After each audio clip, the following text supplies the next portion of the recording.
Chapter 159. Mok Jyeong-un, smiling eerily while holding up eldest young master Na Yoryang's eyeball.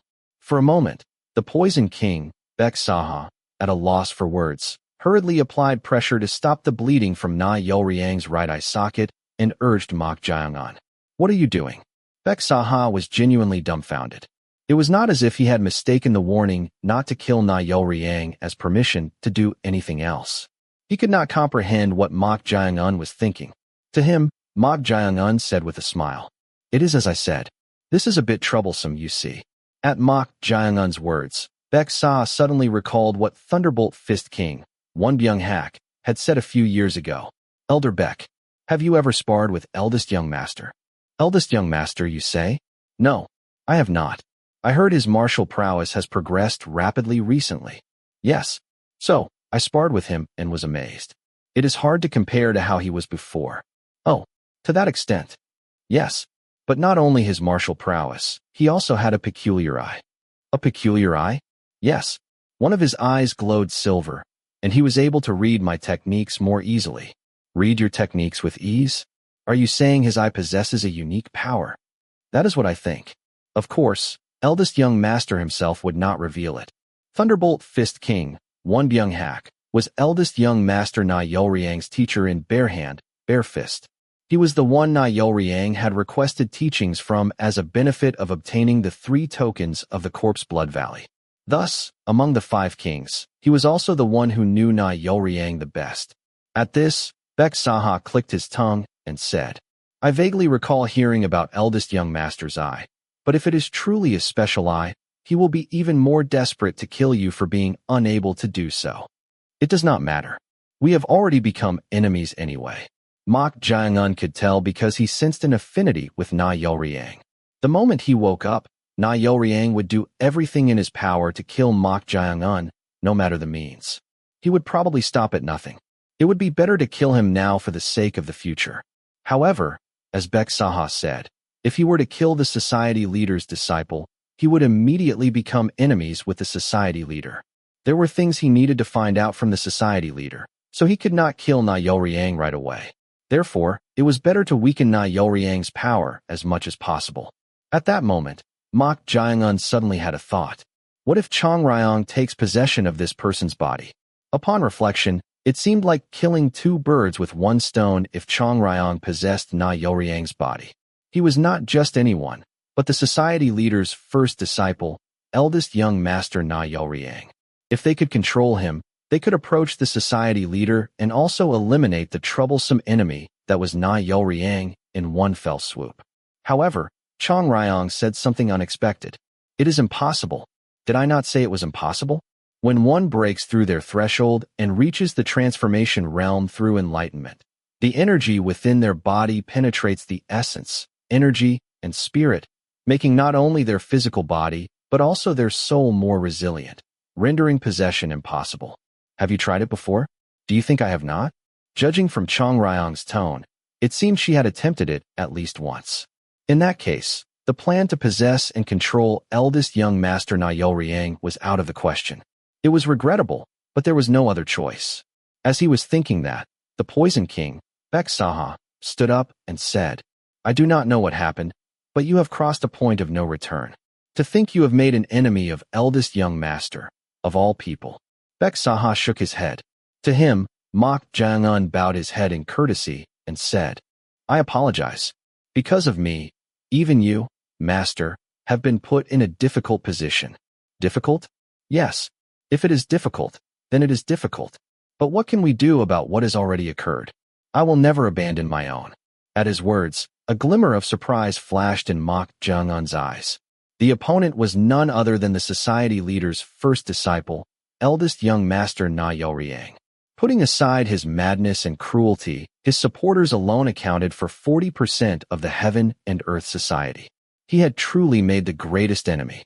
Looking at it objectively, if Baek Saha had not helped him just now and had expelled him on the spot, there would have been no need to become enemies with eldest young master Na Yoryang. Moreover, even now, these words were unexpected.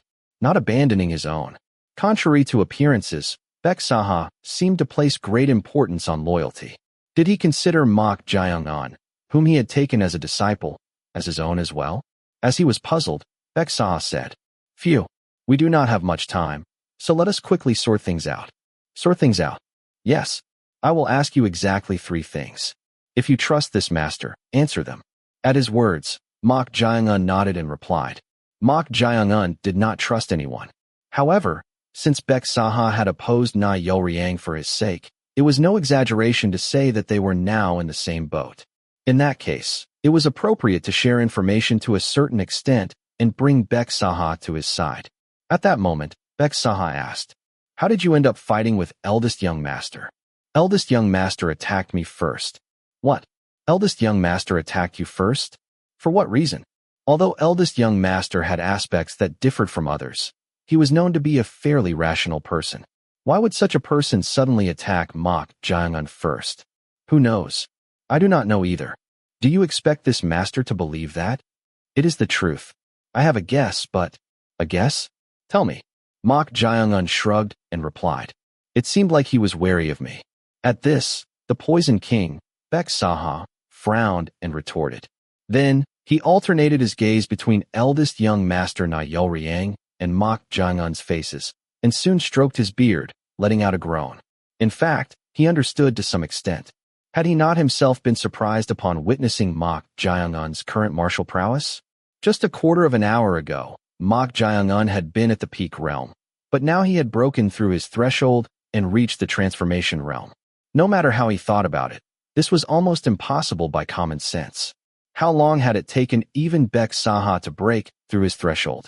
Despite nearly decades of cultivation, he had only just managed to break through. Yet Mok Jaeung-un, who was merely 17 years old, had accomplished this. In the current martial arts world, he had entered the realm of supreme masters at the youngest possible age.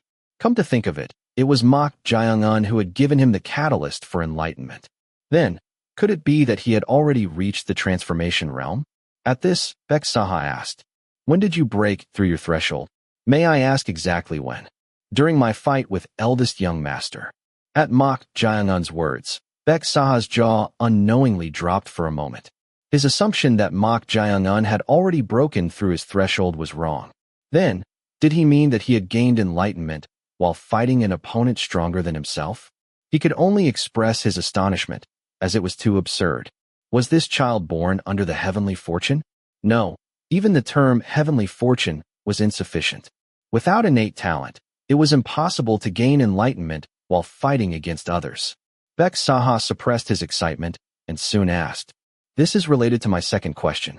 How did you master the wave demon poison scripture?" He was already immensely curious about this as well. He had merely shown Mok Jaeung-un the secret art once. The purpose was to let Mok Jaeung-un know the excellence and greatness of the wave demon poison scripture. At his question, Mok Jaeung-un pondered for a moment. Normally, he would have concealed this talent, but Beksaha had already witnessed everything. There was no way to hide it anyway. Left with no choice, Mok Jaeung-un nonchalantly replied, "I learned it after seeing it once." Beksaha's expression stiffened. He had only shown the secret art once, yet Mok Jaeung-un claimed to have learned it by observing it? For a moment, Beksaha's mind became complicated. For someone who had cultivated martial arts for such a long time, they could quickly understand the principles of any martial art they encountered to a certain extent. However, it was a different matter to say that one could master a martial art after seeing it only once. Martial arts did not consist of just techniques. As one progressed to higher levels of martial arts, it was impossible to completely master them without comprehending the intent or meaning behind each technique. Beksaha calmed himself and asked, "Do you truly mean that you mastered it after seeing it just once?" "It is difficult to do so just by reading. While looking at the secret art, I read the traces of intent in the handwriting as mental images and stored them in my mind." Mental images? Oh my! Beksaha let out an exclamation. Was this fellow, who was only 17 years old, capable of even visualizing mental images? It was truly astonishing. Even Beksaha himself had only become able to visualize traces of intent in his mind upon reaching the peak of the peak realm. Yet this young fellow could do it? This is truly a monster. Beksaha had no choice but to acknowledge it. This child was in a realm that ordinary people could never hope to reach. It was a realm that could truly be called that of a genius. Baek Saha glanced at Na Yolryang. I understand now. He could see why Na Yolryang had been so wary of Mok Jayongan, and all that was sharp would poke out of its handle. This child's talent was exactly like that. He possessed a monstrous aptitude for comprehending secret arts after a single reading and an absurd martial prowess that allowed him to gain enlightenment and break through his threshold while fighting. It was enough to instill fear, no, even a sense of awe. Perhaps I am witnessing the birth of a monster that will never be seen again in martial arts history. With such monstrous progress, perhaps within 20 years, Mok Jayongan would reach the realm of the six heavens, considered the pinnacle of the martial arts world. As his thoughts reached this point, Baek Saha could not contain his excitement. Even his hands and feet were trembling without him realizing it. If he had encountered Mok Jayongan as an enemy, he would have had to kill him due to his talent, but that was not the case for Baek Saha. Had he not accepted this fellow as his disciple? It felt like fortune was piling up as a double blessing in his later years. Following me, there are now two individuals who will make the wave demon poison scripture prosper. There is no longer a need to worry about the successor of the main family. He had been content with just accepting Mok Jayongan as his disciple. But now, he truly wanted to make Mok Jayongan a member of the Baek clan. Since Mok Jayongan had already turned his back on the righteous factions and his family, there would be no issue in making him an adopted son of the Baek clan. This fellow is a treasure. The greatest treasure. He was so overjoyed that he felt like shouting out loud right away. However, now was not the time. They were still faced with a problem that needed to be resolved. Keh. Good. This master's curiosity has been satisfied. Now, for the final question. You have many questions, it seems. Of course, there are many. Now, you and this master are in the same boat. Do we not need to rely on each other to overcome this crisis? It could indeed be considered a crisis. After all, they had made a troublesome enemy. What this master wants to ask is simple. What will you do now? What will I do, you ask? Yes. Now that we have made an enemy of eldest young master, there is only one path we can take. It seemed he had something in mind. At this, Mok Jayongan asked, Do you have something in mind, master? Is there even a need to think about it? If eldest young master becomes the successor, both you and our Baek clan will be in a precarious position. Well, that is true. Then, what should we do? We should ensure that someone other than eldest young master becomes the successor. Baek Saha snapped his fingers and said, Exactly. That is precisely what I want to say. We must support a different successor other than eldest young master for us, master and disciple, to overcome this crisis and survive. Originally, eldest young master's support base was so strong that the other two successors had virtually no chance, but now the situation has changed. At Mok Jayongan's question, the Poison King, Baek Saha, smirked and then said in a meaningful voice, Depending on your choice, the dynamics can shift. Chapter 160. Originally, eldest young master's support base was so strong that the other two successors had virtually no chance, but now the situation has changed. At Mok Jayongan's question, the Poison King, Baek Saha, smirked and said in a meaningful voice, Depending on your choice, the dynamics can shift. Yes, your choice. Mok Jayongan's choice. That was the Poison King Baek Saha's judgment. In fact, this judgment was not made lightly. Mok Jayongan was the disciple of the Shadow Clan, which oversaw confidential matters and intelligence within the Heaven and Earth Society, and he was also the disciple of the Baek clan, which specialized in poison and mass killing. That alone placed him in a significantly important position.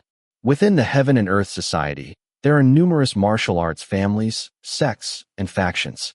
Each of these groups, when gathered together, can become a great force, but among them, there are particularly important groups that play crucial roles. Representative examples are our Baek clan and the Shadow clan, which handles confidential matters.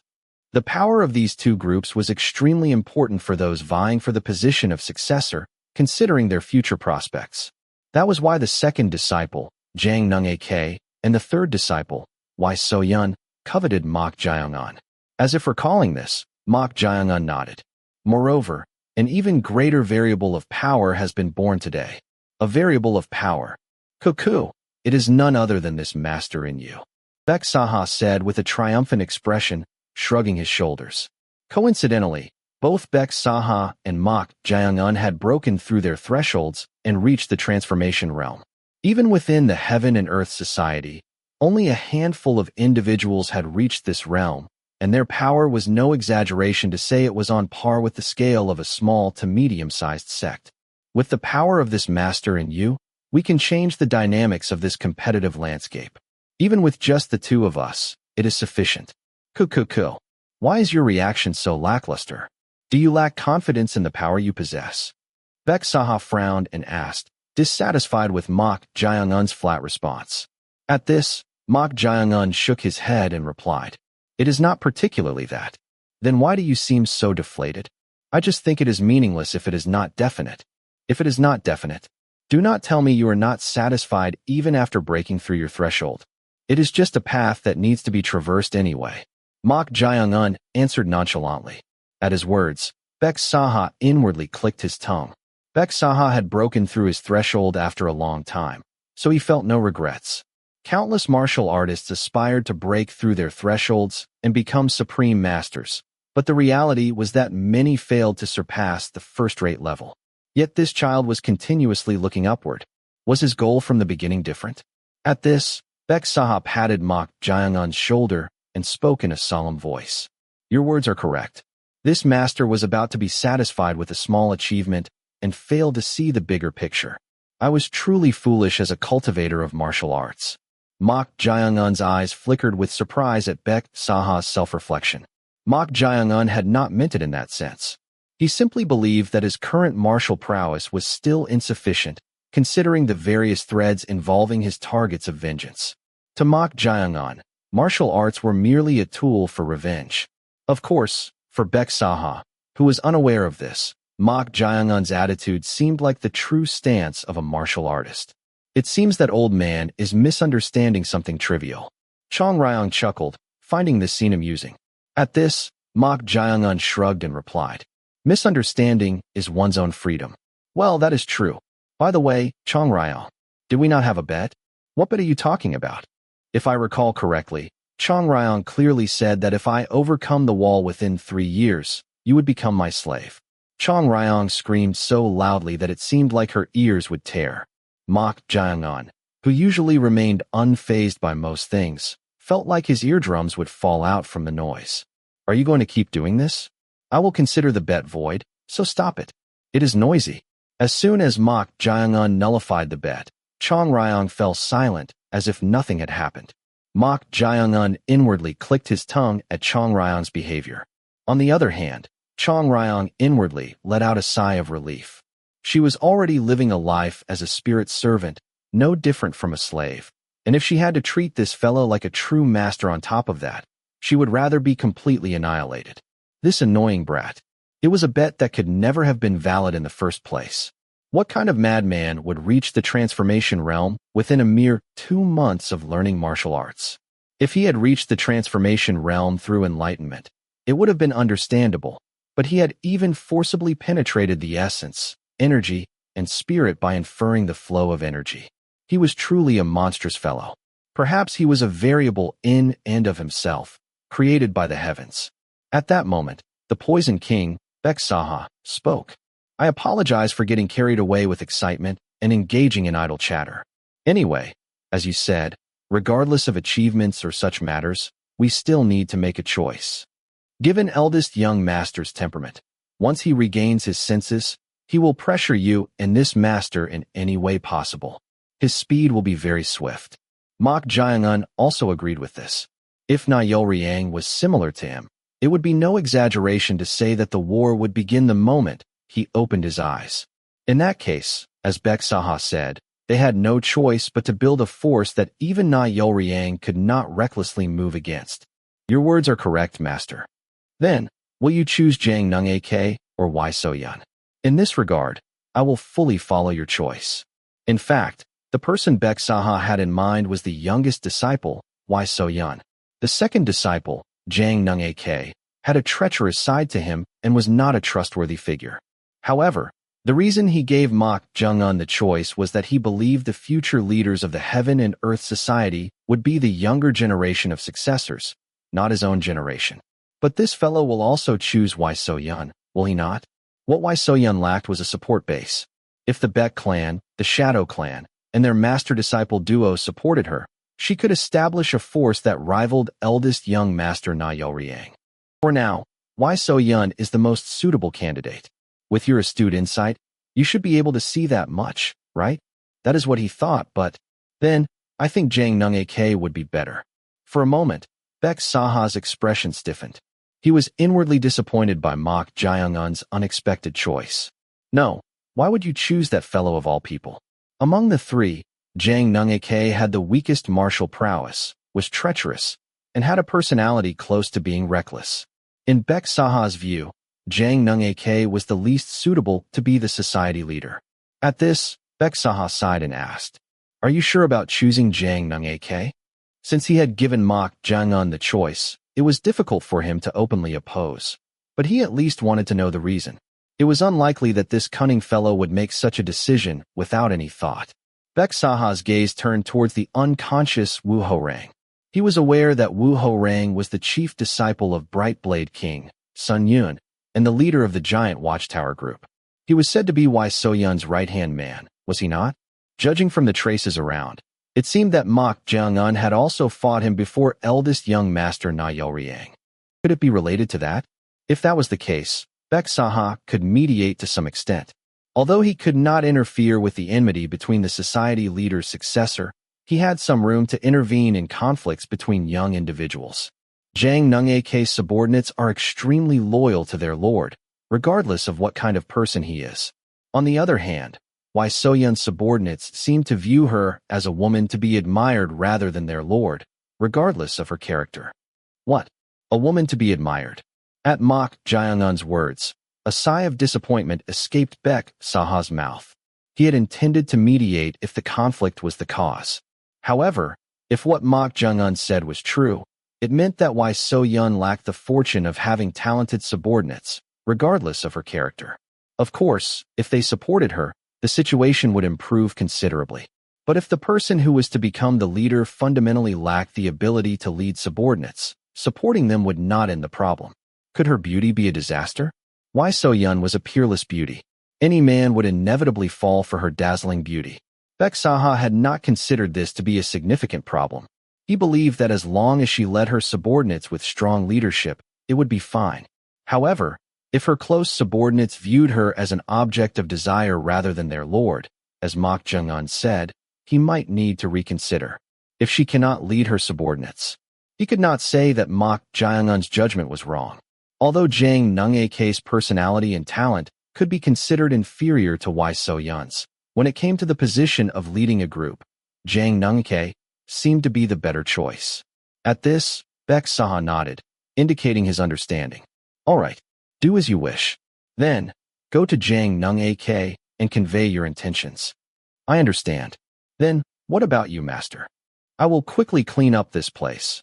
Meet with the Shadow Clan leader to inform him of this matter, and then discuss an alliance between the Shadow Clan and the Baek clan. He had indeed needed someone to handle the situation. Thinking it was a good opportunity, Mok Jaeung-un clasped his hands in a gesture of gratitude towards the Poison King, Baek Saha. Cuckoo, what are you thanking me for? Your affairs are now this master's affairs as well. What are you doing? Hurry. We need to quickly establish our forces before eldest young master wakes up.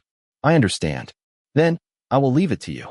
With those words, Mok Jaeung-un turned his body and approached someone who was lying unconscious.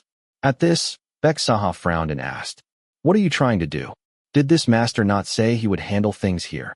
I think I need to take this friend with me."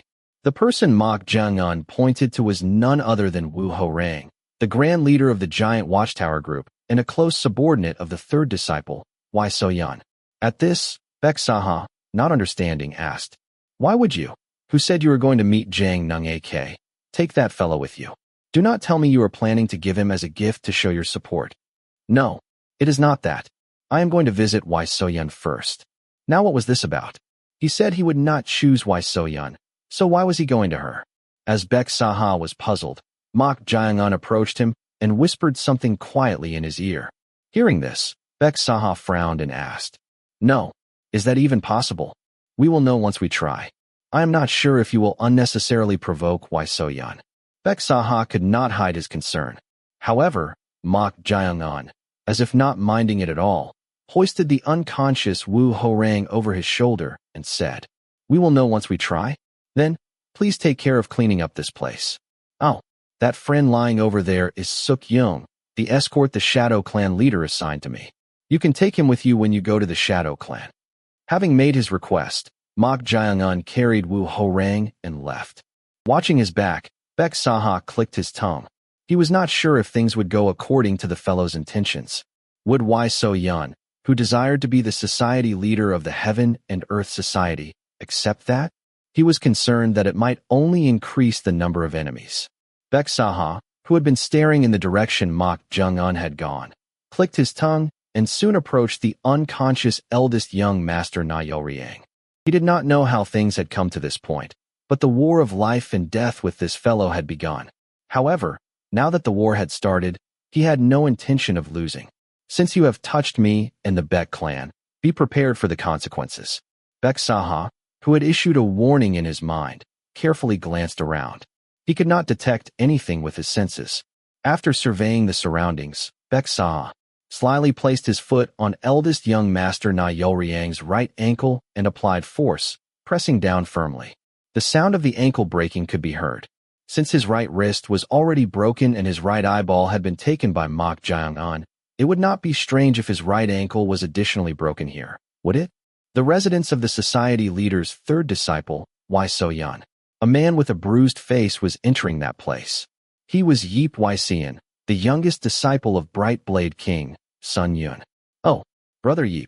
As he entered the pavilion, a young man who had been training by balancing a large stone on a thick short sword in the courtyard of the residence greeted him cheerfully. His name was Yang Il. He was the leader of the transient sword group and one of Wai So-yan's close subordinates.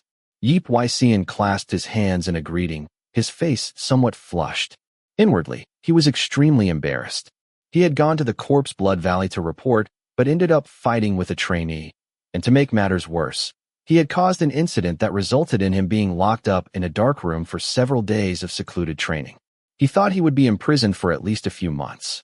However, for some reason, his master, Bright Blade King, Sun Yun, had released him about half a quarter of an hour ago. "If you cause trouble one more time, you will truly be in secluded training for a year. Understand?" Of course, he had given a chilling warning. At this, Yeep Wai-sean had even shed tears as he begged for forgiveness. It was fortunate that no one had seen it, but thinking about it now made his teeth grind. If it were not for that bastard named Mok Jae-an, he would not have suffered like this and fallen out of favor with the young lady. That son of a bitch. Someday, he would get his revenge. He had already heard that the bastard had become the disciple of the Shadow Clan leader. At least that was fortunate.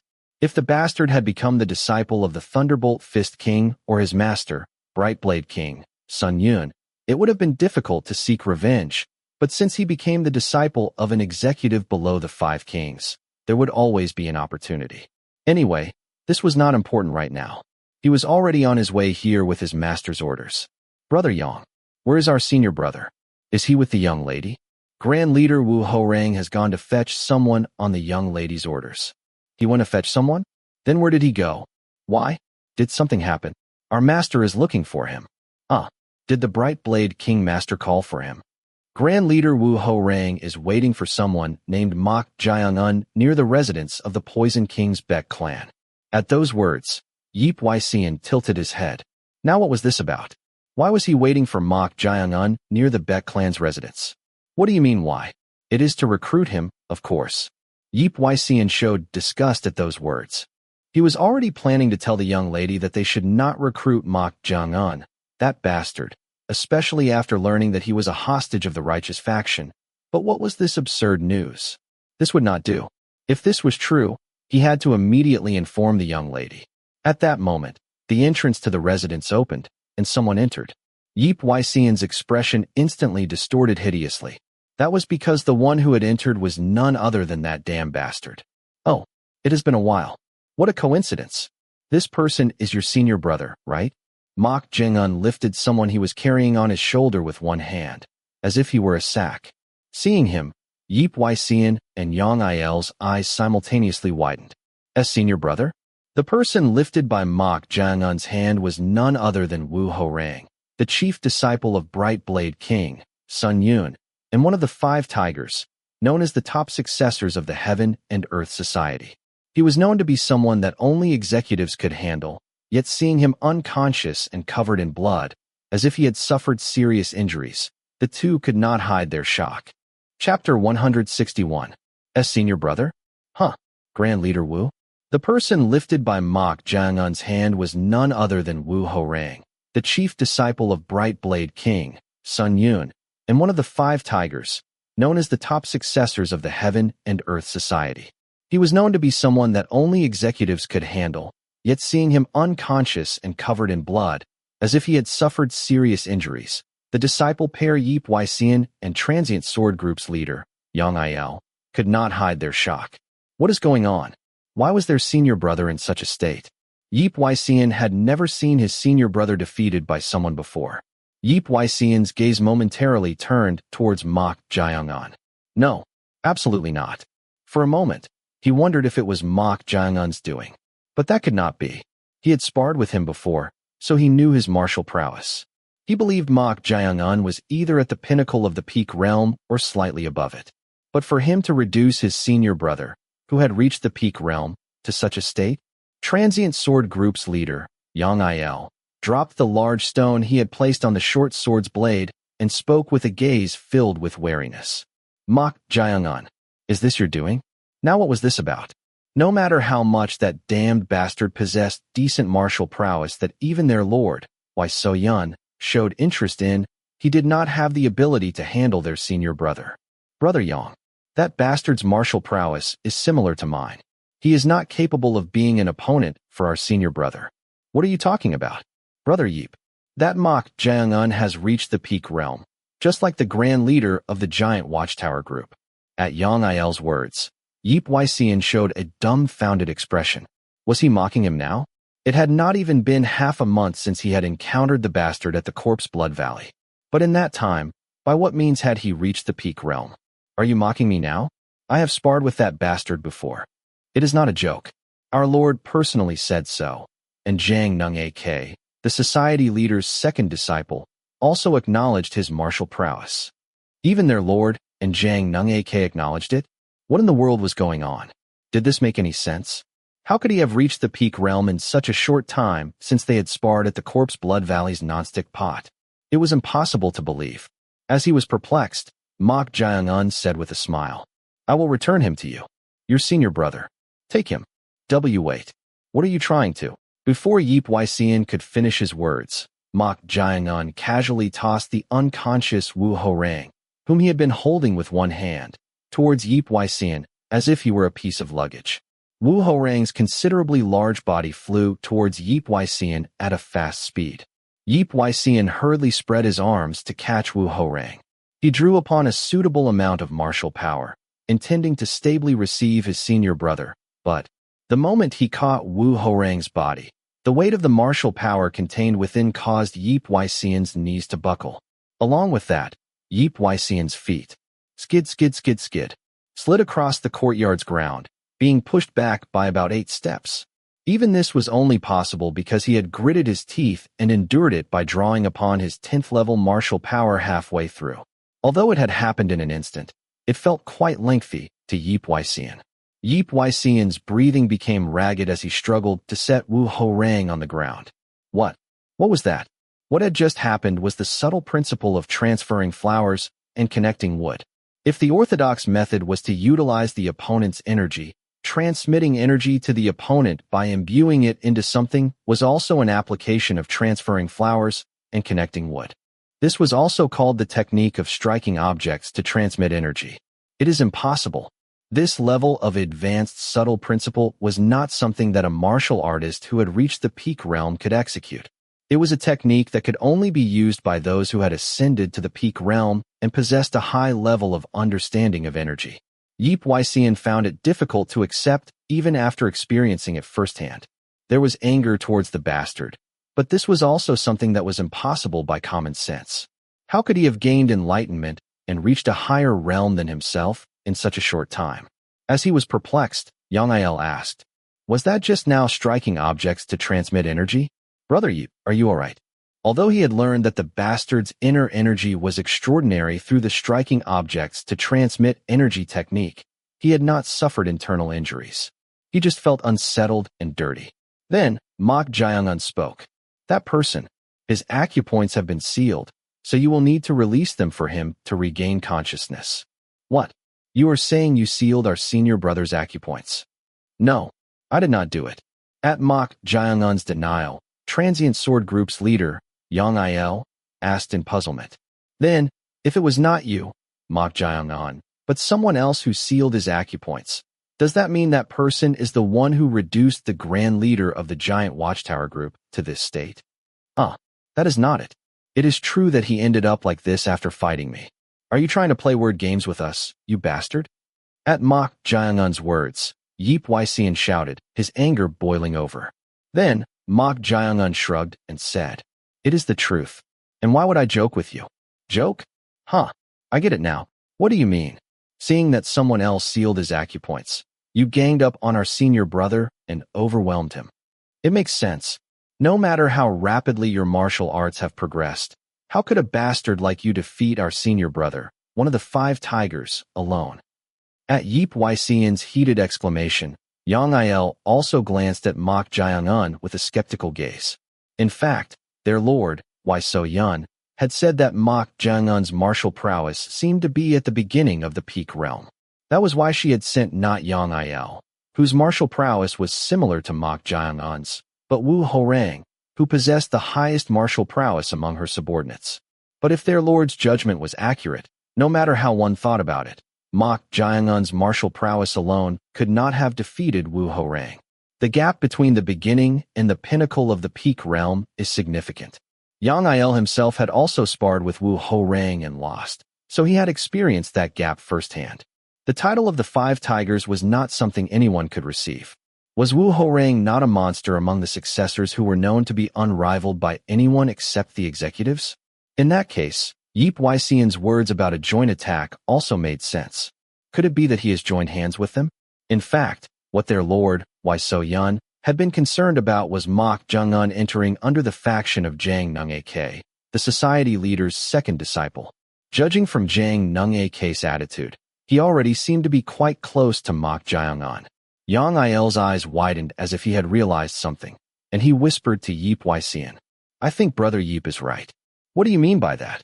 "I heard that one of Zhang Nung-ak's close subordinates, Wu Mingchun of the 2 Peaks, was murdered last night." At this, Yip Yxian's eyes widened. What in the world had happened while he was in secluded training?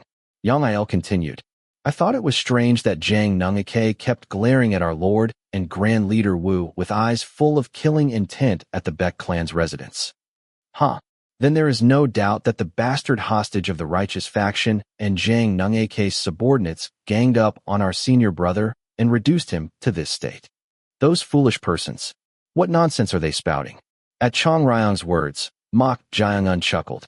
There was no way they could not hear him even if they whispered. He had not said a word, yet they were piecing together the situation in their own way.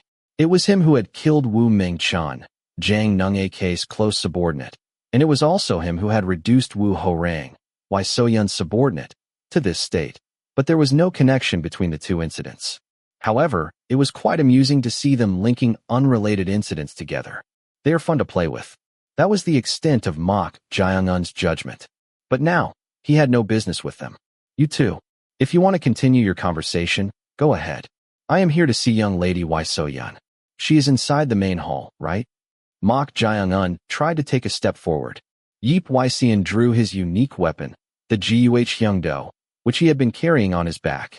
Then, he aimed the tip of the blade at Mok Jiangun and shouted, "How dare you try to meet the lady with those filthy feet? You are really making this troublesome. I have not agreed to your interesting speculation, so why do you not just release that person's acupoints and confirm it directly?" Mok Jiangun tried to take another step forward.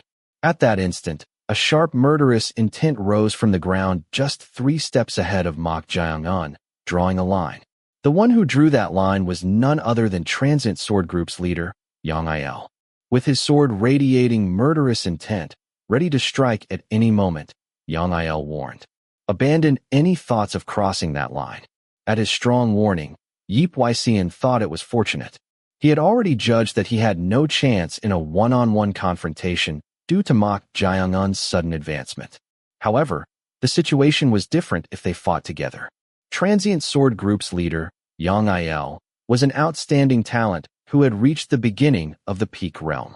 Excluding their senior brother, he could be considered the left arm of their lord, Xiaoyan.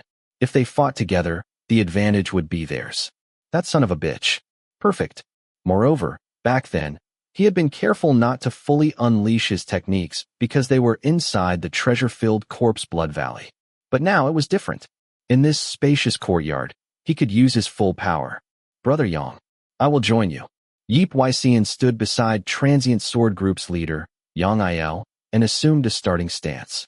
A joint attack might be cowardly, but they had sufficient justification. After all, there was suspicion that the bastard had also used a joint attack against their senior brother. But then, Mok Jiangun waved his hand lightly, as if he found it bothersome, and said, "Let us stop this. I did not come here to fight, but to see young lady Xiaoyan." Shut up. Do you think our lord would meet with a mere hostage of the righteous faction? That is strange. From what I remember your senior brother saying, young lady Xiaoyan had summoned me. Is that not right? The answer to this came from Yang Il, who was standing next to him. She did summon you, because our lord highly values you. But do you think we will let you meet the lady so casually after you have seriously injured the grand leader of the giant watchtower group, who went to fetch you? You are not making sense. Then why do you not just wake up that person and ask him directly? You keep talking as if I was the one who attacked him first, so why do you not release his acupoints and directly? Ah, no. Mok Jiangun stopped mid-sentence and shook his head. Then he said to them, "Why do you two not just attack me together? You were telling us to attack together? Did you not hear me? I said it would be better if I defeat both of you and go. That way, even the lady will feel the impact." At Mok Jiangun's words, Transient Sword Group's leader, Yang Il's, eyes sharpened. Unlike Yip Xian's words, he had no intention of launching a joint attack or attacking Mok Jiangun first. He still could not be sure about the truth. However, as a martial artist, such provocation was quite irritating. Are you underestimating me and Brother Yip? Underestimate? Of course not. Then why are you telling us to attack simultaneously? At Yang Il's question, Mok Jiangun replied with a smile. It is bothersome to deal with you one by one, and you are not at a high enough level, so I am telling you to attack together. Yang Il gritted his teeth. He usually responded calmly to provocations.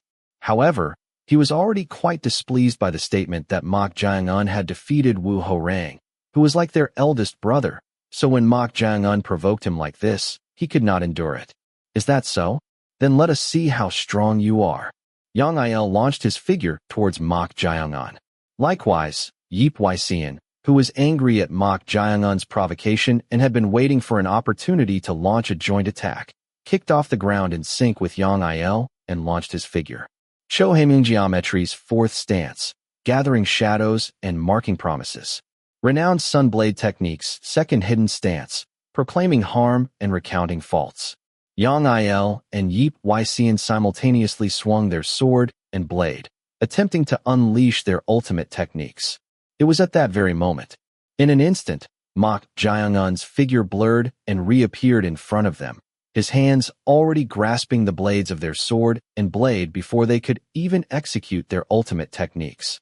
Both Yang Il and Yip Xian could not hide their bewilderment at what had happened in a single moment. What in the world was going on?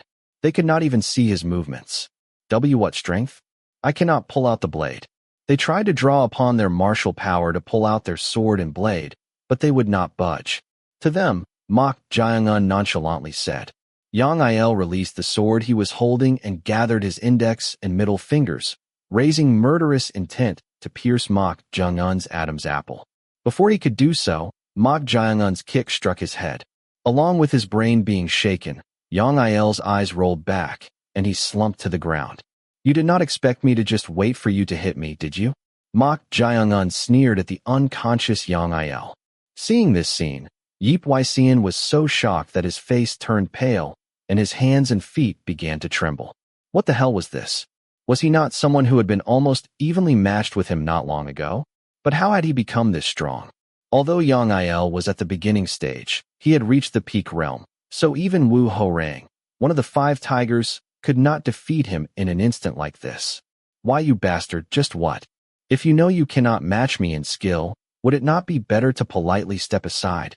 At Mok Jiangun's arrogant words, Yip Weixian bit his lip hard. He had already experienced that he was no match for Mok Jiangun when he used the striking objects to transmit energy technique. But he did not want to show any weakness to this bastard. At this, Yip Weixian abruptly swung a fist at Mok Jiangun and shouted, "You son of a bitch." The fist did not even touch him. Before he could even finish his words, Mok Jiangun grabbed Yip Weixian's neck and lifted him up.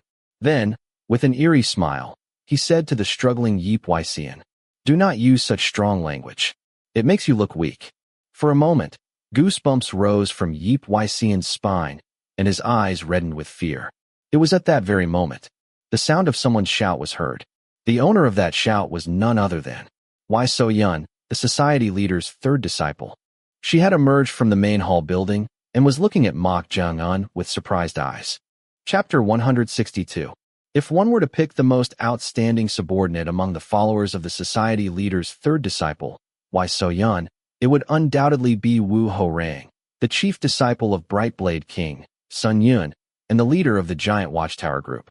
His martial arts prowess was recognized by all, as he was included among the 5 tigers, known as the best late-stage masters of the Heaven and Earth Society. However, the person she confided in the most among her followers was Geo Karayan, a fellow woman. Geo Karayan was the eldest daughter of Sun Rock Valley Master, Ji-hei, and Wei So-yun's closest friend and true right-hand woman. Geo Karayan pulled out a needle from the back of Wei So-yun, who had her upper body clothes pulled down, exposing half her back. The sharp tip of the needle she pulled out had turned black. As I thought, there was still some poison remaining. But seeing only a part of the needle discolored, it seems the detoxification is almost complete. Young lady, are you feeling better now? The Sun Rock Valley Master was skilled in medical arts, so Geo Karayan had also inherited that ability. Thus, she had helped to quickly expel the remaining poisons left in Wei So-yun's body using acupuncture. The poison of the Elder Poison King must be truly formidable. In terms of internal energy alone, you should be no less than Elder Poison King, young lady. Perhaps not anymore. Oh, you have crossed the threshold. It was truly ironic. On the day they visited, Poison King, Baek Saha, had reached the transformation realm. As a result, his importance had increased significantly. If Poison King, Baek Saha, now a master of the transformation realm, supported them, it would be equivalent to gaining an army of thousands. However, the key was how to bring him over to their side. It had become difficult to persuade Poison King, Baek Saha, directly. Therefore, currently, the only route to gain Baek Saha's support was through Mok Jiangun. This was because Baek Saha had accepted Mok Jiangun as his disciple. As a result, Mok Jiangun's value had risen tremendously. Mok Jiangun was the joint disciple of Shadow Clan Master and Poison King, so if they could bring him under their wing, they would be able to draw in both the Shadow Clan and the Baek Clan. They had to bring him in at all costs, but she was inwardly worried. I am concerned that the 2nd senior brother might resort to underhanded means. 2nd young master? It is because of that incident, is it not? Right. 2nd senior brother's anger seemed immense. Even so, would he openly do something? It is not like we were the ones responsible, as you said. When the roots of suspicion run deep, one becomes blind to reason. That may be true, but, sigh, I do not understand why this misfortune has befallen us. Why did such a thing suddenly happen, causing us to be suspected in this way? Wait a moment. Young lady, could this be a scheme to drive a wedge between us? Geo Karayan raised a question. At her words, Wei So-yun's eyes narrowed. That was because Wu Meng-chun, a trusted subordinate of 2nd senior brother Jang Nung-ak from the 5 Evils Association, had been assassinated by someone the previous night. This had greatly angered 2nd senior brother. Although he was bedridden, their master still had his eyes wide open, so until now, there had been no incidents of the 3 disciples crossing the line or clashing significantly. However, that balance had now been shattered. Given 2nd senior brother's temperament, Having lost a cherished subordinate, he would undoubtedly seek revenge in some way. But the important thing here was that this was not their doing. Why do you think it is a scheme to drive a wedge between us? Is it not obvious? Due to Wu Mengchun's death, we are now under suspicion from second young master.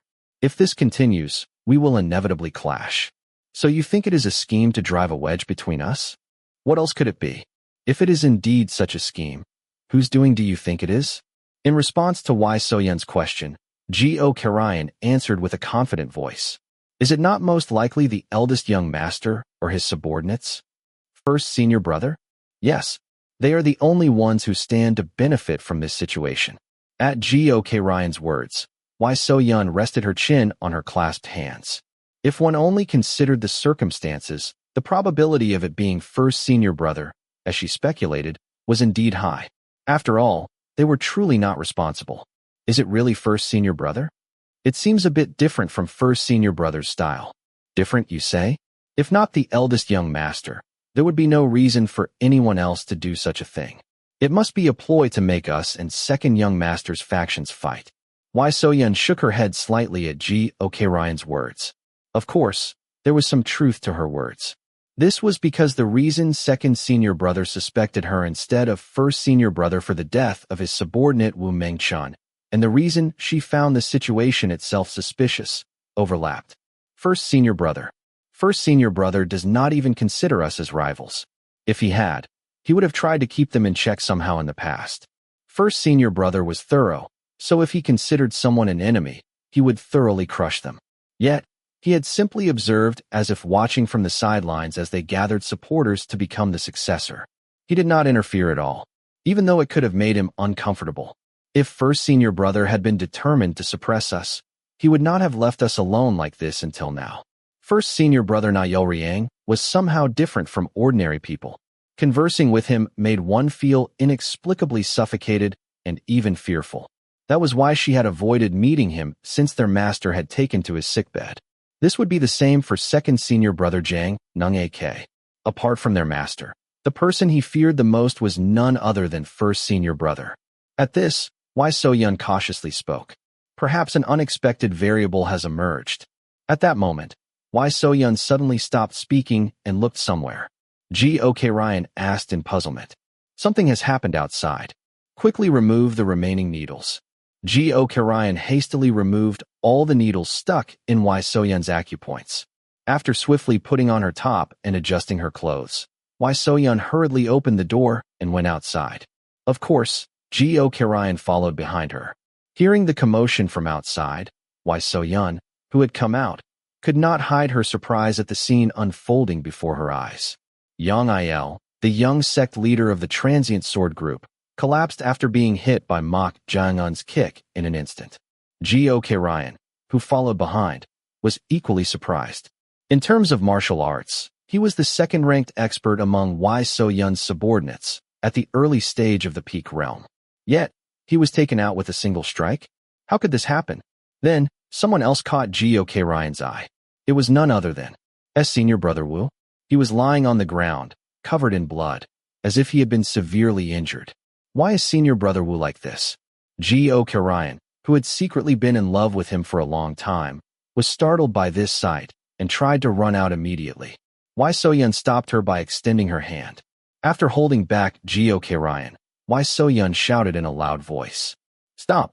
Wai Soyun's shout resonated far and wide. At her shout, Mok Jiangun, who was gripping Yip Waixian's neck, turned his head. You have come out. You? What is this rampage? In response to her question, Mok Jiangun shrugged his shoulders and replied, Rampage? I simply came because the young lady called for me. But these people tried to stop me. Mok Jiangun pointed with his eyes, first at Yang Il, who was unconscious on the ground, and then at Yip Waixian, whose neck was grasped in his hand. Yip Waixian struggled with a distressed expression, his face turning red as if it would burst from the bulging veins. Wai Soyun pointed at him with her finger and said, Let go of that hand right now. Mok Jiangun smiled brightly and loosened his grip. With that, Yip Waixian fell to the ground with a thud, landing on his bottom. Perhaps because his breathing had been obstructed by his neck being grabbed, Yip Waixian coughed violently and tried to say something to Wai So-yeon. Cough, cough. Yo-young. Cough. This runt. Mok Jae-un lightly struck the back of Yeep Wai-seon's neck. Perhaps due to the shock to his brain, Yeep Wai-seon toppled forward in that state and collapsed. What are you doing? As Geo Karayan tried to step forward, unable to contain her anger at the sight of her companions being treated in such a way, Wai So-yeon restrained her. Then she spoke to Mok Jae-un. You will have to explain properly what exactly happened here. Otherwise, even if it is you, I will not be able to forgive you. At her words, Mok Jae-un scratched his head as if he were in a difficult position. This is quite troublesome. I simply came to see the young lady, but these two gentlemen insisted that they could not let me meet you. They stopped you. Why did they do that? That is what I would like to ask, even though it was their master who summoned me. Wai So-yeon's eyes sharpened at the feeling that he was somehow pinching her. While he had always been brazen in front of her, there was something strangely different from before. It was not simply being bold in front of a powerful figure, but truly stemming from self-confidence. This made her question. Undoubtedly, this man seemed to have made further progress in the meantime. Wai So-yeon could not hide her puzzlement. Even when she saw him in the Corpse Blood Valley report, she had been greatly surprised by his significantly improved martial arts compared to before. And now, his martial prowess had advanced again. While she was finding his rapid progress strange, Mok Jae-un spoke. If you truly find it hard to believe, why do you not wake them up and ask them? Seeing him go this far, it seemed clear that they had indeed tried to stop Mok Jae-un. But the reason seemed to be that. Wai So-yeon pointed at Woo Ho-rang, who was lying on the ground, with a nod of her head, and said, Why is Woo Ho-rang in such a state? This person? He fought with me. At those words, Wai So-yeon furrowed her brows. Fight, what did he mean? That cannot be. Woo Ho-rang received my order to bring you here. He would not fight you without my command. Moreover, Woo Ho-rang knew the importance of Mok Jae-un. He would know better than anyone that the dynamics of this successor competition would change if they could obtain him. So why would he go to bring Mok Jae-un and end up fighting him? It did not make sense. Then, could it be? Did you challenge Woo Ho-rang to a duel first? There is no way that would happen.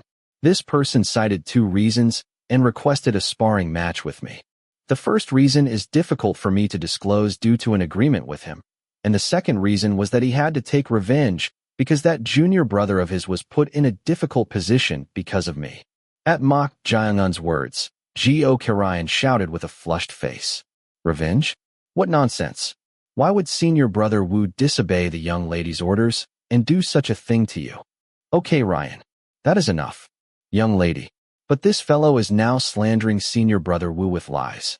Before she could finish her sentence, Mok Jae-un interjected. If you truly cannot believe it, you can wake him up and ask him as well, can you not? You said you could not believe that this person initiated the fight, right?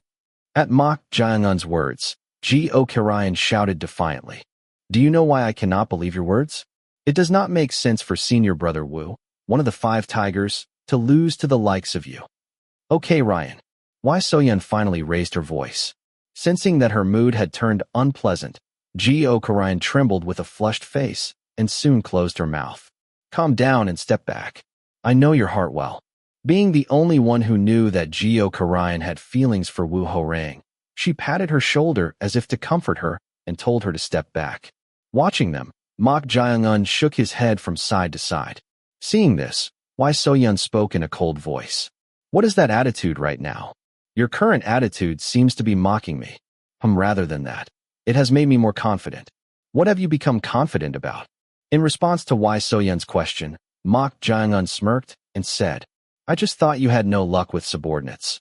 But it seems you also pamper your subordinates quite a bit, young lady. You bastard. Geo Karayan, who thought he had insulted the young lady, raised her voice again. Mok Jae-un's figure dispersed like mist and disappeared. At the same time, Wai So-yeon turned her body with a surprised expression and reached out her hand. But, before her hand could even touch, a dull sound rang out, and Geo Karayan's eyes rolled back as her body toppled forward. Behind the collapsing Geo Karayan, Mok Jae-un stood with his hand raised. Clicking his tongue, Mok Jae-un spoke as if disappointed. Why do they all ignore what their master says, one after another? How do you know the clear and manifest water crossing steps? the high-speed movement technique Mok Jaeung-un had just displayed. If her eyes were not mistaken, it was the clear and manifest water-crossing steps, a unique movement technique of first senior brother Na Yeolryang. At her question, Mok Jaeung-un, who had knocked out Geo Karayan, smiled brightly and said, "This is rather fortunate. I wanted to have a private conversation with you." Chapter 163. For a moment, Wai So-yun could not hide her surprise. The high-speed movement technique Mok Jaeung-un had just displayed. If her eyes were not mistaken, it was the clear and manifest water-crossing steps, a unique movement technique of first senior brother Na Yeolryang. "Master, why is first senior brother's movement technique different from ours?" Ho ho ho. Are you referring to the clear and manifest water-crossing steps? Clear and manifest water-crossing steps? Yes, the clear and manifest water-crossing steps, the unique movement technique of the Na family that your first senior brother has mastered, was once considered one of the 3 greatest movement techniques in the Central Plains. The best movement technique, you say? Indeed. Along with the cloud ladder stride of the Wudong sect, known for its profound mysteriousness, and the wind and cloud steps of the Peerless Fortress, which has disappeared as a remnant of the old martial world, but was regarded as the best in terms of swiftness and versatility, it gained fame as one of the 3 greatest movement techniques. To think he has mastered such an amazing technique.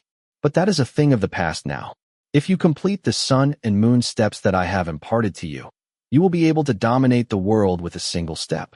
Dominate the world. Suddenly, the words her master had spoken to her more than a decade ago came to mind. Even after 10 years, Wai So-yun still had not fully grasped the profound principles of the sun and moon steps. No, she was not even sure if it was truly a stepping technique that could dominate the world, as her master had said. Because no matter how much she practiced, she could not surpass first senior brother's clear and manifest water-crossing steps. The same was true for second senior brother Jang Nung AK. Anyway, that was not the important thing right now. How do you know the clear and manifest water-crossing steps? Clear and manifest water-crossing steps? Yes. Do you think I would not recognize first senior brother's clear and manifest water-crossing steps? Mok Jaeung-un let out a small gasp. They certainly seemed to be senior and junior disciples. He had closely observed Na Yeolryang's movement technique during their confrontation, finding it to be quite efficient, and had learned the stepping method. But to think she could recognize it at a glance. You have keen eyes. As soon as those words ended, the tip of Wai So-yun's index and middle fingers, forming a sword finger, touched Mok Jaeung-un's neck. The sharp aura flowing from it was like a sword. Mok Jaeung-un's eyes twinkled with interest. It was because there was not a single wasted movement in her actions. Your hands are fast. You? Just what are you? Could it be that first senior brother planted you? First senior brother? Oh, are you referring to eldest young master Na Yeolryang? Do not play dumb. First senior brother does not even reveal the secrets of his stepping technique or breathing method to master. Do you think such a first senior brother would carelessly teach his unique movement technique to others? At her words, Mok Jaeung-un chuckled. You are laughing now. I apologize. It seems I have caused a misunderstanding. Misunderstanding? What misunderstanding are you talking about? It is true that I learned this movement technique from young master Na Yeolryang, but it is not what you think. Not what you think. Yes. Rather, should I say I just learned it? Just learned it? What nonsense are you spouting? One of Wai So-yun's eyebrows arched upwards. She thought Mok Jaeung-un was toying with her. No, from the moment he had reduced her subordinates to this state right before her eyes, he had already crossed the line of no return. A strong murderous aura emanated from Wai So-yun. It was as if she would pierce or slash Mok Jaeung-un's neck at any moment. However, despite having such immense anger and killing intent, she was restraining herself. The reason was that if Na Yeolryang was behind Mok Jaeung-un, the moment she attacked him, she would be making enemies of not only first senior brother, but also the Shadow Clan master and the Poison King. Wai So-yun spoke, maintaining as much composure as possible. Speak clearly. What is your relationship with first senior brother? There is no particular relationship. You expect me to believe those words. Come to think of it, I should say we have a rather unpleasant relationship now. An unpleasant relationship? Yes. Would it not be better to talk about you and me rather than that? At Mok Jaeung-un's words, Why So-yun snorted. Having first senior brother, the Poison King, and the Shadow Clan Master backing you up, I guess you have lost sight of everything, seeing as you do not even bother answering my questions. At her sharp words, Mok Jae-un shrugged his shoulders and said, I have given you proper answers. If there is anything else you would like to ask. At that moment, Wai So-yun's left hand moved. She moved her hand with lightning speed, attempting to strike Mok Jae-un's chest acupoints. Wai So-yun furrowed her brows. It was because her wrist, which was trying to strike the acupoints, was suddenly caught by Mok Jae-un. This caused a hint of wariness to appear in her eyes. He caught my wrist? She had already been convinced that Mok Jae-un's martial arts had advanced compared to before. Therefore, without holding back, she had properly utilized her acupoint striking technique. Yet, he had intercepted her wrist. That meant Mok Jae-un's martial arts had become much stronger than she had anticipated. You? Just how much stronger have you become? Wai So-yun asked bluntly without beating around the bush. In response to her question, Mok Jae-un answered nonchalantly. Who knows? It seems my skills are not yet satisfactory. Was he toying with her now? His martial arts had improved to the point where he could easily catch her wrist when she was determined to strike his acupoints. Yet he claimed it was not satisfactory? Of course, this was true. Mok Jae-un was not at all satisfied with his current martial arts. However, from Wai So-yun's perspective, there was no way she could believe Mok Jae-un's true intentions. Just who are you really? A member of the Orthodox Yun Mok Sword Manor. A hostage of the Orthodox faction captured by the Heaven and Earth Society. The top graduate of the Corpse Blood Valley. A disciple of the Shadow Clan Master. A disciple of the Poison King, Baek Saha. In less than half a month, his martial arts had rapidly improved, and he had even mastered first senior brother Na Yolriang's unique movement technique. Each and every step was so difficult to understand that it was hard to make connections. Wai So-yun glared at Mok Jae-un and said, Could it be that you are first senior brother's disciple? I told you I am not. If you are not, then provide clear evidence that you are really not. At that moment, before Wai So-yun could finish her sentence, Mok Jae-un pointed to his waist. There was a small blood-stained leather pouch on Mok Jae-un's waist. What is this supposed to mean? Should I say there is something like a trophy inside? What nonsense was this fellow spouting now? As she was puzzled, Mok Jae-un put his hand into the pouch and pulled something out. Seeing it, Wai So-yun's eyes widened. What Mok Jae-un held in his hand was none other than an eyeball. However, this eyeball was somewhat different from that of an ordinary person, as the pupil had a silvery hue. Upon seeing this, Wai So-yun's expression soon froze. For a moment, she found it hard to believe. If her thinking was correct, the owner of this eyeball was none other than first senior brother? Wow.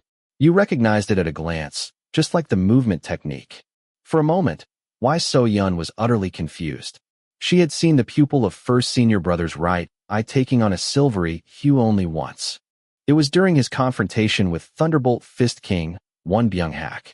She had attended the confrontation to witness the martial arts of the Five Kings, the top experts and highest-ranking members of the Heaven and Earth Society, as opportunities to observe their skills were rare. At that time, Wai So-yun had seen the change in one of first senior brother's eyes. But what was going on here? How did Mok Jae-un have this in his possession? You? How did you? How do I have this, you ask?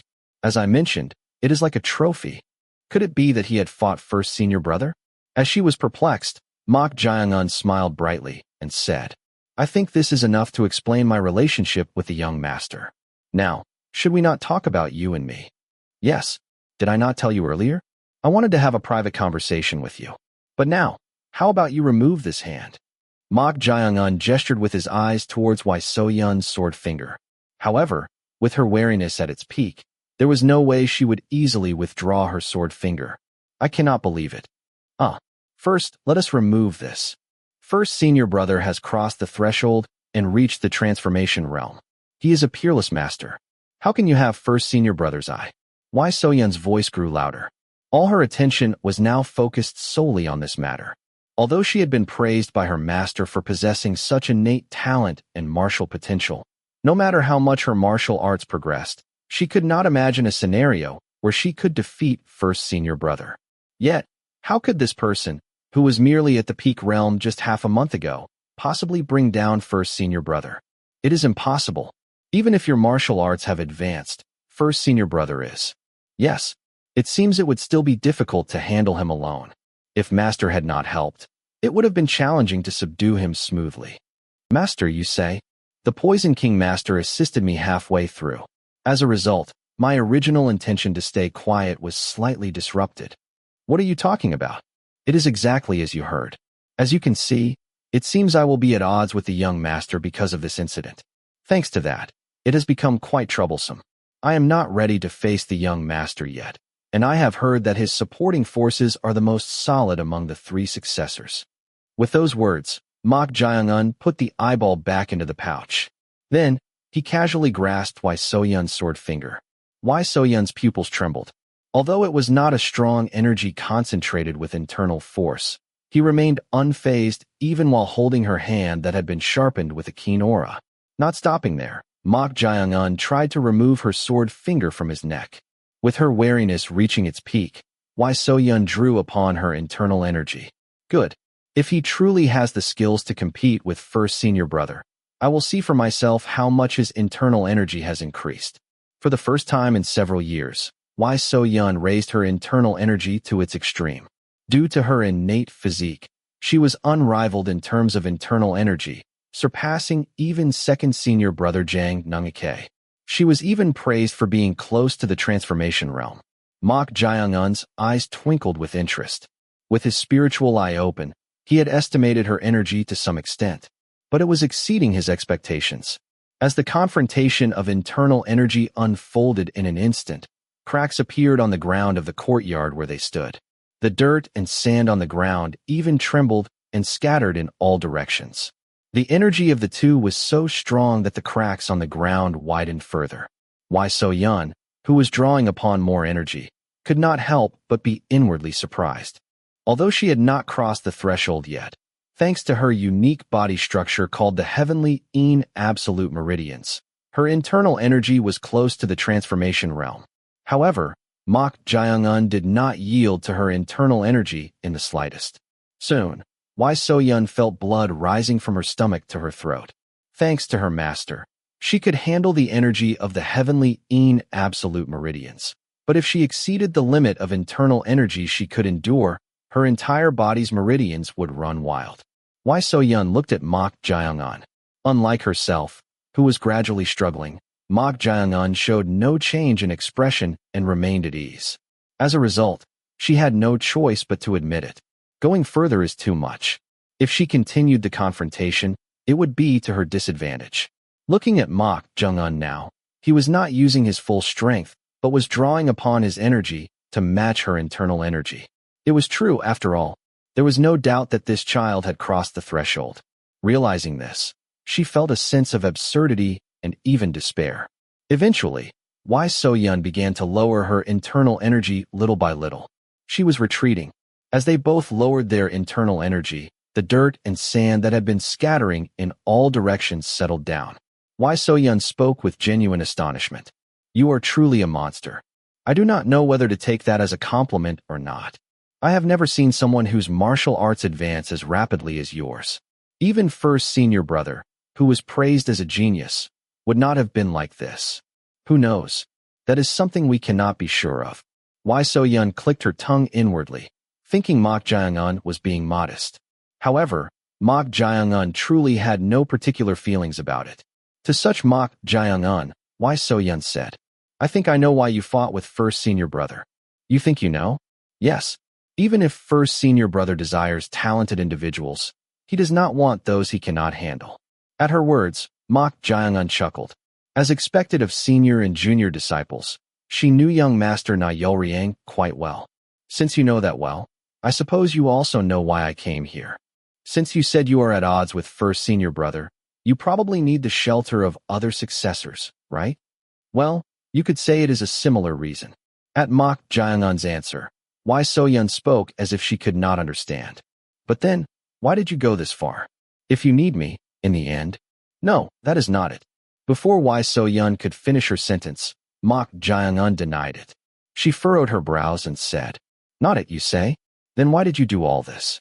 To show you how incompetent you are as a successor.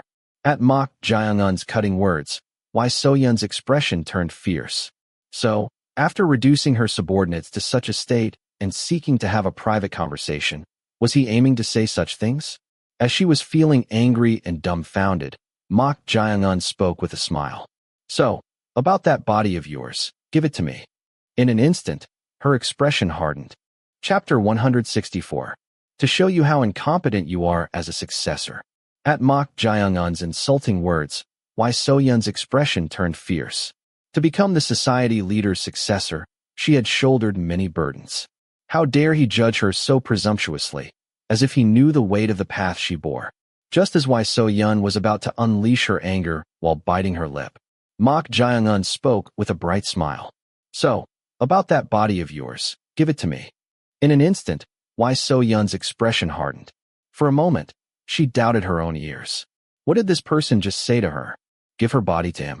Repeating the words she heard in her mind, her face turned as red as a persimmon in an instant. It was a humiliating feeling she had never experienced before in her life. To Why So-yun's ears, this absurd request made by Mok Jae-un sounded like he was blatantly toying with her. Since she had decided to walk the path of a successor, she had given up on a life as a woman. Yet, was this bastard mocking her? Why So-yun could not endure it any longer. In an instant, a sharp murderous intent rose from her sword fingers, attempting to slash Mok Jae-un's neck. Mok Jae-un lightly evaded her murderous intent with a half-step movement and grasped her wrist. But unlike before, since she had truly made up her mind to kill Mok Jae-un, there was no way she would stop here. The moment her wrist was grasped, Why So-yun aimed a kick at Mok Jae-un's head. However, it was not an ordinary kick. The kick was also imbued with a sharp murderous intent. It is possible with the feet too? Faced with the sharp murderous intent unleashed by her kick and the exceptionally sharp strike, Mok Jae-un slightly tilted his head back. Why So-yun's kick narrowly missed. She did not stop there and unleashed a series of attacks. Heavenly Sword Technique. Third stance, Heavenly Research Sword.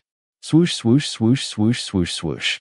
From Why So-yun's hands, a light like starlight shone, and simultaneously, 8 sword fingers attempted to pierce Mok Jae-un's vital acupoints. The sword intent that rises, then rises further, and surpasses that, is called the Peerless Sword Intent. The sword intent of the Heavenly Sword Technique, the unique technique of the society leader, one of the 6 absolutes known as the pinnacle of the Central Plains martial world, was a truly flawless and peerless sword intent. Swoosh, swoosh, swoosh, swoosh, swoosh, swoosh. Amidst her sword technique, Mok Jae-un's sword fingers cunningly penetrated. It was a trajectory of sword fingers that even she had not anticipated. This caused a glint of interest to appear in Why So-yun's eyes. As if reading her mind, Mok Jae-un spoke. You put in more force than the young master's sword intent. Right. Come to think of it, this fellow said he had also confronted First Senior Brother. But he was truly absurd. He must have only fought First Senior Brother once. Yet she never expected him to respond in such a way to the Heavenly Sword Technique, known for its flawless and near-perfect sword intent. Clang, clang, clang, clang, clang. As her murderous intent and Mok Jae-un's murderous intent collided, cracks formed in the air, and a sharp sound like metal clashing spread out. As Mok Jae-un's single sword penetrated the gap in her technique, she hastily switched her sword intent. Heavenly Sword Technique. Fifth stance. Chaotic world of the celestial origin. Like a falling water droplet creating a hole in a rock over a long period, the sword path was directed towards a single point. The fifth stance possessed a power comparable to the secret techniques of the Heavenly Sword Technique. Clang, clang, clang, clang. Mok Jae-un created a dense net with his sword fingers and instead pressured her sword intent. As a result, Why So-yun's expression grew increasingly gloomy. Who the hell was this person? How was he penetrating the Heavenly Sword Technique in such a way? Even if he had not fought First Senior Brother for 3 days and nights, he seemed too familiar with the sword intent. It was as if he had some knowledge of the Heavenly Sword Technique. Is this what a true genius is? Just half a month ago, she had considered him to be nothing more than a novice, but now he had become an immeasurable, colossal mountain. He was truly a monstrous being. How wonderful would it have been if such a person had followed her with sincere loyalty. However, this person was undoubtedly a vessel that no one could control. He was a brazen man who would come to her after his martial arts had advanced, cause a commotion, and even bring shame upon her. She could understand why first senior brother had fought with this person. It was at that moment. In an instant, his figure dispersed like smoke, and Mok Jeong-un had already penetrated the sword trajectory created by Wai So-yun, arriving right in front of her. Clear and manifest water crossing steps. The danger of this movement technique lay in its high-speed movement at close range. The stepping method was so marvelous that it was difficult to catch its movements with the naked eye even within a mere 10 steps. How the hell did he learn this? No matter how much she thought about it, she could not understand. But that was not the important thing right now. Wai So-yun hurriedly raised her murderous intent with her left hand, trying to block Mok Jeong-un. Mok Jeong-un's movement was much faster than hers.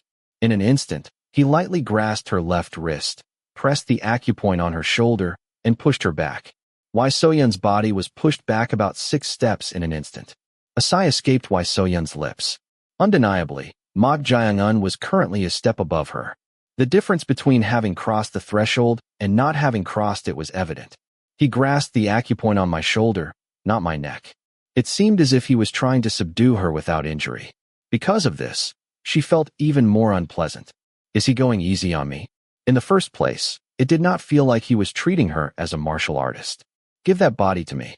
Wai So-yun bit her lip tightly. Was it because he saw her as a woman after all?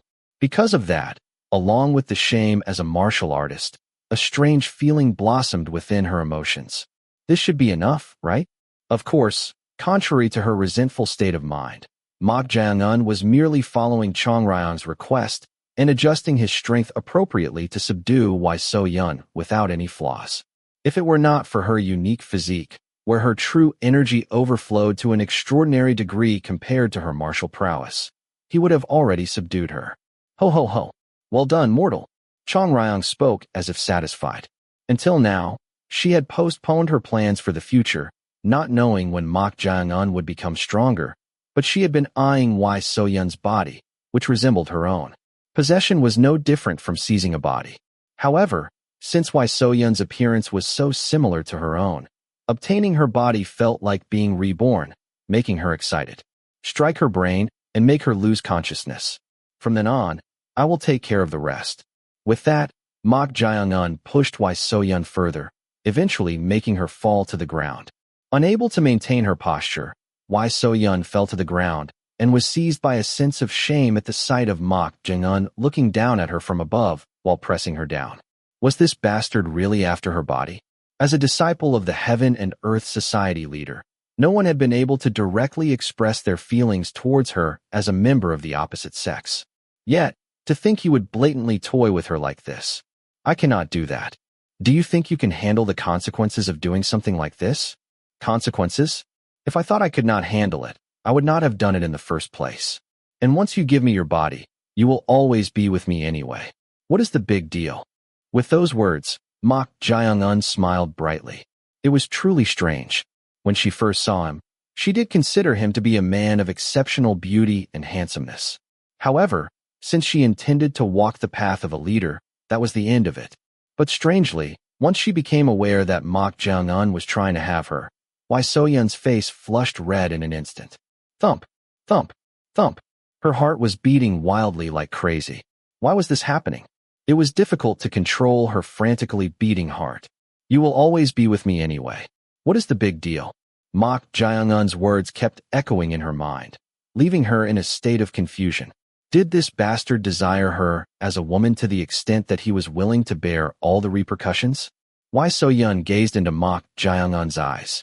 His unwavering gaze, which seemed upright, was directly fixed on her face.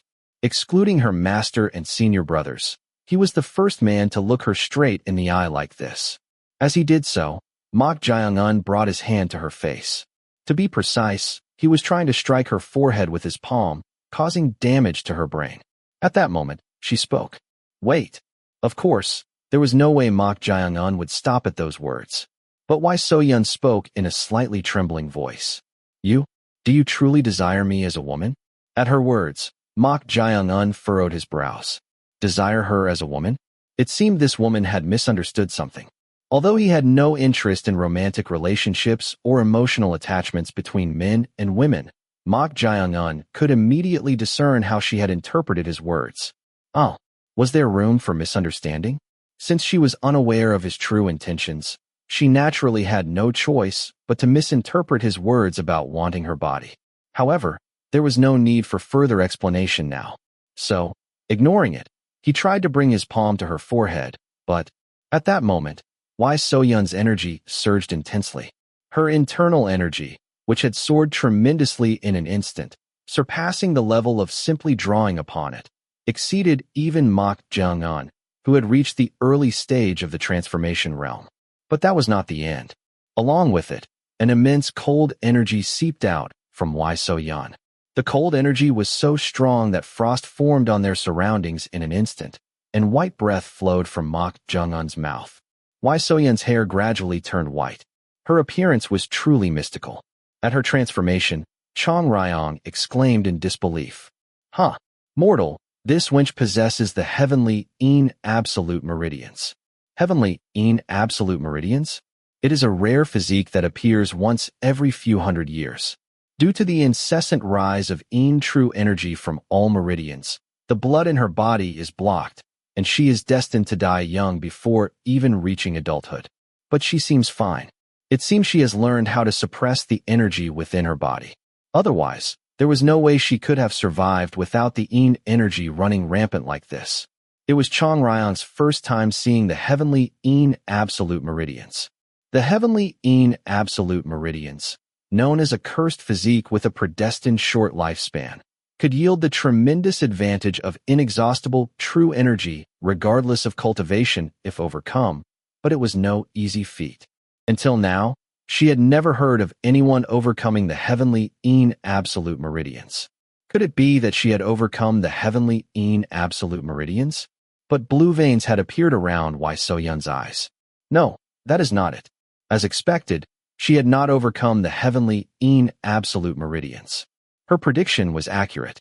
Currently, Wai So-yeon had released the true harmony Forbidden Gate secrets she had learned from her master and opened up the true divine energy of the absolute meridians throughout her body, which she had been suppressing with great difficulty.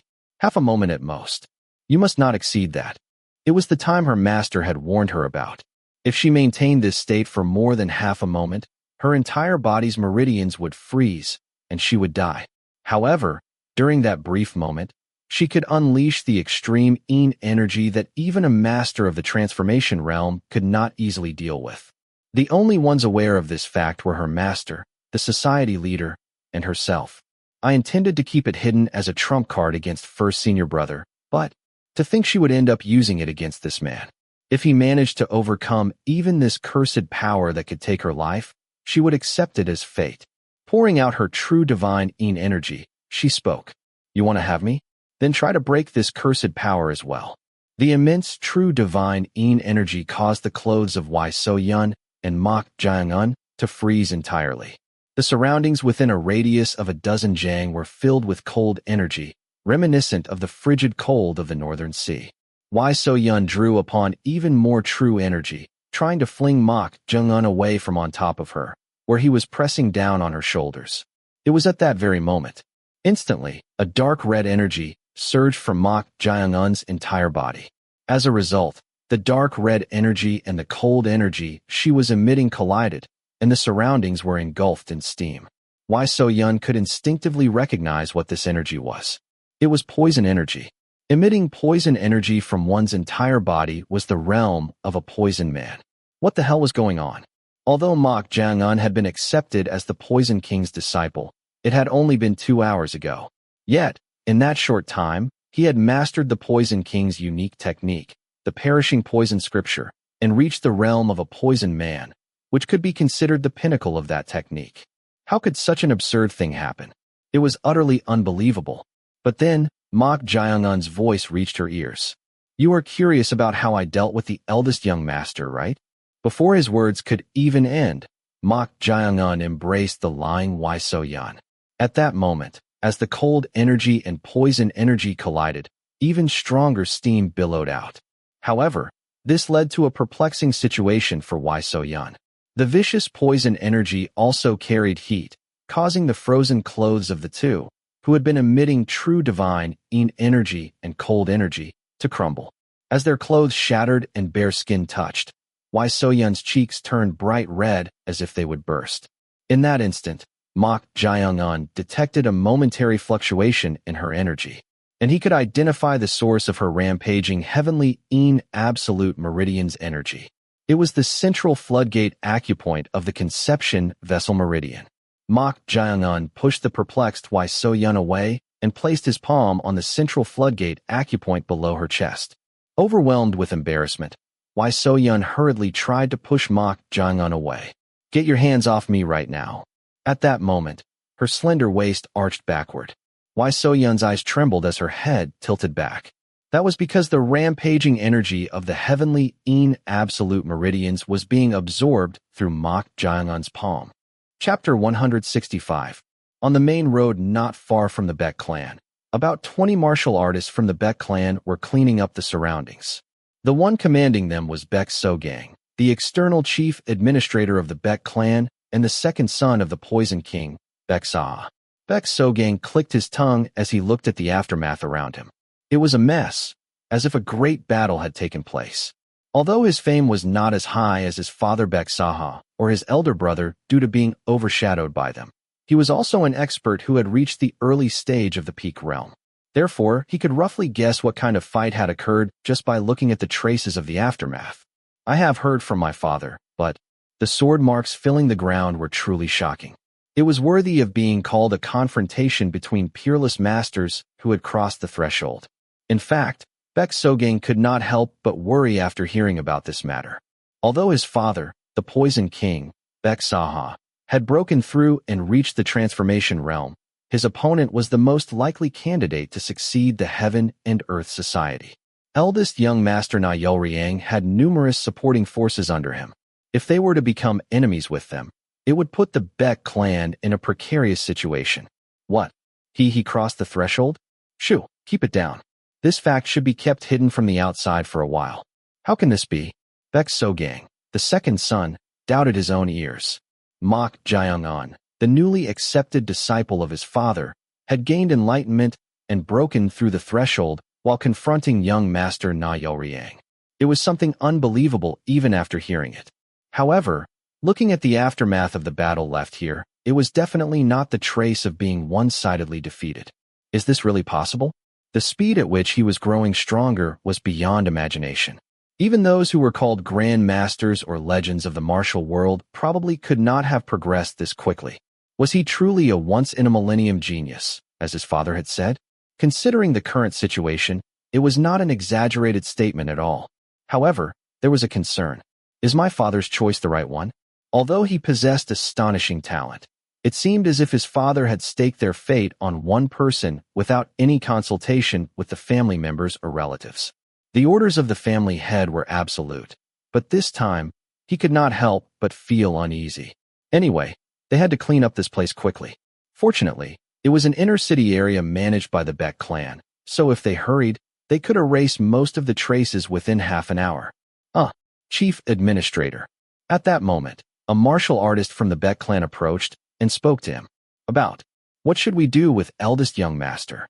They had brought bandages and medicine to provide temporary treatment and had laid him on a stretcher.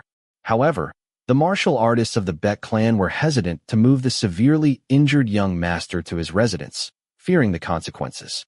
Understanding their sentiments, Baek So-gang spoke. "I will accompany you, so you all carry the stretcher and follow." In an instant, the surroundings were shrouded in dark shadows. Baek So-gang stood with his mouth open, and the martial artists of the Baek clan, who were cleaning up the surroundings, also froze in place, maintaining the posture they were in. It was a strange phenomenon, as if everyone's time had stopped. However, there was someone who was the only one moving in this place. A man in a gray martial arts uniform with the yin-yang symbol walked slowly with his hands behind his back. He was Cho Tae-chong, the chief disciple of Inseok, the former pavilion master of the Primal Killing Pavilion. Cho Tae-chong's eyes were peculiar as he walked around casually, looking at the surroundings while everyone else was frozen.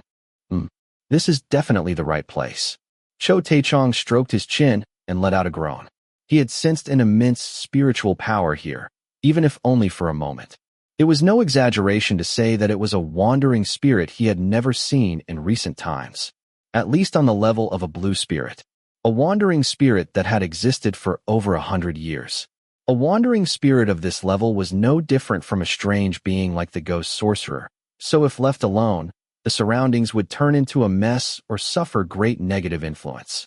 Then, the corners of Cho Taechong's mouth twitched, and he opened his mouth with a completely different expression from before. No, it is beyond that. A slightly more ominous and hoarse voice flowed from his mouth. Then, the muscles on Cho Taechong's face twitched again and returned to normal. Cho Taechong furrowed his brows. Then, he formed a hand seal with his fingers and closed his eyes. It was to examine the remnants of the lingering spiritual power. Crafty bastard. There were no traces of spiritual power left in the surroundings. Like this, tracking was impossible. Cho Taechong, who was clicking his tongue, seemed to have lost interest and tried to leave this place. But as he was about to leave, he suddenly stopped. Cho Taechong looked down at a being lying on a stretcher. It was none other than young Master Na Youriang. As he looked down at him, the muscles of Cho Taechong's lips twitched again, and his expression changed. In that state, Cho Taechong bent over and brought his hand to Na Youriang's face. Touching the bandaged right eye area, Cho Taechong furrowed his brows. The furrowed brows twisted and contorted slightly. Then, Cho Taechong muttered in a small voice as if he was displeased. "You lost what I gave you in this way." At the same time, at that moment, her slender waist arched backward. Why So-Yun's eyes trembled? That was because the rampaging energy of the heavenly absolute meridians was being absorbed through Mok Jiangun's palm. What is this? The central floodgate acupoint of the conception vessel meridian was no exaggeration to say it was the center of the heavenly absolute meridians. It was because the true divine energy spreading from there blocked all the meridians and caused absolute meridian symptoms. How did Mok Jiangun figure this out? But that was not the important thing. Due to the true divine energy being rapidly absorbed, the immense cold energy emitted from her subsided. Her master had said this. The energy of the heavenly absolute meridians is colder than the storms of the northern sea, so there is no way to control it by ordinary means. Then do I have to live in such a precarious state for the rest of my life? Cannot Master's profound internal energy do anything about it? If I try to forcibly suppress your energy with my yang and strong true energy, there is a 9 out of 10 chance that your life will be in even greater danger. Can you bear that? Is there no other way? Another way. There is one more, but it is practically impossible as well. The central floodgate acupoint, which can be considered the center of the heavenly absolute meridians, is like an inexhaustible spring for you. That is why the true divine energy is unceasing. However, if that energy can be temporarily dried up, then can it be cured? If all the blocked absolute meridians are opened at that time, there is a slight possibility. Cannot Master do it? In response to her question, the society leader shook his head. As I said before, if I try to forcibly suppress the true divine energy with opposing energy, you may lose your life immediately. Then how can the energy be dried up? The true divine energy of the heavenly absolute meridians is an inexhaustible energy. But by what means is it possible to achieve this? Did I not tell you? This is also impossible. Even if there is someone who has mastered the ritual of binding, known to sever the meridians, and can absorb your true divine energy to cut it off even for a moment, there is a possibility, but who can do such a thing? The moment they absorb that immense amount of true divine energy from the heavenly absolute meridians, their body will freeze and die. That is why her master said there was no way to completely cure the heavenly absolute meridians. But an unbelievable thing was happening. This man was absorbing her true divine energy. Even her master had said it was absolutely impossible because the cold energy was so severe. Is this man really okay? As she was wondering, she raised her tilted head and looked at Mok Jiangun. Despite the immense cold energy, which would make one feel as if their body was freezing while absorbing it, Mok Jiangun was silently absorbing the energy, without saying a word, exhaling white breath. Seeing him like this, Why So-Yun suddenly felt strange. Why is he going this far? He must have immediately realized how difficult it was to endure the energy the moment he absorbed her true divine yin energy. Why are you risking your life? Why So-yun truly could not understand. Risking one's life for others was not an easy thing to do. Why else would there be a saying about a lifetime? Dedicating one's only life to someone was akin to sacrifice. Do you desire me to the extent of risking your life? Is that really the case? The look in Wai So-yun's eyes as she gazed at Mok Jang-un was clearly different from a moment ago. It had evidently become closer to affection. Of course, contrary to her change in feelings, Mok Jang-un was simply focusing on making this new energy with a different constitution his own. The core of Mok Jang-un's current energy was demonic energy. However, its origin stemmed from the energy of the dead, which could be called death energy. Although its nature was different from the yin energy possessed by death, there was no way the true divine yin energy could compare to it. However, unlike yang energy, the true divine yin energy did not dissipate within the body. This meant that he could make this new energy called true divine yin energy his own. If he could fully absorb this energy, it would become twice as much as the energy he had gained upon entering the early stage of the transformation realm.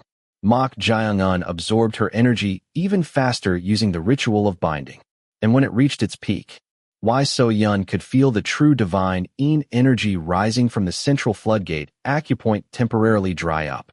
She did not miss that moment. As Mok Jang-un continued to absorb the energy from the central floodgate acupoint, an opportunity arose to challenge it. Wai So-yun circulated the energy in her danjian using a breathing technique, and she simultaneously sent all the remaining energy towards her blocked absolute meridians. Boom, boom, boom, boom, boom, boom. Her true energy collided with the blocked meridians. An immense pain, as if all the blood vessels in her body would burst, came over her. A groan escaped Wai So-yun's mouth. She was in so much pain. However, seeing Mok Jang-un in front of her, not showing any sign of suffering, she steeled her resolve. I can do it too. The main acupoints on her body bulged out and made sounds. The blocked absolute meridians had begun to react. Steam rose from her body, which had been overflowing with cold energy, and beads of sweat flowed down her now naked body. And in an instant, all the blocked absolute meridians. Boom, boom, boom, boom. Along with it, a change occurred in the energy that had dried up due to the ritual of binding. The rampaging energy was being controlled. Mok Jang-un, who seemed to have sensed this as well, stopped the ritual of binding and ceased absorbing the true divine yin energy.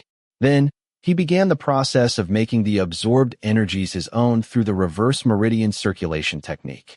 As each of them entered an important moment, "This is my chance." Chong Ryong emerged from the wooden puppet and manifested. She had been waiting for the optimal state to continue possessing the body. If Wai So-yun overcame the heavenly yin absolute meridians by fully opening the meridians, she would enter a different realm from before. Before that, she had to take the body now. With that, Chong Ryong merged into Wai So-yun's body. But the moment her body overlapped about halfway, Chong Ryong's expression distorted. Then, as if struggling, Chong Ryong tried to get out of Wai So-yun's body.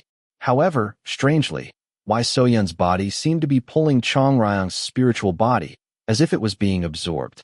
As a result, Chong Ryong had no choice but to increase her spiritual power for a moment. Since she had reached the level of a blue spirit, an immense spiritual power was unleashed. Thanks to that, Chong Ryong was able to avoid being absorbed and escape. Having narrowly avoided possession, Chong Ryong looked at Wai So-yun with a stiff expression. What the hell is this? That body, something is strange. This was a phenomenon different from possession. It was as if her spiritual body was trying to take root in that body.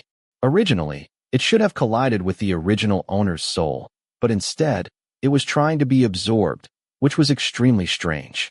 Startled by this, Chong Ryong had no choice but to leave. This mortal wench, seriously. At that moment, Chong Ryong looked somewhere. Then, she bit her lip tightly. Annoying bastard. Once again, a vast curse power spread in all directions, detecting her presence. If he could sense the spiritual power she had raised for a moment, even from a distance, he must not be an ordinary diviner. It seemed he would soon rush to this place. She was about to hurriedly ask to be sealed back into the wooden puppet, But Mok Jung-un was preoccupied with absorbing the true divine yin energy. I need to escape for now. If that guy came to this place, a rather troublesome situation would unfold. She had to lure him to another location and hide her presence. Then, she flew into the air and headed northeast. Not long after Chong Ryong disappeared, Mok Jung-un was able to fully digest the absorbed true divine yin energy and make it his own. The three types of energy, demonic energy, poison energy, and true divine yin energy, achieved balance within his body. Thanks to that, his entire body was filled with energy, making him feel refreshed.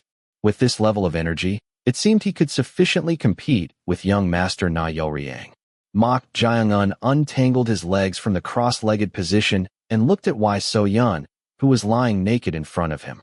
Coincidentally, she had just succeeded in opening all her absolute meridians and completely controlling the energy of the heavenly yin absolute meridians.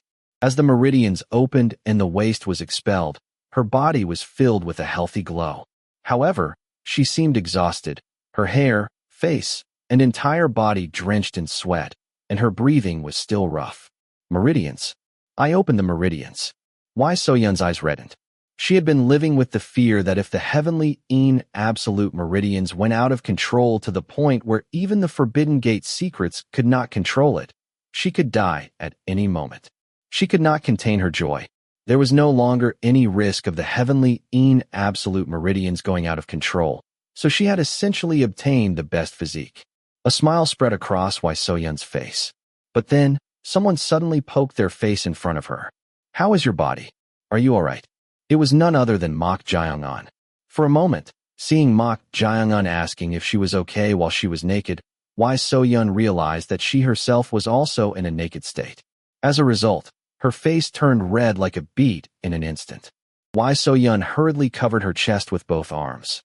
Seeing her reaction, Mok Jung-un raised one eyebrow. Has Chong Ryong not taken over the body? Her reaction feels somewhat different from Chong Ryong's. As he was puzzled, Wai So-yun spoke with an embarrassed face that had turned bright red. Are you really okay? You absorbed the true divine yin energy. Are you okay? Upon hearing her question, Mok Jung-un could instantly realize. The woman in front of him was Wai So-yun. Chong Ryong was not possessing her. With that, Mok Jung-un looked around and opened his spiritual sense to search for Chong Ryong. What on earth happened? But then, Wai So-yun spoke in a trembling voice. What is wrong? Is something wrong? In response to her question, Mok Jung-un shook his head and replied, I am fine. You do not need to worry about me. More importantly, something had gone wrong with the plan. Chong Ryong should have been possessing Wai So-yun's body, but suddenly, her energy had moved quite far away. He did not know what had happened. But then, Wai So-yun asked again, Are you really okay? Yes. I said I am fine. Then, Wai So-yun, still blushing with embarrassment, spoke with relief. That is a relief. She had hoped for Mok Jung-un, who was no different from her savior, to be safe. But to think he had survived even after absorbing that immense cold energy, she was genuinely relieved. Perhaps because of that, her heart was strangely pounding. Thump, thump, thump. Why was her heart acting like this? Chapter 166. Originally, Wai So-yun was from a renowned martial arts family under the Heaven and Earth Society, the heroic Spear Wai family. Born as the daughter of a martial arts family that specialized in spears, she was weak and sickly from birth, always having to lie in bed. The head of the Wai family had low innate martial talent, with his martial arts only reaching the perfected peak realm. So he thought his daughter Wai So-yun was simply suffering from an ordinary meridian blockage syndrome, causing her to be weak. So, he told her not to learn martial arts and to live an ordinary life. However, having inherited the blood of a martial arts family, she wanted to learn the family's martial arts like her other siblings. It was too difficult to simply lie in bed and watch. Therefore, despite her illness, she secretly trained in martial arts without her father or family knowing. But it was not easy for her, born with the heavenly yin absolute meridians, to willingly learn martial arts. Eventually, the heavenly yin absolute meridians went out of control. Unable to control her rampaging energy, Wai Hyan, the head of the Wai family, took Wai So-yun to the inner city with the token of merit he had received from his grandfather's time. He believed that only the doctors or executives in the inner city could save her. But then, a coincidental incident occurred. Society leader, we pay our respects. Ah, no need for formalities. The society leader, who was receiving treatment in the inner city, had come to visit. The society leader, whom even her father had never seen in person, had come to see her. The society leader stared intently at her face, then stroked her head once and muttered incomprehensible words. What was as expected? It was puzzling even in the midst of pain, but even more surprising words flowed from the society leader's mouth. Do you want to save this child? Then hand this child over to me. Did you not hear me? I said hand her over to me. Thus, having caught the society leader's eye, she was taken in as a disciple on the spot.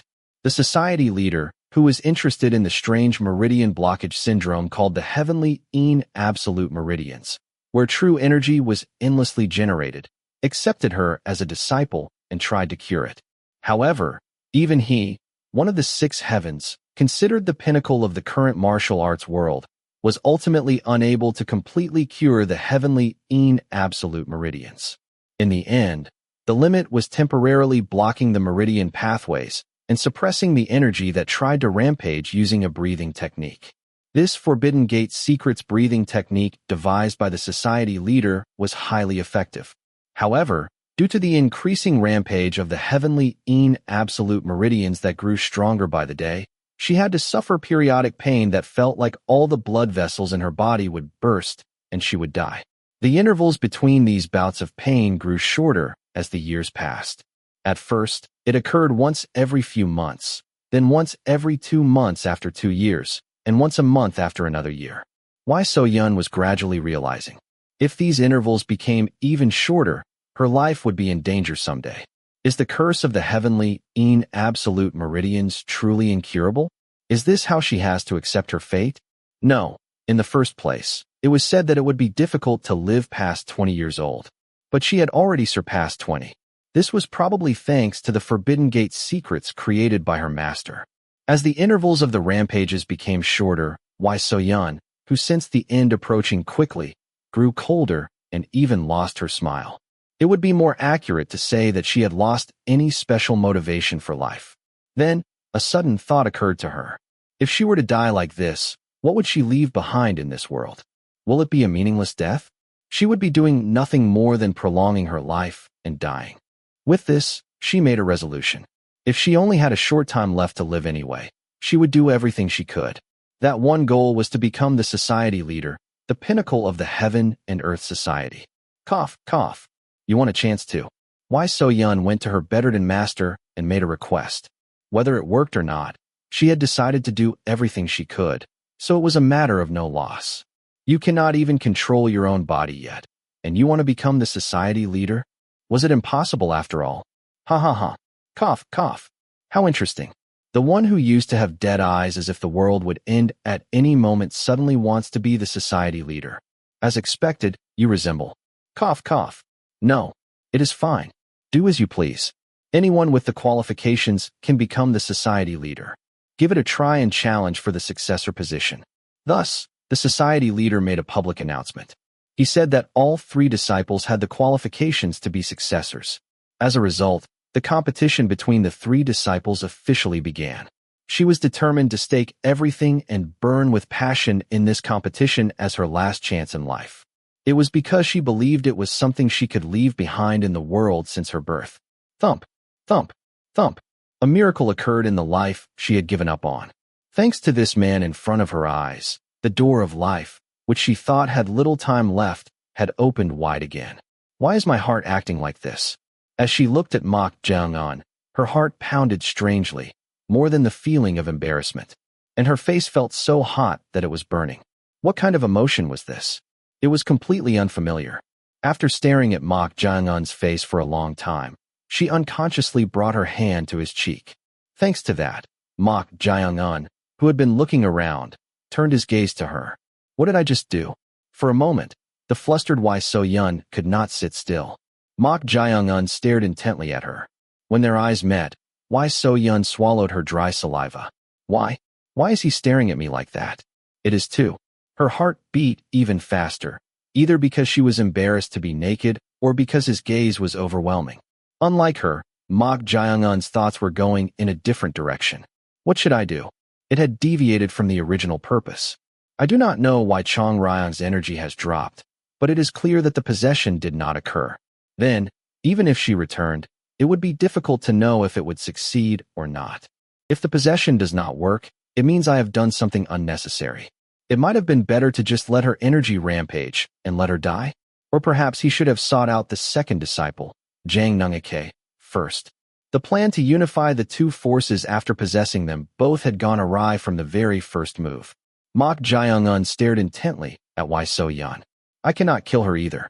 If he killed her right away, the problem would grow bigger. He could not make the society leader an enemy now because he needed to obtain clues from him. He could not even face him yet. I need to change the plan. A different approach was necessary. If possession does not work, should he turn Wai So-yeon into a living corpse using the 6 people spirit summoning technique?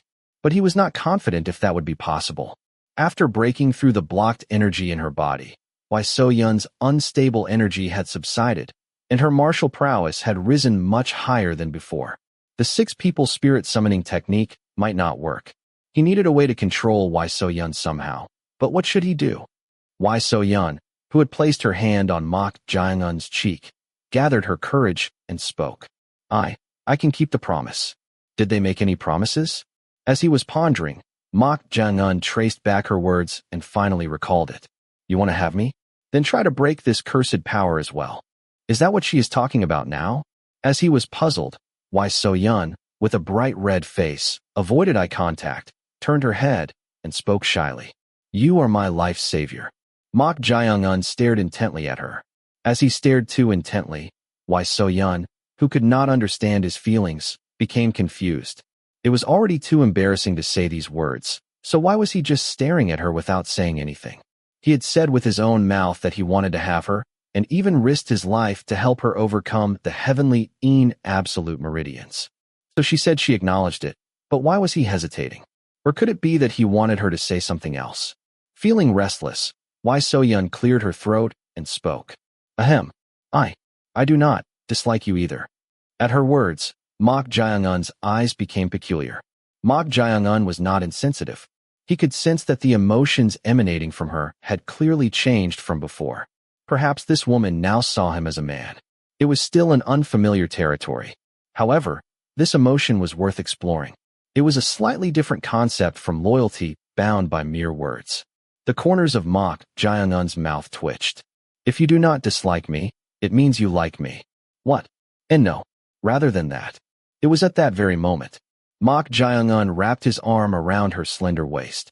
Then, he pulled her close to him. As a result, the bare skin of the two, who were naked, completely touched. Wai So-yeon unknowingly let out a sound. She was not only startled by Mok Jaeungun's sudden action, but also did not know what to do. Although she had heard about relationships between men and women in passing from those around her, including Geo Korean, it was impossible for it to reach the ears of someone with a limited lifespan. But those words she had brushed off suddenly came to mind. I cannot handle it. Wai So-yeon felt like her face was burning. As she trembled like that, Mok Jaeungun whispered in her ear, Then will you become my woman? Your woman. At those words, Wai So-yeon's eyes trembled. She had never even thought about becoming someone's woman in the first place. But not only was she feeling strange emotions towards Mok Jaeungun, but hearing these words made her face feel so hot that it seemed like it would melt. To her, Mok Jaeungun spoke. Why are you not answering? If you do not answer, I will take it as you do not want to. With those words, Mok Jaeungun tried to loosen his arm that was wrapped around her waist. Then, Wai So-yeon hurriedly wrapped her arms around Mok Jaeungun's neck and spoke, her shyness reaching its peak. Who said I do not want to? It is just too sudden. We do not know each other yet. We can get to know each other from now on. It was at that very moment. A sensation she had never experienced before, starting from below, caused a moan to escape Wai So-yeon's lips.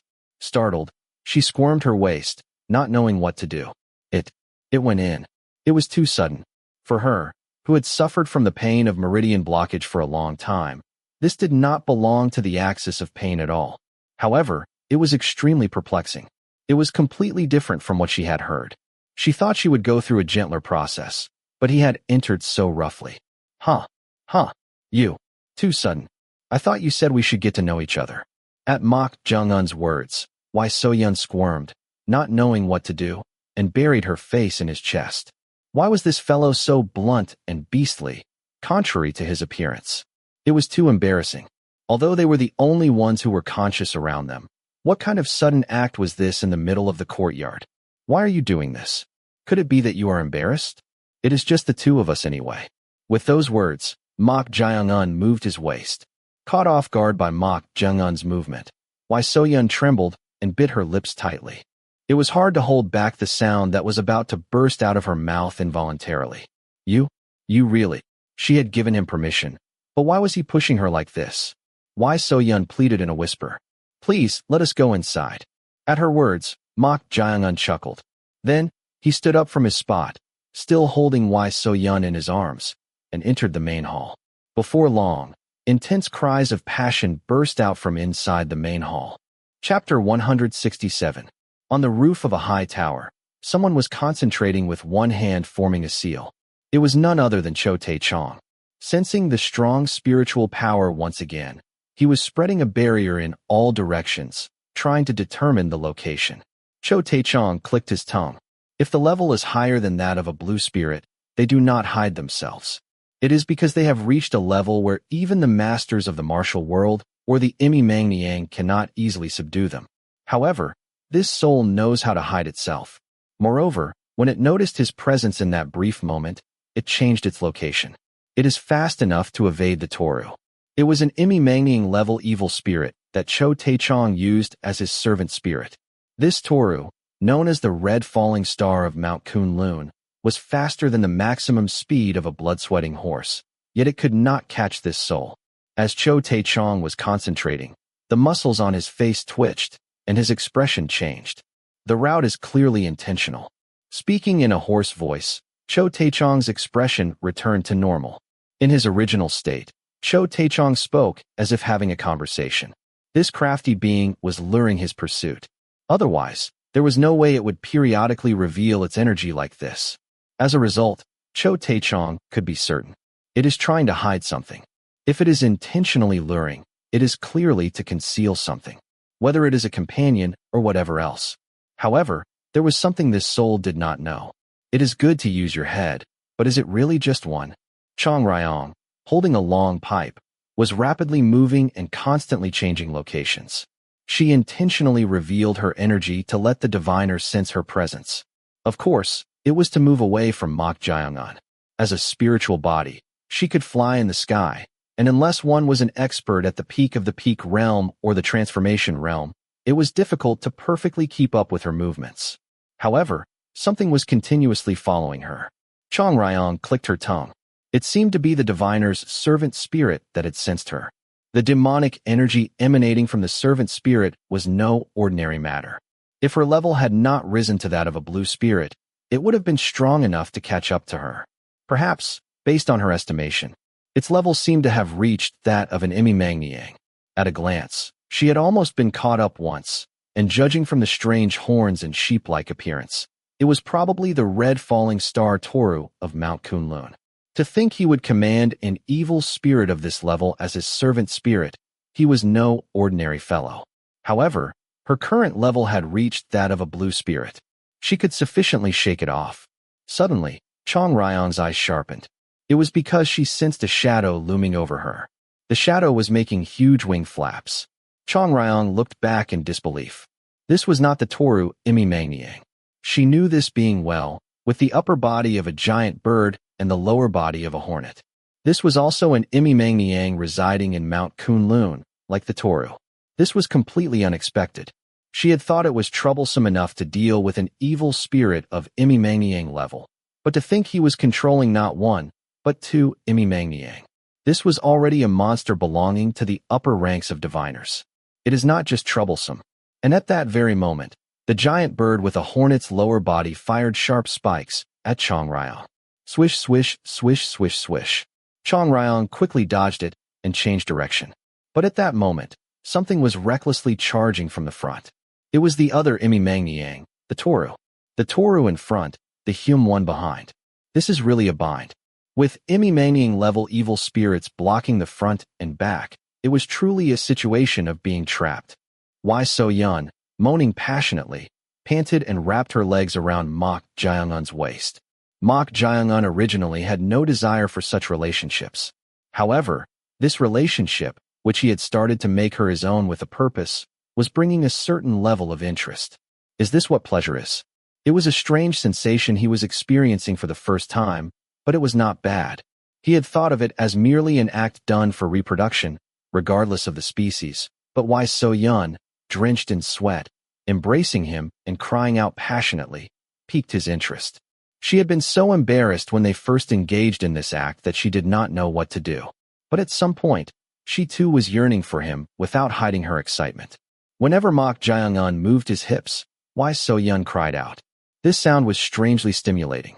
He had intended to make her submit appropriately and then finish, but due to this stimulation, he was already holding Why So Yun for the 5th time without rest.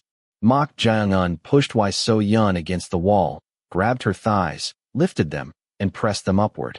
The rough breathing of Why So Yun, who had completely become a woman, and the way she looked at Mok Jaeungun were extremely sensual. Looking at her face, Mok Jaeungun felt a strange feeling. It was because Why So Yun overlapped with Chong Ryong. He had perceived them as completely different beings, nothing more, nothing less. But when he learned about the sensation of pleasure from this act and received stimulation, Chong Ryong occasionally overlapped with her. He did not know why this was happening. But why was it more stimulating to think of Chong Ryong through Why So Yun? With that, Mok Jaeungun drove into her even more roughly. Why So Yun's slender waist shook violently. Panting and gasping for breath, Why So Yun embraced Mok Jaeungun and whispered in a seductive voice. She wanted to continue becoming one with Mok Jaeungun. This pleasure was stimulating and too addictive. The sweat-soaked Why So Yun lay in Mok Jaeungun's arms, exhaling roughly. It was her first time knowing a man, and she understood why Geo Karayan and those around her made such a fuss about it. It was truly a pleasure that was hard to escape from. Why So Yun glanced at Mok Jaeungun's face as she lay there. Although his face was flushed, unlike her, he showed no signs of fatigue at all. He was truly like a beast. He was so aggressive that it was hard to handle at first. Even a martial artist who had trained and cultivated martial arts would get tired after a few times and need time to recover, but this guy had none of that. We can do more, right? She lost count of how many times he had said that. Why So Yun, who had been staring intently at Mok Jaeungun, asked shyly, You? Is this really your first time? I told you it was. Then why are you so? She could not seem to finish her sentence, trembling her lips, and buried her head deeper into Mok Jaeungun's chest. Asking this question was actually meaningless, because she was convinced that she was his first woman, as he had been rough at first but gradually became more delicate. It was a truly strange feeling. After becoming one with this guy, her heart was strangely drawn to him even more. Should she say that her desire to rely on him had grown stronger? Is this her as a woman? Strange. Really, when she thought she could die at any moment due to the curse of the heavenly absolute meridians, she had never felt such emotions or feelings before. There was no one to rely on in the face of death. But now, she felt that life or death would not be so bad if she was with this man. Does emotion shake even reason like this? But then, Mok Jaeungun suddenly sat up and said, I should get going for now. Stay a bit longer. No, never mind. Why So Yun, who had tried to hold on to Mok Jaeungun, stopped. Although she was growing fonder of this man, she felt that if she revealed such emotions here, she would appear easy. When men are confident that they have you in their net, their attitude changes drastically. So, young lady, if you find a man you like, make sure to keep this in mind. You should not appear too easy to a man. It was what Gok Ryan had always told her. If she pushed and pulled appropriately, the man would have no choice but to be desperate for her. But Gok Ryan herself could not follow her own advice whenever she was in front of Wu Ho-rang, the grand leader of the giant watchtower group. Do you have any clothes to wear? At that moment, Mok Jaeungun asked her. She shook her head and replied, There are none here. If you want women's clothes, I can lend you mine. Are you perhaps joking? At Mok Jaeungun's question, Why So Yun turned her head away. She had to be faithful to the push and pull, but it was becoming increasingly difficult with this man. Rather, she wanted to tease him. Does the heart naturally follow after giving one's body? Ahem. If you are looking for men's clothes that would fit you, there are some in the guest hall of the adjacent building. Your way of speaking, when it is just the two of us, you can speak comfortably. Why So-yeon twisted her hair, feeling unnecessarily shy. She felt it would be fine for this man to call her by her name. At this, Mok Jae-un smiled brightly and said, I am afraid that might be difficult. I am more comfortable with this way of speaking for now. You find that comfortable?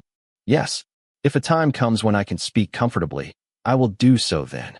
At Mok Jae-un's words, Why So-yeon could not hide her confusion. Why was he doing this when they could speak comfortably when it was just the two of them? Could it be that he was drawing a line? She was about to feel a bit disappointed when Mok Jae-un embraced her, pulled her close, and let her rest her head on his shoulder. Since you have become my woman, I can expect a lot of help from you in the future, right? At Mok Jae-un's whispered words, Why So-yeon's face flushed red. This guy was playing with her heart. Even though she knew that, why did it make her feel excited? No, I have to push and pull. Why So-yeon shook her head from side to side, gently pushed Mok Jae-un away, and spoke coyly. Of course I will help you since you saved my life. But whether I actively help you or not will be determined by what you do. At her words, Mok Jae-un chuckled. Then, he calmly told her what he had in mind. Upon hearing it, one of Why So-yeon's eyebrows arched upward. Do you really want me to do that? Yes. I hope you can do that for me. At Mok Jae-un's words, Why So-yeon's expression turned dissatisfied. It was not difficult to grant his request, but she was not sure if it was the right thing to do. So Why So-yeon asked, Even if my subordinates agree, will second senior brother be willing to accept it? Do not worry about that. Yes, that is a problem I will go and solve now. Why So-yeon frowned at Mok Jae-un's words. His drive was really fast, but was this possible? Night had fallen, and it was dark outside. Mok Jae-un, who had left Why So-yeon's residence, opened the pouch at his waist to check. Eldest young master Na Yeoryang's eyeball inside was safe. Worried that the rampaging true divine Een energy of the heavenly Een absolute meridians might freeze not only his clothes, but also this, and the spare wooden puppet, he had thrown them far away, but they were unexpectedly intact. Shall we go then? Mok Jae-un unleashed his lightness skill and flew. Following the main road for about 50 jang, Mok Jae-un noticed a gloomy-looking ancestral shrine building located in the eastern corner of the inner city. It was a considerably large building, and Chong Ryong's energy, which had disappeared, could be felt there. Entering inside, there was an altar, and on the wall, there was a tattered scroll and a well-preserved portrait next to it. Surprisingly, the figure depicted in that portrait was a portrait of Chong Ryong. However, Chong Ryong's attire in this portrait was different from usual. She was wearing a red ceremonial dress that a bride would wear, and was even wearing makeup. This made Mok Jae-un puzzled. Why was such a portrait hanging on the altar of this ancestral shrine? And why was the other scroll, which seemed to be another portrait, torn to shreds, making it impossible to recognize its form? But then, a voice was heard. What are you staring at so intently? Mortal. Chong Ryong was seen leaning against one side of the altar, holding a long pipe and exhaling smoke. Her face looked haggard for some reason. Although she was conserving her spiritual power and not revealing her energy, she looked quite exhausted. So Mok Jae-un asked, A more troublesome matter than I thought arose. A troublesome matter? Does it have to do with you disappearing without possessing her midway? At Mok Jae-un's question, Chong Ryong sighed and said, Well, it is not unrelated since it happened because of that. But there seems to be a diviner of at least pavilion master level inside the inner city. Of course there would be diviners. Yes, but he is no ordinary fellow. At her warning, Mok Jae-un stroked his chin and said, Judging from Chong Ryong's words, he must be truly powerful. He commands 2 Imimangning level servant spirits. At this, Mok Jae-un could not hide his surprise. If they were Imimangning level, they would be highly ranked evil spirits equivalent to the 3rd grade. However, he had heard that even diviners had difficulty controlling evil spirits above the level of monstrous beasts. So if he could command 2 of them as servant spirits, he must be a diviner with no ordinary curse power. Did you fight him? If I had fought, do you think it would have simply ended? I suppose you are right. With 2 Imimangniang, Even Chong Ryong would have had difficulty facing them without properly unleashing her spiritual power. She had desperately escaped using the minimum amount of power. After almost 1 hour and a half of playing hide-and-seek, she was able to evade them. Chong Ryong clicked her tongue and said, "By the way, mortal, why are you so late? You are someone who did not take long to absorb death energy, so what was so difficult? I had to find another way since possession did not work." "What? Oh, right. That is what happened." Preoccupied with shaking off the diviner and the two evil spirits, she suddenly recalled the reason why the possession had failed. She did not know what that strange phenomenon was. The body of that mortal wench who had tried to absorb her was too bizarre. Why did you not possess her? Or was it not possible? At Mok Jaeungun's question, Chong Ryong replied, as if she was in a difficult position. "I do not know. Even I do not." "You do not know?" "I felt like something would happen if I possessed the body of that mortal wench who resembled me." "Something would happen?" "It is hard to explain to you. That wench's body strongly pulled my spiritual body, and it was the first time I experienced such a phenomenon." "The body pulled the spiritual body?" At her words, Mok Jaeungun furrowed his brows. Even as a diviner, he had gained some knowledge, but he had never heard of the phenomenon Chong Ryong described. He would probably need to consult with the diviner, Zhou Yuigong, or examine the various books related to exorcism techniques he possessed. Then, Chong Ryong spoke. "We are in a bind. Since possession failed." "No, that is not it. Not it. But to control that mortal wench according to the plan. I think I can control her." "Huh? What do you mean?" "Even if it was in exchange for saving her life from the rampaging heavenly absolute meridians, controlling her might be difficult due to her status as the society leader's disciple and a candidate for the successor position." To the puzzled Chong Ryong, Mok Jaeungun nonchalantly said, "I could not make her a subordinate, so I made her my woman." "What? Your woman?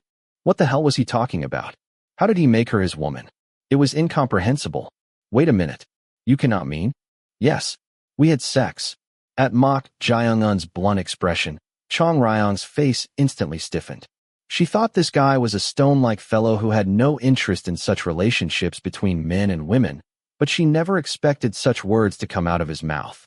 Although she had died and become a wandering soul, for some reason, it felt embarrassing. But when Chong Ryong unconsciously imagined it, her face turned red and her expression distorted. "Wait, that mortal wench resembles me." Chapter 168. You cannot mean? "Yes, we had sex." At Mok Jaeungun's blunt expression, Chong Ryong's face stiffened. She thought this guy was a stone-like fellow who had no interest in such relationships between men and women, but she never expected such words to come out of his mouth. Although she had become a wandering soul, she could not help but feel embarrassed. But when she suddenly thought of it, Chong Ryong's face turned red and her expression distorted. "Wait, that mortal wench resembles me." At this, Chong Ryong could not hide her perplexity. Although their auras were different, if one only looked at their appearances, she and Wai So-yun resembled each other so much that they could be mistaken for sisters or twins. Yet, knowing that, he still had sex with her? For a moment, Chong Ryong imagined herself in Wai So-yun's place. You are really going off the rails. That mortal wench resembles me."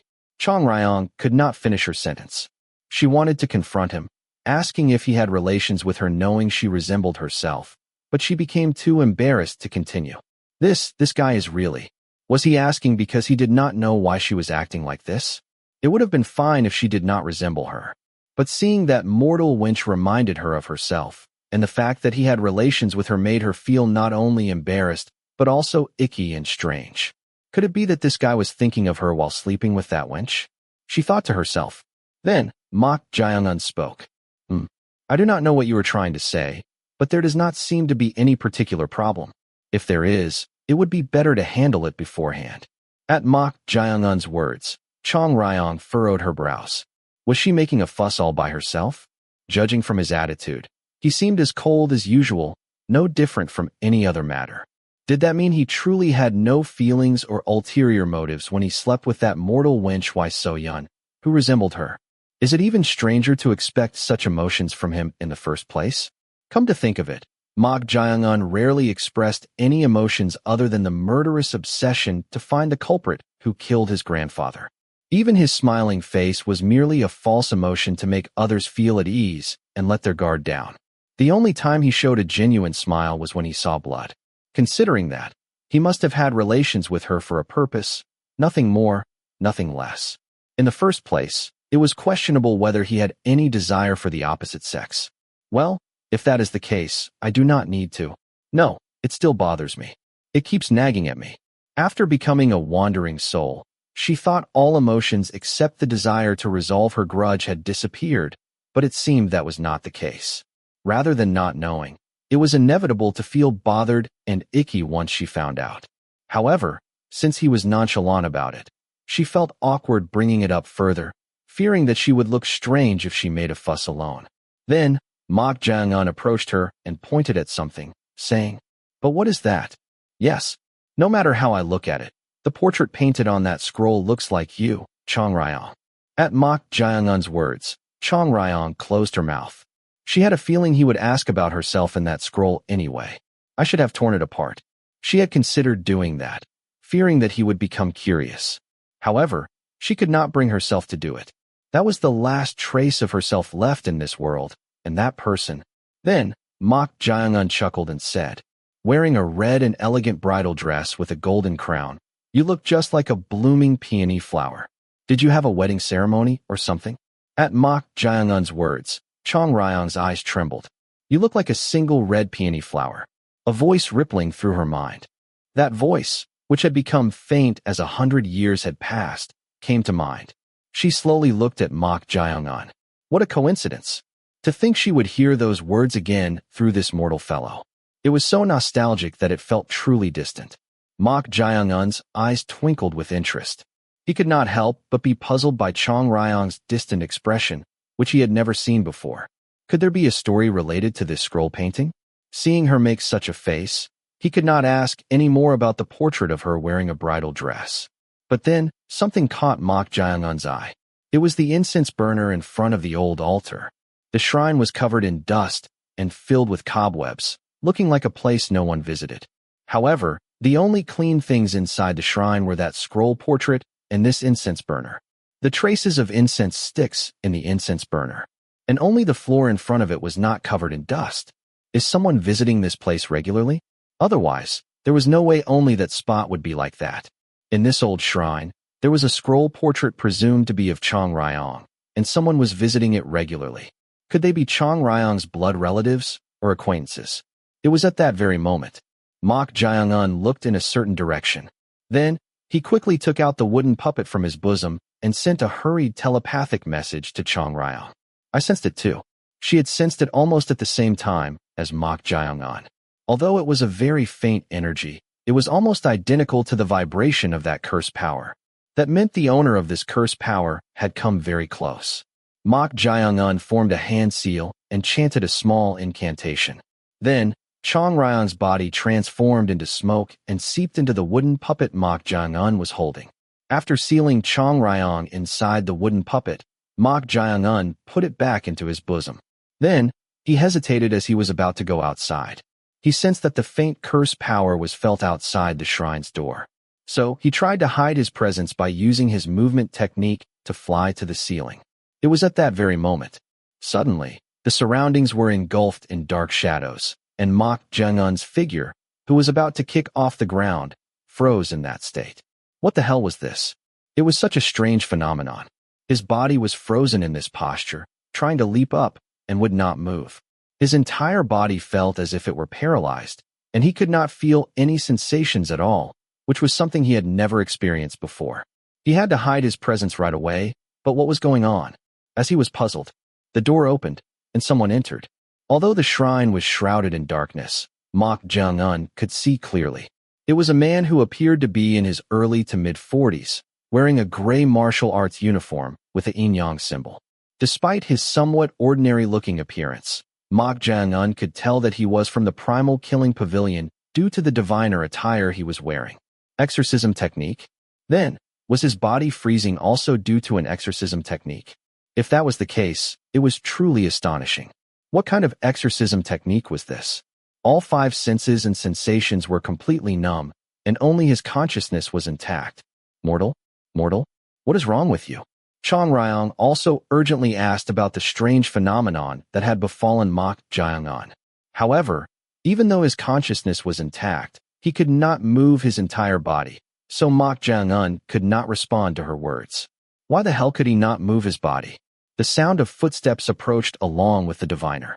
Seeing the diviner like this, Mok Jae-on thought that this technique, whatever it was more dangerous than anything he had known before. A technique that could stop everything except consciousness. What kind of absurd technique was this? Was it not a method that could kill anyone if one wanted to? Chong Ryong's voice rang out loudly. Thinking that Mok Jae-on's condition was dangerous, she was contemplating whether to break the wooden puppet and come out right away. As the diviner approached within 10 steps, she finally decided to break the wooden puppet and come out. At this rate, they would be caught with their eyes open. As Chong Ryong unleashed her demonic power to break the wooden puppet, it cracked. It was at that very moment. Chong Ryong, who was about to break the wooden puppet and come out, stopped. Mortal, are you all right? Yes. Suddenly, all my senses have returned. For some reason, the moment Chong Ryong cracked the wooden puppet to come out, all the sensations in his body returned. But then, an even stranger thing happened. The moment his senses returned, the approaching diviner disappeared. It was not in the sense that he moved quickly. He suddenly vanished from sight, as if he had never been there in the first place. It was as if he became unrecognizable. What the hell is this? He had clearly sensed the curse power beyond the shrine door. And did he not walk right up to him? But he suddenly disappeared. Since his senses had been frozen, it was difficult to even grasp the presence or absence of energy as he disappeared without a trace right in front of him. We need to get out of here for now. Whether it was a technique or something else, if they could not accurately comprehend it, there was no way to confront it. The only answer was to unconditionally leave this place. Mok Jae-on immediately flew out. At the same time, blood flowed down the forehead of Cho Tae-chong, who was sitting on the roof of a high tower, forming a sword finger seal. At the same time, Cho Tae-chong furrowed his brows with an incredulous look. What the hell was going on? The time-space all-deception technique, an advanced forbidden technique that would not be undone unless the caster released it, suddenly broke apart, despite having some limitations. Fortunately, since he had not touched anything alive during the technique, the repercussions were minor. However, this was an unexpected variable. That guy? What the hell is he? This was the first time. No, it was not the first time a forbidden technique had broken midway, but the situation was completely different from back then. That monster had transcended the realm of humans, making it possible. But the boy who was in the darkness that he had seen through the time-space all-deception technique just now. It was too dark to see clearly even from 10 steps away, but at a glance, he was a young lad who had not even reached adulthood, around 17 to 18 years old. There was no way such a young lad could have done anything. In the first place, from the moment he was caught in the time-space all-deception technique, he could not do anything. Then, Cho Tae-chong's expression distorted, and his face changed. Then, he spoke in a hoarse voice. Do not be overconfident just because it is a forbidden technique. There is no perfect technique in this world. As soon as he finished speaking, Cho Tae-chong's face returned to normal. I know that much. But this technique does not include living beings as subjects of recognition. You know that too, do you not? Wait a minute. Could it be? Cho Tae-chong, who distorted his expression again, spoke in a hoarse voice. Kuhihihi. You found the answer. As soon as he finished speaking, Cho Tae-chong's face returned to its original state, and the corners of his mouth curled up bitterly. The high-level wandering soul that had been sweeping through the inner city of the Heaven and Earth Society. The location he had predicted while estimating the path of the spiritual power that had shaken off the two servant spirits was none other than that old shrine. He was already curious about what it was trying to hide. But with this, it seemed he had found the answer. Meanwhile, Mok Jae-on was heading somewhere quickly. Chong Ryong asked him, "Where are you going?" "For now, let us return to the Shadow Clan and—" "No, we need to hurry before that." "What do you mean?" "That diviner fellow who used that strange and unknown technique will be desperate to find you and me. So we should lay low until we come up with a countermeasure. That is why I think we need to hurry even more. I also saw his face, but he briefly saw my face too. It will not take him long to find me." "You cannot mean?" "If I can kill him, I should." Murderous intent flickered in Mok Jang-un's eyes as he spoke those words. The place Mok Jang-un was heading to was none other than the vicinity of the high tower where the Primal Killing Pavilion's estate was located. Chapter 169. After traveling a considerable distance using lightness skill, Mok Jang-un stopped. It was none other than the vicinity of the high tower where the Primal Killing Pavilion estate was located. The high tower, known as the tallest building in the inner city except for the main hall where the society leader resided, was attached to the Primal Killing Pavilion estate. Therefore, although Mok Jang-un did not completely know the layout of the inner city yet, it was not too difficult for him to find it. Chong Ryong's voice reached Mok Jang-un's ears. "Mortal, are you not going too far? Even if you have crossed the threshold, if something like earlier happens again, you might even die instead." Chong Ryong was concerned about the previous situation, that strange technique that had immobilized even the rapidly strengthened Mok Jang-un. If he were to be caught in it and have his neck slashed, it would lead to an irreversible situation. "It is not too late yet. Let us go back." "No. If we go back, it will be too late." "Sigh. What is too late?" "Someone capable of using such a strange technique, who knows what they might do." Mok Jang-un was concerned about a different aspect than Chong Ryong. If it was something that could be dealt with to some extent, there was no need to rush. However, if it was a technique that was completely impossible to deal with, taking the initiative first was the answer. Mok Jang-un thought they needed to handle it before the other party could do anything. "Goodness, you really do not listen at times like this, mortal." Chong Ryong clicked her tongue. Once this mortal fellow made up his mind, he never yielded. Unless she manifested and forcibly dragged him away, there was probably no way to dissuade him. So Chong Ryong said, TSK. There is no other choice. Avoid a direct confrontation. If they went in directly, it would be equivalent to letting the other party know they had come. To make it difficult to see with the naked eye, he had been moving through dense shadows the entire way. Since crossing the threshold, it had become difficult for ordinary people to sense his presence. So, the guards standing in front of the estate were chatting among themselves, unaware that he was nearby. Fortunately, night has fallen. At night, there are fewer people wandering around and more places to hide. Mok Jang-un opened his spiritual sense and focused on his spiritual eye. It was to identify the most convenient route. When he opened his spiritual eye, he saw two energies at the early stage of the peak realm beyond the wall. To have two experts of the peak realm stationed here. The early stage of the peak realm was almost equivalent to the level of a grandmaster. As the Shadow Clan leader had said, it seemed to be true that the society leader valued the Primal Killing Pavilion and was thorough with security. Moreover, most of the energies of the martial artists guarding the estate were at least first-rate experts or higher. If one were to infiltrate out of mere curiosity, there was a high probability of suffering a setback. Of course, Mok Jang-un did not mind that at all now. Mok Jang-un's figure dispersed like mist. It was the clear and manifest water-crossing steps he had stolen from eldest young master Na Youriang. The clear and manifest water-crossing steps, when deliberately used, was so fast that it was difficult to detect with the naked eye, making it challenging even for experts of the peak realm to easily notice. Mok Jang-un instantly crossed the wall and entered. Then, he quickly moved through the estate. There were a total of 15 buildings inside the estate.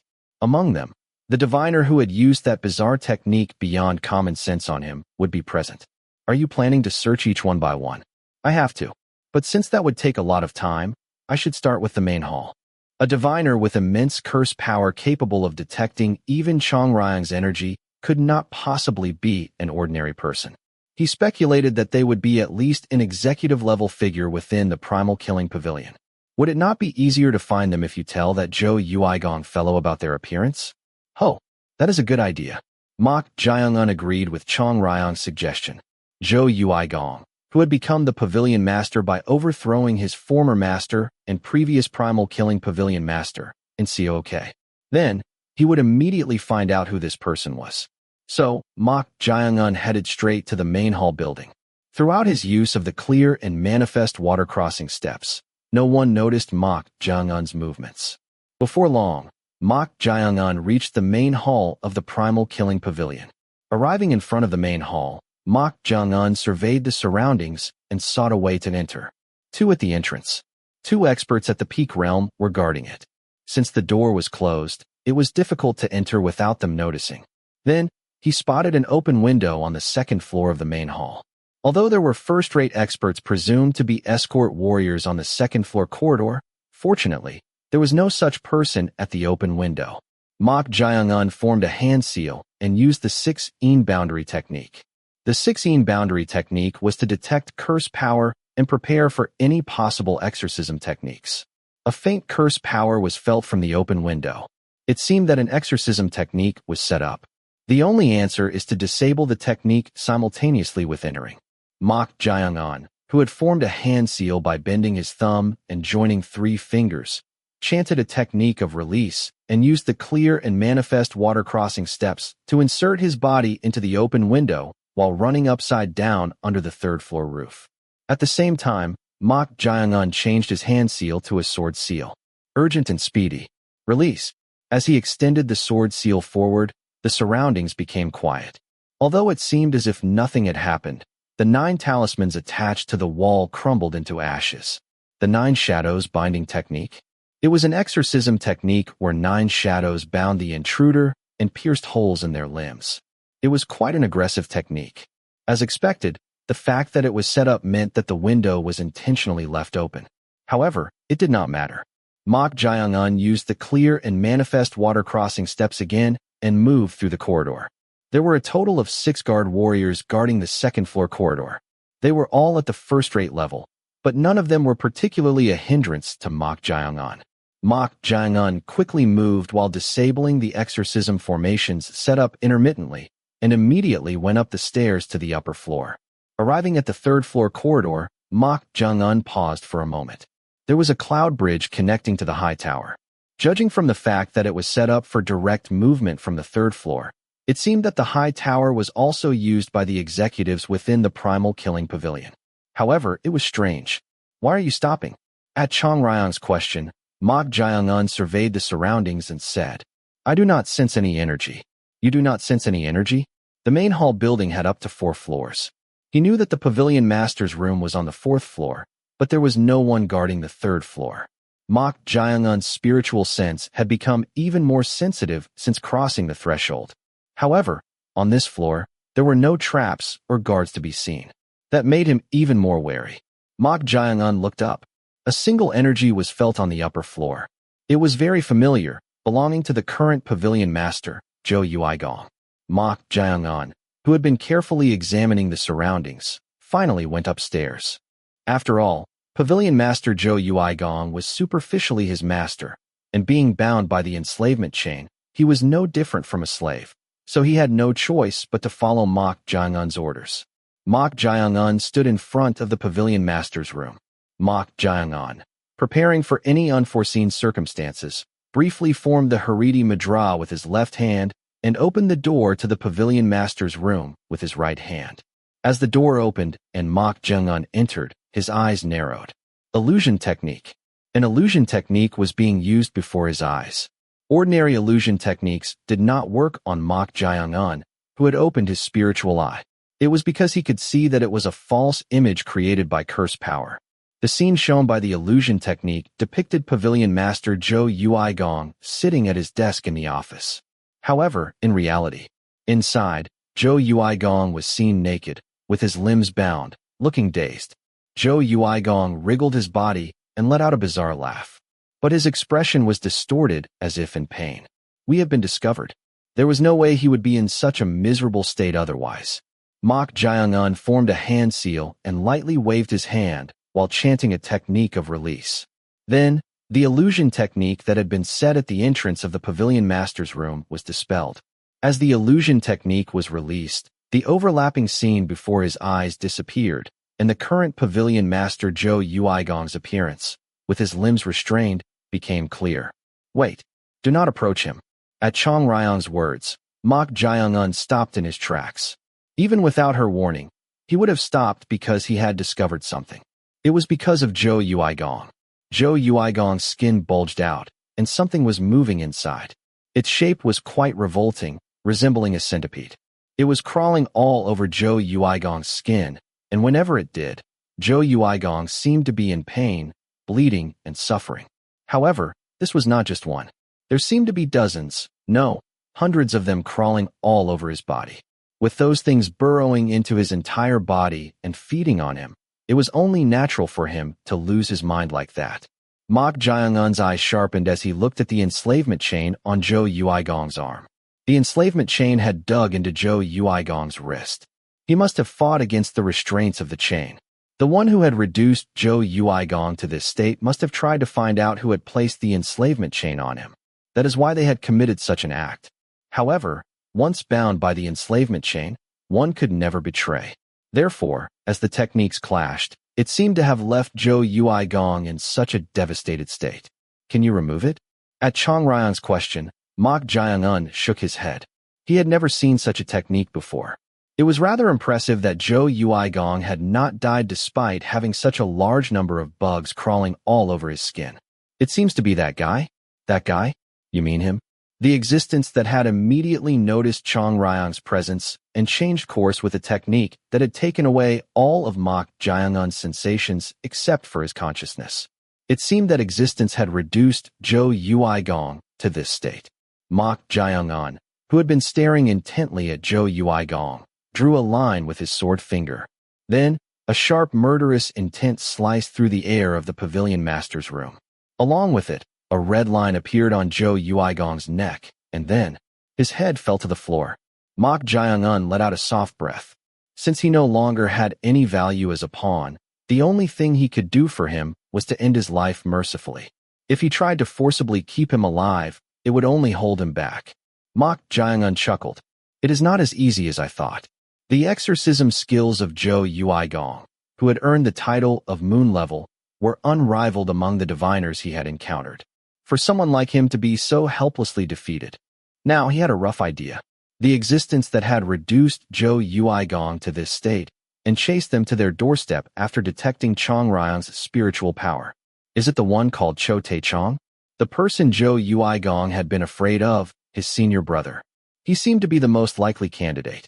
Senior brother Cho Tae-chong possesses curse power comparable to our master. He is an existence I cannot possibly handle. Those were the words Zhou Yuigong had said to him, since he had subdued the previous primal killing pavilion master. In COOK, Mok Jae-un thought Zhou Yuigong would be able to sufficiently resist if he made full preparations. However, it seemed he had underestimated him. He might be an even more troublesome diviner than the arrogant and elderly in COOK. Perhaps he was an even stronger diviner than Zhou Yuigong had anticipated. If I do not kill him now, he will be a nuisance. Murderous intent flickered in Mok Jae-un's eyes. It was at that very moment. The sound of footsteps echoed in Mok Jae-un's ears. The moment he heard the second footstep, Mok Jae-un turned his head back. Why are you doing that? Mok Jae-un's memory was beyond imagination. He could remember even the habits of the other party just by the stride and sound of their footsteps, so he could immediately identify who it was. It was undoubtedly the same existence that had entered the old shrine. What will you do? I have to kill him. There was no need to hesitate. Even if this existence was a tremendous diviner, the key point was only one. If he killed him before he could use any techniques, that was it. Mok Jae-un's actions were very swift once he made up his mind. Mok Jae-un's figure dispersed like mist. Along with it, Mok Jae-un, who had used the clear and manifest water-crossing steps, ran out of the pavilion master's room and down the corridor using high-speed movement.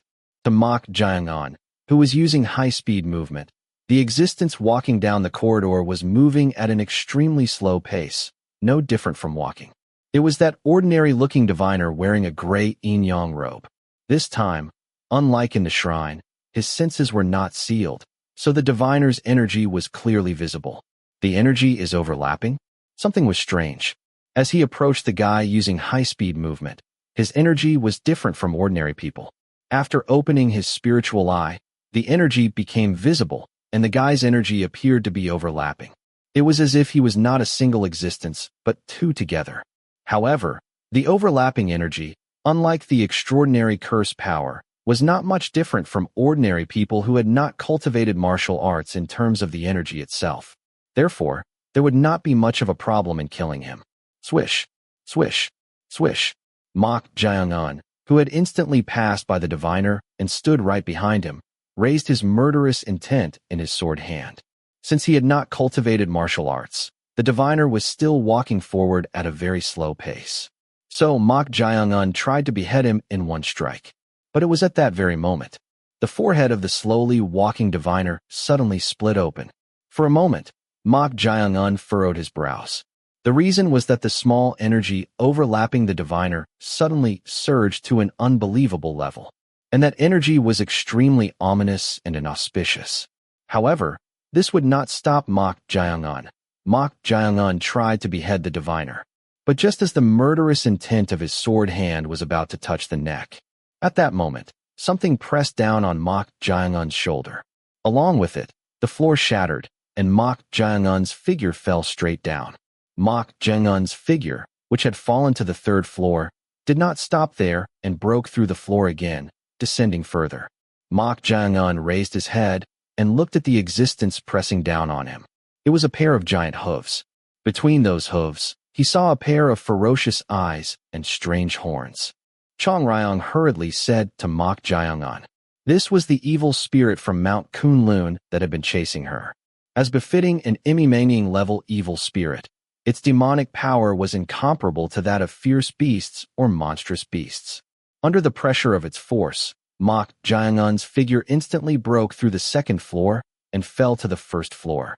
The beast seemed to be trying to crush him to death like this.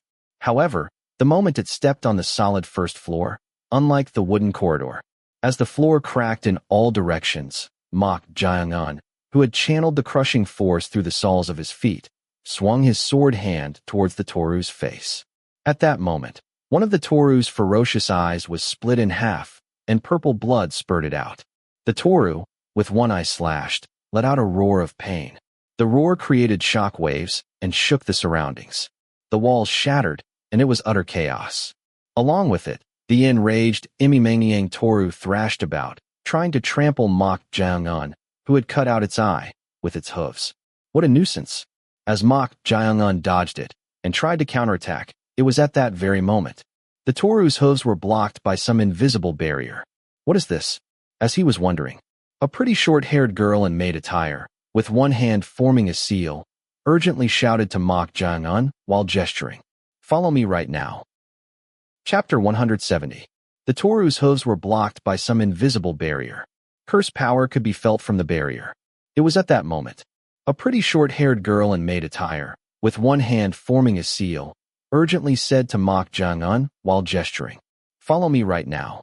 Is this the time to ask that? Hurry up. At the girl's words, Mok Jaeung-un's eyes narrowed. The curse power emanating from the girl was almost equivalent to the level of a moon-level diviner.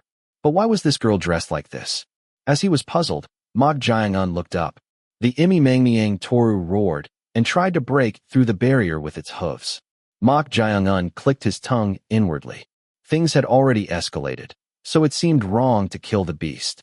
With this level of commotion, people would gather from the surroundings, and there would soon be chaos. So, Mok Jaeung-un said to the girl, All right, but where do you want me to follow you?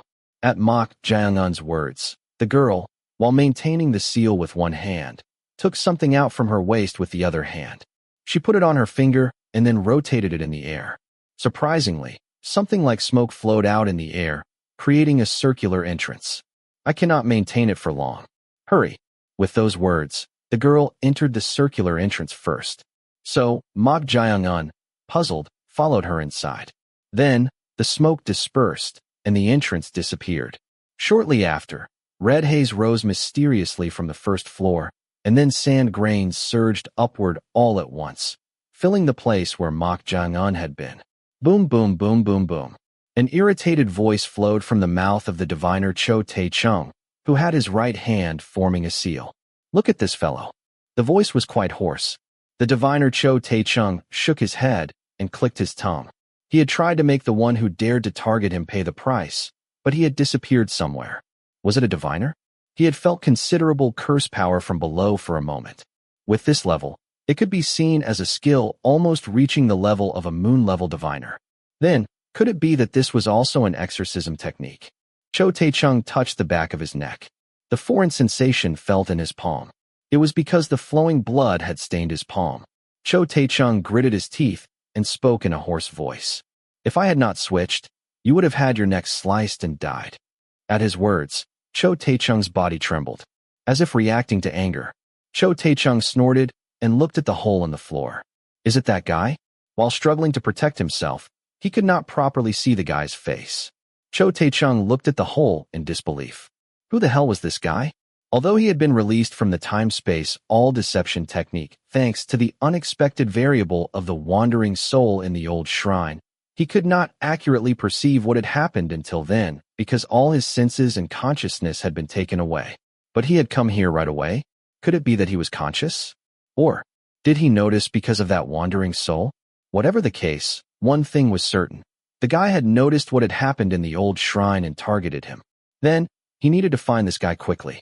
If he were an ordinary person, he would not dare to target him recklessly, but seeing him commit such a brazen act, he was quite a nuisance. Then, someone hurriedly ran up the stairs and appeared. It was a guard warrior guarding the stairs leading to the 3rd floor. The warrior, who had been startled by the sudden roar and come up, could not hide his perplexity upon seeing Cho Tae-chung's face. What is that on your forehead? Oh my, you saw it. It was right after those words ended. Something sharp pierced through the guard warrior's chest and protruded out. The warrior, with his chest pierced, gasped for breath with eyes wide open as if they would tear apart, and then his head drooped as if he had lost all strength. Cho Tae-chung, who had been coldly watching him, looked up at the sky and said, "Find a guy." He could not have escaped far. As the order was given, the shadows that had been covering the surroundings disappeared with the sound of giant flapping wings. Mok Jang-un looked puzzled as he watched the entrance disappear like smoke. He had learned various exorcism techniques, but this was the first time he had seen such a technique. As he was amazed, the girl spoke from behind. "What is your identity?" At that question, Mok Jang-un turned his head. The short-haired girl in maid attire was standing with her arms crossed, looking at him with wide eyes as if in disbelief. So Mok Jang-un looked around. It is the kitchen. Even without an answer, it seemed obvious that this place was the kitchen. With the pots hanging on the walls and the chimney, anyone could tell this was the kitchen. Yes, it seems so. Is that all you have to say? Despite experiencing the disconnected space technique. No, that is not important. More importantly, I asked about your identity first. But you are quite handsome, are you not? Mok Jang-un tilted his head at the girl's incoherent words. Then, the girl approached Mok Jang-un and stared at his face intently without hesitation. What is with this mortal wench? Chong Ryong spoke as if she was dissatisfied. So, Mok Jang-un asked in puzzlement. Are you going to keep staring like that? It is not like your face will wear out from looking. Can I not take a look? Mok Jang-un shrugged his shoulders at her assertive attitude. Then, he focused his spiritual sense and checked for any approaching presences. However, no presence was felt in the surroundings. Meanwhile, the girl smacked her lips and said, "Ah, what a pity. What a shame. Your face shows that you will not even reach adulthood and will have a short life. I said you have the fate of a short life. Your neck will either break or be cut off. If it were not for that, you would be the perfect husband for me." With those words, the girl giggled as if embarrassed, covering her flushed face with both hands. Chong Ryong was annoyed by her unpredictable attitude. I do not like this mortal wench for some reason. In Mok Jang-un's eyes, she just seemed like a lively girl. Of course, calling her a girl was not quite accurate given her curvaceous figure. She had a cute face and seemed to be around 17 to 18 years old at a glance. She appeared to be around the same age as him. Then, the girl spoke. Anyway, what is your identity? Judging from your attire, you are not from the primal killing pavilion, and you seem like an ordinary person, so why did it target you? By that, you mean?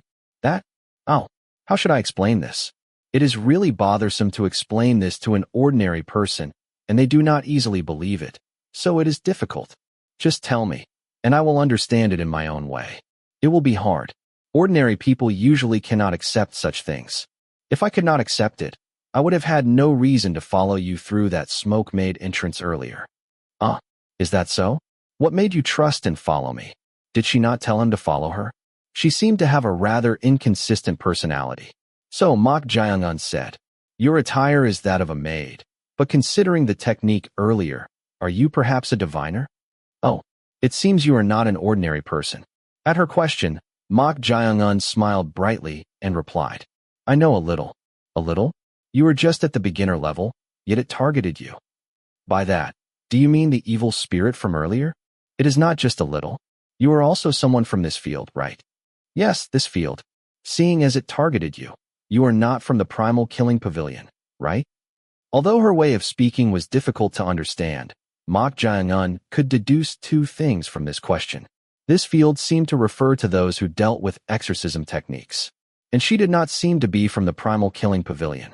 If she were, she would not have helped him in the earlier situation. So, Mok Jaeung-un nodded and said, No. Strictly speaking, he could be considered to be from here since he was a disciple of the current pavilion master of the primal killing pavilion, the deceased Zhou Weigong. However, saying so in this atmosphere would only make the girl more cautious of him. Mok Jaeung-un's response was well-timed. The girl let out a sigh of relief and said, Phew, that is a relief. I was worried that I might have gotten involved in an internal conflict at the primal killing pavilion. Is that so? It is not like that. It seemed that way. Otherwise, there is no way that cursed three-eyed bastard would try to kill you. Mok Jaeung-un asked in response to her words. Three-eyed? Did she just say three-eyed? At Mok Jaeung-un's question, the girl nodded and said, Yes, three-eyed.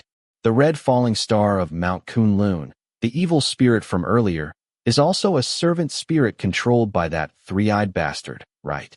At her words, Mok Jaeung-un's eyes narrowed. The diviner he had tried to kill earlier. No, Cho Tae-chung was called three-eyed? Mok Jaeung-un suddenly recalled an incident from the Corpse Blood Valley. So what exactly is this three-eyed thing? It is literally what it means. A three-eyed being. It is a malformed vessel born from a human womb. There are stories that when it is born, it brings misfortune. But it is quite interesting. Even in ancient times, a three-eyed being would have been killed within a day of being born. I do not quite understand what you are saying, but are you saying that the diviner with the Taoist robe who has the three eyes left you here? Yes. I do not know what that bastard did, but after he visited, no one could perceive me. That was the conversation he had with the monster raccoon dog that had been sealed in the scroll. Then, was Cho Tae-chung, the chief disciple of the former primal killing pavilion master in Suoke, the one responsible for trapping that monster raccoon dog with tremendous demonic power? At that moment, Chong Ryong's voice echoed in his ear. Mortal, if what this wench is saying is true, it seems we have messed with quite a big shot. A spiritual beast. A diviner capable of sealing a spiritual beast is definitely not an ordinary person.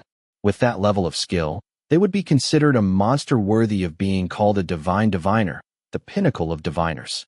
Diviners are given titles according to their curse power and the level of their techniques. Divine, sun, moon, technique, profound, and conveying. The title bestowed upon only the six at the pinnacle. That is the title of divine.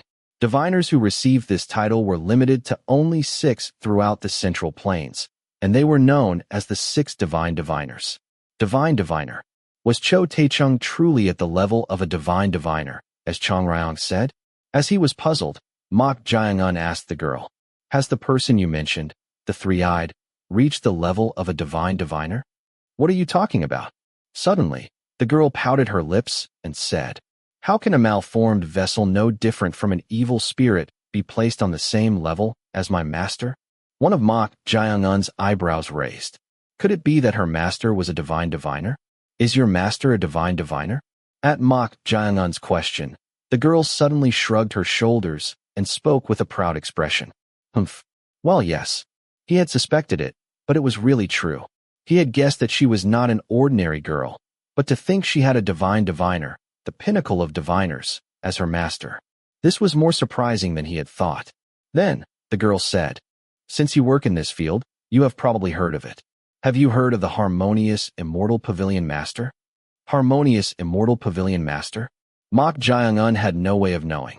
Although he had learned basic common sense through moon-level diviner Zhou Weigong, he had not learned about which diviner groups were famous or who the six divine diviners were.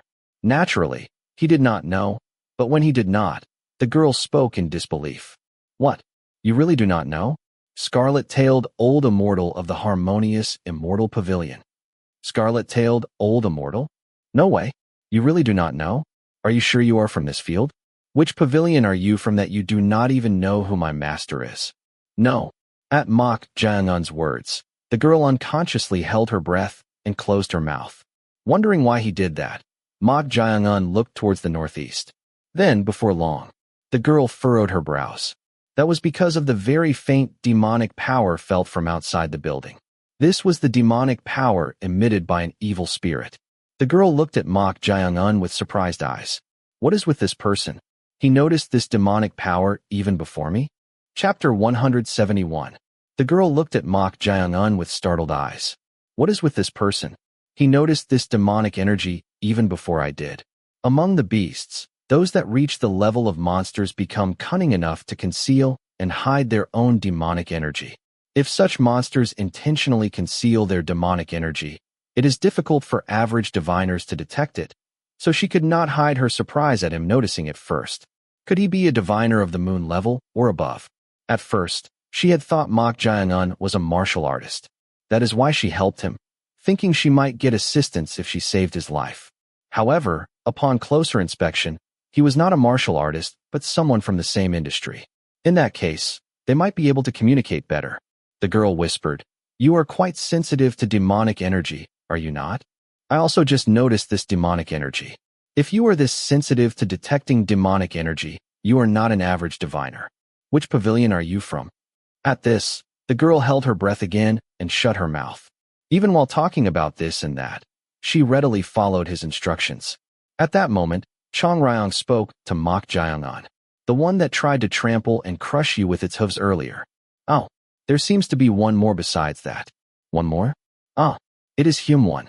"Yes, like the Toru, it is also a beast from Kunlun Mountain. In some ways, it is much more difficult and dangerous to deal with than the Toru. Two beasts at the monstrous level. It was a more troublesome situation than he thought. He had fought beasts at the monstrous beast level before, but this was his first time facing those at the higher than monstrous level. Thus, it was hard to gauge how powerful monsters were. Of course, he had broken through the wall and reached the transformation realm, so he did not think he would be pushed back by beasts. He was just being cautious. At that moment, the girl clicked her tongue and said in a small voice, "Two?" So the rumors were true. Yes, there were stories that the three-eyed uses two beasts at the monstrous level as his familiars. These words from her piqued Mok Jaeungun's interest. This girl seemed to possess quite a lot of information, more than he expected. So Mok Jaeungun asked, "But how did you enter this place?" "From what I heard, you are not from the primal killing pavilion, but from the harmonious immortal pavilion, right? You said you were from there, so why are you here in such attire?" Well, about that. At Mok Jaeungun's question, the girl suddenly became restless. That was understandable, as she was not supposed to be here originally, and was in a position where her identity could not be exposed. Unable to think of a suitable excuse, she hurriedly changed the subject. What about you? You are just as suspicious as me." "Yes, you are not from the primal killing pavilion either. Moreover, that three-eyed tried to kill you using his familiars. How do you explain that?" "I simply tried to kill him because he threatened my life first." "Ah, so that was the reason." "Wait, what? You tried to kill the three-eyed?" The girl asked with wide eyes. "Is there something wrong with that?" "Rather than wrong, I am just surprised that you tried to kill him." "Is that something to be surprised about?" "It is. Do you know how dangerous that wretched fiend is? And you tried to kill him alone? Is he that dangerous?" "Of course. It is said that 300 diviners who tried to subdue him were brutally slaughtered by his hands in a single night." 300 diviners were killed? Is his power strong enough to handle that many diviners alone? No. It made sense that average diviners could not handle him since he could single-handedly subdue and seal a spiritual beast. If I had not helped you earlier, you could have died too. "Ah, thank you for that." At Mok Jaeungun's words, she spoke with a puffed-up face. "Your gratitude sounds quite dry for a thank you. How could that be? Never mind. Anyway, you are quite daring. To think you planned to kill such a monster alone. Even I, who possesses a protective talisman given by my master, only observe him from a distance." Mok Jaeungun chuckled at her words.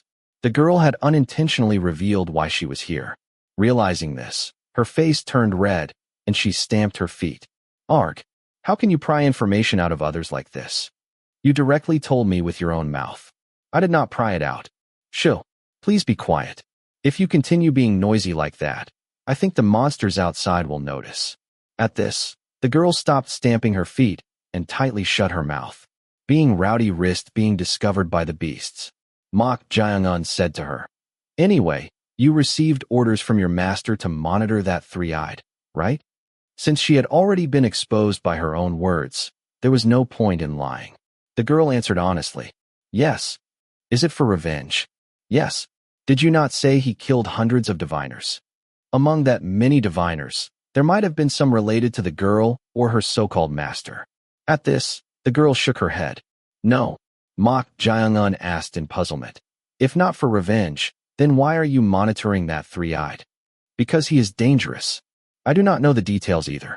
My master only said that the three-eyed would soon disrupt the heavenly chi, so I received orders to monitor him. Heavenly chi refers to the energy of the heavens. In sorcery, heavenly chi signifies things like fate, the principles of the world, or its flow. Such heavenly chi should flow according to a predetermined course, and if it is disrupted, the world becomes precarious. Yes, heavenly chi. Anyway, I am here for a righteous cause, not personal reasons. So do not even think about interfering. Did I interfere? Things got complicated like this because I tried to save you. Do you know how hard it was for me to infiltrate this place? The girl pointed to her maid attire. He could roughly guess how she had infiltrated there. Is that all you have to say? Sigh. I should have just left you to die or live. The girl clicked her tongue and spoke. At this, Mok Jaeung-un chuckled and asked, Come to think of it, I do not know your name. My name? All right. My name is... No, wait. If you are going to ask a lady's name, should you not reveal your name first? I am Mok Jaeung-un. Mok is an unusual family name. I am Yosu-rin. Yosu-rin? That is a pretty name. You think it is pretty? WL, do you think I will be pleased with such flattery? Contrary to her words, she covered her reddened cheeks with both hands, feeling shy. What a simple-minded wench. She seemed to be the type whose emotions were easily visible, just as they appeared. Of course, Mok Jaeung-un did not mind this and immediately changed the subject to the main point. Miss Yo, you said this is the kitchen earlier. How far is it from the main hall of the primal killing pavilion? Judging from how quickly the beast chased after us, it does not seem too far. At Mok Jaeung-un's words, Yosu-rin answered with intrigued eyes. You are quite perceptive, are you not? That is right. This place is about 100 jang away from the main hall. 100 jang? It was neither a long nor a short distance. So Mok Jaeung-un asked, Could you not have gone further with that technique you used to create the entrance earlier? Sheesh, do you think it is that easy? It was barely possible thanks to this treasure my master gave me. Yosu-rin showed the two connected rings worn on her fingers. It was a silver-colored item with two luminous green jades embedded in each ring. Judging from the extraordinary energy emanating from it, he understood why she called it a treasure. So you used that to create a connecting door that shortened the distance to this place. It seems quite convenient. Even if it looks convenient, it has a few drawbacks. Drawbacks? What are they? If you do not preset a medium to the desired location in advance, it can only travel about 20 jang, not 100. 20 jang? That is a significant decrease. It was reduced to not even half, but close to 1/5. That is why I said there are a few drawbacks. I see. Are there any other drawbacks? Other drawbacks? Apart from that, after using it twice in a row, you have to wait at least a quarter hour before you can use the treasure again. It seemed to have several limitations despite its convenience. Well, if such a treasure had no restrictions on distance or time, it would be the most dangerous item. However, if used well depending on the situation, it seemed quite useful. It is a nice item. Perhaps sensing Mok Jaeung-un's gaze, Yosu-rin took off the rings she was wearing and put them in her bosom, speaking as if warning him. Just in case, let me make this clear. Do not covet this. It is a treasure that no one but me can use. No one else can use it. Yes, if it gets more than 1 jang away from me, its power will weaken and it will break. So I am telling you not to covet it in vain. At Yosu-rin's words, Mok Jaeung-un inwardly clicked his tongue. He had thought of killing her and taking it, but if that was the case, there was no point. He had found it strange that she explained the treasure in detail to someone she was meeting for the first time, naive as it may be. It had some safeguards in place, so she could talk about it. If that was the case, she might be hiding some of the drawbacks. Although she seemed talkative and had a fluctuating personality, this woman was not stupid. Sorcery was a quite complex field of study, so one could not master it without basic intelligence. Considering that, he believed she was definitely hiding something. The more gaps she seemed to have, the more cautious one should be. That was Mok Jaeungun's belief. At that moment, Yo Surin quietly said, "I think a quarter hour has passed." "Ah, you can use that now." "Yes. The beasts still seem to be searching for us outside, so let us move about 20 jang at a time. Fortunately, there are nearby buildings within 20 jang, so if we take some time, we can leave the primal killing pavilion." Since the three-eyed is greatly angered, it would be best not to catch his attention for the time being. With those words, Yo Surin put on the treasure on her index and middle fingers. She was about to inject her power into the treasure and use it, but, is this possible too? What do you mean by this? At her question, Mok Jaeungun spoke with the corners of his mouth twitching. The head of diviner Zhou Weigong rolled on the floor from a kick. Cho Taechung, who had kicked his head, spoke with a slightly flushed face. It was the same guy. Then, his facial muscles moved irregularly, and soon a hoarse voice came out. Diviner Zhou Weigong, bound in the pavilion master's room. He had tried to find out who had placed the chains of incantation through the blood-solving goo. But he was found with his head cut off, dead. That meant one conclusion could be drawn. It was one guy. Everything was done by the same fellow. The one who had manipulated the greedy disciple Zhou Weigong to control the primal killing pavilion while he was away, the one related to the vengeful spirit of the Chongrang level or above, and the one who had boldly come to him and threatened his life. It was all the same guy. Cho Taechung, whose face had returned to normal, raised the corners of his mouth bitterly and muttered, "It has been a while since I have had a worthwhile hunt." He had been hiding in the shadows, concealing himself. But to dare to touch him like this, what a fearless fellow. It seemed he would have to enjoy the hunt after a long time. "Run away if you can. It will still be within my grasp." Cho Taechung's eyes wavered. Something sharp and black pierced through the floor, grazed past his right elbow, and shot upward. And with a burning sensation, his right arm fell to the floor. Cho Taechung's face contorted in immense pain as his arm was severed. In an instant, he was dumbfounded. He thought the guy had run away, but he came back? He was an unbelievably cunning fellow. Normally, if an assassination failed, one would hide or continue to attempt escape to save their life. But he appeared again and sniped at him from a distance below the lower floor. What kind of guy was this? Cho Taechung's facial muscles twitched as he glared at the floor, and soon his forehead began to split. A strange power was felt from above. As Cho Taechung unconsciously tried to raise his head, someone fell from above and stabbed a dagger into his splitting forehead with lightning speed. Black blood and white fluid flowed from his splitting forehead. The one who fell from above somersaulted and landed on the floor. The person who had their face covered with a black cloth was none other than Mok Jaeungun. Mok Jaeungun looked at Cho Taechung, who was staggering with a dagger stuck in his forehead, and raised the corners of his mouth bitterly. Yo Surin, who was watching this scene through the round door of smoke opened near the ceiling of the fourth floor, was stunned. Chapter 172. From the round entrance of smoke near the ceiling, Yo Surin clicked her tongue. She did not expect this to actually work. When she first heard Mok Jaeungun's plan, she thought he was crazy. "What? You want to go back to that person? Are you insane? We barely escaped, and you want to go back? If you get caught this time, you might die?" The three-eyed, known as the wretched fiend. The number of diviners who died by his hands was too many to count. Yet, he said he would return to such a person. He must be out of his mind. "Even if I die, I will not regret it." "No, that is not the issue. I saved you, and now you are saying you will die again. Do you think I will just agree and let you do that? But if we miss this opportunity when his familiars are not by his side, it will be harder to kill him later." At Mok Jaeungun's words, Yo Surin became genuinely concerned. Does he really believe he can kill that monster? If it were possible, the three-eyed would have died long ago. "Please, I am begging you. Let us just go. If you do not help me, I have no choice. I will have to go back alone." "Are you threatening me now?" "Threatening? I only said I would go alone. That is a threat. You are trying to stimulate my tender, pure sympathy, are you not?" "Not to that extent. Yo Su-rin clicked her tongue. Two beasts at the monstrous level were guarding outside. If he went out like this, his body might be torn to shreds and become food for those two monsters. Ignoring him and leaving felt truly unsettling. Ark, I should have just passed by earlier. Why did I have to save a stubborn person like you? You never know. If things go well and the three-eyed dies, your master's concerns will be resolved, and you will not have to push yourself to hide and monitor here anymore. You are really confident. You will not know until you try. Mok Jae-un smiled brightly. Seeing him like this made her burst with frustration. Why are men so insistent on trying things before knowing if it is dung or sauce? Yo Su-rin shook her head and said, I do not know. If you want to die so badly, do as you wish. I will bet on you failing, crying, and regretting it. What if I succeed?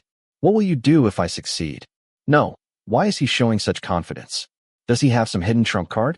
After staring at Mok Jae-un for a while, she took something out of her bosom and showed it. It resembled the treasure she wore on her index and middle fingers. If you succeed, I will give you this. You had two of them? No. This is a spare my master gave me in case I lose the treasure. Yes. It can only be used once. But it can open a door anywhere within a radius of about 200 jang. You are probably filled with greed again, right? How could I not be? You are honest. Anyway, if you succeed, I will give you this. It was a temporary treasure prepared for an emergency, which could only be used once. If, by any chance, this man could really kill the three-eyed, she would not need to monitor him anymore according to her master's orders, and she would not be in danger.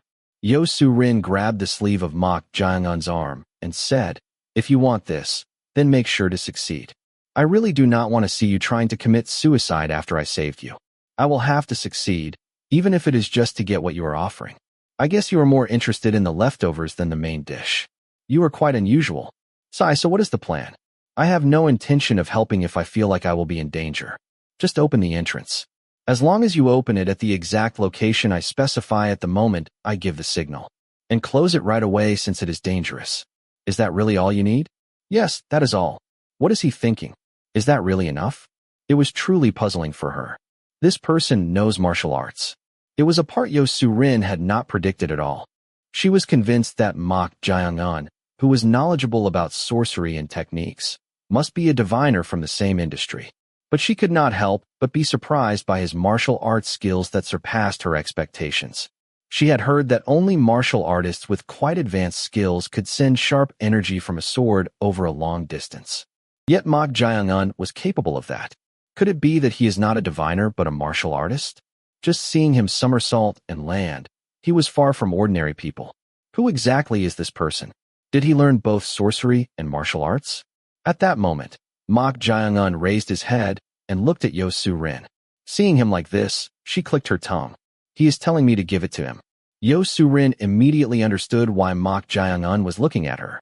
In a situation where his life might be in danger if he failed, he had not forgotten about this.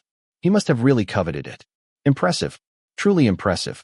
So, she put her hand in her bosom and took out the spare treasure. Then she glanced at Cho Tae-chung, who had collapsed on the floor, staggering. No matter how outstanding a diviner or a wretched fiend he was, he would not be able to avoid death with a dagger deeply embedded in his third eye before it could fully open. Mok Jae-un caught the spare ring treasure she threw. Although his face was covered like a mask with a black cloth, the corners of his mouth slightly rose.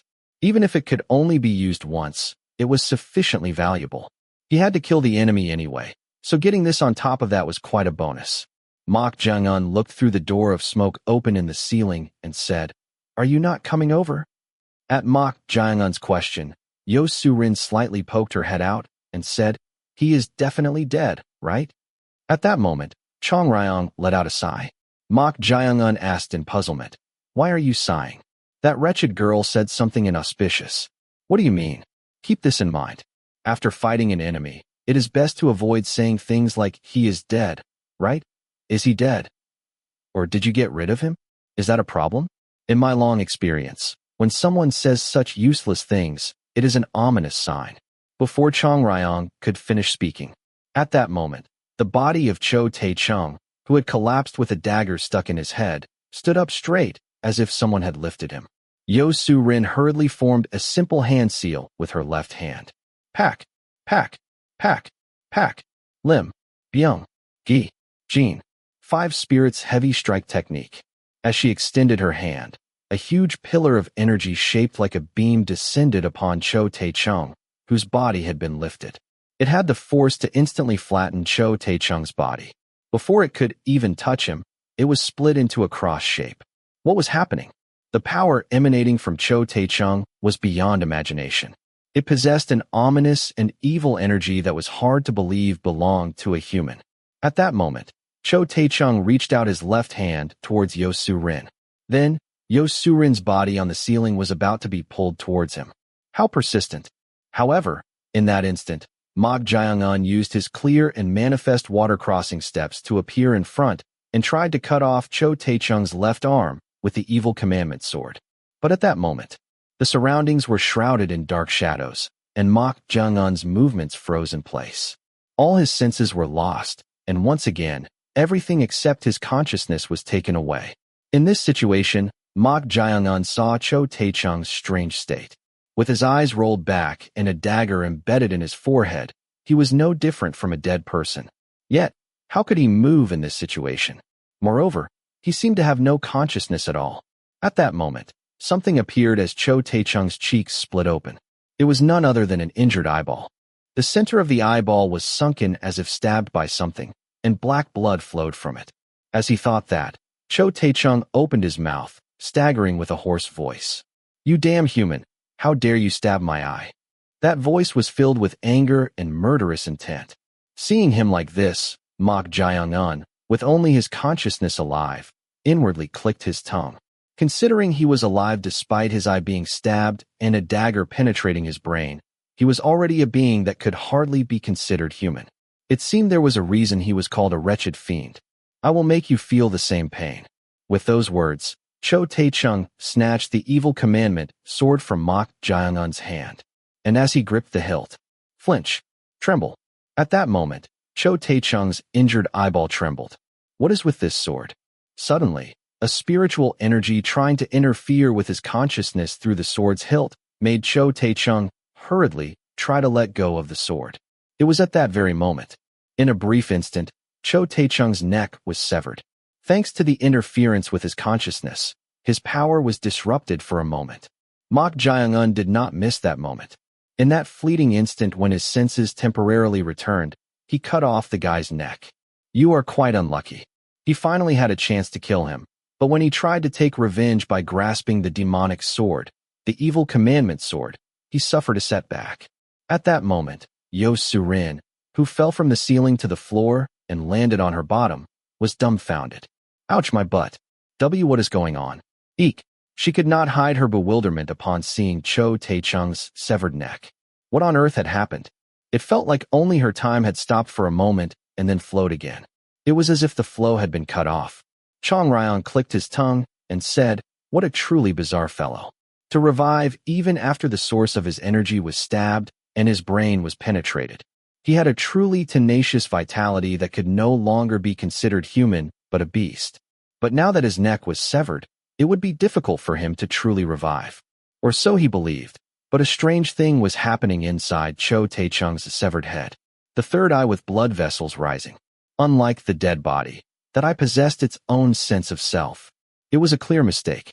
When his senses were taken away, he should have killed this bastard without caring about the repercussions of losing his body. But he messed up because of that damn demonic sword. With just this head, it was impossible to deal with that guy. Now that it had come to this, the only answer was to play dead, wait, and find a new body. Even though he had not seen his face, he remembered his voice. The moment he found a new body, he would definitely kill him.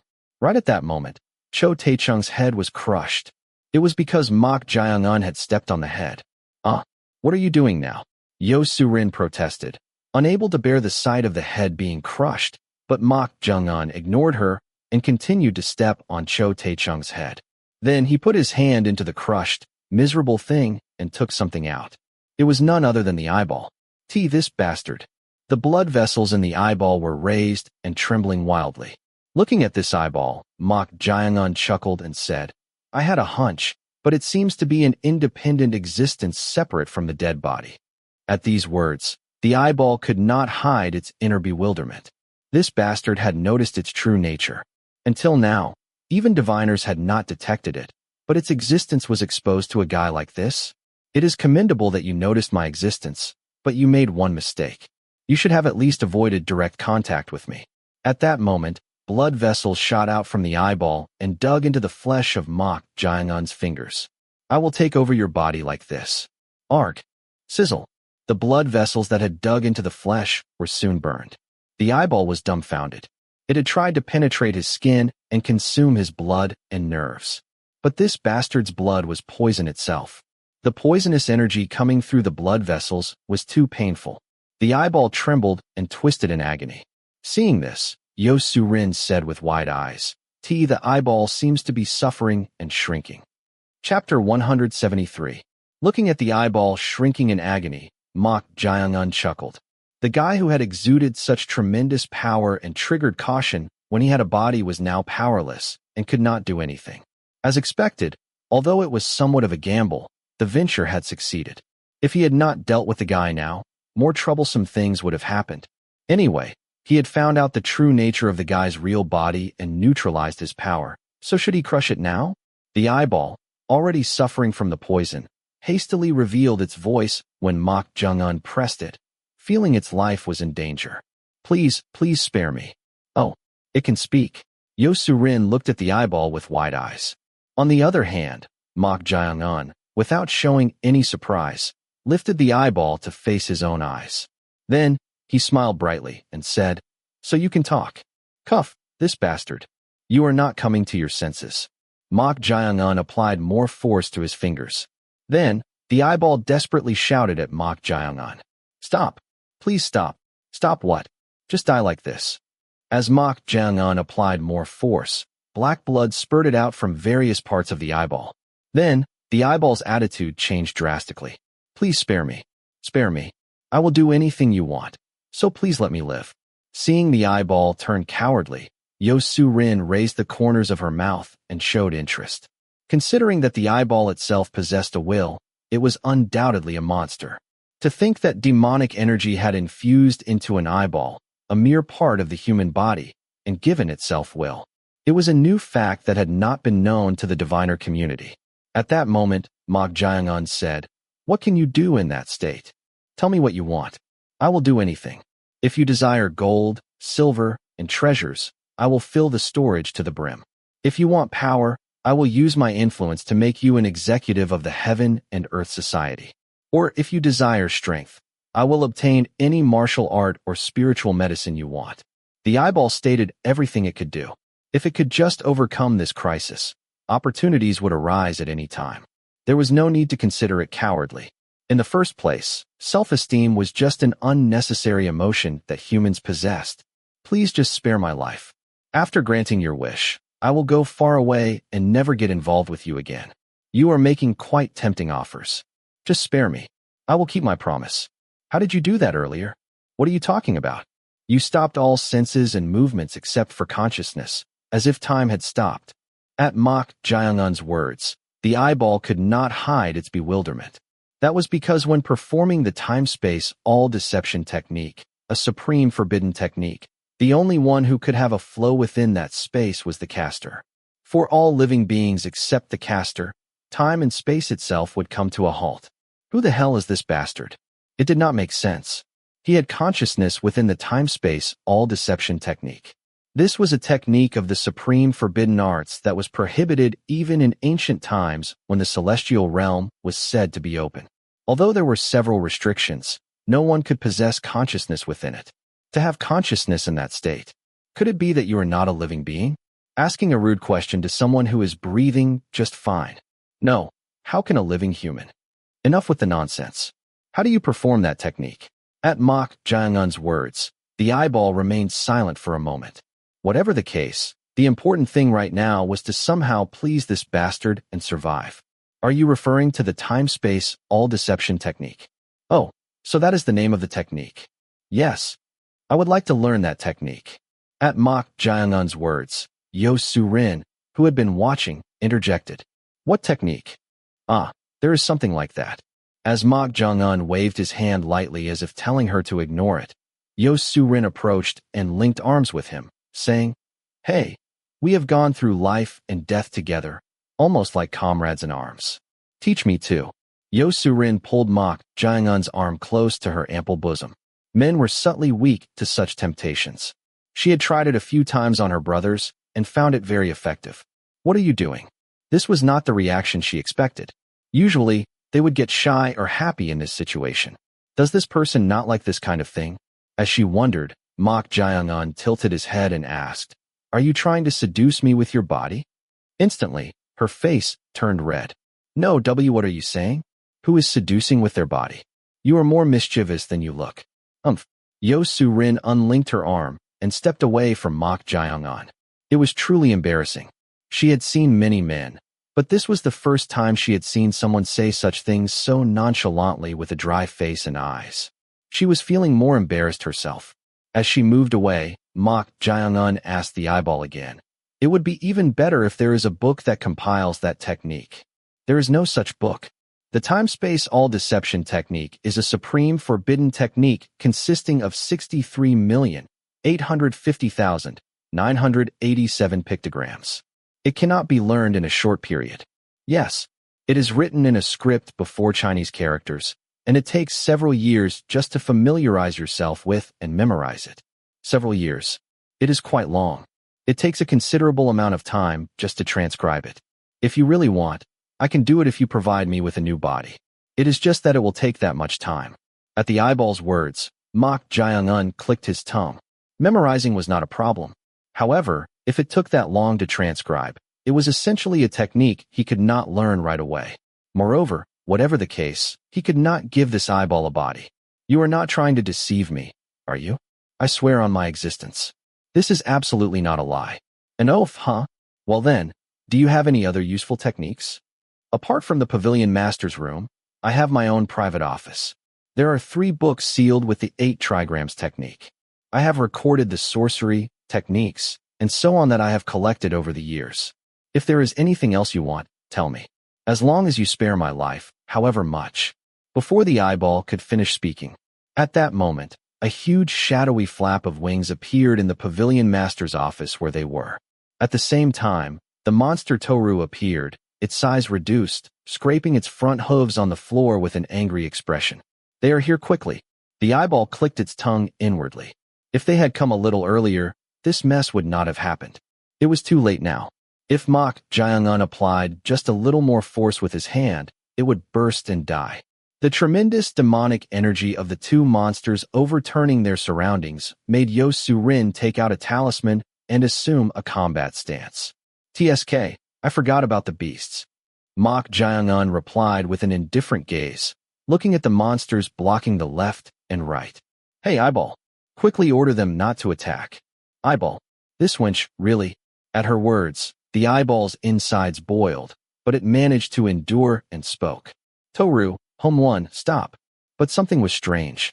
The eyeball had given an order to the 2 monsters that could be considered its familiars, but the atmosphere was unusual. Toru, who was scraping the floor with its hooves, looked like it would charge at any moment. "Hey, eyeball, are you sure you gave the order? Why are they acting like that? They have gone out of control." "What? What do you mean? Damn it. This is why I should not have split the subject." The eyeball was just as perplexed by the situation. That was because when it had made those 2 monsters its familiars, it had divided the subject of that bond between Cho Taechung's soul and itself. It was an experiment to split the command authority when using them as familiars, but it had not known there would be such side effects. At that moment, Toru charged towards Mok Jong-un. Toru was furious at Mok Jong-un, who had taken away one of its eyes. As Toru fiercely rushed towards Mok Jong-un. At that moment, Toru passed through the entrance of smoke that had appeared in the middle. Yo Su-rin had created the door. The sound of falling and a loud noise echoed from beyond the door. Unable to create a long-distance door of smoke without a medium, she had used her momentary wit to create an entrance in the air higher than the 4th floor. As a result, the monster Toru had fallen straight down. Having succeeded in this by chance, she let out a sigh of relief. But at that very moment, the fallen monster Toru let out a roar, and then leaped towards the entrance with tremendous force. Startled, she rotated her hand with the treasure in the opposite direction. At that moment, Toru's horn and head popped out at an incredible speed. As the door of smoke closed, Toru's head got caught in the gap and was severed. What was going on? She had never experienced getting caught in a door of smoke, so she was dumbfounded by this absurd result. Having never caught a monster-level beast before, she could not tell if she should consider this skill or luck. Anyway, was it not as if she had caught it? With that, Yosu-rin became elated and shouted, turning her head, "Hey, I caught Toru." Suddenly, her eyes widened. That was because Mok Jong-un was already standing on the body of the monster Home-won, whose upper body was in the form of a giant bird and lower body was in the form of a hornet, grabbing one of its wings. Is that man really a monster? How did he grab a monster-level beast with strength alone, without using any techniques? The monster Home-won was flapping its wings, but could not shake off Mok Jong-un's hand. She was not the only one surprised. The eyeball was also dumbfounded as it looked at Mok Jong-un. In some ways, Home-won possessed a power that was even more troublesome than Toru. Yet, before Home-won could do anything, Mok Jong-un, who had moved at a tremendous speed, instantly stepped on its back and grabbed its wing. With this level of skill, he is much stronger than the average martial artists of the Heaven and Earth Society. Who the hell is this guy? I have never heard of this name before. Even ordinary martial artists could not handle a monster-level beast. But this guy overpowered Home-won instead. This level of martial prowess was only possible for high-ranking executives within the Heaven and Earth Society, so its identity was unknown. Meanwhile, Mok Jong-un, while holding the monster Home-won, said to the eyeball, "I have a question. Why did you put that seal in the secret chamber of the Corpse Blood Valley?" "Seal? What are you talking about?" "The scroll inside that wooden box." "A scroll? I have no idea what you are talking about." At the eyeball's answer, Mok Jong-un's eyes narrowed. Since it was called the Three Eyes, he had thought this eyeball had sealed that monstrous raccoon dog. But the eyeball itself seemed to have no clue. If that was the case, it means it was not this guy. This was a completely unexpected result. Chapter 174. A scroll? I have no idea what you are talking about. At the eyeball's answer, Mok Jong-un's eyes narrowed. He had naturally assumed the eyeball was the Three Eyes and had sealed the monstrous raccoon dog in the Corpse Blood Valley's secret chamber. But the eyeball itself seemed to have no clue. If that was the case, it means it was not this guy. This was a completely unexpected result. Then who on earth had sealed that monstrous raccoon dog there? They had definitely said it was a diviner with 3 eyes. At that moment, the eyeball spoke. "I do not know what you are talking about, but I have never been to the secret chamber of the Corpse Blood Valley." "You have never been there?" Mok Jong-un, who had been frowning, stared intently at the eyeball and asked, "Do you really not know about a beast that looks like a raccoon dog?" "A raccoon dog-like beast?" Then the eyeball trembled severely and convulsed. Its appearance seemed as if it was feeling fear. Why was this eyeball reacting like this all of a sudden? "See, could you be referring to the usurping Sea King, the Guhuan Chenggu?" "Guhuan Chenggu?" Mok Jong-un asked back at the unfamiliar name. Could that be the name of the monstrous raccoon dog? Meanwhile, Yosu-rin, who had been keeping her distance due to the earlier embarrassment, suddenly showed interest with a surprised face. "What did you say just now? Did you mention Guhuan Chenggu?" Mok Jong-un turned his head towards Yosu-rin and asked back, "Do you know about it?" "Of course I do. My master told me about it." "Your master, you mean?" "Yes, that person.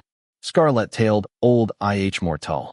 Yosu-rin's master and the pavilion master of Harmonious IH Mortal Pavilion, known to be one of the 2 most mysterious among the 64 pavilions of diviners." Yosu-rin answered with sparkling eyes, as if intrigued. "My master had told me about it." "Huh? Do not tell me you do not know about the 6 spiritual beasts that have existed since ancient times." The 6 spiritual beasts. Of course, there was no way he could have known. At Mok Jong-un's reaction, Yosu-rin made a perplexed expression. Is this man really a diviner who learned sorcery? Meanwhile, the eyeball spoke in a trembling voice. "They are the ones at the pinnacle of beasts. They are not beings that a human wench like you can carelessly judge." At this, Mok Jong-un asked, "The pinnacle of beasts? Are they divine beasts by any chance?" According to the classic of mountains and seas that he had memorized, It was known that beasts were divided into 6 grades based on their level of danger and power. The lowest grade was fierce beasts. The beast Guya that Mok Jiang-un had first encountered in Mount Yua was precisely the fierce beast with the lowest level. Of course, even if the level was low, they were still stronger than ordinary vengeful spirits. The next grade, called the 4th grade, was precisely the monstrous beasts. The wolf-shaped monster that had made the sound of a pig's cry, encountered during the path of the Corpse Blood Valley's gate, was the monstrous beast called Galju. The next grade, the 3rd grade, was the demonic beasts, and Home 1, the beast from Kunlun Mountain whose wing was being held by Mok Jiang-un's hand and was struggling, belonged to this category. Next was the 2nd grade, the diabolic beasts, which were so rare that even renowned diviners could hardly see them, and they were called moving disasters. And there were beasts that were called natural disasters if even one of them appeared, and they were referred to as spiritual beasts. These spiritual beasts were beings that might appear once every few hundred years, and even if only one of them emerged, they were beasts in the realm of calamity that could devastate an entire city. The final grade, divine beasts. According to the classic of mountains and seas, divine beasts were beings that might appear once every few thousand years, and they were in the realm of heavenly energy or divine punishment that humans could not handle, so they could lead to the destruction of a nation and the extinction of the human race, known as a great calamity. Therefore, Mok Jiang-un wondered if they were divine beasts since they were referred to as the pinnacle of beasts. Divine beasts? They cannot exist in this world in the first place. If the demonic energy reaches that level, it surpasses the natural order. You do not know what the natural order is? The natural order is what sustains this world. Well, it is difficult for humans to understand. You are speaking ambiguously. The natural order is the natural order. If you go beyond that realm, you have no choice but to cross over to the other side of the boundary due to the natural order. The other side of the boundary? As he wondered, Yo Su-rin interjected. It refers to ascending to immortality. Ascending to immortality. Curiosity flashed in Mok Jiang-un's eyes. Come to think of it, he had heard about this when learning the sword and martial arts from Chang Rao. The origin of internal energy, the foundation of martial arts, stems from the Taoist breathing techniques. Taoism cultivates internal energy through breathing methods, and thereby evolves the physical body. The evolution of the physical body. Do you mean becoming stronger? That is part of it. But the evolution Taoism refers to means breaking through the limitations of the physical body, realizing the flow of heavenly energy, and reaching spiritual awakening. Spiritual awakening? Yes, that is what they call ascending to immortality or undergoing metamorphosis and ascending to immortality. Undergoing metamorphosis and ascending to immortality? Does it mean becoming an immortal and ascending to the heavens? Yes. Those who practice martial arts naturally aim for ascension by attaining enlightenment through martial arts. Of course, nowadays, it has faded, and martial arts have become a mere symbol of power and a tool to protect oneself and kill others. Oh, but is that not the truth? Yes. The essence of martial arts was originally not to cultivate the Tao, but to easily kill others. However, if you want to reach a higher realm, you need to think more transcendentally. This was Chang Ryong's teaching. She said that if one wanted to learn martial arts and reach a higher realm, one should aim for ascension. Of course, Mok Jiang-un had no interest in that at all. His goal was to gain the power for revenge rather than becoming an immortal. But out of curiosity, he had asked, "By the way, Chang Ryong, have there been any actual cases of ascension?" There have been. Bodhidharma, known as the founder of the Chinese martial arts, Zhang Sanfeng, who founded the Wudong sect, and the sword immortal who was said to have beheaded a dragon with a single strike. Apart from them, there must be unknown extraordinary individuals as well. The world is full of unknowns. So there have been actual cases of ascension? Of course, that is why it is the goal. If the metamorphosis and ascension to immortality that Chang Rung mentioned referred to crossing over to the other side of the boundary as the eyeball said, did it mean that humans could also reach the realm of divine beasts, as described in the classic of mountains and seas, by honing their martial arts? Somehow, both the world of sorcery and the martial world seemed to converge towards the end. As his thoughts deepened, the eyeball spoke again. Yes, I think that was the case. Humans referred to crossing the boundary due to the natural order as ascending to immortality. So those 6 beasts you mentioned, beasts who have awakened intelligence, call them the 6 demons or the 6 demon kings. At the eyeball's words, Mok Jaeungun's eyes slightly narrowed. He had considered it a deformed creature, but this confirmed the eyeball's true identity. The guy itself also recognized itself as a beast, in other words, a monster. Well, it was strange to dismiss a being with this level of demonic energy and self-will as a mere byproduct of deformity. The 6 demon kings? That is quite a grandiose title. Wow, this is the first time I have heard of this too. Yo Surin spoke with sparkling eyes. She was also very interested in beasts, but encountering a beast with intelligence was like finding a needle in a haystack. Therefore, when she talked about the leader of the 6 spiritual beasts that she had heard from her master from the perspective of a beast, she naturally found it intriguing. Eyeball, tell me more. I want to know if the 6 demons you are talking about are the same as the leaders of the 6 spiritual beasts I know. At her pestering, the eyeball tightly shut its mouth. It was already trying to please this guy, so it wondered if it really had to reveal this to this wench as well. At that moment, Mok Jaeungun spoke up.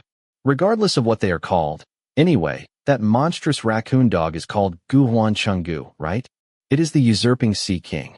A voice filled with fear. Just from this reaction, the eyeball seemed to have considerable reverence for the monstrous raccoon dog. Come to think of it, the monstrous raccoon dog possessed tremendous demonic energy even when it was sealed, and its strength was significantly weakened. It was understandable for the eyeball to be afraid. Well, whatever it is, the usurping Sea King or Guhuan Chenggu, there are 6 beasts of that level, right? Do you know all of those beings? How could I not know?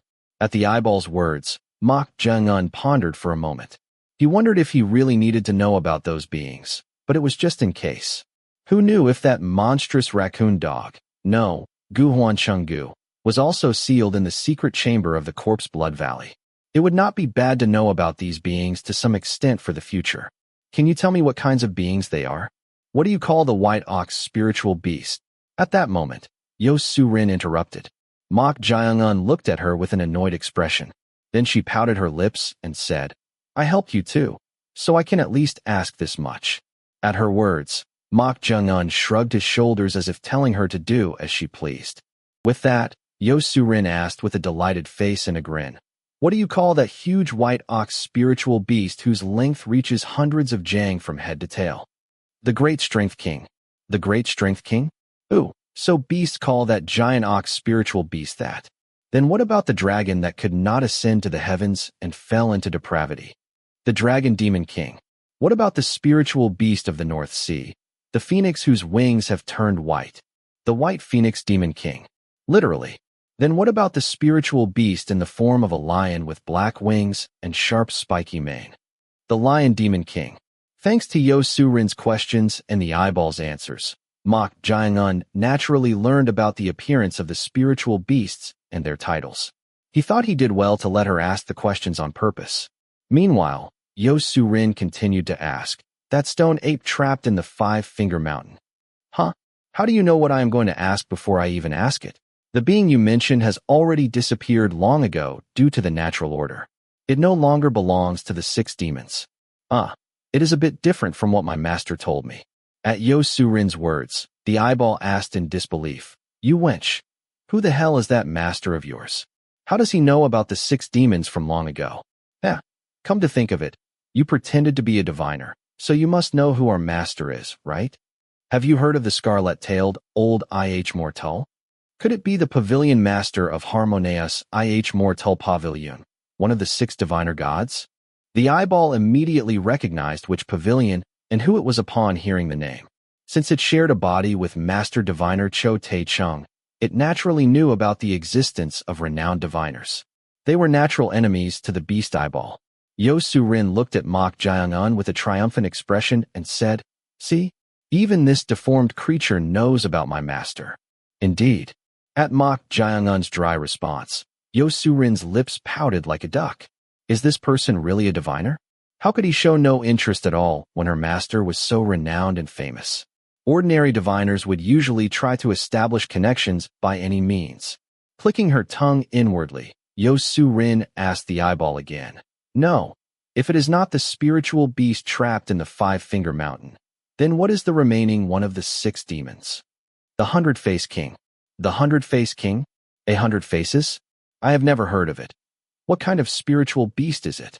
At Yo-Su-Rin's question, the eyeball held by Mok Jaeung-un's hand trembled, even more than when it talked about the usurping Sea King Guhuan Chenggu. The eyeball shrank and began to speak. It is said to be even worse than the Great Strength King, who is known to be the oldest among the 6 demons. That being is the embodiment of evil intent itself and leads everything to destruction. Leads to destruction? Because of that being, several nations, such as the Yin and Zhou dynasties, have been destroyed since ancient times.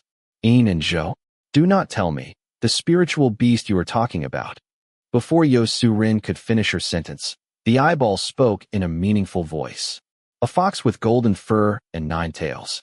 The golden 9-tailed fox. Chapter 175. Yin and Zhou?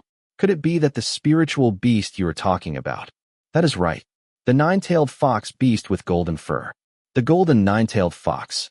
At the eyeball's meaningful words, Yo-Su-Rin could not hide her shock. The golden 9-tailed fox? It seems to be a beast in the form of a fox, right? On the other hand, Mok Jaeung-un, who had no knowledge of this being, showed a reaction no different from when discussing the other leaders of the 6 demons. The 100-face golden 9-tailed fox. The 100-face golden 9-tailed fox. Haven't you heard of it? How could he have known when he did not even know about the other leaders of the spiritual beasts? Looking at Mok Jaeung-un, Yo-Su-Rin spoke in a slightly trembling voice, unlike a moment ago. It is a being different from other beasts. Different, you say? Beasts are usually not well known to humans because most of them have little interest in the human world. Is that so? But this one is different. Different in what way? Is it not just an ancient and powerful beast? In the books that diviners read, such as the Encyclopedia of Strange Creatures from Mountains and Seas, supernatural records about monsters are naturally described. But the golden 9-tailed fox has its records left even in ancient books and even in historical records. Even in historical records? Historical records were no different from official histories compiled by the state. Even the martial world avoided leaving records, so it was quite interesting that historians had left them. At this, Mok Jaeung-un said, I have read quite a few books related to historical records, but I have never heard of a story about a fox beast. The earliest record is from the time of King Zhou of the Shang dynasty. The Shang dynasty. That is quite a long time ago. Yes, it is written in the historical records of that time. A fox monster that ate King Zhou's concubine Su Yang and transformed into her, causing the king to become depraved and create a garden called Juchi Rulin to indulge in pleasure and commit numerous tyrannies. As a result, the Shang dynasty was destroyed by King Wu of the Zhou dynasty. I think I have heard of it vaguely. The story of a king who fell for a concubine named Daji and brought ruin to his country. But it is a bit different from what I knew. This is the true original version of the historical record. The original version. It is also called the original text of the historical record. In the original text of the historical record, the truths that the author truly wanted to convey were recorded. The concubine Daji of the Shang dynasty, Bao Si of the Zhou dynasty, Lady Huayang of India, Wakasa, and Tamamonome of Japan. It appeared in numerous forms and names, influencing the fate and history of nations. At Yo-Su-Rin's words, Mok Jaeung-un's eyes narrowed. Listening to it, this beast called the golden 9-tailed fox was different from other monsters. As she said, it was heavily involved in the human world. Ordinary beasts usually did not think of humans as anything more than food. This was no different from humans not being interested in the world of insects or animals. This monster has a lot more interest in humans than I thought. That is right. It is strange to that extent. So it must have infiltrated human society and caused all sorts of trouble. I can see why it is called the 100-face. The 100-face king, the golden 9-tailed fox. This ancient great fox beast always appeared in different forms and led a village at the least, or a nation at the worst, to the path of destruction. It was not for nothing that it was said to have 100 faces. A beast with a keen interest in humans. In some ways, it is quite a troublesome being. It goes beyond troublesome. It is the worst beast. My master also said that the golden nine-tailed fox is the most dangerous because it can exploit humans' dark emotions and lead them to depravity. Exploiting emotions and leading to depravity. What a truly strange beast. I wonder why it keeps doing such things. If it had toyed with humans to that extent, there would be no one who knew humans better than that being. Yet it had repeatedly done so. It is one of two things. Wait a minute. Thinking about it. You are no different from the golden nine-tailed fox, eyeball. At that moment, Yo Su-rin, who had been talking about the golden nine-tailed fox, glanced at the eyeball held by Mok Jae-un's fingers and spoke. At this, the eyeball trembled and pleaded. I will not interfere with human affairs anymore. So please spare my life. How many humans have you killed? And now you are asking to be spared. Master Mok, just kill it. Yo Su-rin pointed at the eyeball with her finger, then ran her thumb across her neck and stuck out her tongue, mimicking death. The eyeball cursed at Yo Su-rin inwardly. Then it pleaded to Mok Jae-un. After all, he was the one with the choice. Did I not tell you everything you asked for? Please spare me. There is one more thing I want to ask before that. Ask me anything. I will tell you everything I know. There are others besides you, right? At the eyeball's question, Mok Jae-un chuckled. Then he lifted the eyeball to face his own eyes and said, Your answer was a bit slow. No, I do not properly understand what you are. I am asking if there are other three eyes besides you. The one who reacted to Mok Jae-un's question was Yo Su-rin instead. What are you saying now? What do you mean by asking if there are more three eyes? There is a sealed wooden box in the Corpse Blood Valley. The beast sealed inside that box said that the one who imprisoned it was a three eyes in diviner attire. A three eyes in diviner attire? Then it is this eyeball, is it not? I thought so too. But it has no idea at all. Right. What are you talking about? It might be an old incident that I do not remember. All the affairs within the Heaven and Earth Society, Do you know what is sealed in the wooden box? The eyeball shut its mouth. If you know, then tell me. Seeing the eyeball suddenly become silent, Yo Su-rin frowned. What on earth was this situation? The three eyes mentioned by her master was undoubtedly this eyeball. A being in the form of a diviner who commanded two monster beasts as familiars. If not this one, then who else could it be? That cannot be. Master Mok, could you be mistaken about something? My master said that the three eyes in the Heaven and Earth Society would disrupt the heavenly chi. Come to think of it, her master had never specified anyone. To be precise, he had said this. Go and observe. A being with a third eye will appear in the Heaven and Earth Society and disrupt the heavenly chi. Then what the hell is this eyeball? It is the three eyes. There could be another three eyes, so there is no need to think too much about it. Do you not agree, Mr. Eyeball? At Mok Jae-un's words, the eyeball hesitated and said, I, really, do not know. Simple, is it not? When talking about the 6 demons and such, you were afraid but still spoke well. But when I mention another 3 eyes, you are trying your best not to show any reaction. What are you talking about? Human, I really do not know. Yes, the world is vast, so how could there not be another being like me? But I have no idea what you are. It would be better to talk than to die here, would it not? Aarg, I really do not know. If you think I am lying, then keep resisting like that. As Mok Jae-un applied more force to his fingers, the eyeball reached the point of almost being crushed. It seemed like it would burst at any moment and release white fluid. Then the eyeball hurriedly tried to say something. If I tell you, I will die? A forbidden technique is placed on me. A forbidden technique? What kind of forbidden technique? I do not know. A part of my memory is completely gone, and whenever I try to forcefully recall it, the technique activates and makes me lose consciousness. Mok Jae-un tried to form a hand seal. Do not do it. I also tried to forcefully undo the forbidden technique and almost burst. The 86 widely known undoing techniques and 13 secret undoing techniques were useless. I want to tell you, but since my life is at stake, I have no choice in this matter. Please spare. Then there is no more need for you. I will send you off. Was he going to spare its life? The eyeball, which had been tense for a while, let out a sigh of relief. At that moment, the surroundings were engulfed in darkness. And with that, the eyeball was crushed by something. Yo Su-rin looked at Mok Jae-un with a perplexed expression. Are you crazy? Mok Jae-un chewed the eyeball thoroughly, then swallowed it, and said nonchalantly, So this is the taste of a beast's eyeball. It is salty and sticky. No, what you are saying now.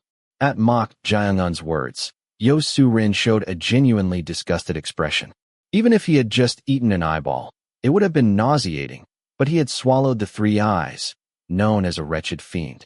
He was out of his mind. Wow, this guy is a real psycho. She had never seen someone like this before.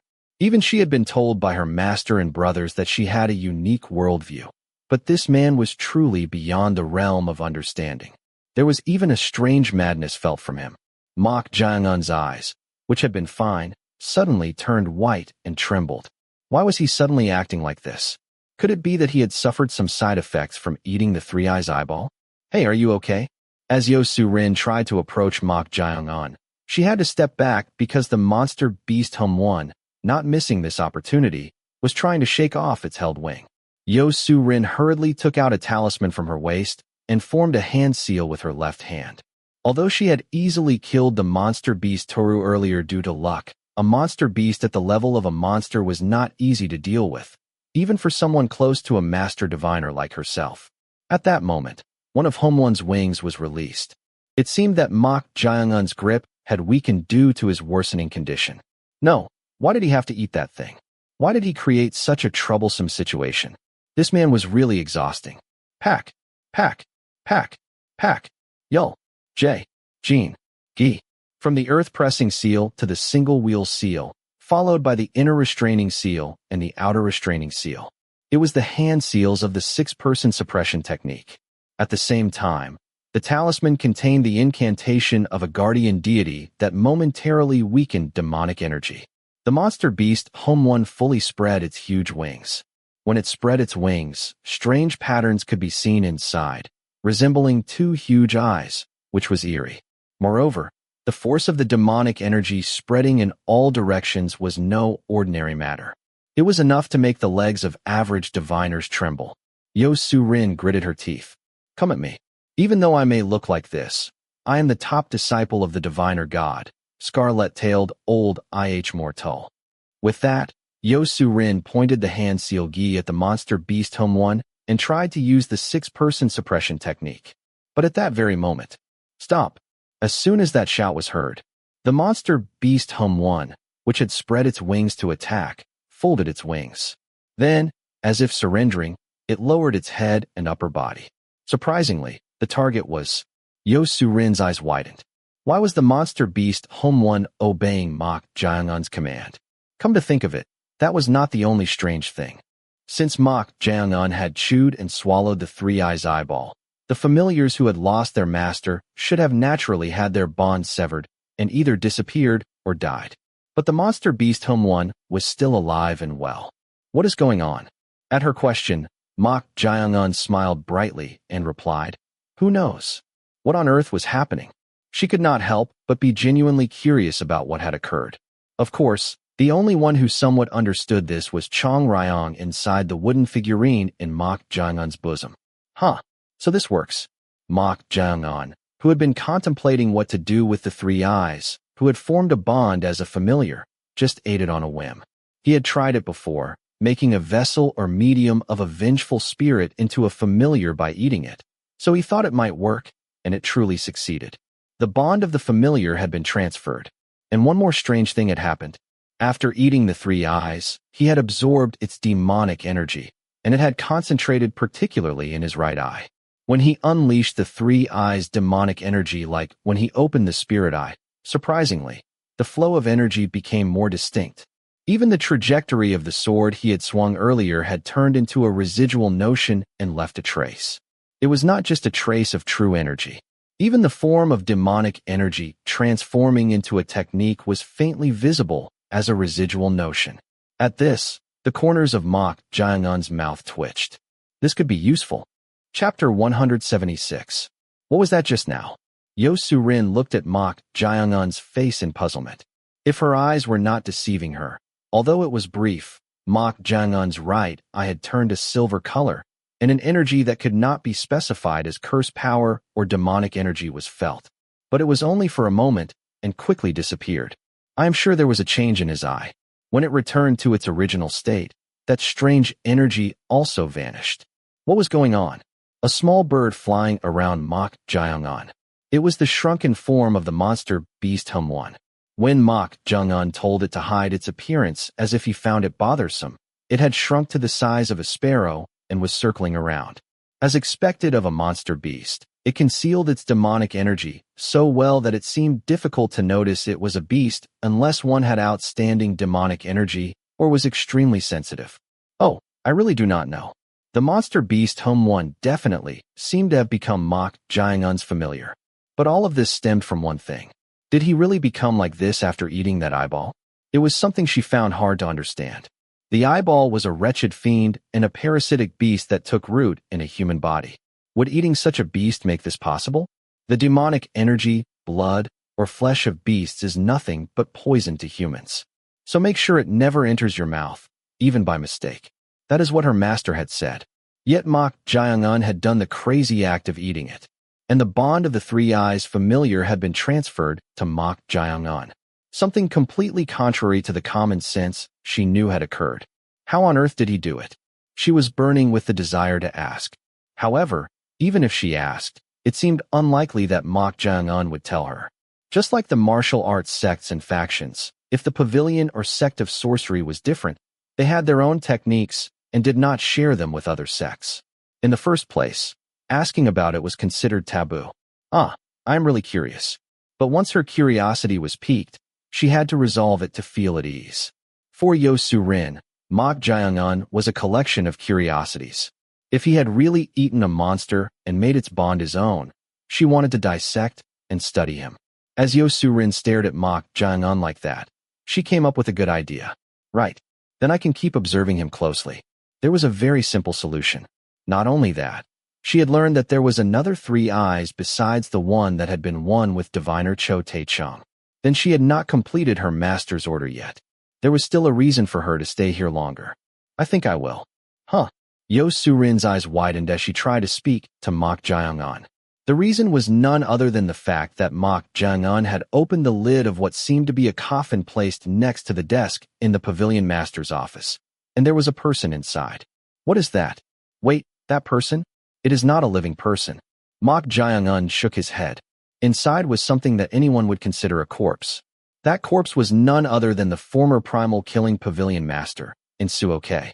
Seeing In-suo-kei groaning, Yo Su-rin said, "Is this a jiangshi?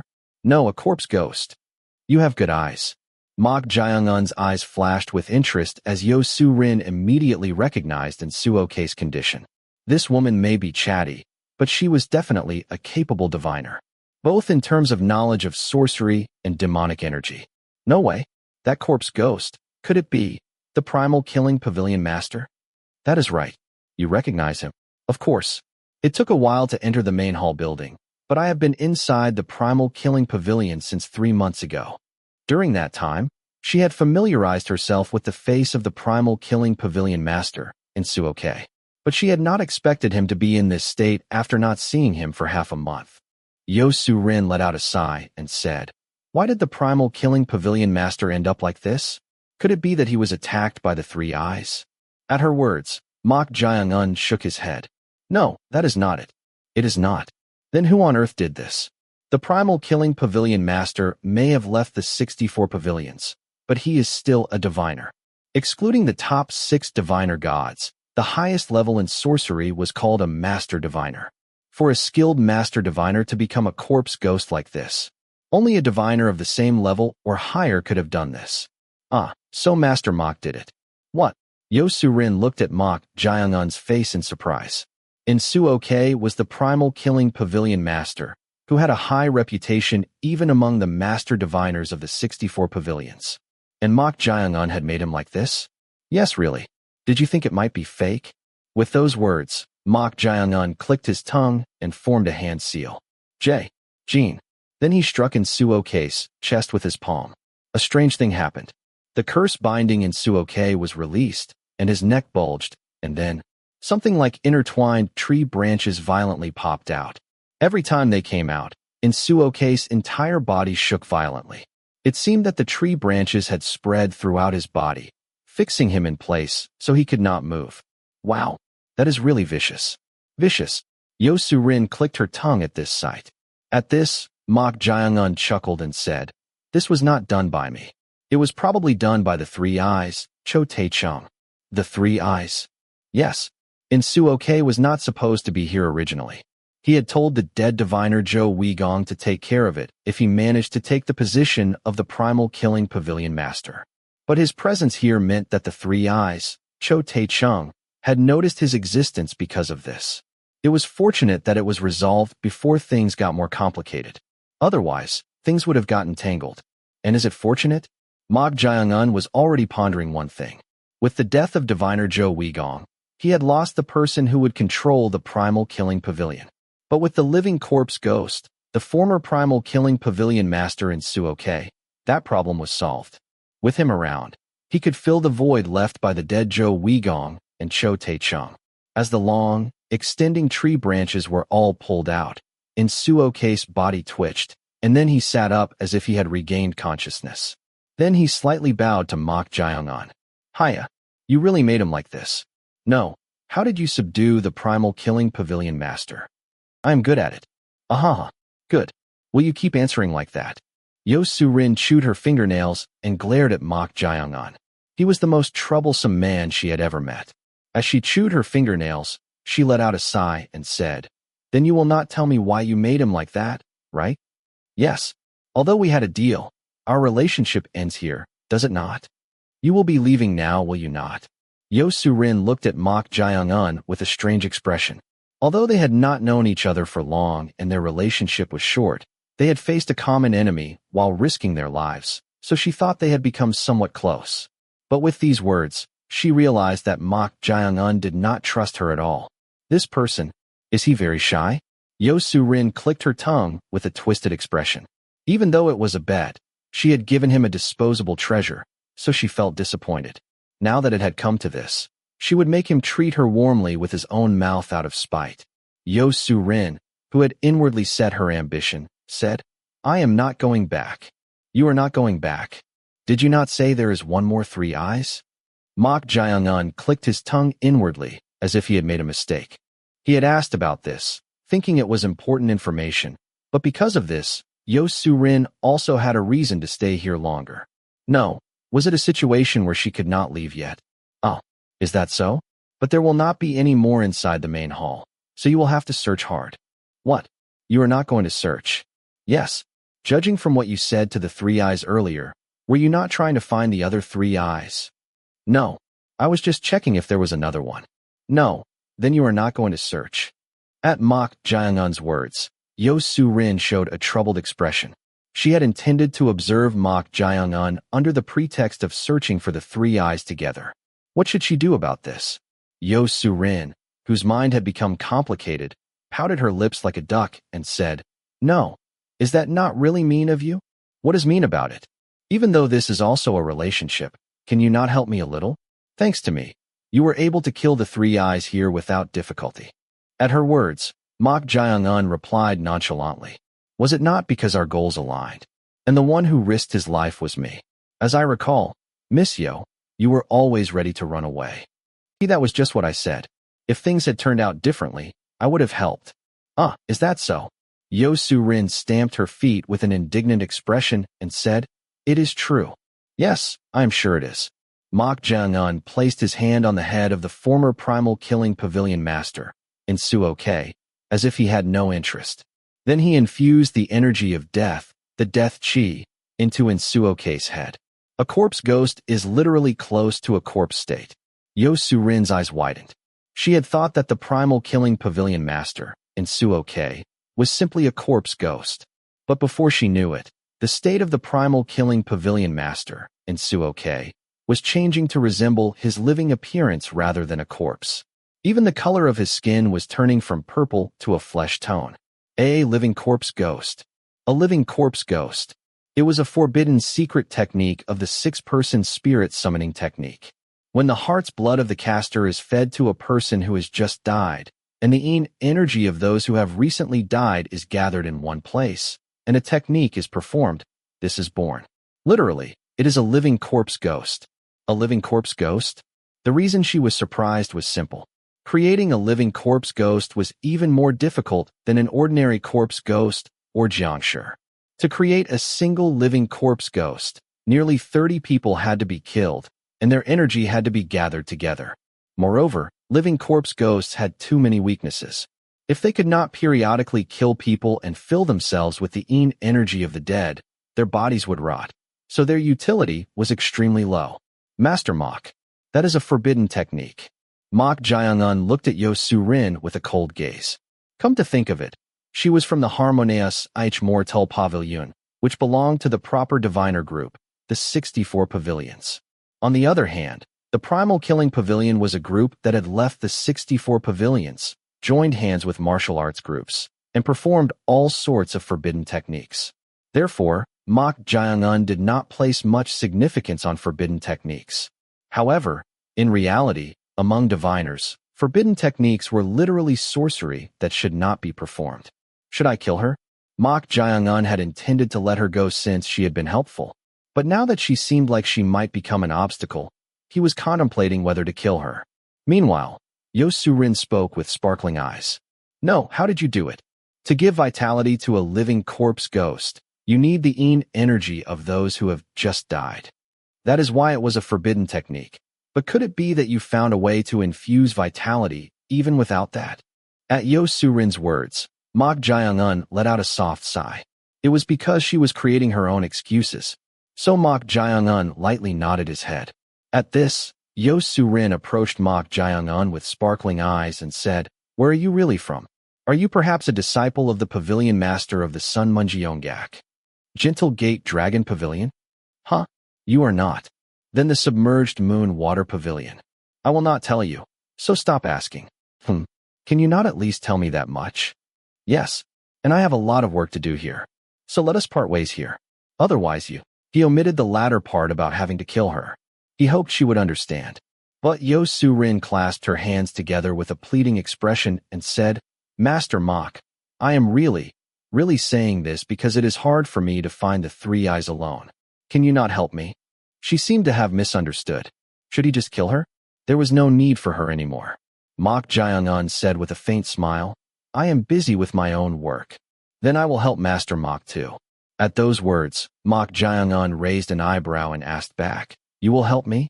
Yes, from what I see, Master Mok was not here for 3 months, so it seems you are not here as a diviner, right? Since you have also learned martial arts, you are here as a martial artist, are you not? Indeed, even though this woman was chatty, she was not stupid, right? Then do you not need someone to manage this living corpse ghost? At her words, Mok Jiangun's eyes narrowed. Someone to manage the living corpse ghost. Even though it had self-will and was close to the state of a living person, a corpse ghost was still a corpse ghost. It needed to be managed from time to time to ensure there were no problems. Yo Su-rin, convinced that Mok Jiangun was contemplating, smiled brightly and said, I will actively help you with anything else you need, not just this. Master Mok, please help me find the three eyes too. Is that not a fair deal? Hey, do not pretend to think about it. It seems like a not-so-bad condition. But I do not trust people well. No, I keep my promises well. Because there is always the possibility of what if. Ugh, you are really too much. I gave you the spare treasure without a word. Even if it can only be used once, it is worth 1,000 gold. At her words, Mok Jiangun chuckled. He knew from observing her that this woman had no ill intentions. However, Mok Jiangun did not completely trust people. That is why he thought an appropriate measure was necessary. Do you really wish to make a deal? I told you, if you help me find the three eyes, I will help you with your work too. Is it not fair in a way? Well, I suppose so. At Mok Jiangun's somewhat positive answer, Yo Su-rin's expression brightened. Then you are accepting it? I am considering it, but if you agree to one condition. Yes, as I mentioned before, I do not trust people well. So, Mok Jiangun extended his hand. Then, something was sucked from the wrist of the beheaded corpse fixed in front of the pavilion master's desk into Mok Jiangun's hand. Huh? How did you do that just now? I am good at it. He never properly taught her even once. Biting her lips tightly and glaring at Mok Jiangun, Yo Su-rin soon recognized what was in his hand. Wait a minute. Do not tell me that is the chain of incantation.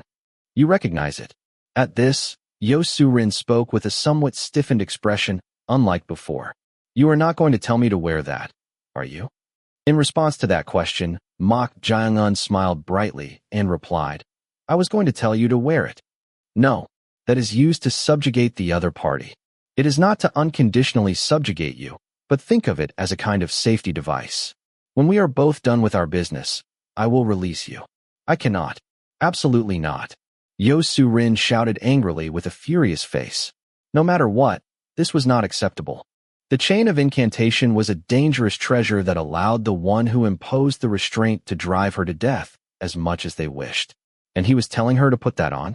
Meanwhile, Mok Jae-un twirled the chain of incantation and said, Then there are only two options. 2. One would be to not make a deal at all and part ways. Yes, you are quite perceptive. Then what is the other one? It is a method that I have found to be somewhat effective, so it might not be bad for you either. Becoming my woman. Instantly, Yo Su-rin's expression stiffened. For a moment, she doubted her own ears. Chapter 177. Yo Su-rin's expression stiffened. For a moment, she doubted her own ears. Becoming your woman? What on earth was he saying? Yo Su-rin asked, thinking it could not be. Hey, you know what? I am asking because I think I might have misunderstood. What you just said, could it be? Yes, if you become my woman, I might be able to trust you a little more, do you not think? Yo Su-rin looked at Mok Jae-un with dumbfounded eyes. She thought there might be another way to prove trust, but this was a completely unexpected suggestion. It was not just her who was dumbfounded by Mok Jae-un's words. Huh, human, are you out of your mind? If she is that troublesome, you should just kill her. What is all this about? Is there a problem? A problem? Of course there is. Are you attracted to that wench? How could that be? Mok Jae-un did not feel any emotions towards Yo Su-rin. Chang Ryong also knew that Mok Jae-un had no particular feelings towards women, so the fact that he made such a suggestion was absurd. Huh, then are you in heat? Yes, in heat. If not, why would you make such a suggestion? Do you think that is a way to build trust? You are just trying to satisfy your own sexual desires. I do not know what kind of emotion it is to want to satisfy it, but would it not be good to develop a relationship, both feel good, and have her affection focused on me? Chang Ryong was not only dumbfounded, but also at a loss for words at Mok Jae-un's confident words. She wanted to refute him, but he stated his reasons so confidently that she did not know what to say. So you are saying you will sleep with that human wench? If she wants to. If she wants to? Yes. Is there a better way to confirm trust than that? Did he become overconfident after being intimate with Wee So-yeon? Or does he believe that he can manipulate a woman's, no, a person's emotions just through a relationship? Whatever it is truly remarkable. So she had to clearly tell him. You seem to have a serious misunderstanding. Human. Misunderstanding? Yes. Although I have become a vengeful spirit, as a woman, let me make it clear. You are taking women too lightly. Taking them lightly? You sound a bit agitated. Are you perhaps angry? Even though you said no, you seem to have put some force into it. Well, I do not mind if that is the case, but I do not take women lightly. I just think there is nothing wrong with having a relationship when it comes to making emotions more solid. At that moment, a slap flew at Mok Jae-un's cheek. Of course, with this level of force, his head would not turn at all. Chang Ryong chuckled mockingly. She knew this would be the obvious result. Mok Jae-un looked at Yo Su-rin, who had slapped him, with a puzzled expression. Unlike before, she seemed to exude a cold aura. What are you doing? Listen, Master Mok. You talked about trust and all that, but do you think I am some prostitute from the red light district? That is not it. Then how can you say such things? What is wrong with it? Huh? Why should I become your woman to build trust?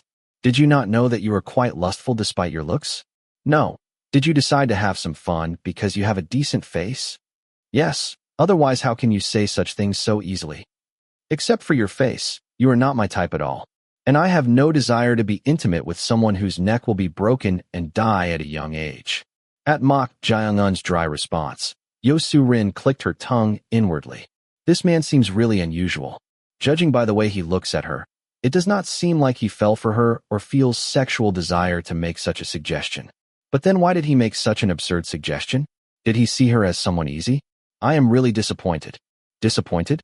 In what? You talked about trust and all that, but you were saying things that only horny pigs would say. Horny? What is a male-female relationship in the first place? I am asking what a male-female relationship is. What do you mean what? When they feel attraction and have feelings of love for each other. Is it not the case that humans are divided into male and female, not only for physical structural differences, but also for the purpose of reproduction of the species? For a moment, Yo Surin was at a loss for words.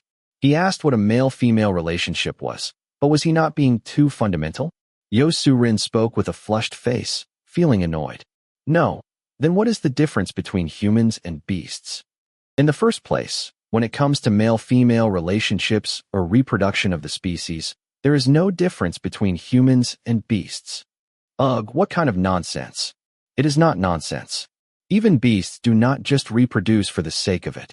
Females try to find a male with stronger seed, and males also try to find a more suitable female for reproduction. At Mak Jaeungun's words, Yo Surin clicked her tongue. This man's way of thinking seemed extremely one-dimensional, considering how he simplistically dismissed male-female relationships. Hey, do you even know what the feeling of love is? Is it not when two people find each other attractive, whether it is appearance or anything else? When she tried to answer, it was not wrong. So Yo Surin pondered what to say and spoke. Fine. Then let us go by what you said. Do you find me attractive? As the opposite sex? In response to her question, Mak Jaeungun answered without any hesitation. Excluding everything else and considering you solely as the opposite sex, there is no reason not to find you attractive. Yo Surin had a cute and beautiful appearance with short hair. With her ample breasts, slim waist, and protruding hips, her figure was also excellent. Although Chong Ryong and Wee So-yun were exceptionally beautiful, Yo Surin was also undoubtedly a beauty. At Mak Jaeungun's answer, her expression became strange. At first, she thought this man was playing with her. But if she carefully considered what Mak Jaeungun was saying, it was no different from saying that he found her attractive as the opposite sex, in other words, as a woman. No, is he really attracted to me? Yo Surin looked into Mak Jaeungun's eyes. But she could not feel any particular emotion in Mak Jaeungun's gaze. How could he say such things so nonchalantly with that expression and eyes? It was incomprehensible. Then it seems we have reached a conclusion. Let us part ways here. If you do not like both options, there is no reason for us to do anything together. Then will you please leave this place? At Mak Jaeungun's firm words, Yo Surin's expression became sulky. What kind of options were so extreme? She had intended to properly rebuke him and end things, feeling that she was being taken lightly as a woman. But when Mak Jaeungun gave up so easily, she felt a strange sense of competitiveness instead. What does it mean to say he finds her attractive as the opposite sex, and then give up so easily? Is it not too quick to reach a conclusion? I am busy with other things besides this. You said you find me attractive as the opposite sex. Should you not be more proactive if that is the case? Is there a need for that? And the one who should feel regretful is you, not me. At Mak Jaeungun's words, Yo Surin's cheeks trembled. He was really toying with her. If she followed what Mak Jaeungun wanted right here, she would be no different from selling her body just to receive help. Then let us do this. I will not accept any other proposals. Can you not listen first and then decide? Mak Jaeungun flatly refused. So she stamped her feet and then calmed herself down and said, No, you are really too much. Let us at least make a vow to each other using the non-movement curse power weakening technique. Non-movement curse power weakening technique. You know it, right? Oh, you do not know this. The non-movement curse power weakening technique is a technique where you pledge an oath by using each other's curse power as collateral. Using curse power as collateral? Yes, you said you cannot trust me. But I am the same. How can I trust a man who tells me to offer my body for trust when we have not even known each other for a day? It is literally what it means. The non-movement curse power weakening technique is a technique where you make an oath based on incantations and curse power. If you break each other's oath, you lose all your curse power. At her words, Mak Jaeungun's eyes narrowed. There was no reason for him to take on such a risky constraint together with her. The technique is not that difficult. You just need to use your own name and curse power as the incantation. At those words, Mak Jaeungun, who was about to refuse, stopped. Hearing about it, the principle seemed similar to the chain of incantation. If that was the case, the corners of Mak Jaeungun's mouth twitched. If the principle was similar to the chain of incantation, he had nothing to lose. After all, It was not his true name. Yo Su-rin, unaware of Mok Jung-un's inner thoughts, spoke with a slightly flushed face, as if embarrassed, without making eye contact. For now, let us prevent backstabbing each other for a certain period with the oath of the non-movement curse power weakening technique. And if we develop some trust in each other during that time, I will consider that proposal. Ahem. Is this good enough? The residence of Jang Nung A.K., the second disciple of the society leader. On the bed in the reception room of the residence, a woman with thick lips was sitting up, saying something. She was Su Haiyan, the leader of the Grass Smoke Group, one of the Five Mountains Alliance, the loyal subordinates of Jang Nung A.K. Sitting next to her and listening to the report was Jang Nung A.K., her lord. Jang Nung A.K.'s expression was not good as he listened to her report. Moreover, it was not just him. Ko Yun-hu, the grand leader of the Hegemon Fist Group, the first mountain, who was standing behind him, also had a frown on his face. The reason was simple. Are you sure you saw it correctly? Yes, young master. Do you think I would dare to report falsely to you? At her words, Jang Nung A.K. was dumbfounded. Then he asked Ko Yun-hu behind him, "What do you think? You do not know? The first time I saw him was inside the Baek clan's estate. At that time, he seemed to be at the level of early stage of peak realm at best." Early stage peak realm. No, absolutely not. Jang Nung A.K. shook his head. He had already witnessed Mok Jaeung-un's true abilities there. Although he had not reached the realm of the Poison Master, he had endured even the poison of the Poison King, Baek Saha. Perhaps because of that, Baek Saha had taken a liking to him and accepted him as a disciple. But this was indeed surprising. That guy defeated Wu Horang? Huh, who was Wu Horang? Was he not one of the 5 tigers, the best late-stage disciples that the Heaven and Earth Society was proud of? Even Ko Yun-hu, his right-hand man, could not gauge the outcome of a battle against him, but he had defeated him with his skills? If this was true, it was truly astounding. But more than surprise, he felt joy. Even without this, when Su Haiyan had been brought unconscious by the Baek clan's warriors, he had thought something was wrong. But now they said Mok Jaeung-un had defeated Wu Horang. That meant he had fallen out with his junior sister, Wi So-yun. What a likable fellow. To prove his loyalty to this young master in this way. Ha ha ha. He could not help but laugh. Meanwhile, Su Haiyan spoke in a cautious voice. But young master, there is a slight problem. All right. Who knocked you unconscious? He had already asked the Baek clan's warrior who had brought her here, but they said they could not tell him under the order of the Poison King Baek Saha, the head of the family. He had considered beating them up to find out, but he needed Baek Saha's support at this point, and he could just ask Su Haiyan when she woke up, so he had let them go. Do not tell me you do not know who knocked you out. No, I have a guess. A guess? You are not saying you do not even know who knocked you unconscious, are you? I think it was probably the eldest young master. At her report, Jang Nung A.K.'s expression, which had been as if he had the whole world in his hands until just now, instantly hardened. Senior brother? How could that be? Senior brother made a move. Jang Nung A.K. denied it with trembling eyes. He clearly remembered the last words his eldest brother had said to him. Try your best to struggle. If you can, that is. He did not even consider him a competitor.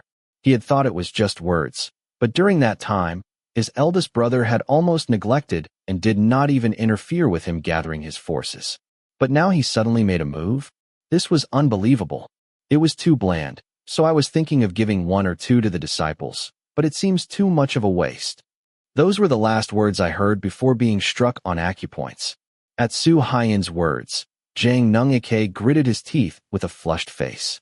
If these words were true, it meant that bastard had caught the senior brother's attention, did it not? Jang Nung A.K. hit the armrest of the chair and stood up. Anyone else was fine, but not Mok Jaeung-un. Right now, that guy was in the most important position.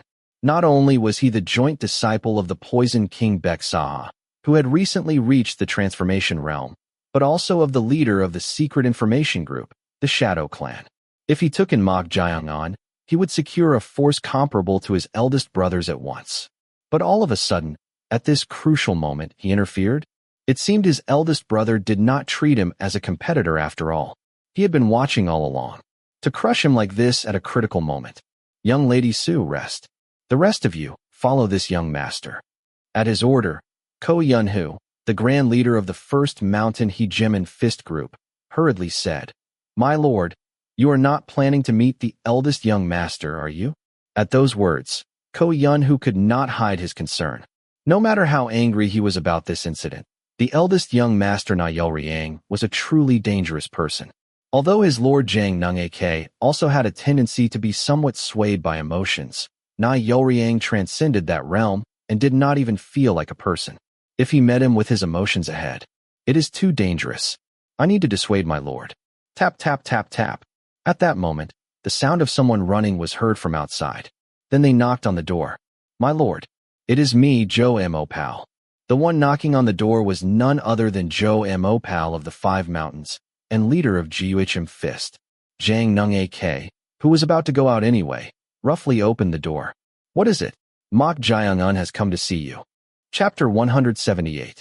What? Mok Jyeong-un. Jang Nung-ak's expression turned strange. He was just about to go and protest to his eldest brother Na Yolryang for interfering and trying to take Mok Jyeong-un away from him. But now Mok Jyeong-un has come on his own? What was going on? Should I consider this fortunate? On the other hand, Ko Yun-hoo, the grand leader of the first Mountain Hegemon Fist group, who had tried to dissuade his lord, Jang Nung-ak, the second disciple of the society leader, inwardly let out a sigh of relief. It was not the time to clash with the eldest young master in terms of power or in any aspect. But while feeling relieved, Ko Yun-hoo also became puzzled. "My lord, something seems strange." "Strange, you say?" "Yes. Did not young Lady Su say that the eldest young master mentioned it would be a waste to give him away before striking her acupoints?" At his words, Jang Nung-ak also nodded inwardly in agreement.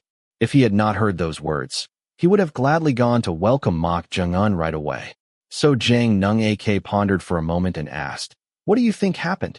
At that question, Jo Mo Pal of the Five Mountains Guhm Fist, who had reported Mok Jyeong-un's arrival, answered, "Since he came here on his own, is it not to pledge loyalty to you, my lord? Why are you reacting like this?" At his words, Ko Yun-hoo said, "It seems the eldest young master has made contact with Mok Jyeong-un." "What? The eldest young master?" "Yes. That is why I am concerned." "Concerned about what?" "Perhaps Mok Jyeong-un has had a change of heart." At those words, Jo Mo Pal raised his voice with a fierce look in his eyes. "No. After my lord has treated him so favorably, how could he have a change of heart? If he does such a thing, I, Jo Mo Pal, will break his legs." At those words, Jang Nung-ak shook his head and waved his hand. "Stand down. It is too much for you. Leader Ko or Leader Ho would have to step up to handle him." At Jang Nung-ak's words, Jo Mo Pal spoke with a frown and a disappointed tone. "If it is because of my confrontation with him last time, I did not use my full strength then. I also underestimated him, thinking he was a novice. This time, I will properly." Ko Yun-hoo, the first mountain, cut off Jo Mo Pal's words. "He defeated Wu Ho-rang." Jo Mo Pal's eyes widened. What was this about? Was the Wu Ho-rang he was referring to the same one he knew? Surely you do not mean Wu Ho-rang, the grand leader of the giant watchtower group? Who else would I be talking about? Jo Mo Pal was momentarily dumbfounded. There were rumors that Mok Jyeong-un's martial prowess was higher than expected, but were the Five Tigers not considered the best among the late-stage disciples in terms of strength, excluding the executives of the Heaven and Earth Society? And one of the Five Tigers, Wu Ho-rang, was defeated by Mok Jyeong-un? We can consider Mok Jyeong-un as a new member of the Five Tigers. Jo Mo Pal clicked his tongue. As he closed his mouth, Su Hyen, the leader of Grass Smoke Group, who had been sitting up on the bed, cautiously spoke. "Young master, why do you not meet him first?" "Meet him, you say?" "Yes. If Mok Jyeong-un had truly changed his mind and joined the eldest young master, would there be any reason for him to come all the way here again?" At her words, Jang Nung-ak nodded his head. What she said made sense. So Jang Nung-ak asked Jo Mo Pal, "Did he come alone?" "Yes. He came alone. There does not seem to be anyone accompanying him. In that case, he should meet him first and judge. If he had betrayed him and changed his allegiance to his eldest brother, it would be best for him to be prepared. Of course, if he came to pledge loyalty to him, he would receive appropriate treatment. Prepare the banquet table." Depending on his answer, It will be determined whether it will be a punitive drink or a rewarding drink. Mok Jaeung-un, following Jo Mo-pal, was walking through the estate. Mok Jaeung-un's eyes flashed with interest. Compared to the side of Wee So-yoon, the third disciple of the society leader, this side seemed more systematic.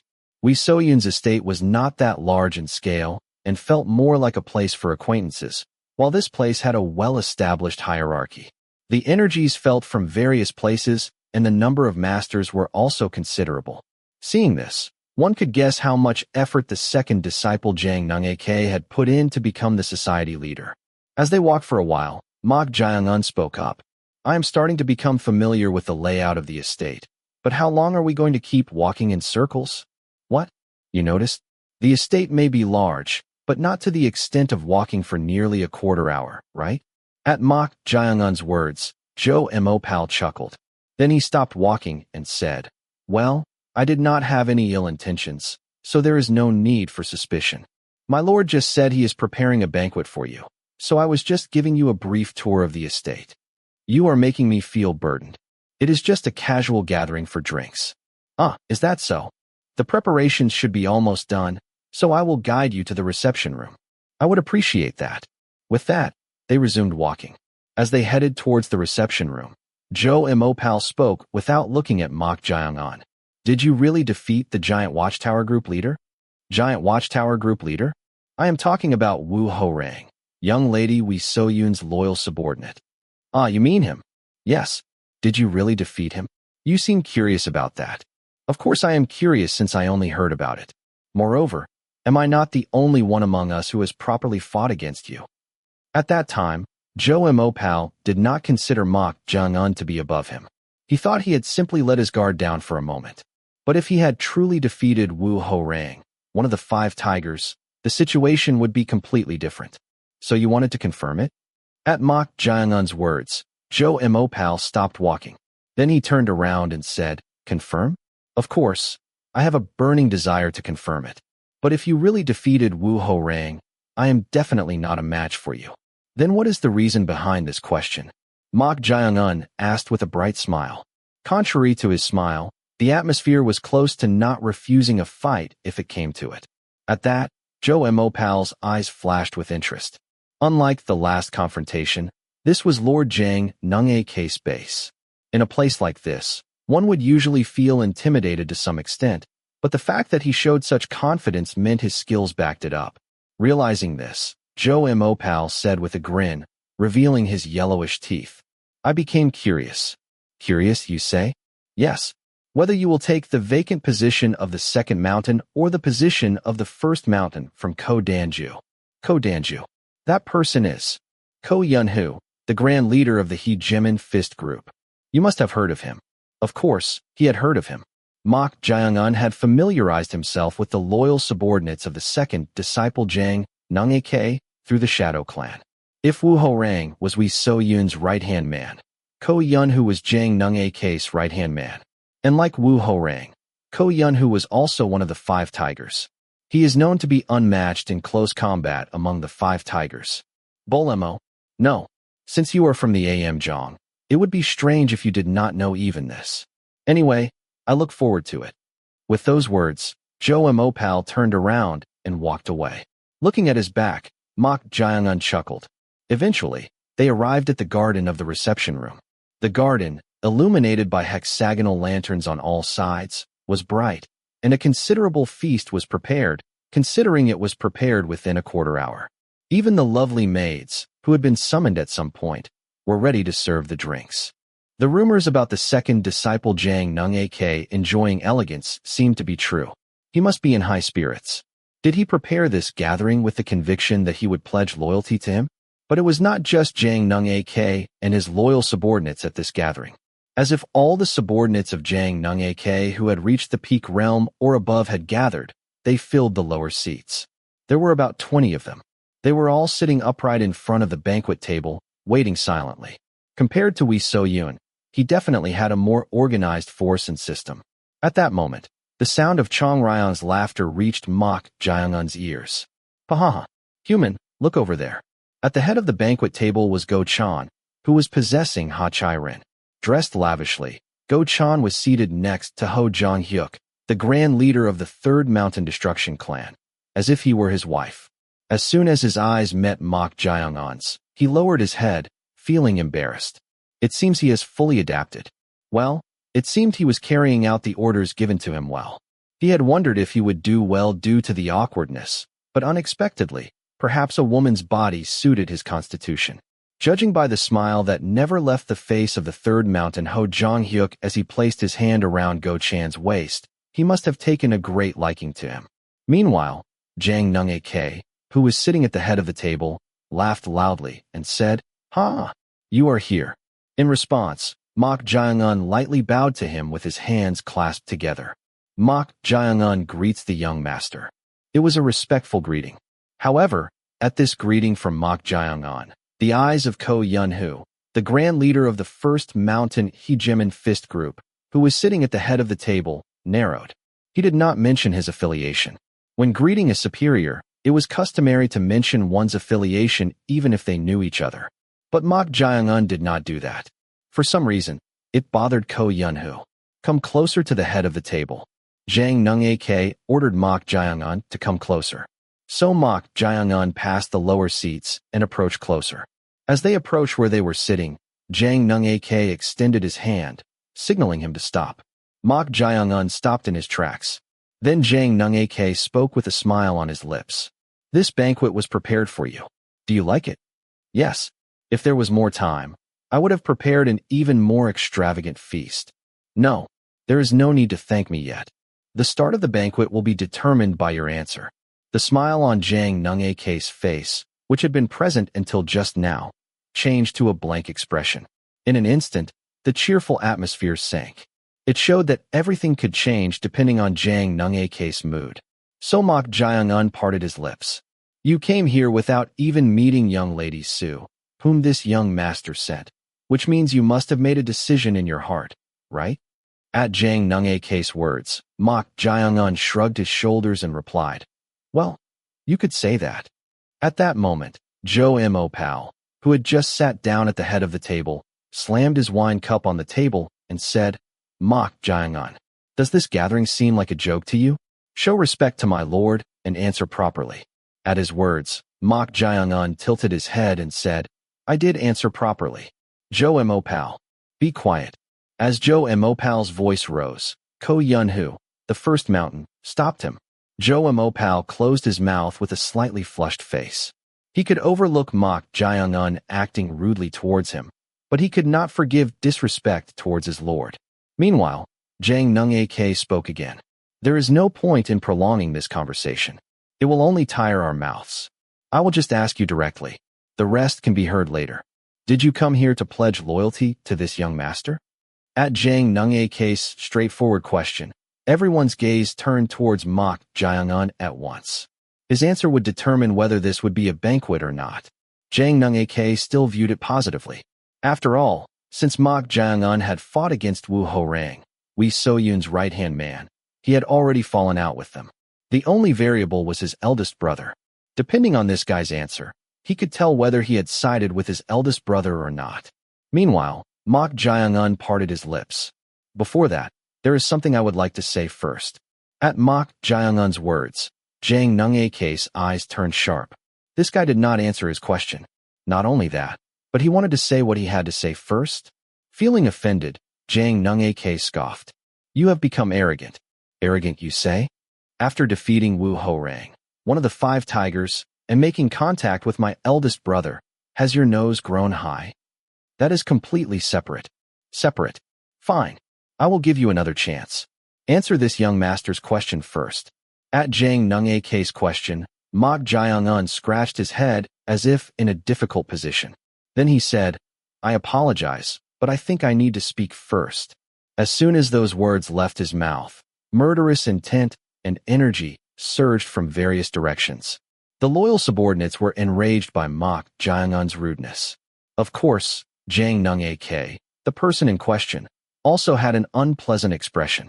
His eyes had turned cold. Everyone was gauging Jang Nung-ak's reaction. If he gave the order, they were in an atmosphere ready to subdue Mok Jae-on at any moment. At that moment, Jang Nung-ak poured alcohol into a cup and shook his head. Then he downed the cup in one gulp and turned his head towards Ko Yun-hoo, the grand leader of the First Mountain Heejim and Fist group, and said, "This is perfect timing. Why do we not establish the hierarchy for the newcomer and determine who is suitable for the First Mountain position?" "I accept your order, my lord."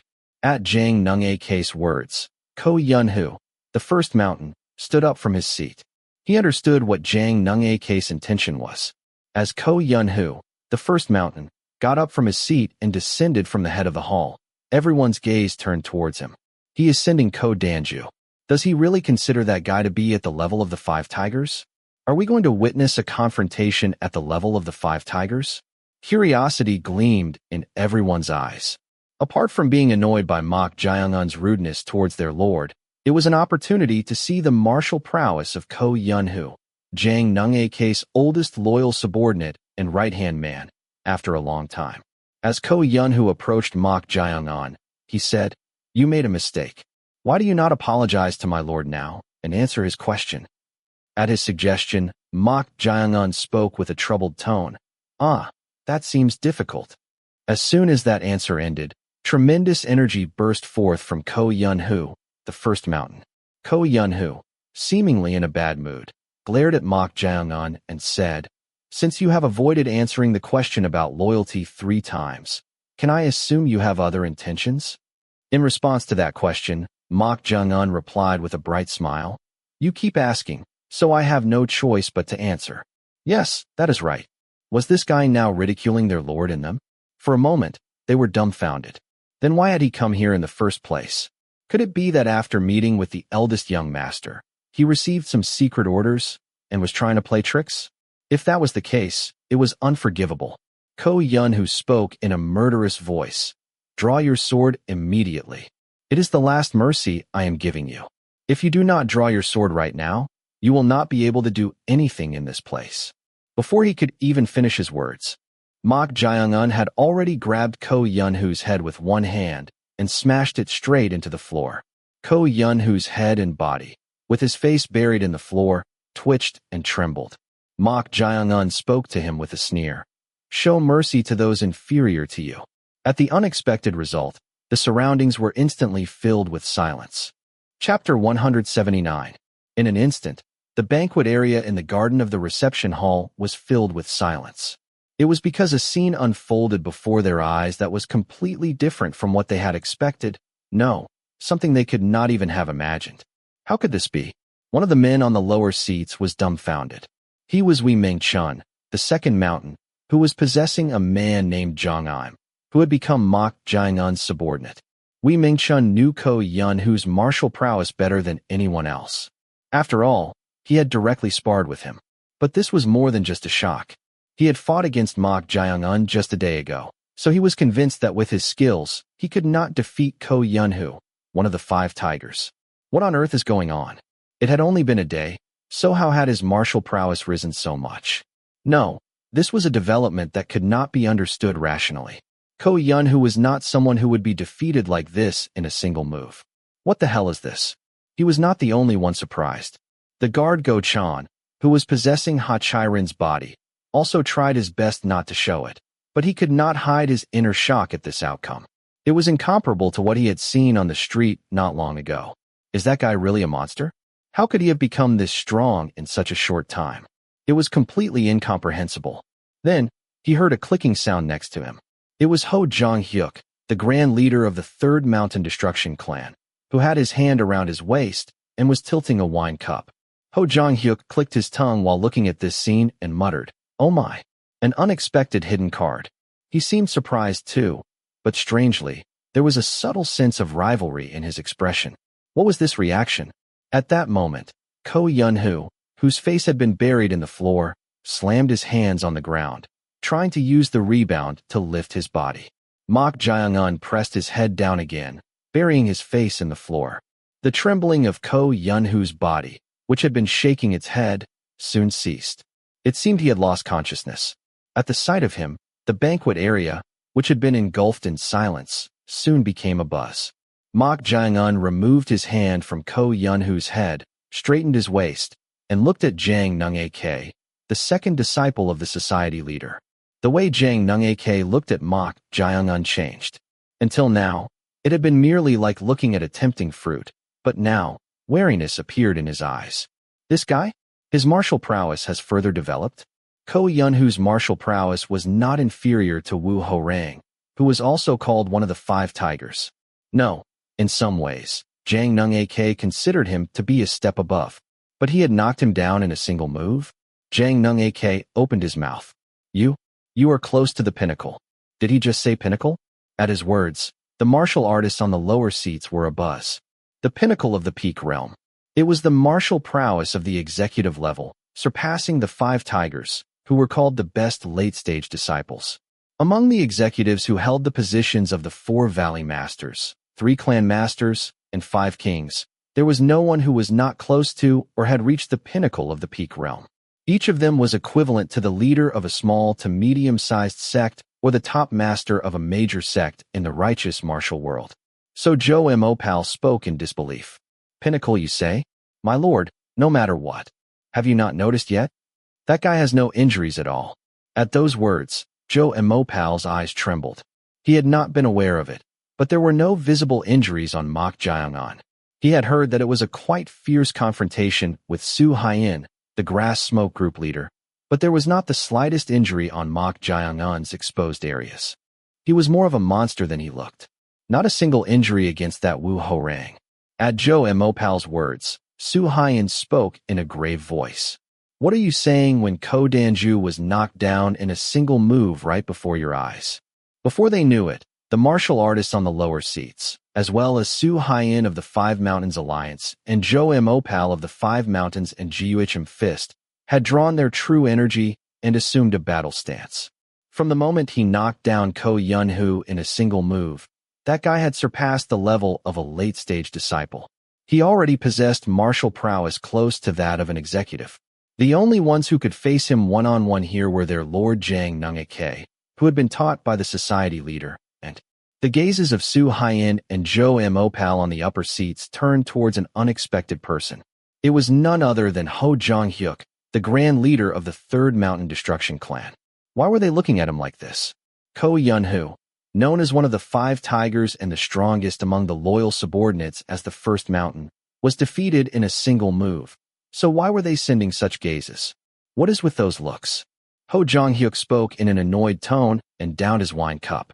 Meanwhile, Jang Nung-ak opened his mouth. I did not expect to reveal the hidden card in a place like this. At Jang Nung-ak's words, the gaze of Ho Jong-hyuk, who had been acting indifferent, changed. It became heavier and sharper, so to speak. Jang Nung-ak said to him, Can you handle him? I can manage somehow, but I cannot guarantee victory. Considering his movements just now, then I will have Zhou Mopal assist you. Subdue him and make him kneel. You are really putting me in a difficult position. Are you sure about this? It is this young master's estate anyway. It does not matter if they see. Understood. I accept your order. With those words, Ho Jong-hyuk smiled at Go Chan, who was possessing Ha Chai-rin next to him, and said, Wait here for a moment. I will be back soon. At his words, Go Chan inwardly screamed. Even though he urged himself in his mind to fulfill his role, the words this guy carelessly threw out went beyond being a burden. As Ho Jong-hyuk was about to grasp the handle of the huge axe placed behind him, why do we not stop this unnecessary fight? Mok Jaeung spoke to Jang Nung-ak. Then Jang Nung-ak scoffed. You refused the offer of loyalty, said you came to play tricks with your own mouth, and now you are telling us not to engage in an unnecessary fight. Do you take this young master as a joke? How could that be? I simply came to make a necessary proposal to you, young master. Before he could even finish, Jang Nung-ak's rebuke spread in all directions. Shut up. Perhaps because it was infused with internal energy, the martial artists on the lower seats covered their ears in unison at the echoing shout. Of course, Mok Jaeung's expression did not change at all. Jang Nung-ak pressed Mok Jaeung. I do not know what tricks you are trying to pull after joining hands with my eldest brother, but from the moment you let go of this young master's hand, you are an enemy. Are you not defining it too easily? Defining? Do not make me laugh. Did you think this young master would not know that you made contact with my eldest brother? Yes, I did make contact. right? Then you cannot deny it any. Thanks to that, I have become troubled because I have made young Master Na Yolriang my enemy. At Mok Jiangun's words, Jiang Nung-ak's expression momentarily stiffened. He had naturally assumed that Mok Jiangun had joined hands with his eldest brother Na Yolriang since he had defeated Wu Horang, a subordinate of his junior sister Wei So-yun, and even knocked down his right-hand man, the first mountain Ko Yun-hu, in a single move. But what was this about? You have made my eldest brother your enemy? Jiang Nung-ak, with narrowed eyes, frowned and said, Are you trying to deceive this young master by telling lies now? How could that be? Young Master Na Yolriang is probably anxious because he could not kill me. He is anxious because he could not kill you? At Mok Jiangun's words, Jiang Nung-ak snorted. This guy was playing tricks on him. What kind of person was his eldest brother? He was a cold-blooded person who did not even consider most of the people around him as human beings. Even his own disciples, including himself, were not acknowledged by him. Such an inhuman eldest brother considered a mere guy like him as an enemy? Foolish fellow. You do not know Na Yolriang. Are you telling this young master to believe such nonsense that he would consider you as an enemy? It would be more realistic if you said he considers you a worm. With those words, Jiang Nung-ak nodded his head towards the third mountain, Ho Jong-hyuk. Then Ho Jong-hyuk let out a soft breath, grasped the huge axe, and descended from the hall. Seeing the axe, Mok Jiangun recalled who he was from the conversation with the Shadow Clan. Ho ho ho. There is one particularly troublesome person among Jiang Nung-ak's loyal subordinates. The grand leader of the Destruction Clan, Ho Jong-hyuk.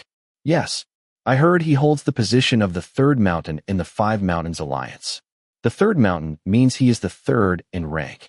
That is the displayed rank. Displayed rank?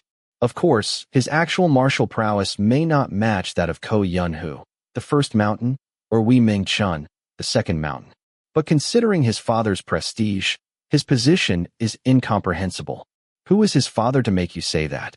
The Axe King, Ho Tae-gang. The Axe King? Is he one of the five kings? They were the top executives supporting the Heaven and Earth Society. But that was not the end of it. He is not just one of the five kings. He is one of the 8 masters known to have reached the highest realm in the current martial world. Yes, he is one of the 8 stars. The huge axe that looked like it could split a person in half was probably the Annihilation Axe, known to have been crafted for the Axe King Ho Tae-gang to unleash his unique martial art, the Heavenly Axe Technique. The son who received the teachings of one of the 8 stars. A small interest arose in Mok Jiangun's eyes. The 8 stars were called the highest masters in the current martial world, excluding the 6 heavens. It would be stranger if he had no interest at all. The muscles on the right arm of the third mountain Ho Jong-hyuk, who was dragging the axe on the floor as he walked, were extremely bulky. They must have developed to handle that huge annihilation axe with ease. Anticipation gleamed in the eyes of Zhou Mopal of the Five Mountains and Jiuichim Fist, who was following behind to assist him. Will I get to see Brother Ho's true skills? There was a secret in the Yoko. It was a secret known only to the members of the Five Mountains Alliance and their Lord Jiang Nung-ak. Even the martial artists on the lower seats did not know about it. It was the existence of the true First Mountain. The true First Mountain. The hidden blade of our Lord. Anyone would think that Ko Yun-hu, one of the 5 tigers who were called the best late-stage disciples, was the strongest in the Yoko, but the reality was different. The true strongest expert of the alliance was none other than Ho Jong-hyuk. His true martial prowess had reached the pinnacle of the peak realm. Ho Jong-hyuk lifted the huge axe, the Annihilation Axe, which he had been dragging on the floor, and lightly swung it in the air. It was just a light swing, but a strong wind pressure arose, and a sharp aura spread in all directions. As expected, he is incredible. If this much could be done with just the wind pressure, it seemed like something truly amazing would happen if he fully unleashed his martial prowess. Ho Jong-hyuk approached Mok Jiangun and said, Hey, do not resent us too much for ganging up on you. It is not a duel, but in order to subdue you. At his words, Mok Jiangun shrugged his shoulders as if he did not care. Then he took something out from his waist. It was a small pouch attached to his belt. What are you trying to do? Ho Jong-hyuk asked. In response, Mok Jiangun did not answer and said while looking at Jiang Nung-ak in the hall, If you see this, your thoughts might change a bit. With those words, Mok Jiangun threw the pouch to Jiang Nung-ak in the hall. Where are you? Su Haiyan of the Five Mountains Alliance caught it instead, thinking he might try to pull some tricks. But the pouch was lighter than expected. She thought it might contain a hidden weapon or something, but it did not seem to be the case. Young master, this is. Do not mind useless things. Hurry up and subdue him. Zhang Nungake gave the order to Ho Jong-hyuk and Zhou Mo Pao, as if he had no interest in it at all. As soon as he did, Ho Jong-hyuk moved his body towards Mok Jang-un and swung the huge axe, the Annihilation Axe, towards his neck. Whoosh, swish, crack. As the Annihilation Axe sliced through the air, the banquet tables were split by the wind pressure and aura. Thanks to that, the martial artists on the lower seats who were watching had to step back as the tables were split. Zhang Nung-ake looked at this and raised the corners of his mouth bitterly. With Ho Jong-hyuk, who had reached the pinnacle of the peak realm, and Zhou Mo Pal assisting him, there would not be much difficulty in subduing that guy. How dare you ridicule this young master? Let us see if he can still say such things even after peeling off his skin. Yo, young master. Su Haiyan of the Five Mountains Alliance called out to Zhang Nung-ake. Zhang Nung-ake, who was focused on their confrontation, replied in an annoyed tone. Tell me later. I apologize, but I think you need to see this before that. Did I not tell you to talk later? Right now, this young master's words are being igno. The expression of Zhang Nung-ake, who was about to press Su Haiyan, suddenly stiffened. It was because of something held in her hand. It was none other than an eyeball. The moment he saw the eyeball with a silver color instead of a black pupil, someone's image quickly flashed through Zhang Nung-ake's mind. It was the image of his eldest brother, Na Yelriang. As expected of the Thunderbolt Fist King. To think you would make this young master use even this. Na Yelriang's voice and appearance were still vivid. During the sparring with the Thunderbolt Fist King, Won Byung-hak, suddenly the pupil of his right eye had turned silver.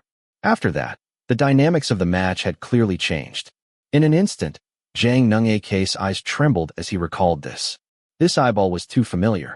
At that very moment, bam, crash, thud. At the sound of continuous crashing noises, Zhang Nung-ake's gaze shifted to the side. There, he saw Zhou Mo Pal of the Five Mountains lying face down on the floor with Mok Jang-un's foot stepping on his head, and Ho Jong-hyuk, with one side of his axe blade broken, staggering and being pushed back. All of this had happened in the brief moment he had taken his eyes off them. Chapter 180. It all happened in an instant. Mok Jang-un, who had been right in front of him, disappeared from his sight.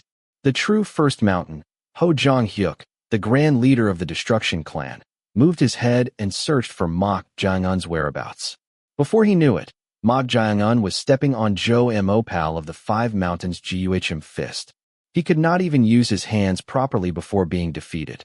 Just by seeing this, one could tell that there was an overwhelming gap between Mok Jang-un and his martial prowess. But he could not just stand by and watch. Ho Jong-hyuk raised his unique weapon, the Annihilation Axe, with true energy and swung it towards Mok Jang-un. It would be nice if he could cut him, but that was not likely. He just wanted to make him back away from Zhou Mo Pal. Huh. Ho Jong-hyuk's eyes wavered. He caught the blade infused with true energy? A perplexing situation unfolded. Mok Jang-un had caught the blade of the Annihilation Axe flying towards him with one hand. True energy could be said to be true energy and aura converging into one and gathering densely. Catching this with bare hands was nearly impossible for any martial artist. If one wanted to counter this, they would have to raise their own true energy. Ho Jong-hyuk's eyes widened. That was because he discovered the black energy enveloping Mok Jang-un's hand. The energy wrapped around his hand was protecting him from being cut by the true energy infused in the Annihilation Axe. What the hell is that energy? It was more dense and stronger than aura, and it even felt strangely sinister. But that was not the problem. If it was an energy that could block true energy with bare hands, it had to be true energy. However, even if one reached the pinnacle of the peak realm, it was nearly impossible to raise true energy with bare hands. At that moment, a strange sensation flowed from Mok Jang-un's hand. It was poison energy. As the poison energy and black energy entangled with his true energy, his fingers dug into the axe blade of the Annihilation Axe, and it cracked. Surprised by this, Ho Jong-hyuk hurriedly used his footwork and tried to kick Mok Jang-un's head. Mok Jang-un lightly avoided it by tilting his head back, and then, Instead, he landed a punch on Ho Jong-hyuk's chest. Ho Jong-hyuk's body was sent flying back from the impact of the punch. But in the process, one side of the Annihilation Axe's blade broke. Ho Jong-hyuk's expression contorted. The Annihilation Axe, a unique weapon he had received from his father, was an axe forged from a single piece of iron by a renowned craftsman of the time. Seeing one side of the blade of the Annihilation Axe, which he cherished like a treasure, shatter before his eyes, he could not help but feel a surge of anger. But contrary to this anger, his reason became even more cold. This man in front of him, he was definitely not at the pinnacle of the peak realm. To possess martial prowess that overwhelmed him to this extent, one had to surpass the wall. But this did not make sense rationally.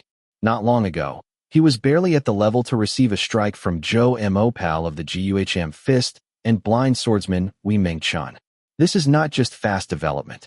The speed at which he was getting stronger was beyond imagination, almost to the point where it would not be an exaggeration to call him a monster. It was not a matter of whether he had surpassed the wall or not. This guy did not seem to be someone who could be controlled by anyone. What? You are saying we should exclude him? Our Lord has already taken a liking to him. So why are you trying to exclude him? Because he is dangerous. Dangerous? What is dangerous?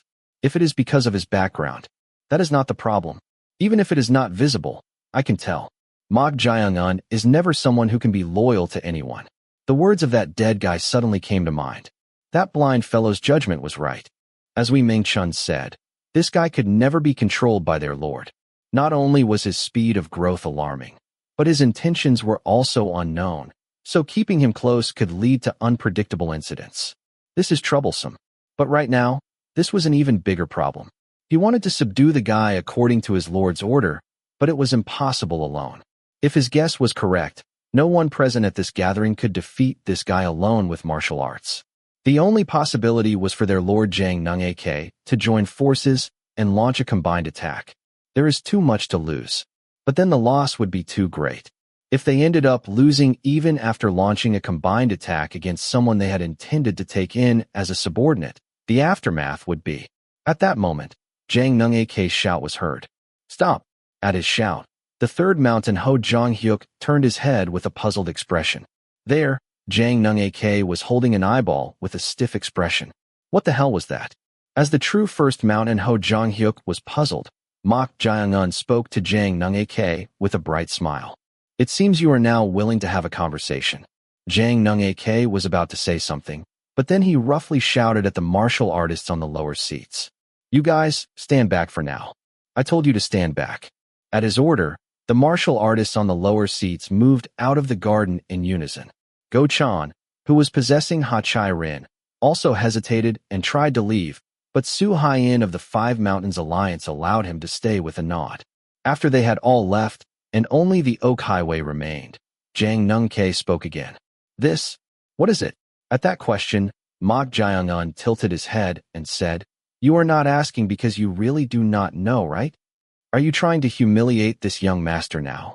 How could that be? I thought you would recognize it if you saw it since you are the young master, but you are asking what it is, so? Are you really asking because you do not know? At Jang Nung-ak's even more stiffened expression, Ho Jong-hyuk looked at the eyeball in his hand with uncomprehending eyes. What the hell was that thing that made his lord react like this? But then, unbelievable words came out of Jang Nung-ak's mouth. Did you fight my eldest brother? Eldest brother? What was this about? Was he asking if Mok Jae-un had fought against the eldest young master Na-yo-riang? As he was puzzled, Mok Jae-un nodded his head and replied, I thought that would be a sufficient answer. Mok Jae-un's gaze was directed at the eyeball held in Jang Nung-ak's hand.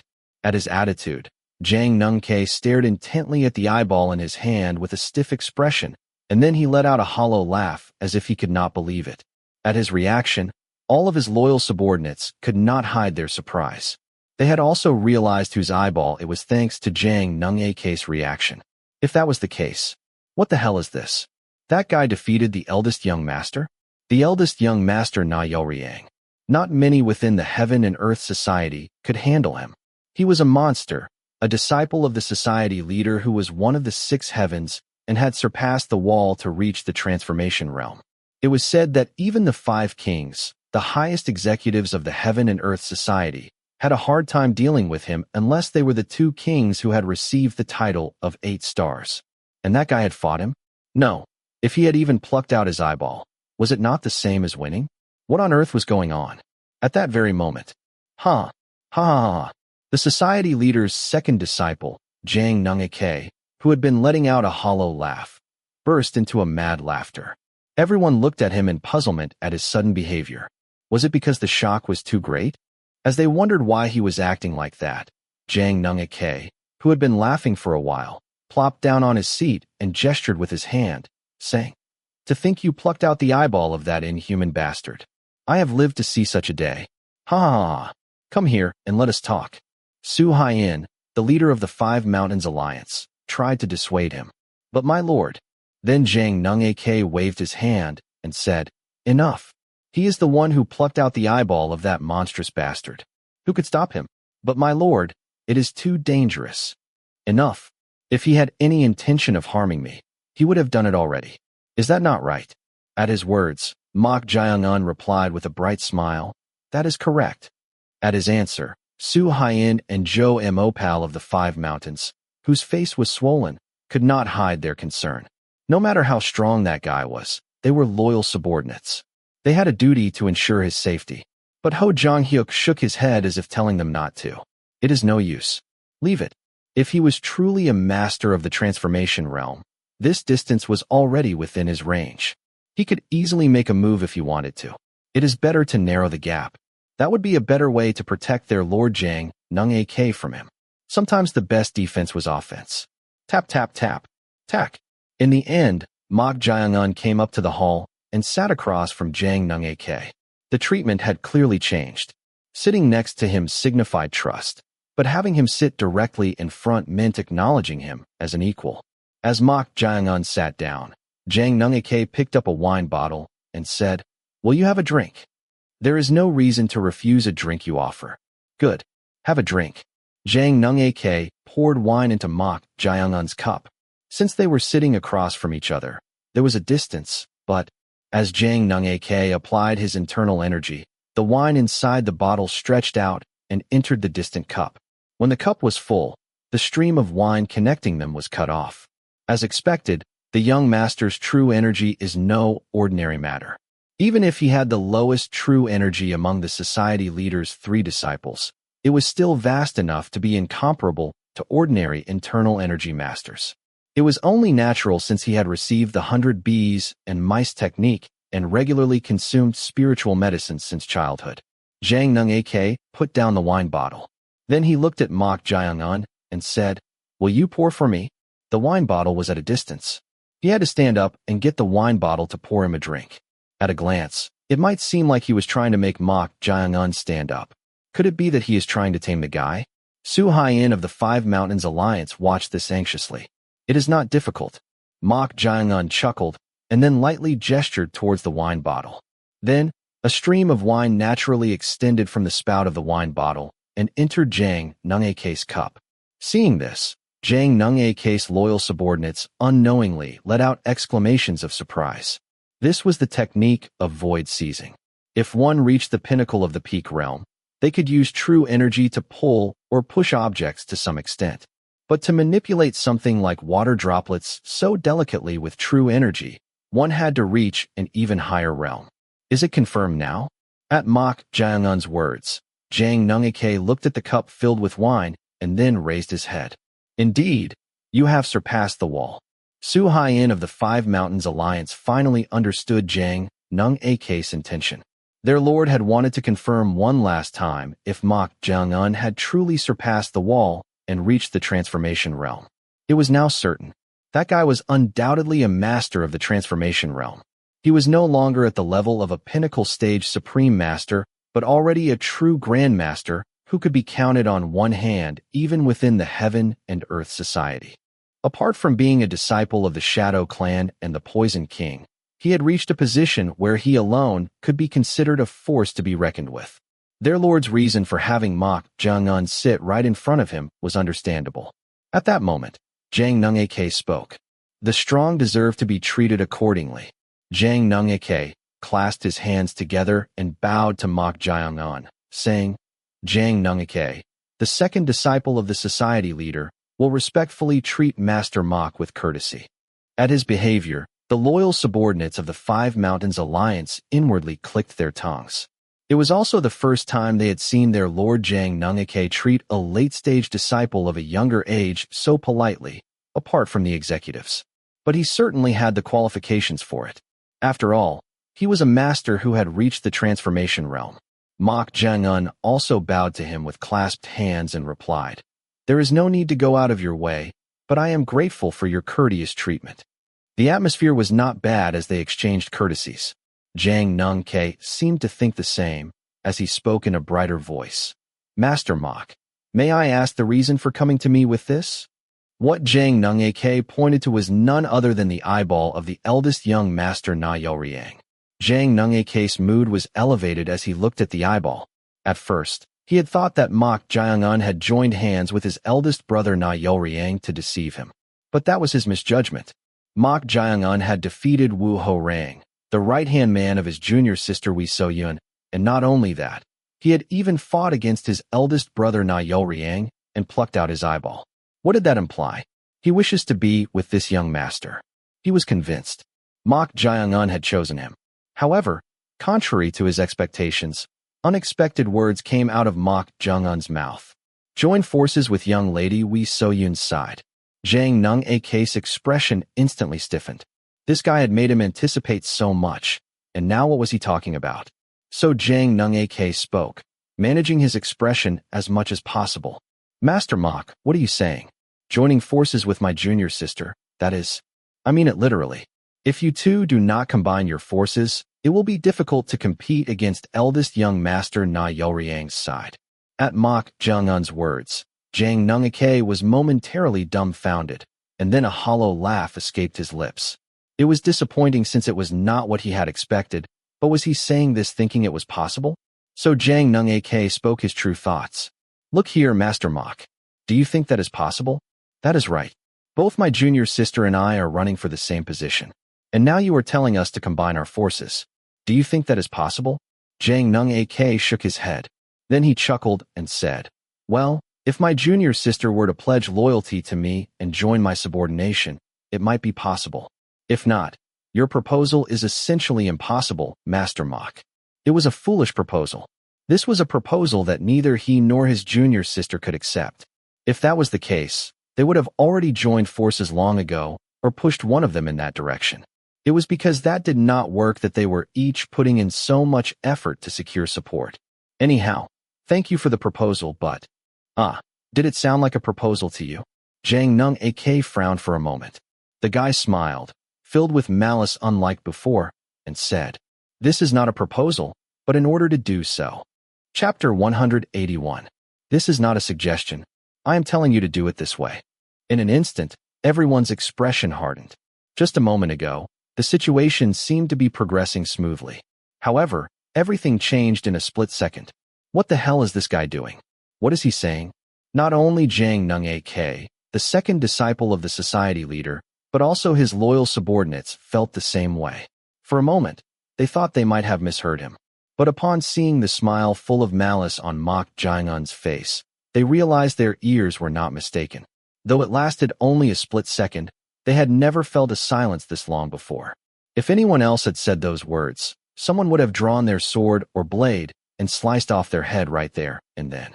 But coincidentally, the opponent was a master who had crossed the wall into the transformation realm. Some of them were so extremely tense that they broke out in a cold sweat. How should they take this situation?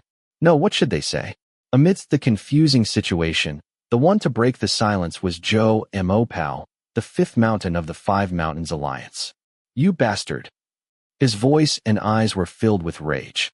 While everyone was contemplating the situation itself, Zhou Mo, who felt anger only at the fact that his lord had been insulted, was able to show a more straightforward attitude compared to the others. At the sound of his resounding voice, everyone came to their senses in an instant. Paying no attention to them, Zhou Mo shouted, "Unless you are insane, how dare you threaten our lord like that?" His yell was so loud that it was deafening. Mok Jang-un smiled and said in a low voice, "I can see you are angry, but please lower your voice a bit." It is hurting my ears. What? Lower my voice. You bastard.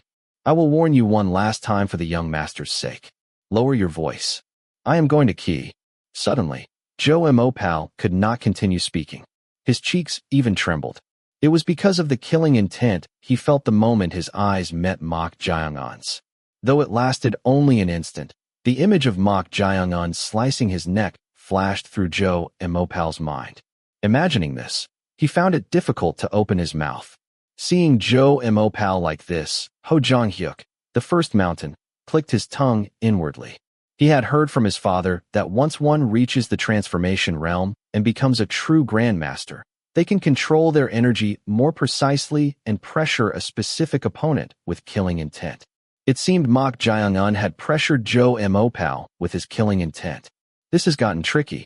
No matter how much one has reached the transformation realm, he did not expect him to act this way.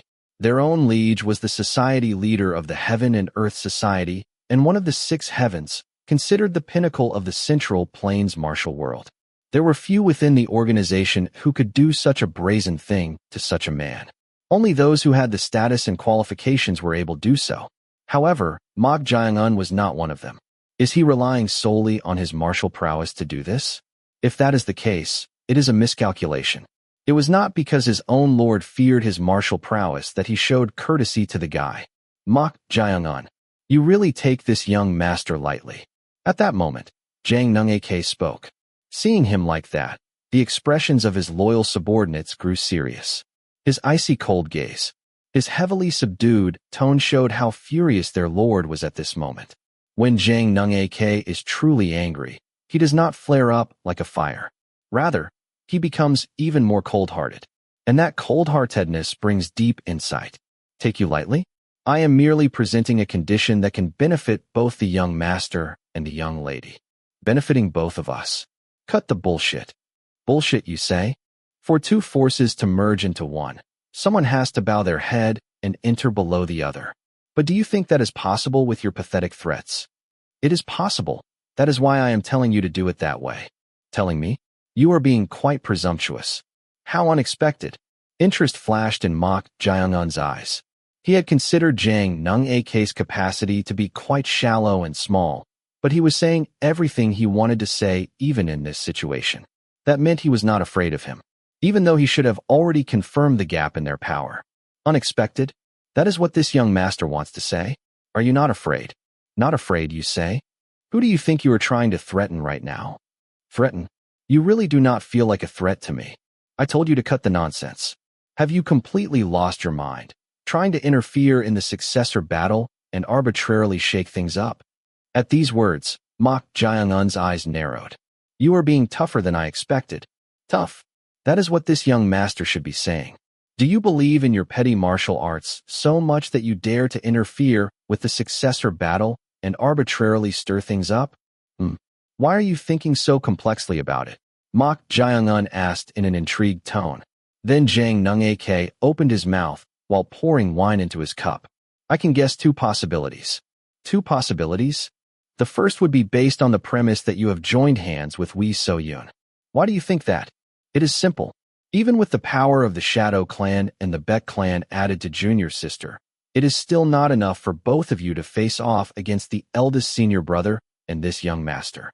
At Jang Nung-ak's words, Mok Jaeongun smiled faintly. He thought his vision would be quite clouded due to his arrogance, but that did not seem to be entirely the case. Mok Jaeongun shrugged and said, there is some truth to that. But from my perspective, for the 2 of you to face the eldest young master, I would prefer if you and the young lady joined forces regardless of who comes out on top. Regardless of who comes out on top. Yes, I do not really care which of you 2 becomes the successor, you see. As long as you unite your forces, that is all that matters to me. At these words from Mok Jaeongun, Jang Nung-ak's eyes grew even more vicious. Then he soon parted his lips. I thought it was the first possibility, but it seems to be the second one. And what might that second one be? You do not care who becomes the successor? Huh. The answer is clear now. Your goal is to stir up internal strife, is it not? At Jang Nung-ak's words, his subordinates' eyes widened. Seeing their reaction, Jang Nung-ak glared at Mok Jaeongun and said, I nearly forgot because I was thinking about the Shadow Clan and the Poison King. You were originally a hostage from the righteous faction. At this, everyone showed caution. The orthodox martial world was eagerly waiting for an opportunity to dismantle the heaven and earth society. For them, there was nothing better than the successor battle to incite internal conflict. If Mok Jaeung-un had not truly surrendered and still held a mission as a member of the righteous faction, there was a good possibility for this suspicion. Jang Nung-K downed his cup of alcohol and said, "Tell me if my guess is wrong." At his words, Mok Jaeung-un scratched his head and replied, "Your mind is sharper than I expected, but you are mistaken." At that, Jang Nung-K furrowed his brows. Then he retorted, "Mistaken, you say?" "Yes, things can seem that way if you overthink it. But I am sorry to disappoint you. I truly have no connection to the righteous faction. You expect me to believe that now? Believe it or not, that is up to you. I simply wish for the two of you to join forces. That way, we can avoid the annoying business with the eldest young master." At Mok Jaeung-un's words, suspicion flashed in Jang Nung-K's eyes. The guy was in an advantageous position, so he directly stated what he had guessed in order to gauge his true intentions. But he is really saying it is not like that? An agent trying to disrupt the sect on behalf of the righteous faction would not admit to being a spy, after all. As he was thinking that, Mok Jaeung-un said, "It seems persuasion through words is meaningless." As soon as he finished speaking, Jang Nung-K's subordinates, Ho Jong-hyuk, Su Hyen, and Jo Mo-pal of the Five Mountains Alliance, drew upon their energy and took defensive stances. Mok Jaeung-un chuckled and said, "You should know that you cannot stop me even if you do that. Are you really trying to threaten this young master?" "Yes, I suppose it is a threat if you put it that way." "You fucking bastard." Jo Mo-pal tried to stand up from his seat, but ended up slamming his head on the table. Mok Jaeung-un had appeared behind him in the blink of an eye and was pressing down on his head. Seeing this happen in the flash of an eye, Ho Jong-hyuk judged that they absolutely could not stop Mok Jaeung-un within this distance. Seeing them like that, Mok Jaeung-un said, "Will you accept it?" At those words, Jang Nung-K snorted and replied, "Do you have the confidence to handle the consequences of doing this? That is not something you need to worry about, right?" "I suppose so. But you will have to deal with the consequences of that threat." "Deal with the consequences? Do you think this young master would let you get close without any preparations, even if I acknowledge your martial prowess?" At those words, Mok Jaeung-un tilted his head and asked, "It seems you have some hidden trump card?" To that question, Jang Nung-K smiled meaningfully and said, "Do you really think there is absolutely no one among the forces supporting this young master who can deal with you? Someone who can deal with me? Do not tell me." Mok Jaeung-un's expression hardened. It was because he understood what Jang Nung-K was implying. Looking at Mok Jaeung-un like this, the corners of Jang Nung-K's mouth curved up wickedly. Just half a moment ago, Jang Nung-K had given an order to the martial artists on the terrace. "You all withdraw for now. I told you to withdraw." It looked like he simply made them withdraw.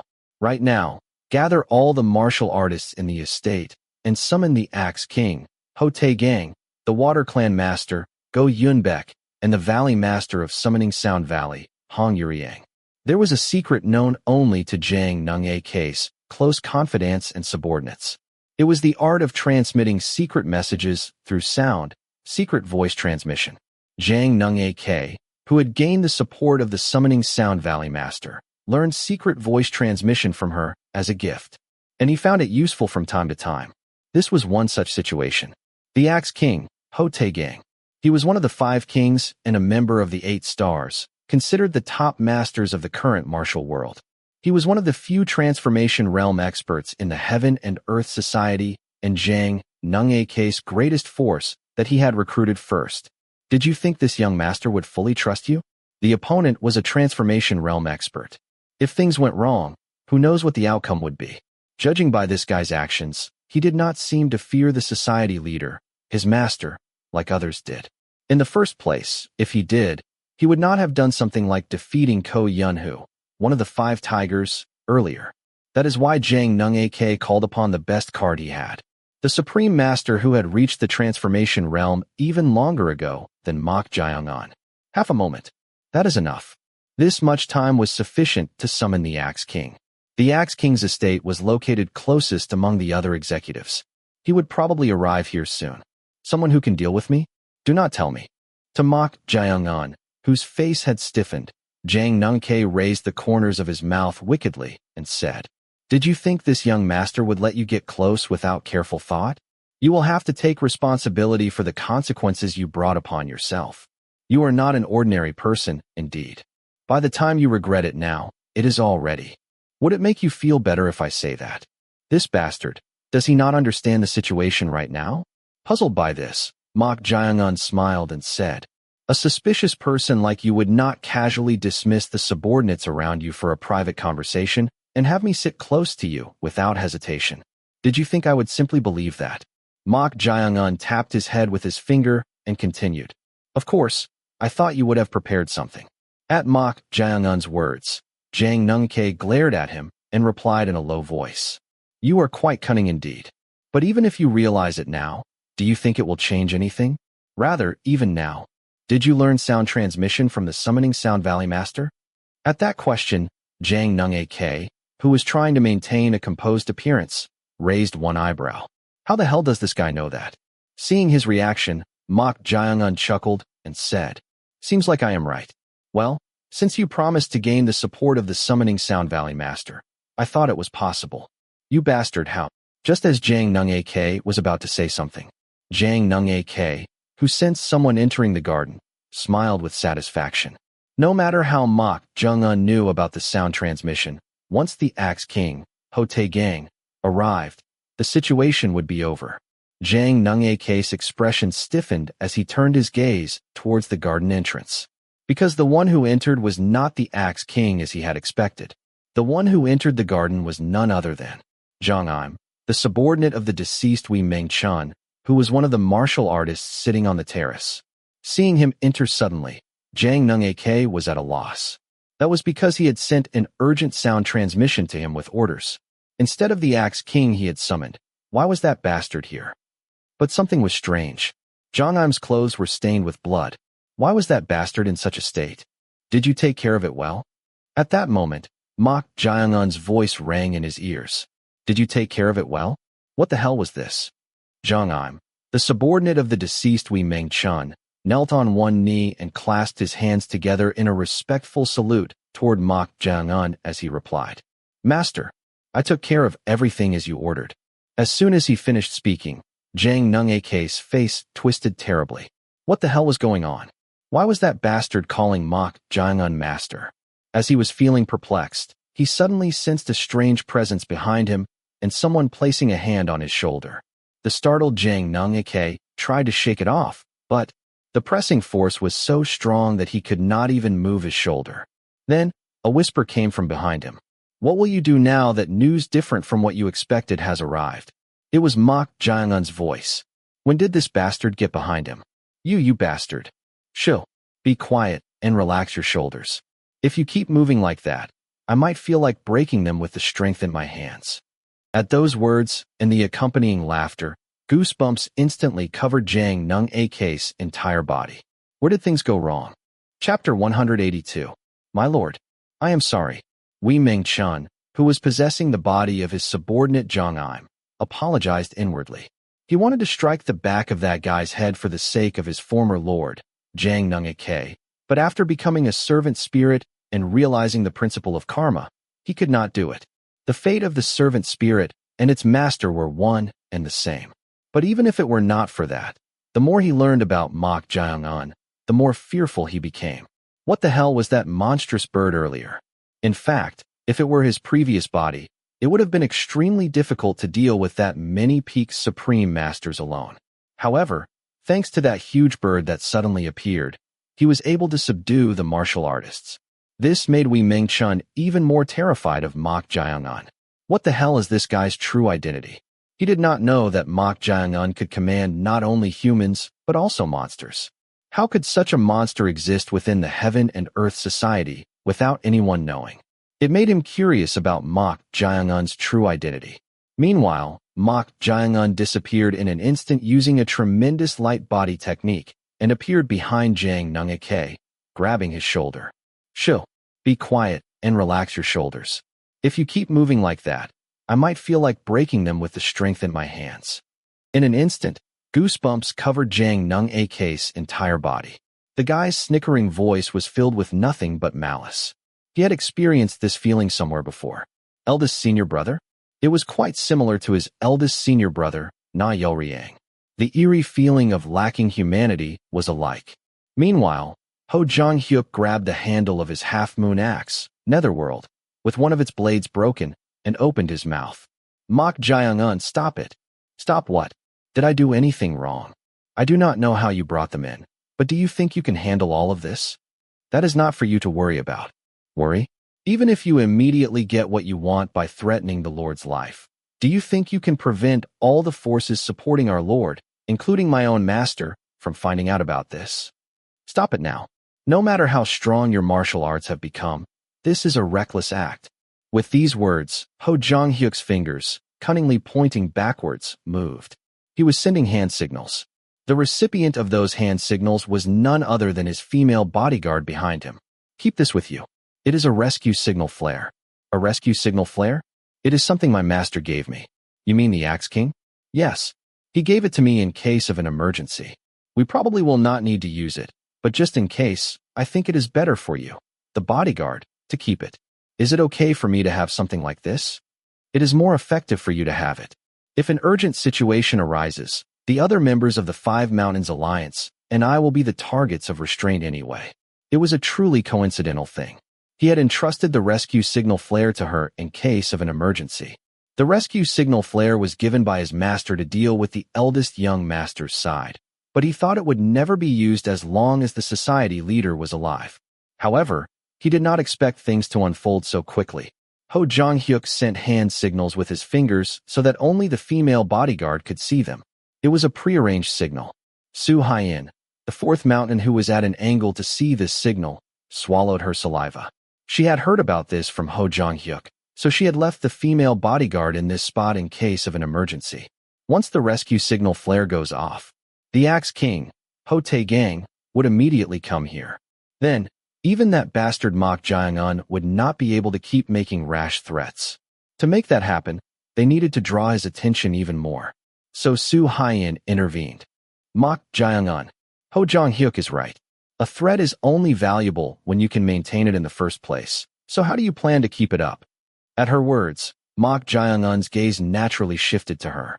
Su Hyen cheered inwardly, but did not show it outwardly. She just hoped that Ho Jong-hyuk's female bodyguard would hurry and shoot the rescue signal flare. To do that, she tried to keep Mok Jae-un's attention by continuing to talk. At that moment, the sound of something breaking was heard. Crack. Did she use the rescue signal flare? Something was strange. If she had used the rescue signal flare, sparks should have shot upward because of the ammunition. But there was only the sound of something breaking. Unable to hide it any longer, Su Hyen eventually could not resist and turned her head towards the female bodyguard. Su Hyen could not hide her perplexity. That was because Ho Jong-hyuk's female bodyguard had broken the stick of the rescue signal flare. Has this woman gone crazy? If she understood Ho Jong-hyuk's hand signals, how could she do such a thing? That is when it happened. Mok Jae-un asked, looking at the female bodyguard. "It is a rescue signal flare that can request help from the Axe King. This wench, do not tell me." Seeing her answer so readily, Su Hyen got angry and tried to rebuke her. But before that, Ho Jong-hyuk spoke first. "Chirin, were you also on that person's side?" He had no choice but to suspect her from the moment she broke the rescue signal flare. At his question, the spirit possessing the female bodyguard Ha Chirin's body, Go Chan, shuddered and said, "Ugh, this is fucking disgusting. Enough. I am done catering to your preferences." At Go Chan's resolute words, Ho Jong-hyuk's expression hardened. He had taken a liking to her due to her occasional blunt and somewhat different reactions and appearance compared to other women. So he had kept her close and tried to make her his woman, not just a bodyguard. But facing this result, he could not help but feel empty. Ho Jong-hyuk spoke in a voice full of lingering attachment. "Everything we have been through together was a lie." "Yeah, that is right. It was all a lie, so save that undeserved confidence for other wenches." Shocked by Go Chan's scolding pouring out like a flood, Ho Jong-hyuk just stood there dumbfounded. Seeing him like that, Go Chan snorted. If it were not for being a servant spirit, he would have escaped from this bastard long ago. That guy must have a lot pent up. At Go-chan's appearance, Mok Jaeung-un chuckled. He thought Go-chan had gotten quite used to it and was enjoying being a woman, but it seemed that was not the case either. Then Jang Nung-ak opened his mouth. What the hell are you? When did you contact them? It was utterly incomprehensible to him. Not only Jong-im, Wee Ming-chun's subordinate, but also that Winch had no way to contact or connect with Mok Jaeung-un. But how the hell did he make them his people? No matter how much he thought about it, it was difficult to find a connection. But then Mok Jaeung-un asked, leaning close to his ear, "Do you have any more hidden trump cards?" At Mok Jaeung-un's question, Jang Nung-ak bit his lip hard. Right now, there were no more moves that could turn the situation around. So Jang Nung-ak spoke in a vicious voice. Even so, you will not gain anything. There is no point in being stubborn. At his words, interest flashed in Mok Jaeung-un's eyes. He was curious about how Jang Nung-ak would react after his hidden moves were thwarted and he reached a dead end. Inwardly, he thought Jang Nung-ak would submit. But unexpectedly, he was coming on strong. You are not the society leader's disciple for nothing, even if you are rotten. Shut up. You will not get anything anyway. Even if you threaten me with force, it will only be temporary. You are not stupid, so you should know. Your threat is meaningless unless this young master submits. Well, that is true. At Mok Jaeung-un's ready acknowledgement, Jang Nung-ak frowned. He knew the guy would not be unaware of that, so he could not understand why he was doing this. Anyway, there were no more moves left, so the only way to dissuade this bastard was to remind him of the consequences. But you will submit to me, like a tail-wagging dog. Crack. At that moment, Jang Nung-ak screamed in pain as his bones broke. I clearly told you to relax your shoulders, Mok Jaeung-un said, raising the corners of his mouth wickedly. Ugh, you bastard. Seeing Jang Nung-ak in agony, Ho Jong-hyuk seemed to have come to his senses and shouted, aiming his half-bladed netherworld. Stop right now. I think it is better for you to stop. If you do not want to see your lord suffering. You are really crossing the line. Did I not cross the line long ago? Mok Jaeung-un said with a smile. At his malice-filled appearance, Ho Jong-hyuk was at a loss for words. What the hell was this bastard's real goal? If he provoked them like this, he would have an even harder time getting what he wanted. So why was he going this far? That is when he wondered. I suppose you do not have the will to submit on your own. Ugh, you bastard. This young master will. I guess it is better to possess you than to control you. First, go to sleep. At that moment, Jang Nung-ak, whose acupuncture points had been sealed, lost consciousness.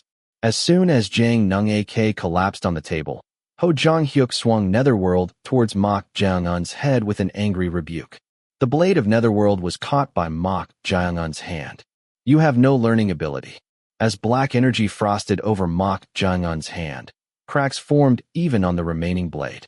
Ho Jong-hyuk hurriedly tried to use his inner force to make him let go, but Mok Jaeung-un's figure had already penetrated right in front of him. Bam! Seeing Mok Jaeung-un's palm flying towards his chin, Ho Jong-hyuk gritted his teeth. He has really become a monster.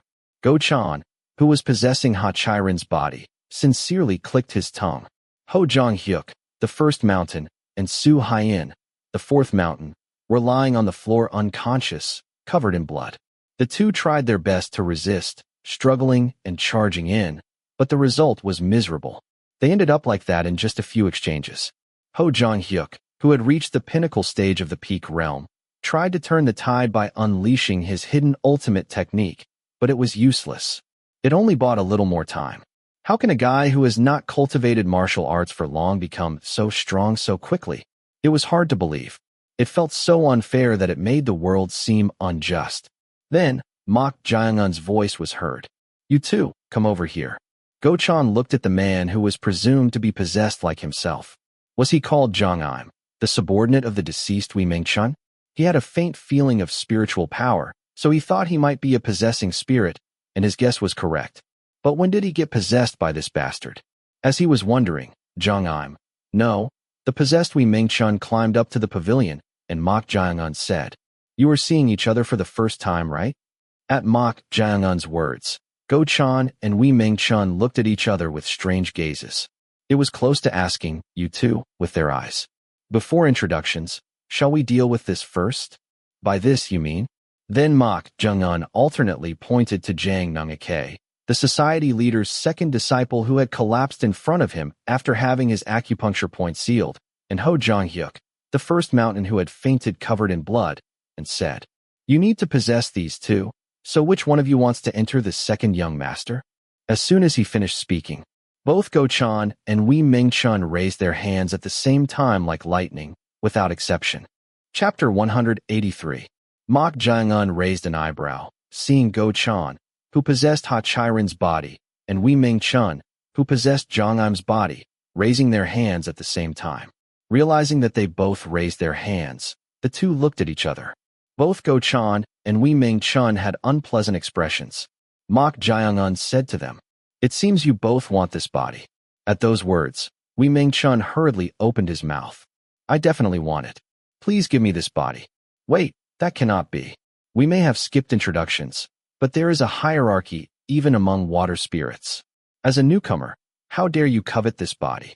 He had become a servant spirit before Mok Jung-un was brought to the Heaven and Earth Society.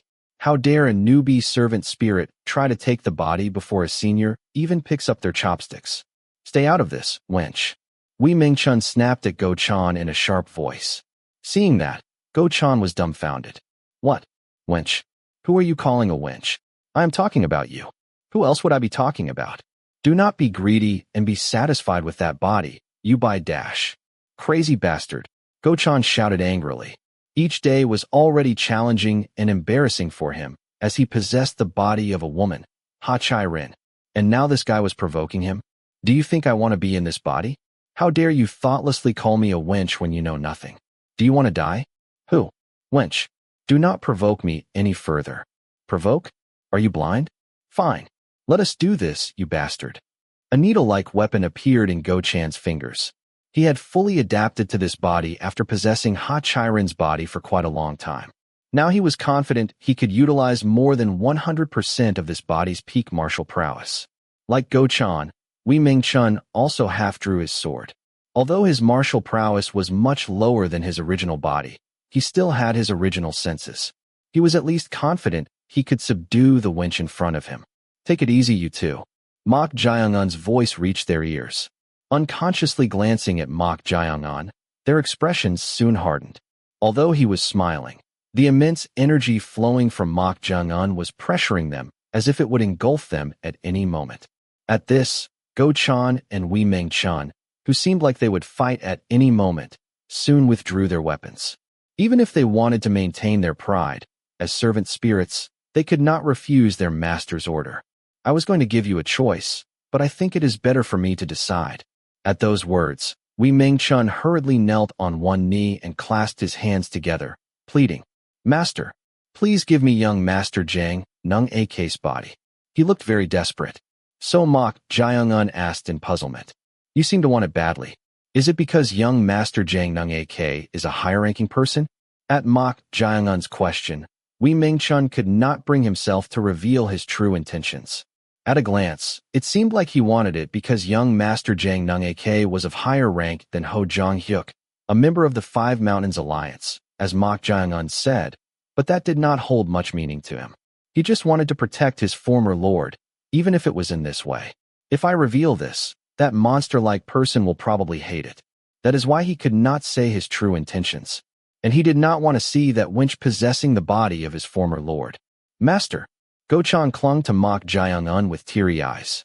"Did you not promise? You said you would move me to a suitable body if there was one." I did say that. I cannot stay in this body any longer. So please give me that body." Seeing Go-chan holding onto his arm and pressing against his body while pleading, Wee Ming-chun was dumbfounded and shouted, "Wench, how dare you act coquettishly?" "Coquettishly? What nonsense are you spouting now? Acting coquettishly is not what you are doing right now acting coquettishly?" In an instant, Go-chan realized what he was doing. Perhaps because he had gotten too used to living as a woman, giving up on thinking rationally. He did something he would not have done normally. "Damn it, I got too immersed." Feeling embarrassed, his face flushed red. Seeing him like that, Chong Ryong, who was watching this inside the wooden puppet, burst out laughing. "Pwaha! This guy has completely become a wench." Mok Jiang-un chuckled and shook his head. It seemed that when a soul enters the body of the opposite sex, it gets considerably influenced even if one does not realize it. It does not seem bad for you to stay in that body. At Mok Jiang-un's words, Go-chan lay flat on the floor and pleaded. Oh no, that will not do, master. Did you not promise? You said you would move me to a man's body again. A man? Do not tell me. Wei Mingchun frowned and looked at Go-chan. He wondered why this wench was trying to possess a man's body beyond her means. But was she saying she was not a woman but a man? Realizing this, Wei Mingchun looked at Go-chan as if looking at a bug. That was because he knew that even before becoming a spirit, Ho Jong-hyuk kept that wench by his side, as if she were his woman. No, she said she is not a wench. So Wei Mingchun's gaze was close to contempt. Wei Mingchun pleaded with Mok Jiang-un again. Master, if this person's goal is to simply enter a man's body, Ho Jong-hyuk's body would be fine too, right? Then please give me young Master Jang Nung AK's body. No, I am going to enter that body. How dare a pervert like you? A pervert? Who are you calling a pervert? Master, please ignore this guy's words. Go-chan desperately defended himself. Go-chan wanted to possess young Master Jang Nung AK's body no matter what. If that bastard takes Jang Nung AK's body from him, and he ends up in the body of a subordinate, then he would have to do whatever that bastard tells him to do. He had to prevent that at all costs. Master, would you entrust young Master Jang Nung AK's body, which is in a crucial position, to a pervert like this? I, who have watched young Master Jang Nung AK closely for a long time, and more. Wei Mingchun also tried desperately to secure Jang Nung AK's body no matter what. At the fervent arguments of these two, Mok Jiang-un showed an annoyed expression. Then Chong Ryong's voice rang in his head. You are not good at everything either. Well, you would have had to handle subordinates to be able to deal with this kind of situation. It seems you have something in mind. It is not just an idea, there are laws to handling subordinates. Make the hierarchy clear. Individually, they may obey your orders, but there needs to be a system in place for an organization to function. And in that system, there is something called a chain of command. Oh, you are indeed experienced. You must have handled many subordinates. Mok Jiang-un chuckled and opened his mouth. Wei Mingchun. Yes, master. Wei Mingchun, who had been passionately arguing to get Jang Nung AK's body, stopped and replied. At his answer, Go-chan's eyes widened. Wei Mingchun? The second mountain Wei Mingchun? He had been curious about this guy's true identity, but he did not expect him to be the deceased Wei Mingchun. He is really bold. It was not another disciple of the society leader who killed Wei Mingchun, but Mok Jiang-un. Go-chan, who had only been by Ho Jong-hyuk's side, naturally assumed that Wei Mingchun had been killed by either the eldest young master Na Yolriang or the junior sister Wei So-yun, as they had guessed. But to think he died at Mok Jiang-un's hands and became a servant spirit, it was surprising. This is making me uneasy. If it is Wei Mingchun, he would know more about Jang Nung AK and this Five Mountains alliance than anyone else. In that position, it seemed like Mok Jiang-un would give Jang Nung AK's body to Wei Mingchun, not him. Since Go-chan here is like my right-hand man, treat him as a superior. At Mok Jiang-un's words, Go-chan looked at him in surprise. Even though Wei Mingchun was dead, he could be considered a tremendous talent in the current situation. Was he not a master who had reached the pinnacle stage of the peak realm when he was alive? Telling someone like that to treat him as a superior? Right-hand man. Go-chan unconsciously swallowed his saliva. He had thought he was just a disposable card to this monster-like guy. But hearing him say this, it felt like his past hardships were being slightly rewarded. So Go-chan unknowingly puffed out his chest. He has become quite elated. Seeing Go-chan like that, Wei Mingchun gritted his teeth. He was furious at the thought of treating someone like that, whose gender was unclear, as a superior. Why are you not answering? Do you perhaps want to be simply exterminated? In no way. How could that be? At Mok Jiang-un's words, Wei Mingchun was startled and waved his hands. Even if he rolled in a pile of dog shit, this world was better. Moreover, since he was already a spirit, if he were exterminated in this state, it would be no different from returning to nothingness. I will treat him as a superior. Although he was resentful, Wei Mingchun lowered his head as Mok Jiang-un ordered. Seeing this, Go-chan could not hide his satisfaction, his lips twitching.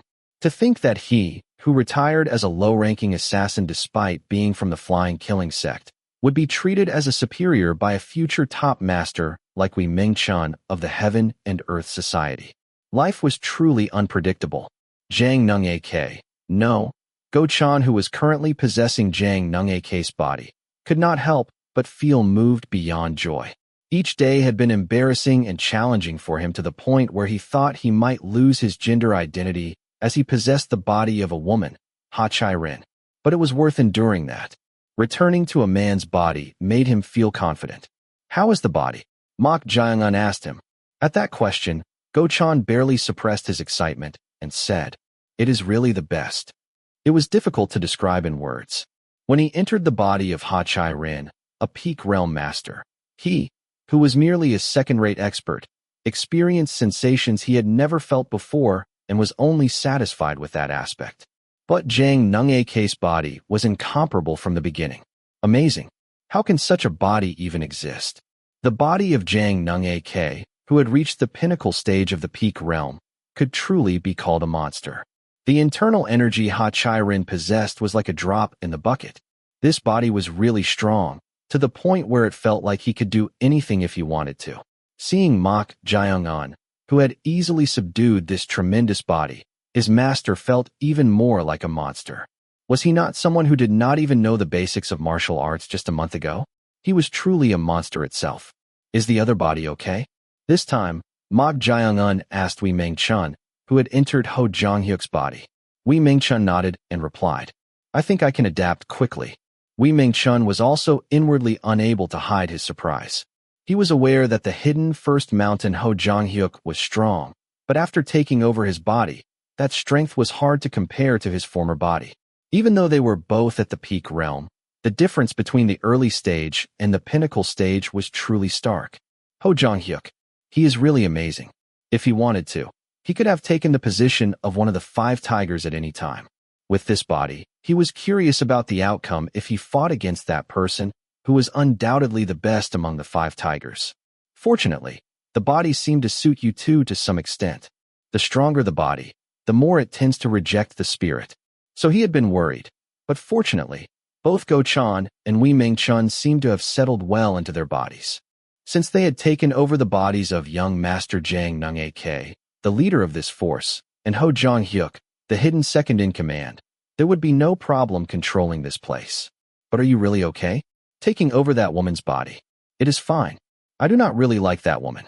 Mok Jae-un had intended to give Chong Ryong the body of Su Haiyan, the 4th mountain of the 5 Mountains Alliance. However, Chong Ryong refused. The reason was that she did not really like the body. What could he do if she refused? Rather than that, how are you going to deal with that woman? At Chong Ryong's words, Mok Jae-un's gaze naturally turned to Ha Chai-rin, who was lying unconscious. As Go-chan left her body, the successor of the flying killing sect assassins, her body became vacant. Mok Jae-un stared at her intently. Although he had conveniently used her as Go-chan's vessel, he no longer needed her. There were many more useful cards within the Heaven and Earth Society. So Mok Jae-un, well, let us kill her then. He smiled and casually approached Ha Chai-rin to kill her. Then Go-chan, who had been satisfied with his new body, was startled and approached, saying, "Are you going to kill her?" "Yes. There is no immediate use for her, so would it not be a waste to just kill her?" At Go-chan's words, Mok Jae-un looked at him in puzzlement. "Why do you say it is a waste? Did you perhaps develop feelings for this body after being in it for a long time?" "No. How could that be?" Despite saying this, Go-chan felt strangely attached to her, as if she were himself, perhaps because he had been in Ha Chai-rin's body for a long time and read all her memories. So although he strongly denied it, he felt uncomfortable about just killing her. It felt like killing himself, in a way. Then is it okay to just kill her? Well, what you say is true, but still, she is the successor of the Flying Killing sect, a group of the 4 great assassins. Would it not be a waste to just kill her? At his words, Mok Jae-un stroked his chin. Even if she was the successor of the Flying Killing sect, she was not a card he could immediately use, so was there a need to keep her alive? Then, after glancing at Go-chan, who was looking at him anxiously, he chuckled and said, "Can you make her submit so we can use her? If it does not work, Deal with her as you see fit. Just as Go-chan was about to reply, Ha Chai-rin, whose soul had settled normally after Go-chan's possessing spirit left her body, seemed to regain consciousness and opened her eyes. Ha Chai-rin looked around with a startled face. The surroundings were unfamiliar. She furrowed her brows. Her last memory was of dozens of blood-stained hands suddenly popping out from the ground, grabbing and pulling at her. She could not remember anything after that. What on earth happened? You seem to have woken up. At the familiar voice, Ha Chai-rin turned her head. The owner of the voice was none other than Mok Jae-on. The moment she spotted him, the final sacrifice for the 100 days of killing to become the leader of the Flying Kenji sect, Ha Chai-rin instinctively shot the shadow needles hidden in her bracelet. Swoosh, swoosh, swoosh. Her eyes widened. The flying shadow needles stopped midair. What the hell is going on? As she was perplexed, Mok Jae-on lightly nodded his head. Clatter, clatter, clatter. All the shadow needles suspended in the air fell to the ground. Ha Chai-rin was so shocked by the sight that her pupils trembled like crazy. Just how profound was his internal energy that he blocked the needles she shot with his energy without even touching them? As if not caring about her bewilderment at all, Mok Jae-on turned his head and said to Go-chan with a smile, "Can you make her submit? If she cannot be controlled, let me know. On second thought, it might be okay to use her as Gyu Soha's body instead." At Mok Jae-on's words, Go-chan, who possessed Jang Nung-a's body, could not hide his puzzlement. Thinking carefully about what was said, it sounded like there were more spirits like them that could be used as vessels. As if confirming his guess, Mok Jae-on agreed with a smile. That is right. There are more. She was a spirit that was raised with goo poison under the cliff of Corpse Blood Valley. She became a servant spirit by Mok Jae-on and was now possessing Yang Mu-won, the caretaker of Corpse Blood Valley, guarding that place under orders. Originally, she was only at the green spirit level because the goo poison was not completed, but after receiving the leftover demonic energy from the usurping Sea King that Mok Jae-on absorbed, her rank was finally elevated to a blue spirit. That guy, who insists he is a man, and this bastard would make quite an interesting pair if they met. Mok Jae-on also agreed with Chong Ryong's words. No matter how you looked at her, Gyu Soha, who appeared female and was being bullied by Chong Ryong, still insisted she was a man. We should bring her over soon. Gyu Soha had become a spirit that could even face pinnacle stage peak realm supreme masters after her rank was elevated. Such an existence could not be left as a mere caretaker. Do you have someone to replace her? Chong Ryong asked in puzzlement. Most of the servant spirits except her had their own assigned roles. Demonic Monk was possessing Escort Byok, a loyal subordinate of the Shadow Clan Master, to monitor him and gather information, so there was no servant spirit to replace him. The more loyal, determined, or vengeful someone is in life, the higher the probability of them being reborn as a spirit. What are you thinking? Coincidentally, I sense spiritual energy over there. The place Mok Jae-on was looking at. It was the eastern direction of the garden where the martial artists from the terrace had withdrawn. The martial artists from the terrace who had withdrawn were killed by the demon beast Hyun-won and Wee Meng-chun. You're not thinking of. To Mok Jae-on, whose curse power had become even more outstanding after eating the three-eyed eyeball, the newly born spiritual energy was clearly felt. A newly born spirit would at best not even reach the level of an earthbound spirit, so its will would gradually weaken and eventually perish. If we give it a little help, that will change. If it could at least reach the red spirit level to have a rank attached, it could possess someone. Mok Jae-on was about to take a step. Then Go-chan, who possessed Jang Nung-ak, asked, "Master, what should I do with this woman?" Go-chan's eyes showed fear and a defensive stance at the same time, like a weasel with its fur standing on end, as he pointed at Ha Chai-rin. To this, Mok Jae-on replied in a nonchalant tone, deal with her as you see fit." Now Ha Chai-rin was Go-chan's responsibility. Mok Jae-on, who entrusted her to Go-chan, moved and headed towards the place where spiritual power was felt, passing the garden pavilion.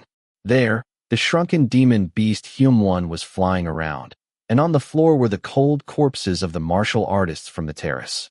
Among them, the existence that was born as a spirit was seen. The corners of Mok Jae-on's mouth curved up. Go-chan approached the tense Ha Chai-rin. Then Ha Chai-rin, startled, aimed her shadow needles at Go-chan. Do not come any closer. Originally, as an assassin, she was trained to maintain composure in any situation, so she was not easily agitated by such things. But the situation was different now. She felt strangely disconnected from moving her body, as if she had been asleep for a long time and woke up, and she could not even understand what was happening. She was clearly aiming for Mok Jaeongun's life at Yun Moksword Manor. So what was going on? To her, Go-chan said, "Ha Chai-rin." At Go-chan's call, Ha Chai-rin looked at Go-chan with tense eyes. Seeing that reaction, Go-chan inwardly felt a strange thrill.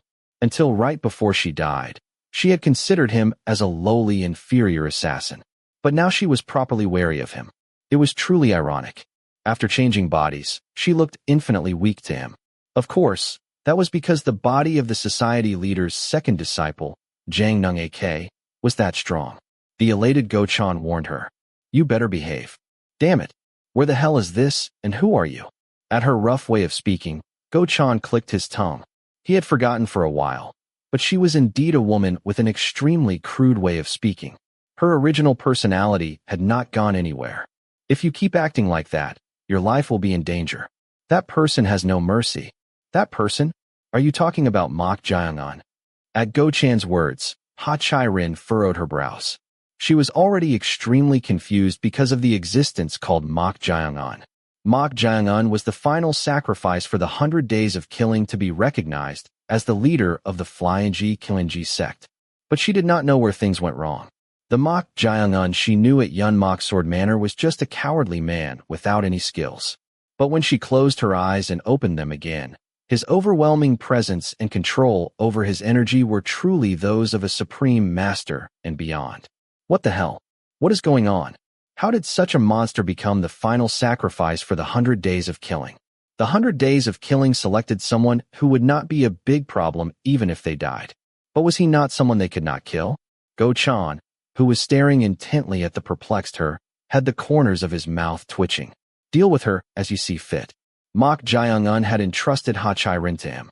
Therefore, her life and death were now in his hands. "Uncle, you killed the young master you served for Uncle Gam's revenge and committed suicide. Understood? FR from the beginning. Shoo, be quiet. Be grateful that I am letting you preserve your honor as a retired member of the Flying-ji Killing-ji sect." He vividly remembered when Ha Chai-rin had done that to him. She had treated him like complete trash. He had even died because of her. But the chance to pay her back with his own hands had unexpectedly come. The twitching corners of his mouth curved up wickedly. Soon, Go-chan approached her. As soon as he got close, Ha Chai-rin shot her shadow needles at Go-chan. The shadow needles did not pierce Go-chan and were caught between his index and middle fingers. "I can see it. I can see everything." Go-chan inwardly cheered. Even the notorious symbol of the Flying-ji Killing-ji sect assassins, the shadow needles, were useless against him now. He felt like he could catch them with his eyes closed just by the sound. Surprised by Go-chan's appearance, Ha Chai-rin said, "Who the hell are you? I did not expect to see a retired person like this. Uncle Go-chan, or should I call you former inferior assassin number 83? Suddenly, what she had said came to mind. He wanted to rebuke her, saying, "I am inferior assassin number 83, but ever since possessing this body, he had to faithfully play that role. No, this young master is Jang Nung-ak. Jang Nung-ak? Jang Nung-ak, you say? I have heard that name somewhere. Jang Nung-ak. Jang." Suddenly, Ha Chai-rin's eyes widened. That was because there was only one Jang Nung-ak she knew. Jang Nung-ak, the second disciple of the leader of the Heaven and Earth Society, one of the 3 great organizations currently dividing the martial world. Surprised, she was perplexed but soon denied reality. "No way. You, Jang Nung-ak? How could that be? Why would the second disciple of the Heaven and Earth Society leader be at Yun Moksword Manor? Does this look like Yun Moksword Manor to you? This is the inner city of the Heaven and Earth Society and this young master's estate." At those words, Ha Chai-rin's expression stiffened. "No. Does this make any sense?" Just before she opened her eyes, she was clearly at Yun Moksword Manor. So why was she in the Heaven and Earth Society? To the perplexed her, Go-chan said in a firm voice, "Ha Chai-rin." She raised her head and looked at Go-chan. How did this person know her name? Did he hear it from that bastard Mok Jaeongun? As she was puzzled, Go-chan continued. Age 19. The only granddaughter of an assassin who retired at the physical age of 80 and a successor of the four great assassins group, the Flying Kanji sect. Due to your impatient and hot-tempered personality that does not suit an assassin, you were forcibly confined in the Flying Kanji cave, and after coming out, in order to become the successor, you were in the midst of the 100 days of killing. Since you failed to kill Mok Jae-un, your final target, it is hard to even consider you a successor now. Who are you? Ha Chai-rin's eyes trembled. That is how the human mind worked. You do not know much about the other person, but they know so much about you. The anxiety and fear that came from that were hard to describe. It felt like everything about her was being exposed. To her, Go-chan approached right in front of her and said in a low voice. From earlier, hearing you is grating on my nerves. You are quite impudent for a mere successor of an assassin group. At Go-chan's words, Ha Chai-rin was momentarily at a loss. If the other person was really Jang Nung-ak, the second disciple of the Heaven and Earth Society leader, he was not someone she could treat carelessly. If the Heaven and Earth Society decided to, it would be a simple matter to wipe out the Flying Kanji sect overnight. No matter how problematic her personality was, she knew that much. Young master, there seems to be some misunderstanding. I do not know why I am here, but... Slap. At Go-chan's words, Ha Chai-rin hesitated for a moment. Even if he was the second disciple of the Heaven and Earth Society leader, was this not too much for a first meeting? What did she do to deserve this? Slap. At that moment, Ha Chai-rin's head turned to the side. Her cheek burned. Go-chan, who had slapped her, said with a sneer. Kneel. Normally, she would have submitted by now, but she had such stubbornness and temperament that even the calm assassins would be dumbfounded. Ha Chai-rin bit her lip hard and said, Young master, I do not know what you heard from that Mok Jae-un, but this is... Slap. Ha Chai-rin's cheek turned the other way. The force put into it this time was incomparable to before. Because internal energy was infused, blood flowed from her mouth that was torn on the inside. Her eyes were bloodshot. This is going too far. Impudent wench. Who are you carelessly slandering? That person is someone I serve. At Go-chan's words, Ha Chai-rin could not hide her perplexity. What kind of nonsense was coming out of the mouth of a big shot like the second disciple of the Heaven and Earth Society leader? Saying he serves him? She had guessed they had some kind of relationship, but this was quite shocking. Why was a disciple of the Heaven and Earth Society leader saying he served the son of an orthodox martial family? It was utterly incomprehensible. Slap. Go-chan slapped her cheek again. The force put into it this time was stronger than before, so her head turned even more. And a bruise even formed on her face. Slap. Before she could speak, Go-chan slapped the other cheek. Ha Chai-rin's head turned the other way. Drip drip. Plop. Plop. Blood flowed from her mouth as her head shook, dripping onto the floor. It was painful and dizzying as the internal energy got stronger each time he hit her. As Go-chan raised his hand again like that. Before that, Ha Chai-rin's knees hit the floor. Even though she was the successor of an assassin group and revered as a peak realm master, she could not help but be powerless in this moment. To her, who had finally knelt, Go-chan tapped her forehead with his finger and said, Yes, this is the eye level between you and me. Her eyes, biting her lips tightly, welled up with tears. She had never felt such humiliation before. Moreover, the reality that she could not even resist made her feel even more miserable. Seeing her suffering, Go-chan sneered and was delighted. This was just the beginning. He was so excited that he could not bear the thought of making her submit to the bottom. Watching Go-chan, who was enjoying himself with a face full of madness, Wei Ming-chun, who possessed Ho Jong-hyuk's body, inwardly clicked his tongue. Is that why he let her live? He thought he was just a pervert, but he was extremely vicious beyond expectation. The estate of Wei So-yoon, the junior sister of the Heaven and Earth Society leader. The atmosphere in the main hall's meeting room was somewhat subdued. That was because they, who had fainted and woken up after a long time, were too ashamed to face their lord, Wei So-yoon. All of her loyal subordinates were beaten by a single person.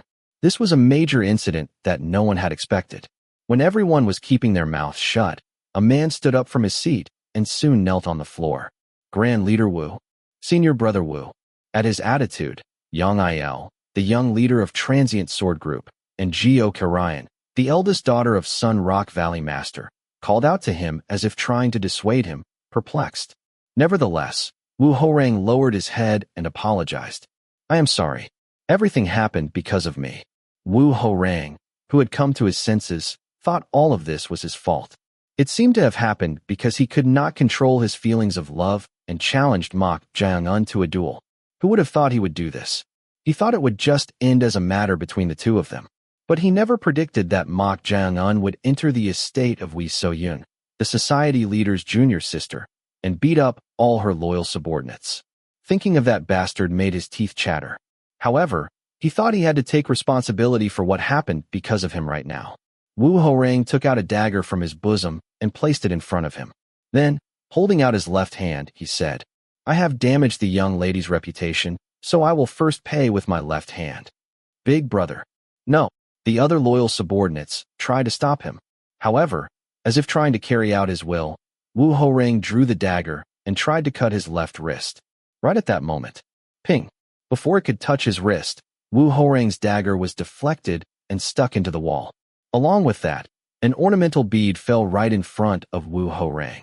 Wu Horang raised his head and looked in the direction the ornamental bead had flown from. The one who threw it was none other than Wei So-yun.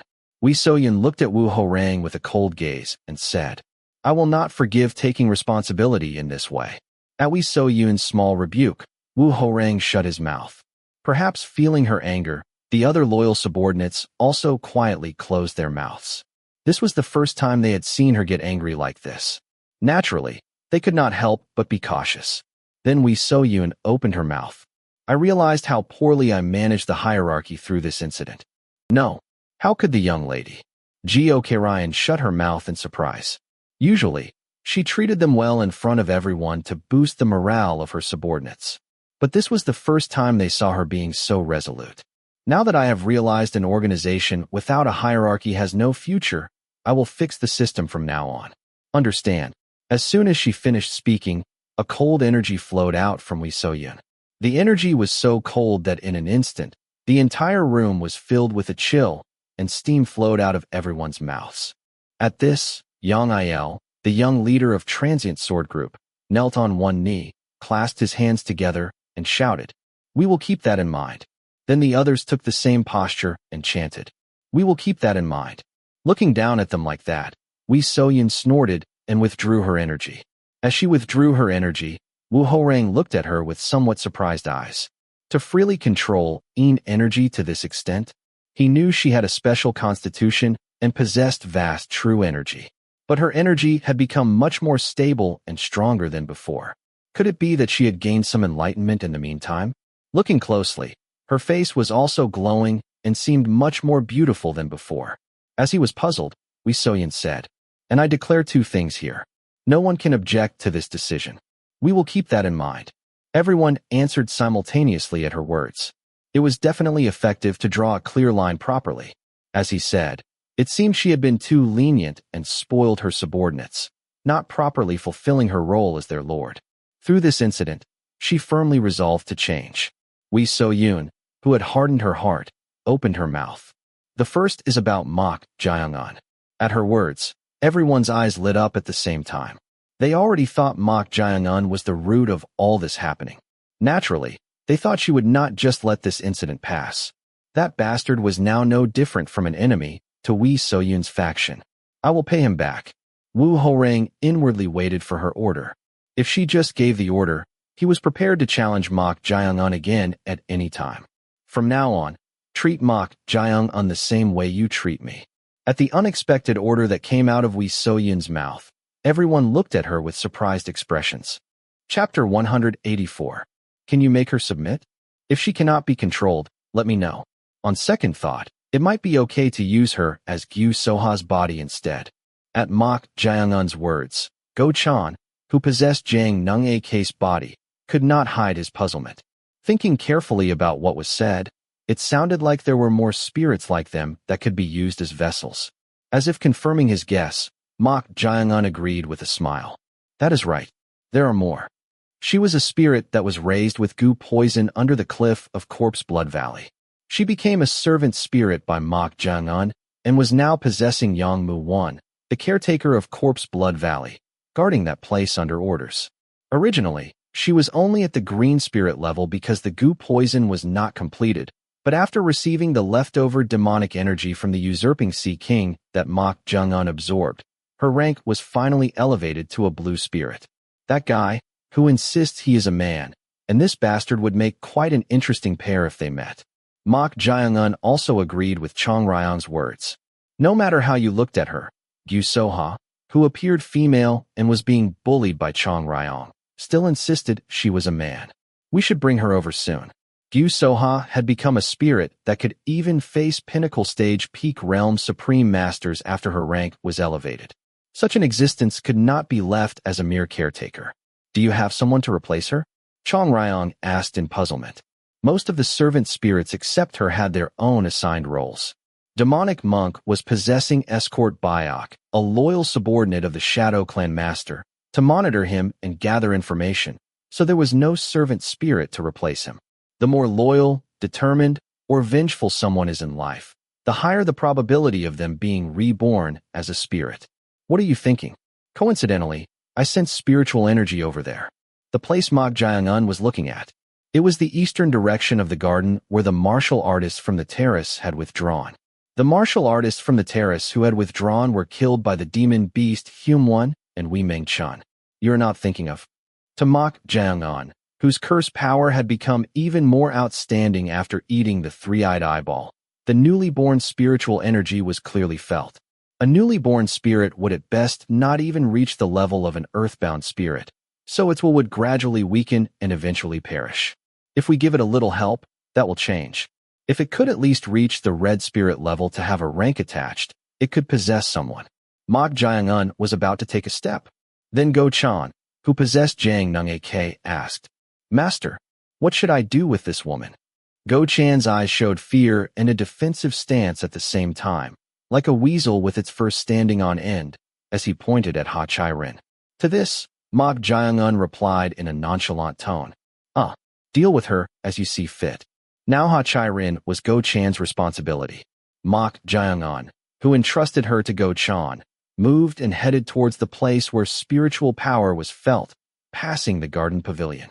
There, the shrunken demon beast Hume-won was flying around, and on the floor were the cold corpses of the martial artists from the terrace. Among them, the existence that was born as a spirit was seen. The corners of Mok Jang-un's mouth curved up. Go Chan approached the tense Ha Chai-rin. Then Ha Chai-rin, startled, aimed her shadow needles at Go Chan. Do not come any closer. Originally, as an assassin, she was trained to maintain composure in any situation, so she was not easily agitated by such things. But the situation was different now. She felt strangely disconnected from moving her body, as if she had been asleep for a long time and woke up, and she could not even understand what was happening. She was clearly aiming for Mok Jang-un's life at Yun Moksword Manor. So what was going on? To her, Go Chan said, Ha Chai-rin. At Go Chan's call, Ha Chai-rin looked at Go Chan with tense eyes. Seeing that reaction, Go Chan inwardly felt a strange thrill. Until right before she died, she had considered him as a lowly inferior assassin. But now she was properly wary of him. It was truly ironic. After changing bodies, she looked infinitely weak to him. Of course, that was because the body of the society leader's second disciple, Jang Nung-ak, was that strong. The elated Go Chan warned her, You better behave. Damn it, where the hell is this, and who are you? At her rough way of speaking, Go Chan clicked his tongue. He had forgotten for a while, but she was indeed a woman with an extremely crude way of speaking. Her original personality had not gone anywhere. If you keep acting like that, your life will be in danger. That person has no mercy. That person? Are you talking about Mok Jang-un? At Go Chan's words, Ha Chai-rin furrowed her brows. She was already extremely confused because of the existence called Mok Jang-un. Mok Jang-un was the final sacrifice for the 100 days of killing to be recognized as the leader of the Flying-ji Killing-ji sect. But she did not know where things went wrong.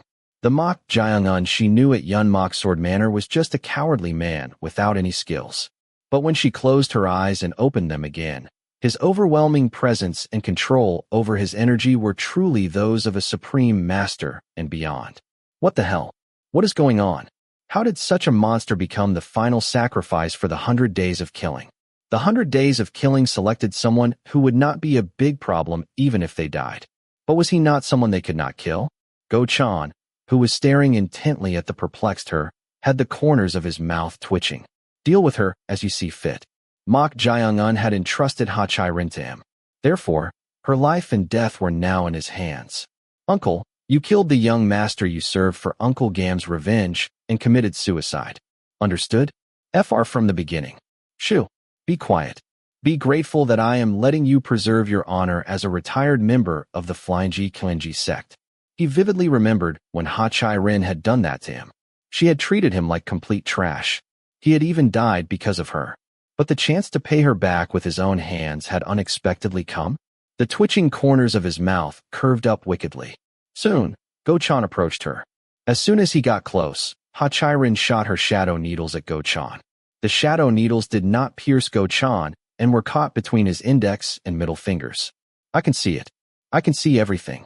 Go-chan inwardly cheered.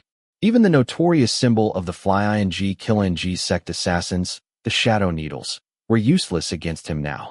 He felt like he could catch them with his eyes closed just by the sound. Surprised by Go-chan's appearance, Ha-Chai-rin said, who the hell are you? I did not expect to see a retired person like this. Uncle Go-chan. Or should I call you former inferior assassin number 83? Suddenly, what she had said came to mind. He wanted to rebuke her, saying, I am inferior assassin number 83, but ever since possessing this body, he had to faithfully play that role. No, this young master is Jang Nung AK. Jang Nung AK? Jang Nung AK, you say? I have heard that name somewhere. Jang Nung AK. Jang. Suddenly, Ha-Chai-rin's eyes widened. That was because there was only one Jang Nung AK she knew. Jang Nung AK, the second disciple of the leader of the Heaven and Earth Society, one of the three great organizations currently dividing the martial world. Surprised, she was perplexed but soon denied reality. No way. You, Jang Nung AK? How could that be? Why would the second disciple of the Heaven and Earth Society leader be at Yun Mok Sword Manor? Does this look like Yun Mok Sword Manor to you? This is the inner city of the Heaven and Earth Society and this young master's estate. At those words, Ha-Chai-rin's expression stiffened. No. Does this make any sense? Just before she opened her eyes, she was clearly at Yun Mok Sword Manor. So why was she in the Heaven and Earth Society? To the perplexed her, Go-chan said in a firm voice. Ha-Chai-rin. She raised her head and looked at Go-chan. How did this person know her name? Did he hear it from that bastard Mok Jaeung-un? As she was puzzled, Go-chan continued. Age 19. The only granddaughter of an assassin who retired at the physical age of 80 and a successor of the four great assassins group, the Flying-Ji Kilenji sect. Due to your impatient and hot-tempered personality that does not suit an assassin, you were forcibly confined in the Flying-Ji Kilenji cave, and after coming out, in order to become the successor, you were in the midst of the 100 days of killing. Since you failed to kill Mok Jaeung-un, your final target, it is hard to even consider you a successor now. Who are you? Ha-Chai-rin's eyes trembled. That is how the human mind worked. You do not know much about the other person, but they know so much about you. The anxiety and fear that came from that were hard to describe. It felt like everything about her was being exposed. To her, Go-chan approached right in front of her and said in a low voice. From earlier, hearing you is grating on my nerves. You are quite impudent for a mere successor of an assassin group. At Go-chan's words, Ha-Chai-rin was momentarily at a loss. If the other person was really Jang Nung AK, the second disciple of the Heaven and Earth Society leader, he was not someone she could treat carelessly. If the Heaven and Earth Society decided to, it would be a simple matter to wipe out the Flying-Ji Kilenji sect overnight. No matter how problematic her personality was, she knew that much. Young master, there seems to be some misunderstanding. I do not know why I am here, but... Slap. At Go-chan's words, Ha-Chai-rin hesitated for a moment. Even if he was the second disciple of the Heaven and Earth Society leader, was this not too much for a first meeting? What did she do to deserve this? Slap. At that moment, Ha-Chai-rin's head turned to the side. Her cheek burned. Go-chan, who had slapped her, said with a sneer. Kneel. Normally, she would have submitted by now, but she had such stubbornness and temperament that even the calm assassins would be dumbfounded. Ha Chai-rin bit her lip hard and said, Young master, I do not know what you heard from that Mok Jiang-an, but this is… Slap. Ha Chai-rin's cheek turned the other way. The force put into it this time was incomparable to before. Because internal energy was infused, blood flowed from her mouth that was torn on the inside. Her eyes were bloodshot. This is going too far. Impudent wench. Who are you carelessly slandering? That person is someone I serve. At Go Chan's words, Ha Chai-rin could not hide her perplexity. What kind of nonsense was coming out of the mouth of a big shot like the second disciple of the Heaven and Earth Society leader? Saying he serves him? She had guessed they had some kind of relationship, but this was quite shocking. Why was a disciple of the Heaven and Earth Society leader saying he served the son of an orthodox martial family? It was utterly incomprehensible. Slap. Go Chan slapped her cheek again. The force put into it this time was stronger than before, so her head turned even more, and a bruise even formed on her face. Slap. Before she could speak, Go Chan slapped the other cheek. Ha Chai-rin's head turned the other way. Drip drip. Plop. Plop. Blood flowed from her mouth as her head shook, dripping onto the floor. It was painful and dizzying as the internal energy got stronger each time he hit her. As Go Chan raised his hand again like that. Before that, Ha Chai-rin's knees hit the floor. Even though she was the successor of an assassin group and revered as a peak realm master, she could not help but be powerless in this moment. To her, who had finally knelt, Go Chan tapped her forehead with his finger and said, Yes, this is the eye level between you and me. Her eyes, biting her lips tightly, welled up with tears. She had never felt such humiliation before. Moreover, the reality that she could not even resist made her feel even more miserable. Seeing her suffering, Go Chan sneered and was delighted. This was just the beginning.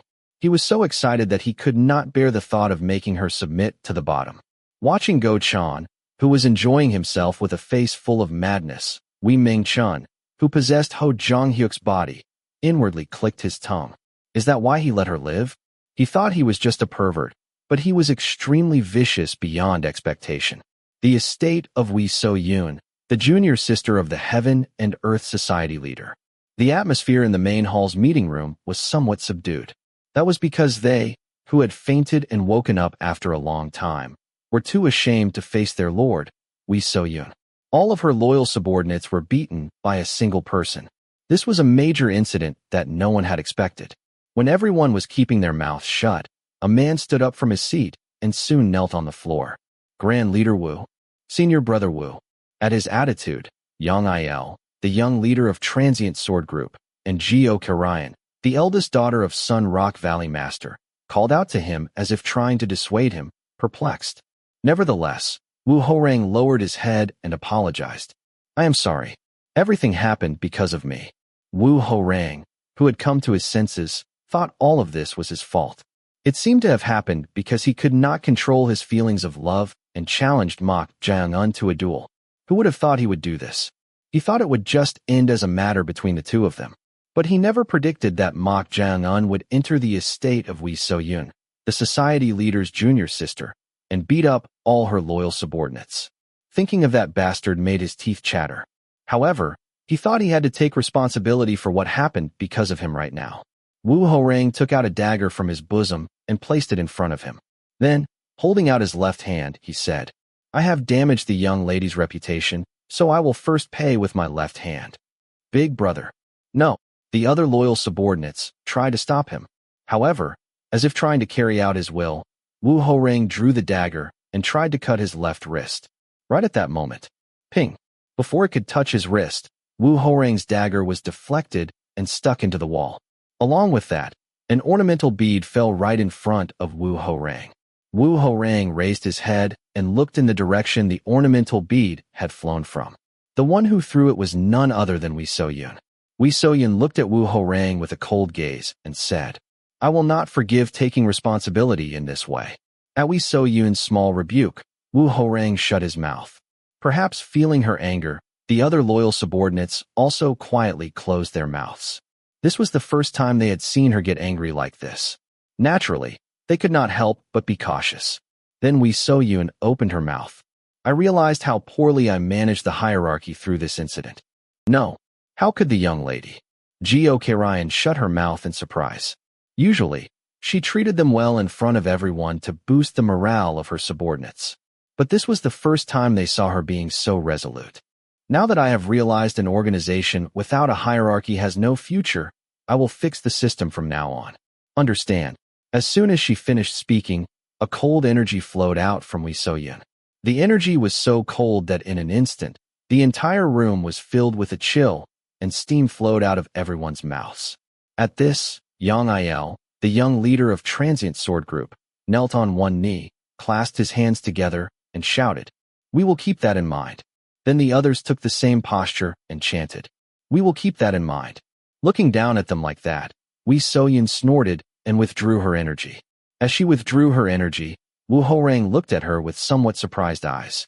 To freely control energy to this extent, he knew she had a special constitution and possessed vast true energy. But her energy had become much more stable and stronger than before. Could it be that she had gained some enlightenment in the meantime? Looking closely, her face was also glowing and seemed much more beautiful than before. As he was puzzled, Wee So-yoon said, "And I declare two things here. No one can object to this decision. We will keep that in mind." Everyone answered simultaneously at her words. It was definitely effective to draw a clear line properly. As he said, it seemed she had been too lenient and spoiled her subordinates, not properly fulfilling her role as their lord. Through this incident, she firmly resolved to change. Wee So-yoon, who had hardened her heart, opened her mouth. The first is about Mok Jae-young. At her words, everyone's eyes lit up at the same time. They already thought Mok Jae-young was the root of all this happening. Naturally, they thought she would not just let this incident pass. That bastard was now no different from an enemy to Wee So-yoon's faction. I will pay him back. Woo Ho-rang inwardly waited for her order. If she just gave the order, he was prepared to challenge Mok Jae-young again at any time. From now on, treat Mok Jae-young the same way you treat me. At the unexpected order that came out of Wee So-yoon's mouth, everyone looked at her with surprised expressions. Chapter 185. From now on, treat Mok Jae-young the same way you treat me. At the unexpected order that came out of Wee So-yoon's mouth, everyone looked at her with surprised expressions. Naturally, they thought she would say she would not forgive Mok Jae-young for damaging the faction's reputation through this incident, but they could not understand what was going on. Everyone was at a loss for words, and Woo Ho-rang, who could be considered the representative of the loyal subordinates and one of the 5 tigers, carefully opened his mouth. Young lady, when you say to treat Mok Jae-young the same way as the young lady, it is exactly as I said. Treat Mok Jae-young as a superior. But young lady, even though the subordinate's mistake is grave, if we just overlook this incident, are you objecting? At her sharp voice, Woo Ho-rang could not hide his perplexity. Until before this incident, Wee So-yoon was someone who freely listened to her subordinates' opinions. No, even if not, as he was the chief disciple of Bright Blade King, Sun Yoon, one of the 5 kings, she had always respected his opinion in any situation. But her attitude had changed. Is she disappointed in me? Is she showing this attitude because she is really angry about this incident? When he thought that the woman he loved had become cold towards him, Woo Ho-rang's chest felt stuffy with bitterness. However, if he had given up because of this, he would not have loved her in the first place. Woo Ho-rang knelt on one knee, clasped his hands together, and said, "How could a subordinate object to the young lady's order? However, please allow me to at least ask the reason for making such a decision." At his words, Wee So-yoon stared intently at Woo Ho-rang and then glanced at the other loyal subordinates. They also had expressions of wanting to know the reason.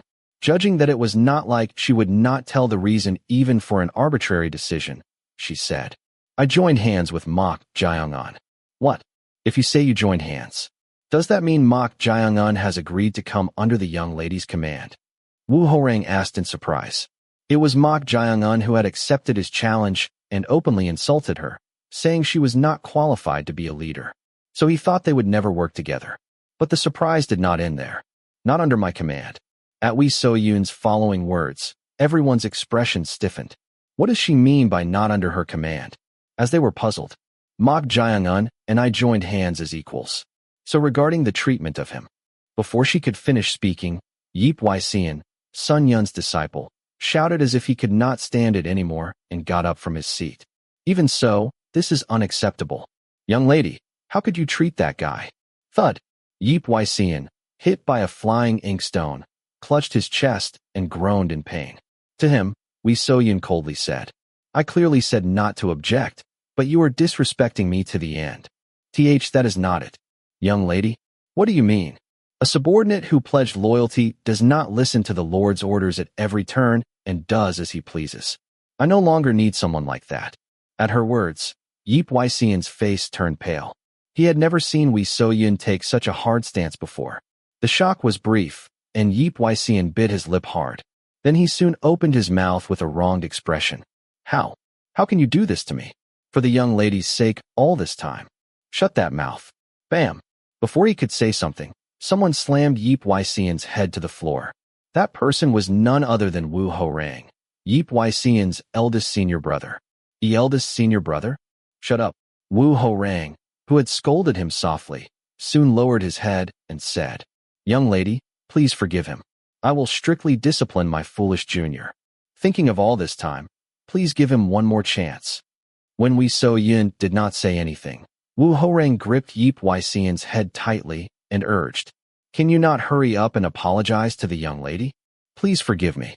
Looking at them like that, Wee So-yun let out a faint sigh and said, This is the last time. If something like this happens again, Yeep Wai-sean, you will no longer be my person. I will keep that in mind. Yeep Wai-sean's expression was not good as he answered while prostrating. He knelt because of her sternness, but for him, this incident was like a humiliation. Yeep Wai-sean also loved her no less than Wu Ho-rang and wanted to make her his woman. When he thought that the woman he wanted so much had humiliated him in front of everyone, he was furious. Me, an eldest senior brother. If master does not help her, that wench will have no opportunity at all, so how can she act like this? He thought he would be able to control her as he wished with time. But now it was hard to even expect that. His feelings of love had already turned into resentment. Then, Ji-ok-ryan, the eldest daughter of Sun Rock Valley Master, Ji-hye, carefully said to her, But young lady, following orders is not that difficult. But if you want to clearly establish the hierarchy as you said, should not Mok Jae-un also pledge loyalty to you as the next successor? Right. No matter what, how can that guy be on equal footing with the young lady? Ji-ok-ryan is right. At this sharp point, everyone looked at Wee So-yun with agreeing expressions. Then she slightly turned her head to the side and answered in a small voice. I will handle that myself. At her answer, everyone could not understand at all. Why was Wee So-yun trying to treat that arrogant bastard so well without even pledging loyalty? However, unlike them, Ji-ok-ryan's expression looking at Wee So-yun became strange. She had been close with Wee So-yun since childhood. Perhaps because of that, she could read Wee So-yun's emotions better than anyone else. Are you feeling shy right now? It might not be noticeable to the men's eyes, but Ji-ok-ryan noticed. Just now, Wee So-yun had acted shy. On the surface, it was not apparent, but that expression only appeared at times like this. For a moment, Ji-ok-ryan's eyes slightly widened. Ji-ok-ryan looked at Wee So-yun. Her face, which seemed to be sternly treating everyone as if trying to properly establish discipline, had the corners of her mouth slightly raised and looked unusually radiant and beautiful compared to usual. Ji-ok-ryan's mouth fell slightly open. She was convinced. Wee So-yun's reaction. It was definitely an appearance that could only come out when she liked someone. And it did not seem to end with just simple love. They say a docile cat climbs the fireplace first.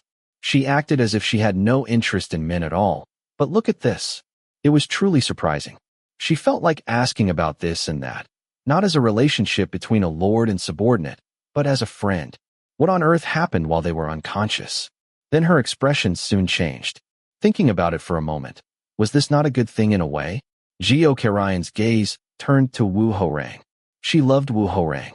The only one who knew this fact was Wee So-yun. The reason she had told her was because she had developed a suspicion that Wu Ho-rang had feelings for Wee So-yun that he should not have as her lord. So she deliberately revealed her feelings to Wee So-yun. She thought that even if Wee So-yun, as a lord, knew about the affection of the man she loved, she would not covet him. Did it turn out well? Geo Karayan's eyes looking at Wu Horang sparkled. In the rear courtyard of the estate's guest hall. There, Yip Waixian said to his eldest senior brother Wu Horang, as if he could not contain his anger, with a flushed face. Eldest senior brother. Does this make sense? Not only that mock Jiangan bastard, but now she is even joining hands with young Master Jiang Nungke. What the? Keep your voice down. Wu Horang scolded him softly as his voice got louder. Wu Horang's expression was not very bright either. He was already troubled by the young lady's first declaration, but to make matters worse, his head became complicated because she said she would join hands with the Jiang Nungke faction, the force they were competing with most fiercely. Why is she doing this? It was utterly incomprehensible. Although her force was the most behind, it was still unknown. He could not understand the reason, and it was unpleasant, but if she had joined hands with Mok Jiangan, it was practically the same as gaining the support of the Beck clan led by the Shadow clan and the Poison King. In that case, she was rather in a superior position compared to the Jiang Nungke faction. With just this, her approval rating reaches nearly 30%. If she could gain the support of either Corpse Blood Valley, which was still maintaining a neutral position, or the power of the last of the five kings, she might even be able to compete sufficiently with the eldest young master's side, which had the support of the Elder Council.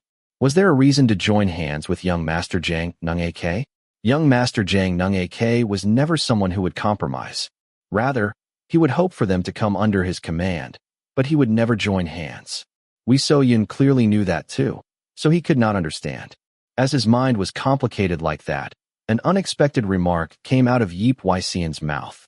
Eldest senior brother, I think our choice was wrong. This is not right, is it? What is not right? And what do you mean our choice was wrong? I thought there was a possibility if we assisted her, given the young lady's lack of skills and her nature of valuing talented people. But the current young lady's vision has darkened, as if someone is blocking her view. At Yip Waixian's words, Wu Horang sighed. This guy seemed to have taken what happened earlier quite personally. Of course, from his perspective, it could be disappointing, but it was not right to criticize the lord he had pledged loyalty to because of today's incident alone. So Wu Horang scolded him softly. Do not speak recklessly. It is not right to blame the lord just because you do not agree with her order, and doing that is like belittling our own choice. Are you not angry, eldest senior brother? We are the young lady's loyal subordinates. But no matter how angry she is about this incident, using the hierarchy as an excuse to decide everything according to her will, and even treating eldest senior brother and me, who have supported her for a long time, like this. Stop it. Do not. If the young lady says she will come under young Master Jiang Nungke's command, will you follow that without question? If she tells you to leave for opposing that, will you accept it? If she draws a line every time like this, not allowing us to even offer advice as subordinates, is that not just the conduct of a tyrant? I cannot tolerate this situation. I think I should report this matter to Master and consider whether to continue supporting her or not. You are going too far. This time, Wu Horang's voice rose. Then Yip Waixian quickly took the lead, clasping his hands together in a salute. Let us leave the conversation here.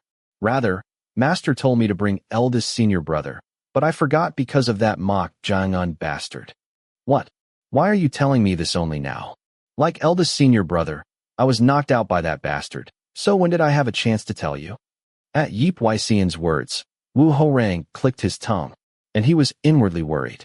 Although he felt that his relationship with Wei So-yun had become somewhat awkward due to today's incident, he could not help but be concerned that he might cause trouble and drift further apart from her. So Wu Horang warned Yip Waixian, I am saying this just in case, but do not act rashly when you go to Master.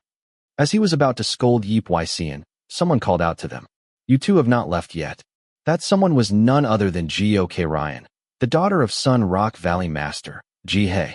When G.O.K. Ryan came, Yip Waixian shut his mouth. There was no one among the loyal subordinates who did not know that she was practically Wei So-yun's right-hand woman. So Yip Waixian, worried that she might have overheard their conversation or seen through his true intentions, tried to move. I was about to go. Let us go, eldest senior brother. Wait a moment, brother Wu. Wu Horang, who was about to leave with Yip Waixian, stopped. When Yip Waixian signaled for him to go, Geo Karayan smiled and said, "It will only take a moment, so you can go slowly first." At this, Yip Wisian shook his head and left the courtyard first. Then Wu Horang asked, "Why are you doing this?" "I just wanted to tell you not to be too heartbroken because of what happened today." At Geo Karayan's words, Wu Horang asked back in puzzlement, "What do you mean?" Then Geo Karayan widened her eyes, tilted her head, and said, "Are you not okay with it?" "What do you mean by that?" "It seems the young lady has marked Mok Jiangan as her partner. Did you not notice that too, Brother Wu?" At her words, Wu Horang's eyes changed. They became much fiercer than before, should I say. Seeing his reaction, the corners of Geo Karayan's mouth twitched slightly, but she soon hid it. Geo Karayan played dumb and covered her mouth with both hands, saying, "Oh my, I did not know. You did not know. What the? That is." Wu Horang's voice trembled. In that voice, there was disappointment and a strange anger. Seeing him like this, Geo Karayan said as if perplexed, "I thought you and the others all knew. I guess I was wrong. It seems I made a thoughtless remark." Even while saying that, her eyes did not leave Wu Horang. She could not miss this opportunity to make him realize that his feelings for Wei So-yun were futile and to have a single chance to get into his heart. If she missed this, she would not be able to make this man hers. A cold-looking girl wearing thin chains all over her body like clothes appeared. With her short hair and half of it dyed white, her strange appearance made both Go Chan, who possessed Jang Nung-ake, and Wei Ming-chun, who possessed Ho Jong-hyuk, unable to hide their inner tension. That was because they could instinctively tell that this girl's spirit's rank had reached the blue spirit level. As spirits with lower ranks, they naturally could not help but feel a strange fear beyond wariness. Go-chan carefully asked Mok Jiangan, "Master, who is this girl?" "Girl? Who are you calling a girl?" The girl suddenly glared at Go-chan and raised her voice. Despite the simple action, the chilling and tremendous spiritual power made Go-chan unconsciously flinch and take a step back. This young master is a man. Where does she look like a man? Anyone would see her as a girl. As Mok Jiangan warned, "Gyu So-ha." The girl immediately clung to Mok Jiangan and rubbed her face against him like a cat. Mok Jiangan pushed her away with an expressionless face. Then the girl said with a disappointed expression, "I have waited for a long time." At this half-white-haired girl's remark, Mok Jiangan, as if not caring at all, pointed to the people lying on the floor and said, "Pick one." The girl was none other than Gyu So-ha, the spirit that was born from goo poison at the cliff of Corpse Blood Valley. Mok Jiangan continued, "Possess a useful body among them. That person over there seems good." The person Mok Jiangan pointed to with his finger was a muscular man with his face buried in the ground. He was Ko Yun-hu, one of the 5 tigers, the best reared disciples of the Heaven and Earth Society. At Mok Jiangan's words, Gyu So-ha, who had been carefully examining Ko Yun-hu, soon made a disapproving expression and said, "Master, can I not have one of those two instead?" The two Gyu So-ha pointed to were none other than Ha Chai-rin, who was kneeling and blinking with a puzzled expression, and Su Haiyan, the leader of the Grass Smoke Group and the 4th mountain of the 5 Mountains Alliance. At Gyu So-ha's words, Chong Ryong, who was watching inside the wooden puppet, clicked her tongue and said to Mok Jiangan, "See that, you fool? I told you this wench is a girl." Chapter 186. Gyu So-ha, who ended up possessing the body of the female 4th Mountain Grass Smoke Group's leader Su Haiyan according to her wishes, snickered, as if satisfied. Seeing Gyu So-ha like that, Chong Ryong clicked her tongue. TSK. I do not understand how she can insist that she is a man while being so happy." Mok Jiangan shrugged his shoulders. In fact, it did not matter to him whether Gyu So-ha was a woman or a man. He just needed a card that could move as he wished. "By the way, what are you going to do?" "Regardless of the process, it seems you have gotten the factions of the 2nd disciple Jang Nung-ake and his junior sister Wei So-yun under your control, just as you intended." "Not completely yet." "Why do you think so?" "We can only say we have succeeded in merging the 2 groups when we can move the real powerhouses." At Mok Jiangan's words, Chong Ryong said as if impressed, "Oh, is that so? Is this not the natural course of action?" "Yes, you are right. The greenhorn subordinates may follow their master's orders, but the real ones are different." The real ones Chong Ryong was talking about. It did not refer to the loyal subordinates of the two successors. The majority of the subordinates were disciples of the next generation who would take responsibility, but currently, the executives behind them were the real power holders. If we try to hastily merge the two forces, we may face opposition from the elders behind them. The subordinates following Jiang Nung AK or Wei Soyun are disciples of the next generation of similar age. Unless it is an extraordinary case, they have no choice but to move according to their lord's will. However, as Chong Ryong said, the executives were different. If it goes against their interests, they are likely to react differently. Do you have a plan for that? Well, what do you think is the best way? At Mok Jaeungun's question, Chong Ryong asked in puzzlement. Are you asking seriously? Are you seeking advice from me? Yes, that is right. Huh. The sun must be rising from the west. You are the one who does not even listen to the advice I give and does whatever you want. You seem more familiar with handling an organization than I am. Humph. You are talking nonsense. Chong Ryong, who was looking at Mok Jaeungun while within a wooden puppet, seemed surprised. Judging by his actions, she thought he might act on his own until the end. But at some point, he had started adopting her advice little by little, especially in matters of handling an organization like this. This guy? He may have the qualities of a leader too. It was an unexpected aspect. The Mok Jaeungun she had been watching so far was close to a lone wolf who never trusted others. But as he began to face enemies with an organized force, his judgment and insight were gradually rising to match it. This was truly the quality of a leader. A leader does not just lead an organization with pressure or stubbornness, but must be able to contemplate and discern the situation with a broad perspective and utilize talented individuals in the right place at the right time. Without realizing it, Mok Jaeungun was gradually doing that instinctively. Is it not just his martial arts that are growing? He is a truly peculiar fellow. Usually, when one thing is outstanding, another tends to be lacking, but it was strange to the point of being remarkable that he was growing in various aspects. To her, who inwardly found him admirable, Mok Jaeungun said, if there is no particular plan, no matter how much you run around alone, it is difficult to make the elders behind them move as you wish. But if you move people, it will become a bit easier. It does not seem to click with you. There is a good example related to this. When that old Poison King said he would clean up his surroundings and talk to the Shadow Clan master about the current situation and pursue an alliance, what did you do? I asked him to do it. Yes. Did you not entrust that to the old man and do what you had to do? That old man is not your servant spirit, nor do you have any leverage over him. So why did you casually entrust that to him? Mok Jaeungun did not continue. It was because he realized what intention Chong Ryong had in saying these words. When Chong Ryong said to move people, it was not with a simple intention. The true meaning of her words was, is she telling me to trust? Mok Jaeungun never trusted others. That is why, until he became a death row inmate, he did not trust anyone and moved alone. But at some point, the situation changed. It was because he encountered the limit of his own strength. If the one he considered an enemy had not been a martial artist or someone associated with a huge organization like the Heaven and Earth Society, he would have still tried to solve everything alone. However, now it was different. He realized that he needed various cards to face a huge organization. Mok Jaeungun's eyes narrowed. He was aware that he needed various cards, so he was gradually increasing the number of servant spirits. However, there was something he realized while newly turning spirits into servant spirits this time.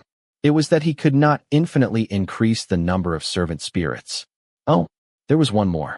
He thought only one spirit was born among the martial artists on the terrace, but two entities were trying to be created at that time. So Mok Jaeungun tried to make that one spirit a servant spirit as well. However, he could not. It was because the karma was not formed. What do you mean by that? Karma is literally like forcibly connecting fate. Fate is inevitable and like the yoke of law, so it would be stranger to infinitely increase it in the first place. Is there a limit? If karma could be endlessly connected, that would rather go against inevitability. Mok Jaeungun could not understand the enlightenment of the dead because he was not dead. However, what was certain was that the act of increasing servant spirits itself was close to going against inevitability and law. So there had to be restrictions. In conclusion, there was a limit to the number of servant spirits that could be maintained. Therefore, There was a limit to increasing the number of cards that could be utilized by increasing servant spirits. As Chang Ryong said, in order to increase the cards, that trust might be somewhat necessary. Mok Jae-un chuckled as he thought about this. The fact that he, who could never absolutely trust anyone, was contemplating trust in others to increase the cards he could utilize. Chang Ryong said to him, "You are quite peculiar too. How can someone who needs to move people not be able to trust people? Is it a contradiction?" Contradiction? Yes, that is a word that suits you well. But suddenly I am curious. Why is it that you cannot trust people? Who knows? Do I have to trust them? At Mok Jae-un's dry response, Chang Ryong clicked her tongue inwardly. A peculiar brat. If he had been betrayed by someone he trusted like her, it would be understandable. What was the reason why a guy who had barely lived a youthful age could not trust others to this extent? Simply because he had a way of thinking that deviated from ordinary people? Of course, that could be the case. Considering his appearance that she had been observing so far, he was full of irregularities and surprises. But somehow it did not seem like that was all. I will know if I keep watching. What he ultimately wanted to do was revenge. If she watched the process of that revenge, she would be able to understand why Mok Jae-un could not trust people to this extent. Well, whether you trust someone or not is up to you. But in order to organically move an organization, you need to have some level of trust. Since you say that, I will keep it in mind. Then what is the best way to do it? What do you think is the most important card on Jang Nung-ak's side? It would be Ho Jong-hyuk's master. Ho Jong-hyuk's father, or the Axe King Ho Tae-gang, was one of the 5 kings and the 8 stars considered the top masters of the current Central Plains martial world. Yes, he would be the main pillar of the forces supporting Jang Nung-ak. If he moves, the others will naturally have no choice but to follow the trend. That is right. So move the Axe King through Ho Jong-hyuk. That makes sense. Wee Ming-chun was possessing Ho Jong-hyuk. As a servant spirit, Wee Ming-chun had no choice but to move according to Mok Jae-un's orders, so he would be helpful in persuading the Axe King Ho Tae-gang, the father of that body. The problem is not Jang Nung-ak's faction, but Wee So-yun's faction. That seems to be the case. The biggest supporter and main pillar of Wee So-yun's faction. You would not be able to like him even if you wanted to. The biggest supporter of Wee So-yun's faction. He was Brightblade King, Sun Yun, one of the 5 kings. As Chang Ryong said, the most tangled relationship since entering the Heaven and Earth Society was with Brightblade King. He had also refused when Brightblade King said he would accept him as a disciple, and his relationship with his disciples Wu Ho-rang and Yip Wai-sian was close to bad karma. Even Brightblade King Sun Yun's newly accepted disciple Mok Yu-chun was like that. Mok Jae-un shrugged his shoulders and said, "Not everything can go smoothly. You do not think it is the grave you dug even if you die soon?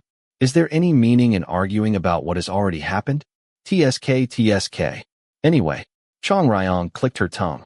Then she soon said, "Anyway, it is obvious that even if you move, the relationship will only worsen, so move someone else."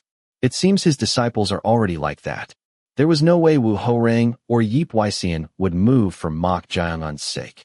Moreover, since he had made Wee So-yun his woman, if they found out about that, they would have even more antipathy.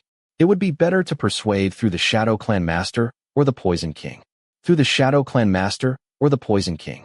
Yes, it would be easier to persuade if a fellow executive moves.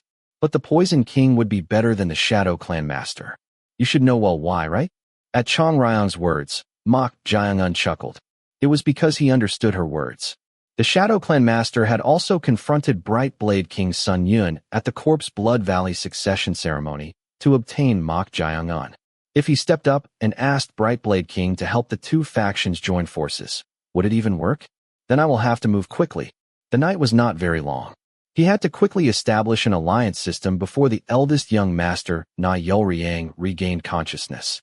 Mok Jae-un, who had left Jang Nung-ak's residence, hurried to head to the Poison King Baek Saha's estate.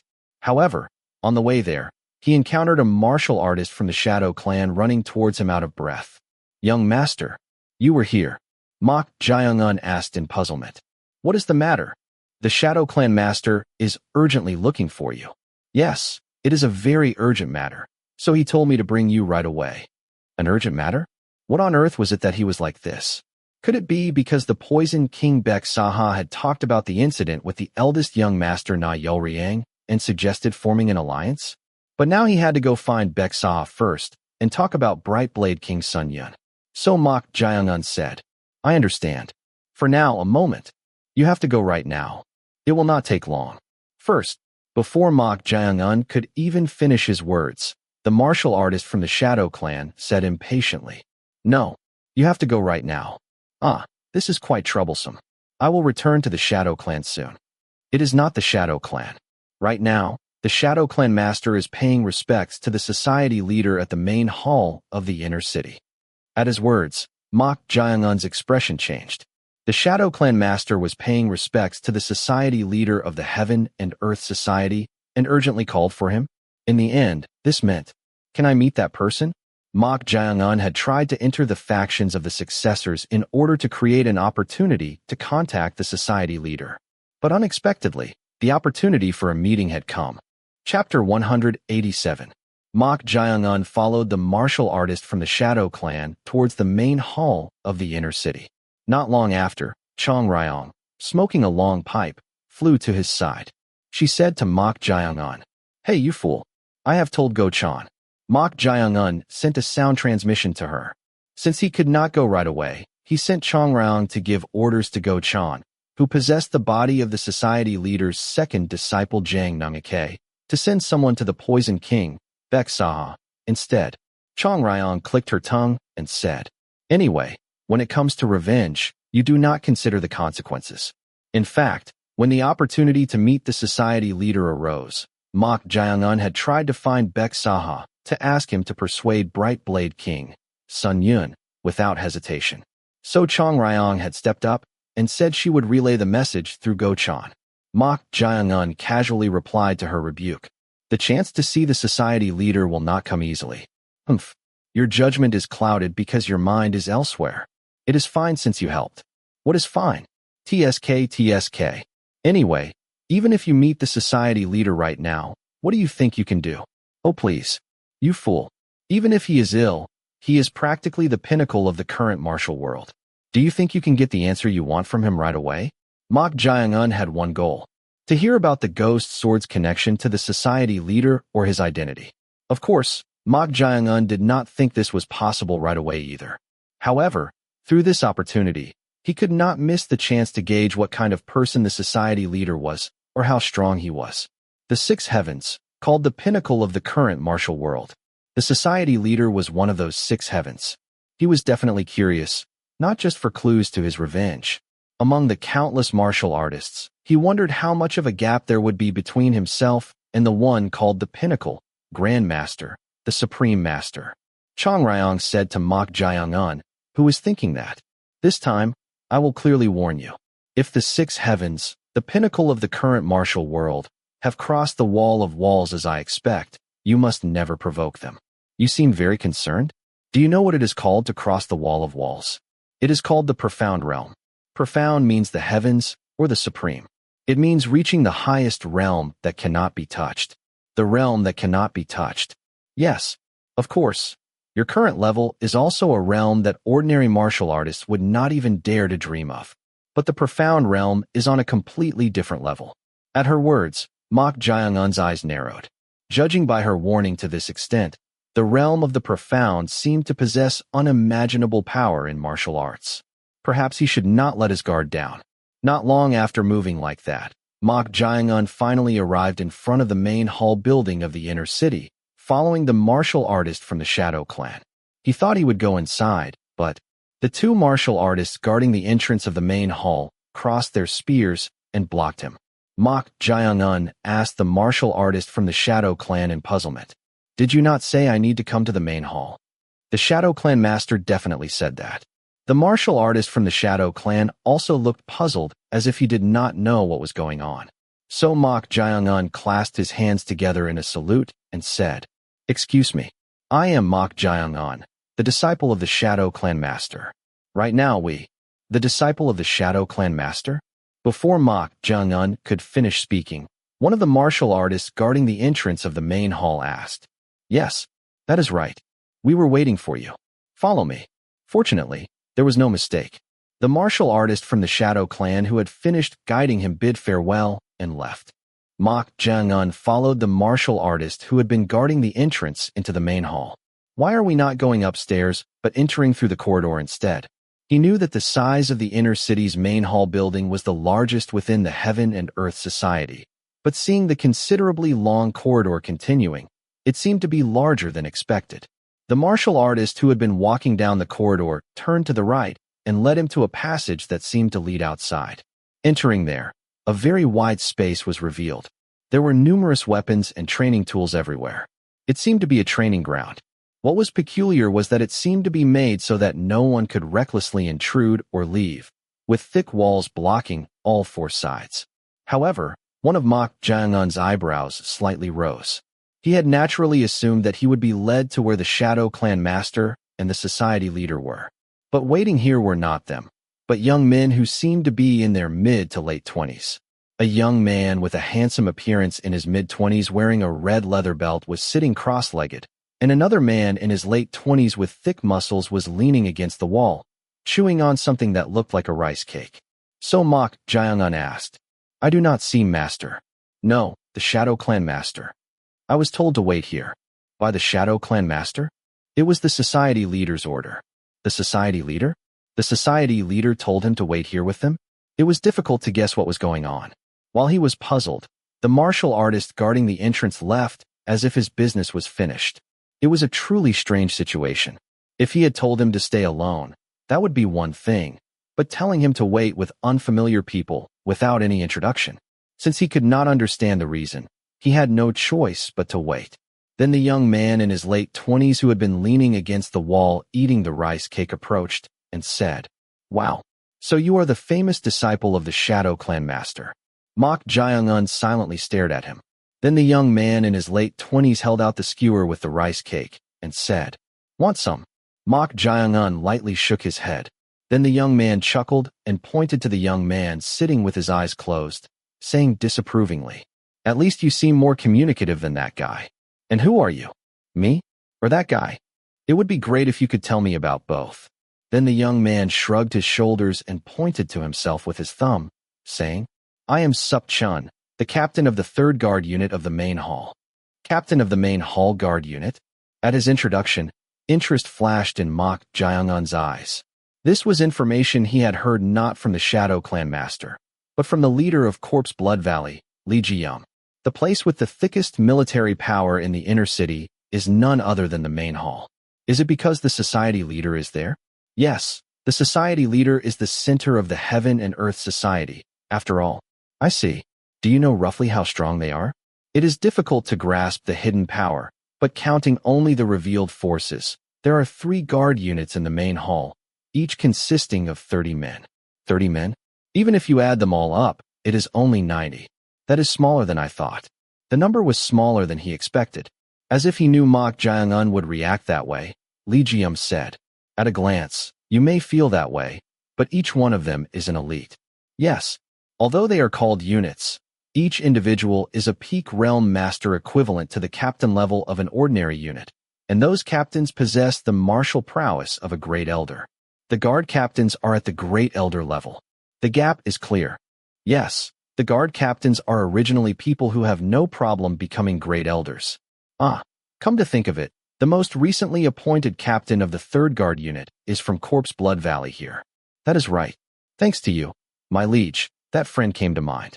Yes, like you, my liege, that friend also obtained 3 top disciple tokens from the gates 8 years ago and exited as the top disciple. 3. He must have done well. It was very difficult to obtain even 1 top disciple token from the Corpse Blood Valley gates. Obtaining more than 2 could be considered truly exceptional. At Mok Jang-un's words, Lee Ji-yum said quite seriously, "It is not just doing well. He is quite an oddball. So he gave up at the last few gates, but if he had put his mind to it, it would not have been strange for him to receive all the top disciple tokens. Would not have been strange to receive them all. Yes, he stopped at that level because he gave up voluntarily, but that friend's talent can definitely be called a genius." Interesting. What is that friend's name? Sup Chun. I heard he is also part of the 5 Tigers, who are called the most outstanding rear disciples in the sect. Mok Jang-un, who recalled the conversation with the leader of Corpse Blood Valley, Li Jium, looked at the face of Sup Chun, the captain of the 3rd Guard Unit of the main hall, with interested eyes. There were only 2 people the leader of Corpse Blood Valley, Li Jium, had praised for their talent. One was the eldest young master Na Yoryang, and the other was none other than this Sup Chun. Oh no. The top disciple junior of this Corpse Blood Valley class is staring at me so intently, I do not know what to do with my body. Sup Chun covered his muscular chest with both arms and said. At this, Mok Jiangun chuckled. He had only heard praise about his talent, so he did not know what kind of person he was, but he seemed to have a very outgoing and humorous personality. Mok Jiangun, who quickly looked him over, was puzzled to see the sword case at his waist. It looks light. Although it was in a sword case, it seemed to be about 4 feet long. But even the sword case looked very thin, so the sword itself seemed to be quite light. As if sensing Mok Jiangun's gaze, Sup Chun said, as expected of the disciple of the Shadow Clan Master, you have a lot of interest in swords. A muscular person is carrying a very light sword. You have good eyes? You do not need good eyes to see that. As soon as Mok Jiangun finished speaking, the sword had already come out of the scabbard. As expected, the sword looked very thin and light. It even felt like it was fluttering. However, despite such lightness, the faint luster flowing from the blade showed that it was no ordinary sword. Mok Jiangun stared at the blade and muttered, Mad Dance. On the inside of the sharp blade, the characters for Mad Dance were engraved. At Mok Jiangun's mutter, Sup Chun showed his teeth and said, That is this friend's name. Yeah. For a swordsman, the sword is a lifelong companion. Of course it is a friend. The reaction is less interesting than I thought. I even showed you my friend, but, hey, you are the disciple of the Shadow Clan Master. That is not a sword. Sup Chun said in a puzzled tone, looking at the sword case at Mok Jiangun's waist. Mok Jiangun casually replied, It is a gift from my master. Your master? You mean the Shadow Clan Master? Yes. That is quite unusual. The Shadow Clan Master should be a swordsman, but he gifted a sword to his disciple? Then it must not be an ordinary sword. It is a pretty useful sword, he said. Oh, is that so? What is that friend's name? As Sup Chun kept referring to the weapon as a friend, Mok Jiangun chuckled and replied, The Evil Commandment. The Evil Commandment? What? Suddenly, Sup Chun could not hide his surprise. It was not just him who was surprised by this. The handsome young man who had been sitting cross-legged with his eyes closed opened his eyes and frowned, looking at Mok Jiangun. Their reactions were natural. Whether they were swordsmen or swordmasters, who in the martial world would not know about the Evil Commandment sword? It was a demonic sword made by the legendary craftsman Oyezi. Sup Chun said as if dumbfounded. No way. Is that really the Evil Commandment sword? Sup Chun clicked his tongue inwardly. As far as he knew, although the Evil Commandment sword was a masterpiece made by the craftsman Oyezi, it was a cursed weapon known as a demonic sword. He gave such a dangerous thing to his disciple? No matter how great the sword was, he could not understand giving him that, which had a high risk. So Sup Chun asked, Is that sword okay? Yes. Is there a problem? Like gradually losing energy or seeing things that are not there? You are worrying a lot. No. What is there to worry about when we just met for the first time? It is just that even though it is our first meeting, that sword seems to be very good, but also very, very dangerous. Have you mastered the sword? At that moment, someone interrupted. It was the young man with the red belt who had been sitting cross-legged. As the young man intervened, Sup Chun, the captain of the 3rd Guard Unit of the main hall, raised one eyebrow and said, Is the guy who did not even answer once when I talked to him so much opening his mouth because of a sword? Naturally, he thought it was understandable. No matter how demonic the sword was, as a swordsman, he could not help but be interested. However, ignoring his words, the young man said to Mok Jiangun, I asked if you mastered the sword. To that question, Mok Jiangun shrugged his shoulders and replied, To some extent. To some extent. At that answer, the young man snorted. Then he uncrossed his legs, stood up, and opened his mouth. Then it is a pearl necklace on a pig's neck. At those words that came out of the young man's mouth, it was not Mok Jiangun, but Sup Chun, who shook his head and said, A pearl necklace on a pig's neck? Oh, that is harsh. No matter what, saying that at the first meeting is. The young man paid no attention to Sup Chun's words. So, feeling uncomfortable, Sup Chun made a disgusted expression and said to Mok Jaeong-an, "Just ignore what that guy says. He is just jealous. A sword in the hands of someone who has not properly mastered the sword is nothing more than a decoration. So what else can I say but a pearl necklace on a pig's neck?" At the young man's continuing words, Sup Chun said, as if dumbfounded, "Hey, even if you are the vice leader's son, you are going a bit too far. Take it easy, will you?" The vice leader's son? Mok Jaeong-un looked at the young man. If he was the vice leader's son, was he that person? He had heard of him before. Vice leader Mong Su-chun had twin children, Mong Su-hai and Mong Mu-yak. The young man in front of him could not possibly be the daughter Mong Su-hai, so he must be Mong Mu-yak. What a coincidence! And Mong Mu-yak was also one of the 5 tigers, called the best reared disciples of the Heaven and Earth Society. In other words, 2 of the 5 tigers were gathered here. Why did they call him together with these people? As he was thinking about that, Mong Mu-yak approached Mok Jaeong-un and said, "Leaving aside the demonic sword, do you think you deserve to carry such an excellent sword? This guy does not know moderation." Sup Chun clicked his tongue. He knew well that Mong Mu-yak was crazy about swords, but he did not expect him to pick a fight with Mok Jaeong-un, whom he was meeting for the first time, in this way. Based on his long observation, that guy was not doing this because he coveted the sword. He literally disapproved of Mok Jaeong-un having that sword. This will lead to trouble at this rate. Sup Chun thought he should stop Mong Mu-yak. Even if he was the top disciple at the Corpse Blood Valley Gate, his opponent was one of the best reared disciples who had received the vice leader's teachings. If he got involved in this fight because he was in a bad mood, he might suffer a big, "Hey, take it easy. I think I deserve it more than you, do you not think?" Sup Chun turned his head in surprise. It seemed Mok Jaeong-un had fallen for Mong Mu-yak's provocation.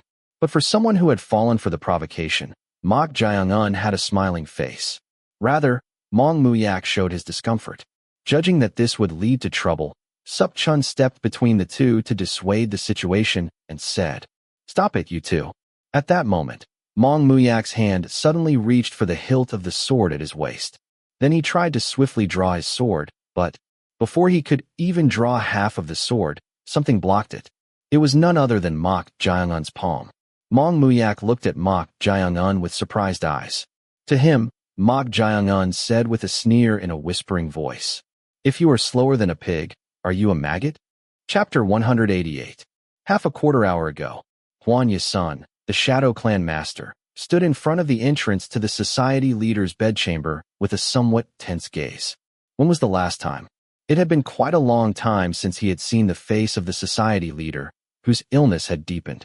He had not seen the society leader for so long that he gave orders through the vice leader, even to him, the head of the Shadow Clan in charge of secrets. But unexpectedly, he had been summoned abruptly, so he could not help but be inwardly puzzled. However, there was one thing he could guess. Could it be that the vice leader's side found out? If that is the case, it becomes quite troublesome. How much effort had he put in to prevent that information from reaching the society leader? He hoped that what he was worrying about would not happen. At that moment, the door to the residence opened. The one who opened the door was none other than Vice Leader Mong Su-chun. The Shadow Clan master managed his expression and clasped his hands together in a salute with a smile. "Oh ho ho! Greetings to the Vice Leader." At his greeting, Vice Leader Mong Su-chun showed no particular reaction. Rather, he looked at the Shadow Clan master with a strange expression. "Why did you not bring your disciple?" "My disciple is out on an errand for me, so I sent a subordinate to bring him."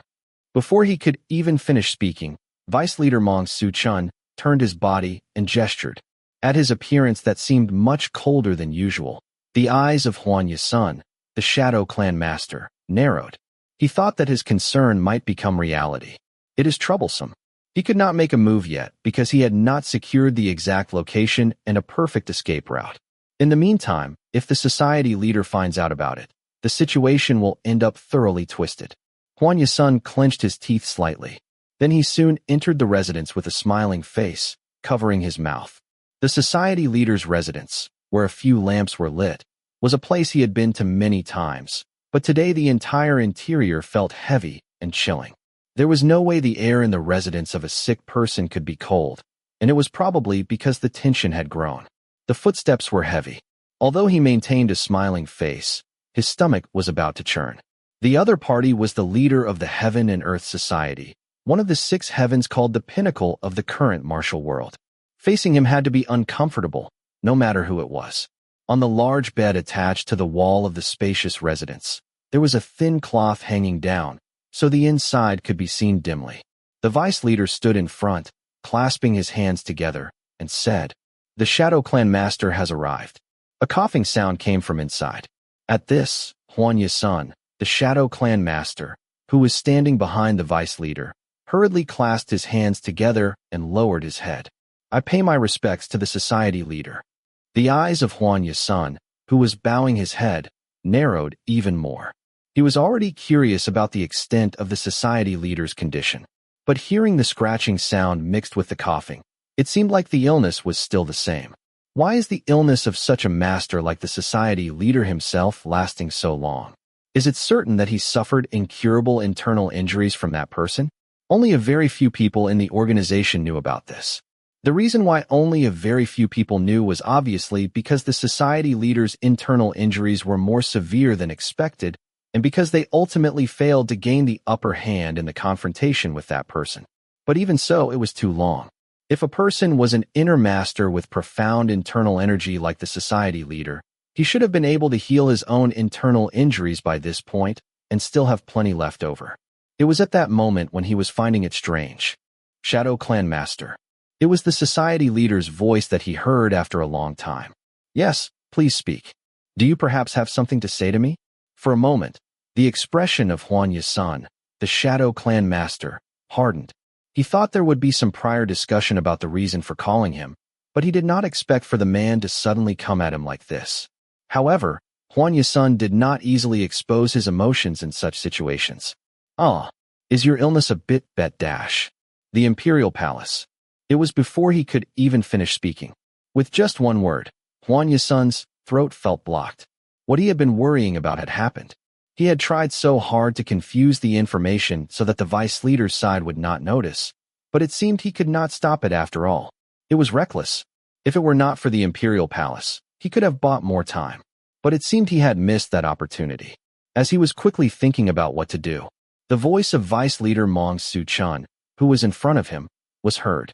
"Do not tell me you are saying that the information department of our esteemed organization, the Shadow Clan, have no knowledge of what you have found out." There was no room for evasion. They already found out. Testing him like this was a kind of trial in itself. The society leader was that kind of person. If it came to this, there was only one way. Huan Yisun, the Shadow Clan Master, raised his head, smiled brightly, and said, "Oh ho ho, how could that be? This subordinate has also obtained information of that person being detained in the Imperial Palace." As soon as he finished speaking, the vice leader slightly turned his head, glared fiercely, and said, "But why did you not report it? This is quite troublesome. The vice leader is speaking as if I deliberately hid it."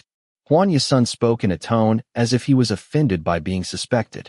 Then the vice leader snorted and said, "Then what is the reason you have not reported the fact that you knew that person is being imprisoned in the Imperial Palace's golden jade all this time?" So this is how it is going to be. Seeing how he was interrogating and pressuring him, it seemed he was indeed called because of suspicion. There was no other way now. Huan Yisun said calmly, without losing his composure, "Do you really believe that is true?" The vice leader frowned. What if it is information deliberately spread by the Imperial Palace to lure in the remnants of the Fire Faith Order? At these words from Huan Yisun, the Shadow Clan Master, the vice leader was momentarily at a loss for words. This was also a gamble for Huan Yisun. From his position as a real remnant of the Fire Faith Order, it was better not to talk about the Fire Faith Order as much as possible, but now he had no choice. Otherwise, it was obvious that the vice leader would press him even more. He is not convinced of the information yet. It seemed the vice leader had not obtained definite information. Like himself, it seemed he had only obtained information that that person was being detained in the Imperial Palace's golden jade. If so, he could push a little more. As the head of the information department, if I report unconfirmed information, I have to take responsibility for it. Naturally, I have to carefully verify the authenticity. Verification is unnecessary. The one who cut him off was none other than the society leader. At this, Huan Yisun hurriedly bowed his head as if apologetic and said, "But society leader, cough cough, there is not much time left." What on earth does that mean? There is not much time left? It was right then. The thin cloth was lifted, and the society leader revealed himself from the bed. The two eyes of Huan Yisun, who unconsciously raised his head to look at the society leader, widened. What the hell is this? Half a quarter hour later, in the training ground of the secret wall, inside the main hall. If you are slower than a pig, are you a maggot? The surprise was brief, and at Mok Jiangun's sneer mocking him, Mong Muyak's eyes turned fierce. However, unlike how he started the fight first, Mong Muyak was a very cool-headed person. So, in a short moment, he analyzed Mok Jiangun. The energy I felt from him is only at the peak realm level at most. But this series of movements and the strength pressing the tip of the sword are beyond that. That meant he had concealed his energy. Realizing this, Mong Muyak inwardly clicked his tongue. He had heard that the person in front of him had graduated as the top disciple from the Corpse Blood Valley Gate. But the boy was only 17 years old, and considering the level of the previous rear disciples of Corpse Blood Valley, Mong Muyak had expected Mok Jiangun to be at the proficient stage or at the pinnacle stage of the peak realm at most. But if this bastard could deceive his own energy sensing to this extent, I will have to consider the possibility of his real level to be more than I expected. Mong Muyak, who judged that Mok Jiangun might have higher martial arts than expected, soon shifted his weight back with his footwork, making his center of gravity unbalanced. Then naturally, Mok Jiangun's body, which was pressing the tip of the sword, also leaned forward. Mong Muyak swiftly kicked towards Mok Jiangun's neck as he leaned forward.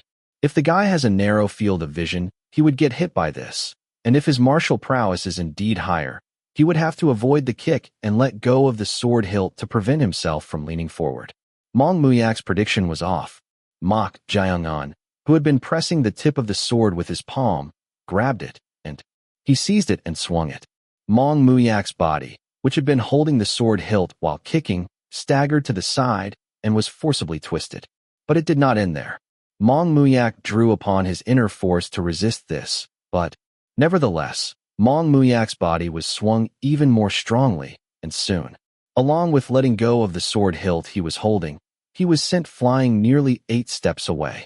Although startled, Mong Muyak calmly twisted his body in the air to regain his posture, but, skid skid skid skid, he was pushed back nearly 7 steps on the ground, unable to dissipate Mok Jiangun's inner force. Watching this with wide eyes, Sup Chun, the captain of the 3rd Guard unit of the main hall, clapped his hands and cheered. Gwahahaha.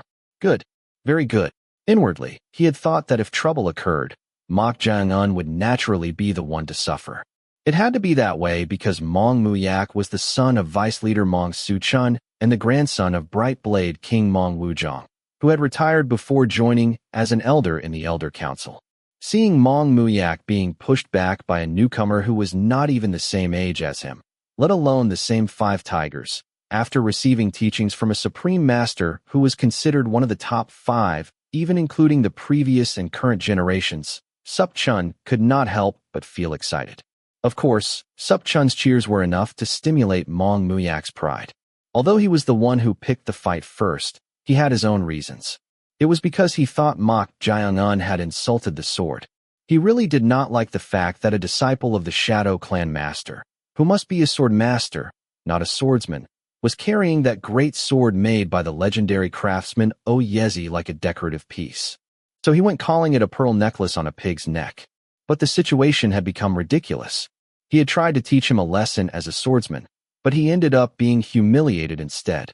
Mong Muyak glared at Mok Jiangun. If he backed down like this humiliation would really become set in stone. Mong Muyak, gripping his sword hilt, raised his energy. Good. Let us have a proper duel dash. Before that, take this back. At that moment, Mok Jiangun threw something as if throwing a spear. It was none other than the sword he had taken from Mong Muyak. Whoosh. Swish swish swish. The sword flew to right in front of him in an instant. Just how strong was this bastard's inner force that the sword flew right in front of him in the blink of an eye? Just by looking at the speed, one could guess its power. The flying sword suddenly stopped in midair. Seeing the sword stop precariously right in front of him, Sup Chun could not hide his surprise. No way. He blocked that with his energy? The power imbued in the sword seemed to be no joke, so he thought he should avoid it, but he did not expect him to be able to block it with just his energy. Mong Muyak's inner energy level seemed to have become much thicker than before. At this, Sup Chun shouted to Mong Muyak with amazement. Huh? Mong Muyak, did you eat centuries-old wild ginseng, or something? No. Mong Muyak said with a perplexed expression. Sup Chun tilted his head. What is he saying now? What are you talking about? I am saying it was not me who stopped the sword just now. At this, Sup Chun looked at Mok Jiang-un, thinking it could not be. But Mok Jiang-un was looking at Mong Muyak's sword floating in the air with a serious face, the smile gone from his face. It was not him either. What on earth is going on? He was puzzled, wondering what was going on when, the sword? At that moment, the sword that had come out of Mong Muyak's scabbard on its own, which was floating in the air, charged towards Mok Jiang-un at a tremendous speed, cutting through the air. Swish, swish, swish. Mok Jiang-un's eyes looking at this turned sharp. The energy imbued in the flying sword was something he had never experienced before. The energy was moving the sword as if it were a living, breathing supreme swordsman. What kind of sorcery is this? As he was shocked, Chong Ryan's exclamation pierced his ears. It is the art of sword control. Chapter 189. 100 years ago. The past, when even the exact time is no longer clearly remembered. She asked, gazing at the back of a man holding a sword technique manual in the training grounds. What are you doing? A sword was floating in front of the man. He tried to move the floating sword more naturally. However, the sword that had been hovering in the air soon escaped his chi control and flew away with a whoosh, falling to one side of the training grounds. As expected, it is difficult. Of course it is hard. The moment the connection of chi released outside the body is severed even slightly, the void attraction will be released. Yes, that is why it is hard. But what if one could handle that chi more smoothly and manipulate the sword like a living horse? Manipulating the sword like a horse? Is that really possible? The chi circulated within the body is the inner force in the Danjian. Inner force strengthens the body with chi, but the moment it leaves the body, the chi naturally disperses. Therefore, to maintain the chi sent outside the body, one needs vast and deep inner force and the enlightenment to concentrate it without dispersing.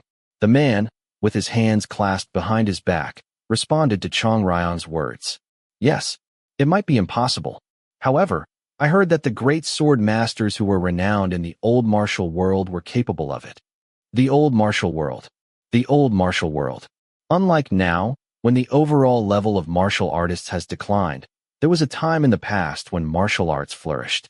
Looking at the oral traditions and records from that time, there was an overflow of techniques that seemed almost absurd. One of them seemed to be what the man was talking about.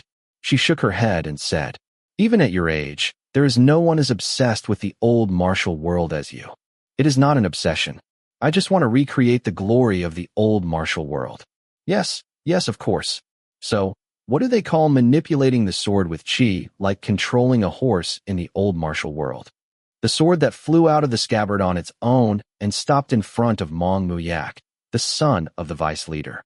Although it was inside a wooden puppet, Chong Ryan could instinctively tell upon seeing it. Art of sword control. It was none other than art of sword control. Was this actually possible? Shocked by this, she shouted to Mok Jiang-un as a warning.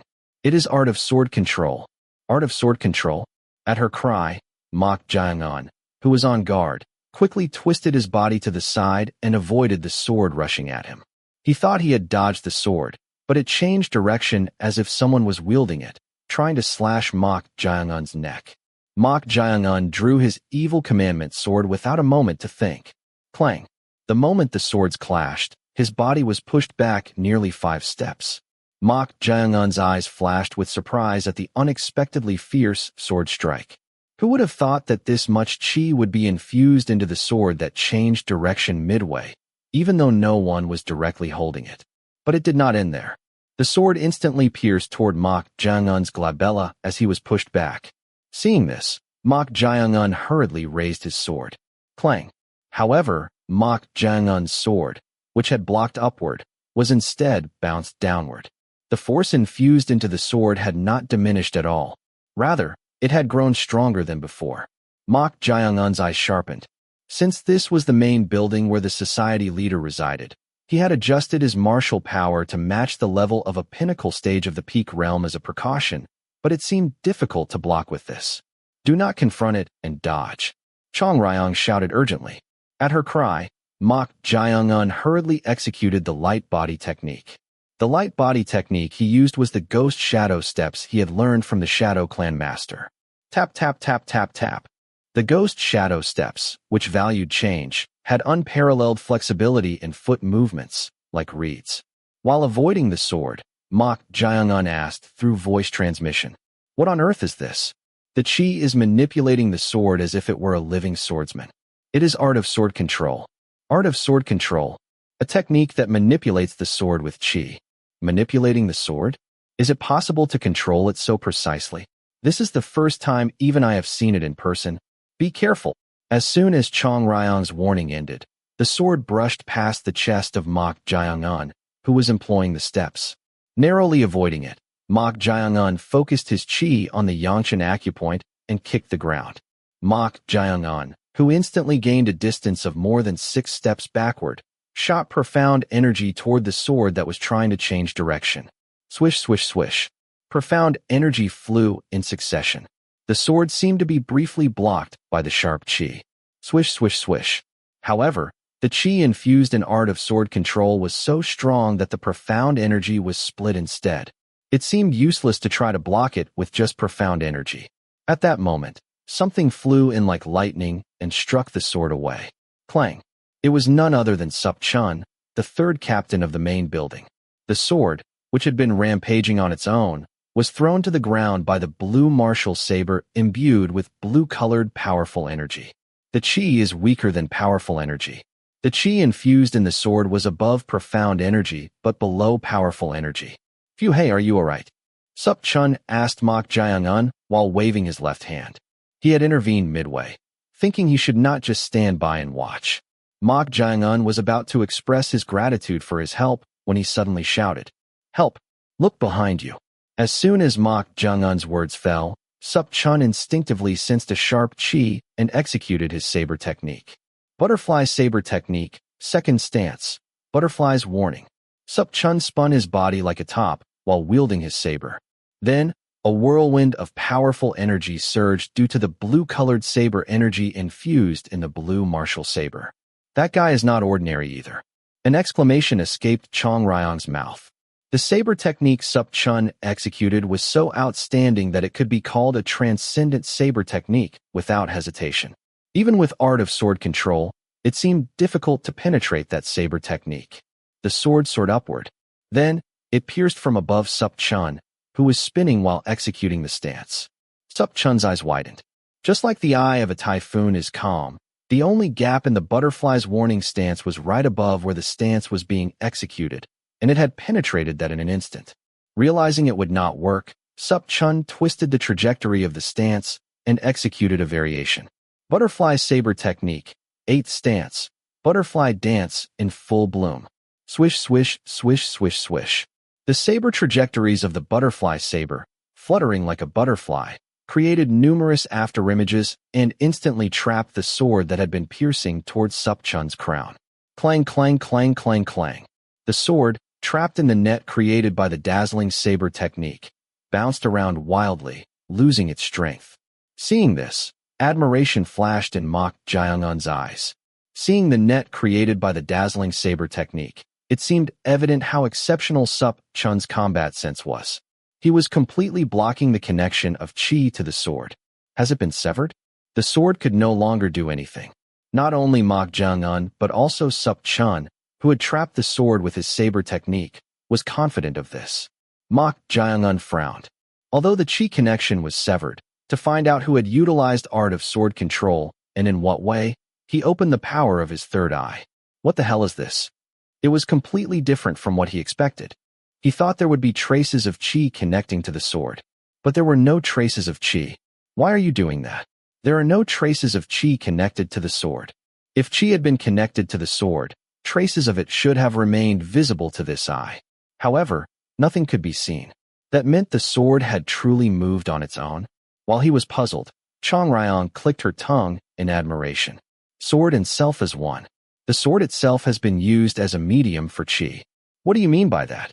Instead of sending qi to the sword to connect it, the sword itself is made to gather and manipulate qi. That is why the sword can be freely controlled like this. Huh. She was genuinely impressed by this. She had even doubted whether art of sword control was actually possible. But now she had seen the answer to that. And thanks to that, she realized, mortal, this is not a technique that can be achieved by simply surpassing the wall. One must reach a realm where they can harmonize with the surrounding qi and themselves. At least the pinnacle stage of the transformation realm, or surpassing the wall of walls. Yes, there is only one person here who can display such profound arts to this extent. The society leader. Mok Jaeung-un sent a voice transmission with a confident tone.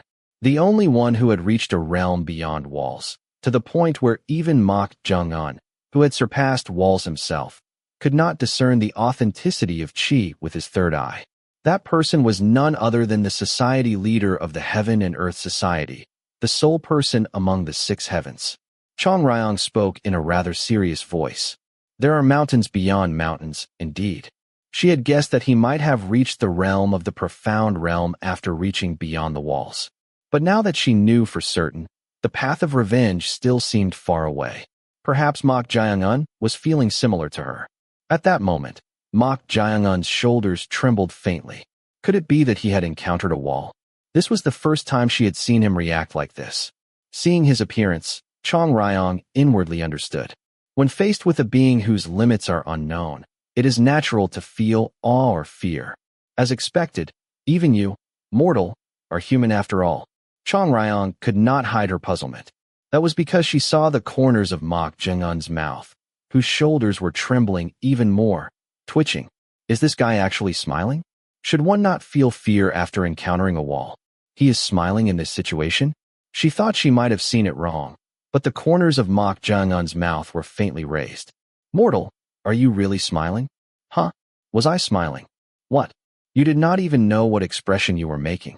Ah, I almost made a mistake. A mistake? Why were you smiling in the first place? Yes, it seems that martial arts have more room for further exploration than I thought. At Mok Jaeung-un's answer, Chong Ryong was inwardly surprised. To this guy, martial arts were nothing more than a tool for revenge. But after encountering a higher level of martial arts, instead of being blocked by a wall, he was showing interest in it. Does this guy even realize how much his mindset has changed? But there was no need to mention it. This was moving in a very good direction. It was right at that moment. Sup Chun, who was confident that he had completely severed the sword's qi by continuously executing the stances of the butterfly dance in full bloom, tried to stop it. But at that moment, the sword revived and pierced his shoulder. Thud! There was no time to dodge. The sword that was about to pierce his shoulder suddenly lost its strength and fell to the ground. Could it be that the person who has been moving the sword with qi had released the connected qi? While he was puzzled, Sup Chun stepped back to gain distance. Then he looked towards the entrance of the training grounds. The person who had controlled the sword with qi might be there. However, there was no one at the entrance. He could not sense any qi in the surroundings based on his perception. But it was right at that moment. Suddenly, there was someone standing in the middle of the training grounds with their hands clasped behind their back, their face wrapped and covered with cloth like a bandage. The moment he saw that person, Sup Chun's eyes widened, and then he knelt on one knee, clasped his hands together, lowered his head, and shouted. Sup Chun, the third captain of the main building, pays homage to the society leader of the Great Heaven and Earth Society. As soon as those words ended, Mong Muyak was also startled and knelt on one knee, paying his respects like Sup Chun, paying homage to the society leader. Society leader? This person? Mok Jaeung-un's right eyelid trembled faintly. Would everyone present here see this? The qi stored within that person's body was so intense and thrilling that no qi he had ever seen could compare to it. He even wondered what would happen if that qi were to be unleashed. Is this the pinnacle of the Heaven and Earth Society? Mok Jaeung-un, Sup Chun, the third captain of the main building, urgently called out to Mok Jaeung-un. It was disrespectful to stand there blankly when the society leader himself was present, not just anyone else. At this, Mok Jaeung-un knelt on one knee and paid his respects, following their lead. Seeing that, Sup Chun sighed in relief. Footsteps were heard, and the society leader's legs appeared right in front of him. Sup Chun lowered his head even more with a tense expression. Then a voice was heard. Cough, cough. What are you doing? At that voice, Sup Chun's eyes trembled. He had a hunch, but was this profound art of the sword moving on its own a test from the society leader for them? He had wondered why they were summoned here, but he did not know it would be for something like this. Tremble, tremble. It was indeed a test. Sup Chun spoke with an utterly excited voice as if it were an honor. My skills are insignificant. I merely did my best. Not you. At this, the startled Sup Chun slightly raised his head. However, the gaze of the society leader, whose face was wrapped and covered with a bandage, was directed at Mok Jaeung-un. Moreover, it was with a rather intrigued look. Why was the society leader reacting like this? While he was puzzled, the society leader spoke again. How did you scatter the chi infused in the sword? Chapter 190. Half a moment ago, in the society leader's quarters located at the topmost floor of the main building. The society leader, whose face was obscured by shadows as he had his back to the lantern, had his face wrapped in bandages. The expression of the Shadow Clan master, Hwan Ye-sun, who was looking at him, was stiff, unlike his usual self. So this is why he kept hiding his appearance. As the Shadow Clan master who had thought it was because he had suffered an incurable injury, he could not help but be quite shocked. To him, the society leader said while wrapping the bandages, Cough, cough. Why do you think I showed this to you?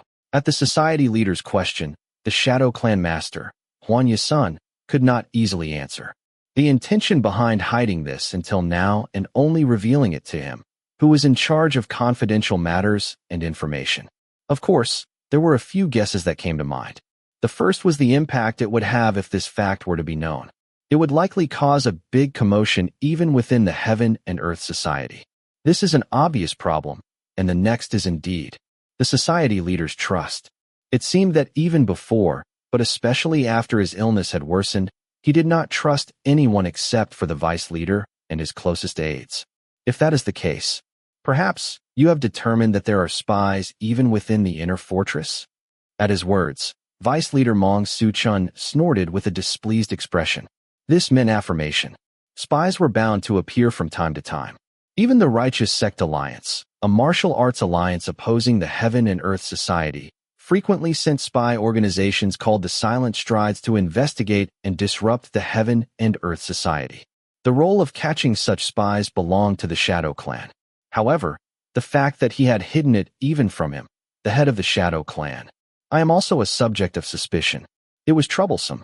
Although he tried his best to manage his expression and not show it, the Shadow Clan master, Hwan Ye-sun, was not pleased with this situation. Because he was a person of the Fire Faith Order, the fact that he, as such a person, had become a subject of suspicion was not good for the future reconstruction of the Fire Faith Order. For a brief moment, Hwan Ye-sun fell into contemplation. I must somehow regain trust. Otherwise, even the reconstruction of the Fire Faith Order might become impossible. Fortunately, the fact that he had revealed the hidden truth, even if it was for a test, meant that there was still some trust left. At that moment, the society leader, who had finished wrapping the bandages, got up from the bed. The society leader spoke. The Imperial Palace has requested the later generation disciples again this time. You are aware of that, right? For over a decade, the Imperial Guards, a special agency of the Imperial Palace, had been requesting young later generation disciples from the Righteous Sect Alliance and the Heaven and Earth Society, claiming to be reorganizing and reforming. Although it seemed like a simple request, it was a policy of the Imperial Palace to maintain its relationship with the martial arts world. The Righteous Sect Alliance had already been accepting their request and sending later generation disciples since the beginning, but the Heaven and Earth Society did not do so. To the society leader's words, the Shadow Clan master, Hwan Ye-sun, replied, Yes. However, since it was a matter not approved by the society leader, cough, cough, it is not a matter worth approving. How can the martial arts world and the government coexist? Of course, this was not the only reason. The Imperial Palace and the government had taken the side of the Righteous Sect in the war between the Heaven and Earth Society and the Righteous Sect Alliance. As a result, the Heaven and Earth Society faced a disadvantageous situation in the war. This was the reason why the Heaven and Earth Society did not officially move in the direction the Imperial Palace wanted, even though they did not have a grudge against them. But we can no longer just stand by and watch. If we can no longer just stand by. The society leader called for the vice leader. The Shadow Clan master looked at him with a puzzled expression. Then the vice leader continued. Officially, our association has rejected the Imperial Palace's request, but the society leader's direct subordinates have been making their own investments in addition to the spies being sent to the Imperial Palace. Their own investments? What does this mean? Could it be that they have built friendly forces on the Imperial Palace's side? When did they go to such lengths? While he was thinking, Vice Leader Mong Su-chun answered. Imperial Consort Su. Imperial Consort Su? She was one of the two consorts currently most favored by the Emperor. That favor was so great that her 7-year-old child, overriding the grown children of the Empress, became the crown prince. As a result, she became one of the 4 people wielding absolute power in the Imperial Palace. The Shadow Clan master clicked his tongue. Of course, there were also Shadow Clan spies in the Imperial Palace. However, most of the spies were active for information purposes, and there was no special intervention in the Imperial Palace. But while the society leader outwardly took a hardline stance, saying that he could not coexist with the Imperial Palace, he had intervened in the inner palace behind the scenes. In a sense, it was truly astonishing finesse. It is truly remarkable, without even a word to the Shadow Clan. It was just a precautionary measure. Anyway, through the information from Imperial Consort Su's side, we learned that this information is certain enough to take action. Then you plan to attempt a rescue? The answer came from the society leader. Yes. At his resolute voice, the Shadow Clan master felt his determination. The society leader had been continuously seeking that person instead of physicians since his illness had worsened. He would never let go of this opportunity. However, the situation of that person falling into the society leader's hands was just as bad as being detained in the Imperial Palace. What should be done about this? At that moment, the vice leader continued. So this time, we will accept the Imperial Palace's request. Oh, then you are going to dispatch later generation disciples. At the vice leader's words, the Shadow Clan master silently looked at him. It was utterly ironic. He had predicted such a situation when he heard the news of that person's detention. Due to the Emperor's illness, there were signs of internal strife in the Imperial Palace. Therefore, the various factions in power were fiercely competing to seize power in many departments. This was indeed an opportunity. Then, to recruit the later generation disciples to dispatch. No, there is no need for that. The vice leader shook his head. The Shadow Clan master, Huan Yasun, was puzzled by this. To rescue that person imprisoned in the underground golden prison of the Imperial Palace, they needed to recruit suitable talents. So why was there no need for that? You plan to proceed in secret? At the Shadow Clan master's words, the society leader coughed and smiled faintly. As expected, his prediction was correct. The society leader was someone who was cautious to the extent of being convinced that there were spies within, to the point of hiding it even from him. If that is the case, if they were to officially recruit and dispatch later generation disciples to the Imperial Palace for the mission, this information would flow to the mastermind through the spies, and there would be significant obstacles. Then what do you plan to do? If recruitment was impossible, they had no choice but to secretly designate and issue secret orders. Shadow Clan Master, did you separately inform your disciple? Inform? No, I just told him to bring him straight here. Suddenly, the Shadow Clan master stopped mid-answer and frowned. Then, as if glaring at the vice leader, he asked, "You are not planning to send my disciple, are you?" "Yes." At his answer, the Shadow Clan master was at a loss for words. He had a hunch, but it turned out to be true. In the case of secret orders being issued, it was often carried out abruptly like this. That was to prevent information from spreading outside. However, there was an issue to raise here. Vice leader, that child has just completed the Corpse Blood Valley and become my disciple. He is not yet at the level to take on a dispatch mission. If he passed the gate of the Corpse Blood Valley as the top disciple, his abilities are sufficient. But you know that child's background, do you not? I trust that child belonging to us, but is there a problem with trust? I heard that he showed his will to be loyal to our sect in front of everyone at the Corpse Blood Valley's closing ceremony. It reached the ears of the society leader and vice leader. As expected, they were aware of most things, operating their own direct intelligence unit. However, it was utterly unacceptable. Even if that child, Mok Jae-un, had made a pledge, there was no way the society leader or vice leader would believe it right away. Rather, they were figures who would continue to test that child for a while to verify it. But they are saying they will entrust such an important mission to that child, believing in him? What are they thinking? The Shadow Clan master spoke in a troubled voice. I am grateful for your words as his teacher, but if that child, who has not even received training as a spy yet, is entrusted with such a mission and fails, he is not being sent alone. There are already 3 people who have been dispatched unofficially in advance, and with the official dispatch as per the request, your disciple and 2 others will be additionally dispatched. Imperial Consort Su's side wanted trustworthy personnel, so we had to select quickly, and your disciple was inevitably chosen. The Shadow Clan master's eyes narrowed. Could this really be explained away as inevitable? If Mok Jae-un were not a hostage of the righteous faction and had been his disciple for 10 years, it might be an understandable selection. This was probably. It was not a test just for himself. It seemed to include a test for that child, Mok Jae-un, as well. It was truly troublesome. To him, the vice leader spoke with a soft sigh. Do not be too dissatisfied. I am not only sending your beloved disciple, but also my own son. Your son? You mean Mong Muyak? Yes. At this, the Shadow Clan master, Huan Yasun, could not hide his inner surprise. He had thought it was a test to make things difficult for him and Mok Jae-un, but if it included vice leader Mong Suchun's son Mong Muyak, the matter was different. Was Mong Muyak not the successor of vice leader Mong Suchun and one of the 5 tigers, known as the Heaven and Earth Society's greatest later generation disciples? Even he is being dispatched on such a dangerous mission? What is the intention? Anyway, he had no choice but to follow the society leader's orders. It was definitely not a desperate measure to reassure him. However, the fact that they were even sending the vice leader's son. Huan Yasun glanced at the vice leader. Vice leader Mong Suchun's eyes were strangely bitter. Seeing this reaction, it seemed that the vice leader was also not very pleased with sending his child on this rescue mission. It seemed to be to prove his loyalty to the society leader. That position is not very good either. The Shadow Clan master, Huan Yasun, clicked his tongue inwardly. It was so pitiful that even the vice leader, one of the closest aides, had to continue proving his loyalty in this way.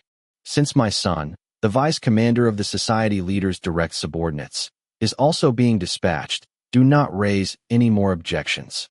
Anyway, it was impossible to object further. If he continued to object, it would only incur the society leader's anger and suspicion. There is no other way. Now that it had come to this, it seemed he had no choice but to trust Mok Jae-un. Fortunately, Mok Jae-un was a person of the Fire Faith Order, just like himself. Come to think of it, it might actually be for the best. It could be an opportunity to prevent that person from falling into the society leader's hands. The society leader opened the window. Then, looking down, he spoke. Cough, cough. They are here. What do you mean? The 3 people to be dispatched. With those words, the society leader's eyes narrowed as he looked down at the training grounds below. The hostage of the righteous faction who had mastered the moon sword technique. The society leader's gaze became strange. He had thought that with the existence of Wei So-yun, the earth-preserving sword and the moon sword technique were meaningless. That is why he had sent him to the Corpse Blood Valley without any lingering attachment. But not only did he survive, he even became the Shadow Clan master's disciple. Truly a peculiar child. In the end, he will find his place. That is fate and the natural order. The words that person had said came to mind. Then, is all of this because of that so-called natural order? Even the fact that that kid survived there. After looking down for a while, the society leader grabbed a sword technique manual and lightly waved his fingers. Sharp, profound energy rose from him. The Shadow Clan master, Huan Yasun, who was watching from behind, was gripped by a sense of unease. What is he trying to do? While he was puzzled, the society leader continued to wave the sword technique manual. He wanted to watch closely what he was doing, but he could not. The society leader, who had been waving the sword technique manual as if commanding a battle formation, suddenly stopped his hand and trembled. Huh? Look at this guy. He showed a reaction as if it were absurd. He even had his eyes wide open. What could have happened to make him react like that? While thinking that. So, society leader. The society leader jumped out the window. The startled vice leader Mong Su-chun and Shadow Clan master Huan Ye-sun ran and looked down below the window. The society leader, who had landed on the ground with a light body, glanced at the sword that had fallen on the ground, then turned his gaze back to Mok Jung-un and asked, "How did you scatter the chi infused in the sword?" At those words, the eyes of Sup-chun, the third captain of the main building, widened. What does this mean? Mok Jung-un scattered the chi infused in the sword? Was it not him who blocked the sword flying at Mok Jung-un and severed the chi to stop it? It was utterly incomprehensible. Sup-chun recalled the moment when the sword had revived for a moment and then lost strength and fell. Could it be that it was not the society leader who had withdrawn the chi? No, something is strange.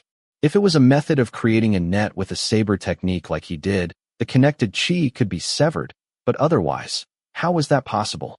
Tap, tap, tap, tap. At that moment, 2 more people landed in the training grounds. They were none other than Vice Leader Mong Su-chun and Shadow Clan Master Huan Ye-sun. Not knowing exactly what had happened below, they were puzzled and asked, "Society leader, why are you?" The society leader raised his hand, signaling them not to intervene. At this, Vice Leader Mong Su-chun stopped speaking and looked around. The hilt of a sword lying on the training ground floor, and seeing the numerous saber marks filling the surroundings, he could roughly guess what had happened. Did the society leader test them? Judging from him waving the sword technique manual, it seemed he had used art of sword control. However, midway, the society leader had looked absurd. Huh, look at this guy. Did someone among them surprise the society leader? But was that even possible? No matter how severe his illness was, the only ones who could block the society leader's art of sword control were the 2 people with the title of 8 stars or the head of the Elder Council, not anyone else. At that moment, the society leader spoke again. Why is there no answer? Following the society leader's gaze, the 2 executives also turned towards Mok Jung-un. Then Mok Jung-un spoke. "This lowly one does not know what you mean." Everyone was puzzled by his response, as if he truly had no idea. At this, the society leader soon chuckled. Cough, cough. Do you think you can deceive my eyes? It was clearly you who did it. The society leader spoke with a confident voice. Then Mok Jung-un, with his head lowered, repeated the same words again. "This lowly one truly does not know what you mean." At his words, the society leader scoffed. "Is that so? Then this will be an unfortunate accident." As soon as those words ended, the society leader lightly nodded his head. A sword from the weapon rack on one side of the training ground drew itself and flew towards the head of Mok Jung-un, who was kneeling with his hands clasped. The Shadow Clan master, Huan Ye-sun, flinched for a moment at the society leader's sudden outburst. It was because he had agonized in an instant whether to block it or not. But at that moment, something astonishing happened. The sword flying towards Mok Jung-un's head suddenly stopped, as if it had lost strength, and fell to the ground. Everyone who witnessed this scene could not hide their shock. That youngster blocked the society leader's art of sword control without moving a single finger? Chapter 191. Everyone in the training grounds could not hide their shock. It was something no one had expected. The society leader, known as one of the 6 heavens and the current peak of the martial arts world, and rumored to have surpassed the Wall of Walls, was a truly unrivaled supreme grandmaster without equal. The art of sword control he wielded was not a technique that a mere later generation disciple, a youngster, could block. However, an unbelievable event occurred. The flying sword stopped right in front of Mok Jung-un and fell.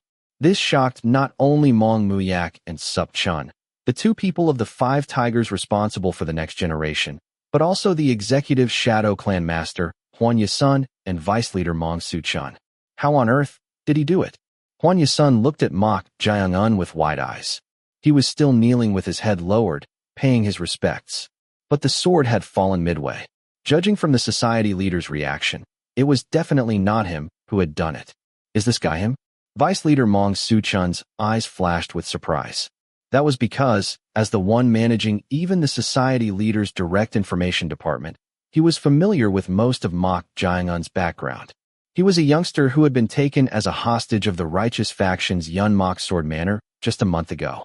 According to the report he had heard from Bright Blade King, Sun Yun, although he had talent with the sword, he had started martial arts too late and had no great prospects. Was it possible for such a guy to do this? Who the hell is this guy? Based on the chi perceived externally, he was a peak expert. With this level of skill, forget blocking art of sword control, he should have been instantly pierced through. But how on earth did he do it?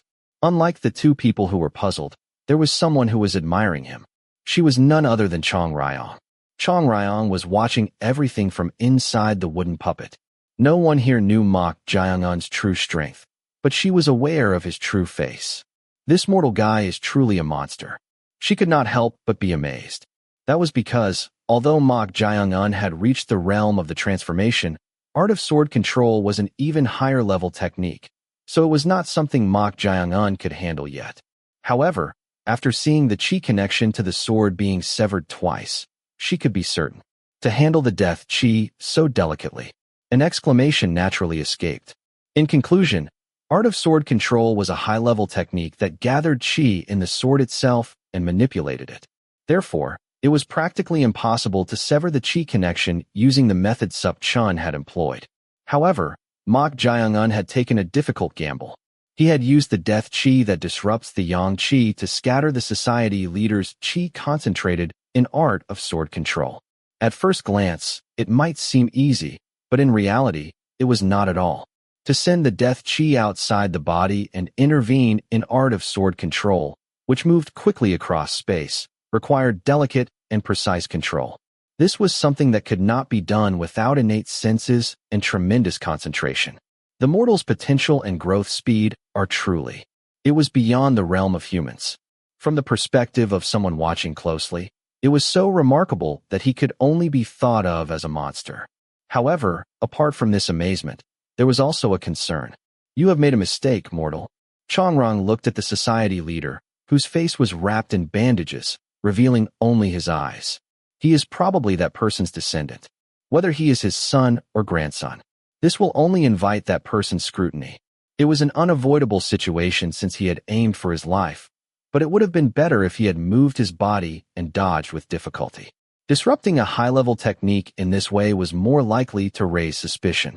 If it were her, she could have even killed Mok Jaeongun on the spot. Ha ha ha ha. The society leader, who had been staring at Mok Jaeongun, suddenly burst into hearty laughter. Then he soon began coughing again. Blood was mixed in with his cough. Seeing this, Vice Leader Mong Su-chun spoke in a perplexed voice. Society leader, you should not overexert yourself. Cough, cough. The coughing society leader soon waved his hand lightly and said, "It is fine." The society leader straightened his waist. Then, approaching Mok Jaeongun, he said, "Well, what excuse will you give now? Will you say you did not do it again this time?" At his words, Mok Jaeongun did not answer. Then Vice Leader Mong Su-chun pressed. "Won't you answer right away?" This guy truly. It was the moment when the angry Mong Su-chun was about to express his rage. Mok Jaeongun spoke. "Then I have no choice. Yes, I did it." With those words, Mok Jaeongun raised his head and looked at the society leader confidently. Seeing his behavior, Vice Leader Mong Su-chun was dumbfounded. Who was the person present here? It was the society leader of the Heaven and Earth Society. How could someone who had pledged loyalty to the sect and was subordinate behave so impudently? Vice Leader Mong Su-chun soon half drew the sword from the scabbard at his waist. Then, the Shadow Clan Master, Huan Yasun, blocked his way, clasping his hands together in a formal greeting, and said, "Vice Leader, please calm down." "Calm down? Are you defending him because he is your disciple?" "How could that be? But is not a disciple's mistake also the responsibility of the teacher who taught him? So please reprimand me instead." Now to say that. Whoosh. At that moment, Vice Leader Mong Su-chun and the Shadow Clan Master, Huan Yasun, looked at the society leader with startled eyes, overwhelmed by his domineering spirit. This chi is unbelievable. How can he be called someone with a severe illness? The chi emanating from the society leader was so immense that it was suffocating, enough to surprise even the two masters. Mok Jaeongun's left eyelid trembled even more as he watched this. It was truly admirable. even though only a part of it was released. He had been curious about what it meant to surpass the wall of walls, and it definitely exceeded his expectations by far. It would be reckless. If this was the level with only a partial release of chi, if he used his full strength, it seemed he could annihilate everyone present, including himself, not in a few moves, but within a few breaths. The level itself was completely different. Is this the current pinnacle of the martial arts world? While he was in awe, the society leader spoke. Since you have confessed with your own mouth that you did it, shall we hear how you did it? At his question, Chong Ryong hurriedly advised.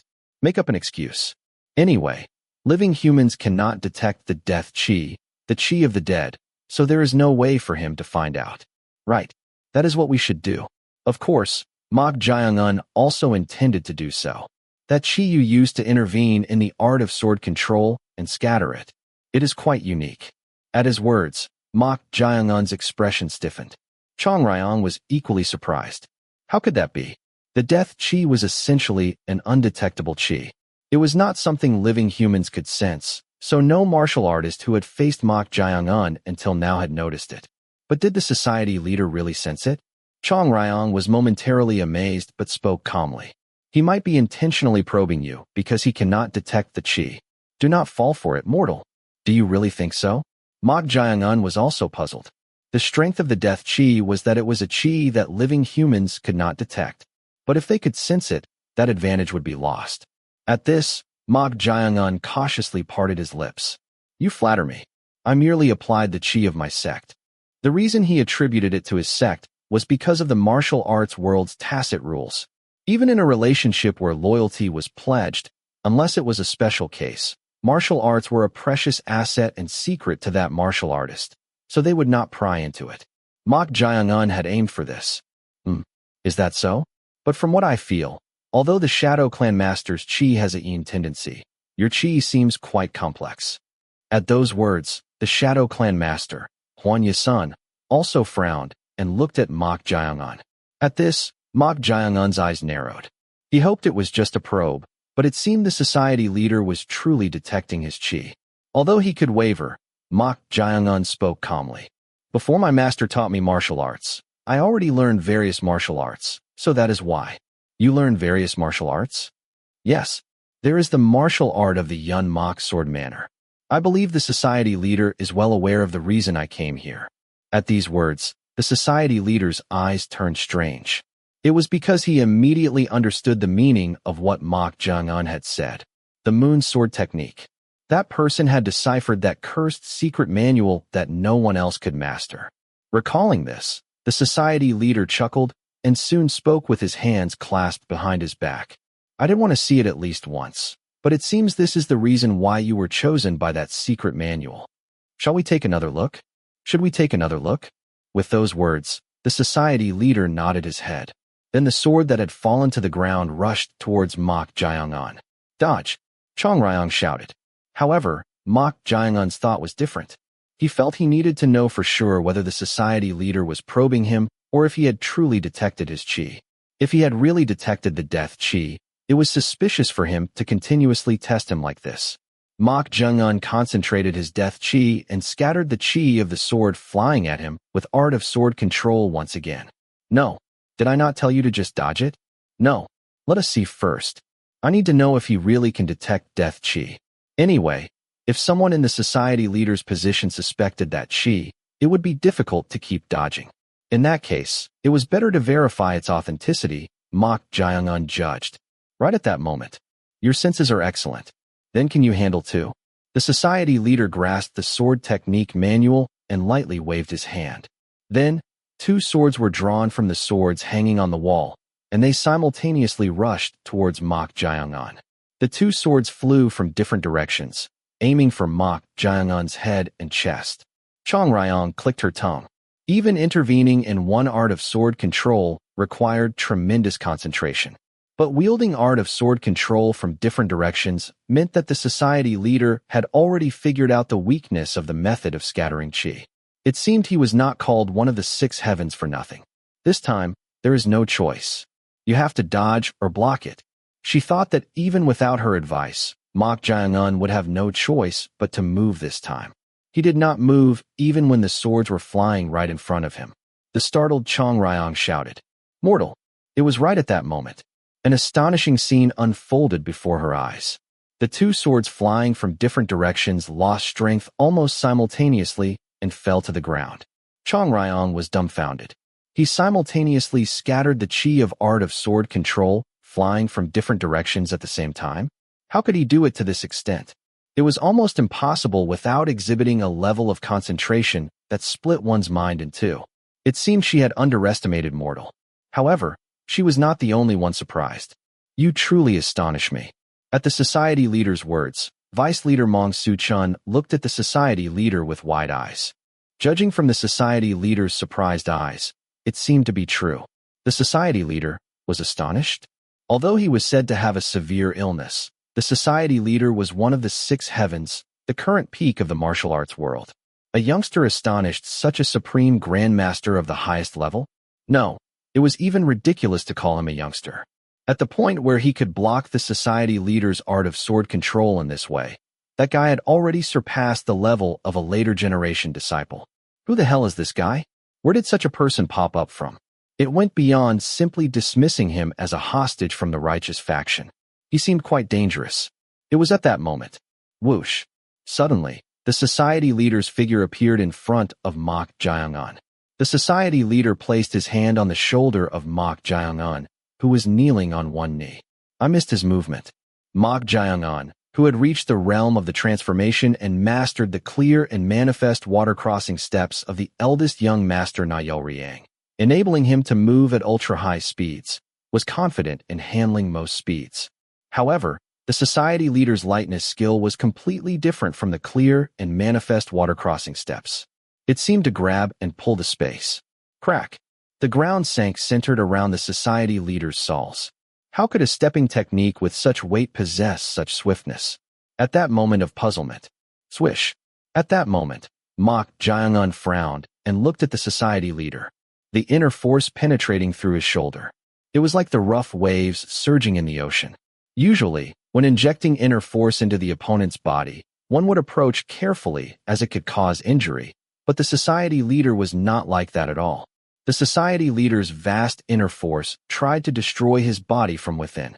If he remained still, his heart meridian could rupture, and his life would be in danger.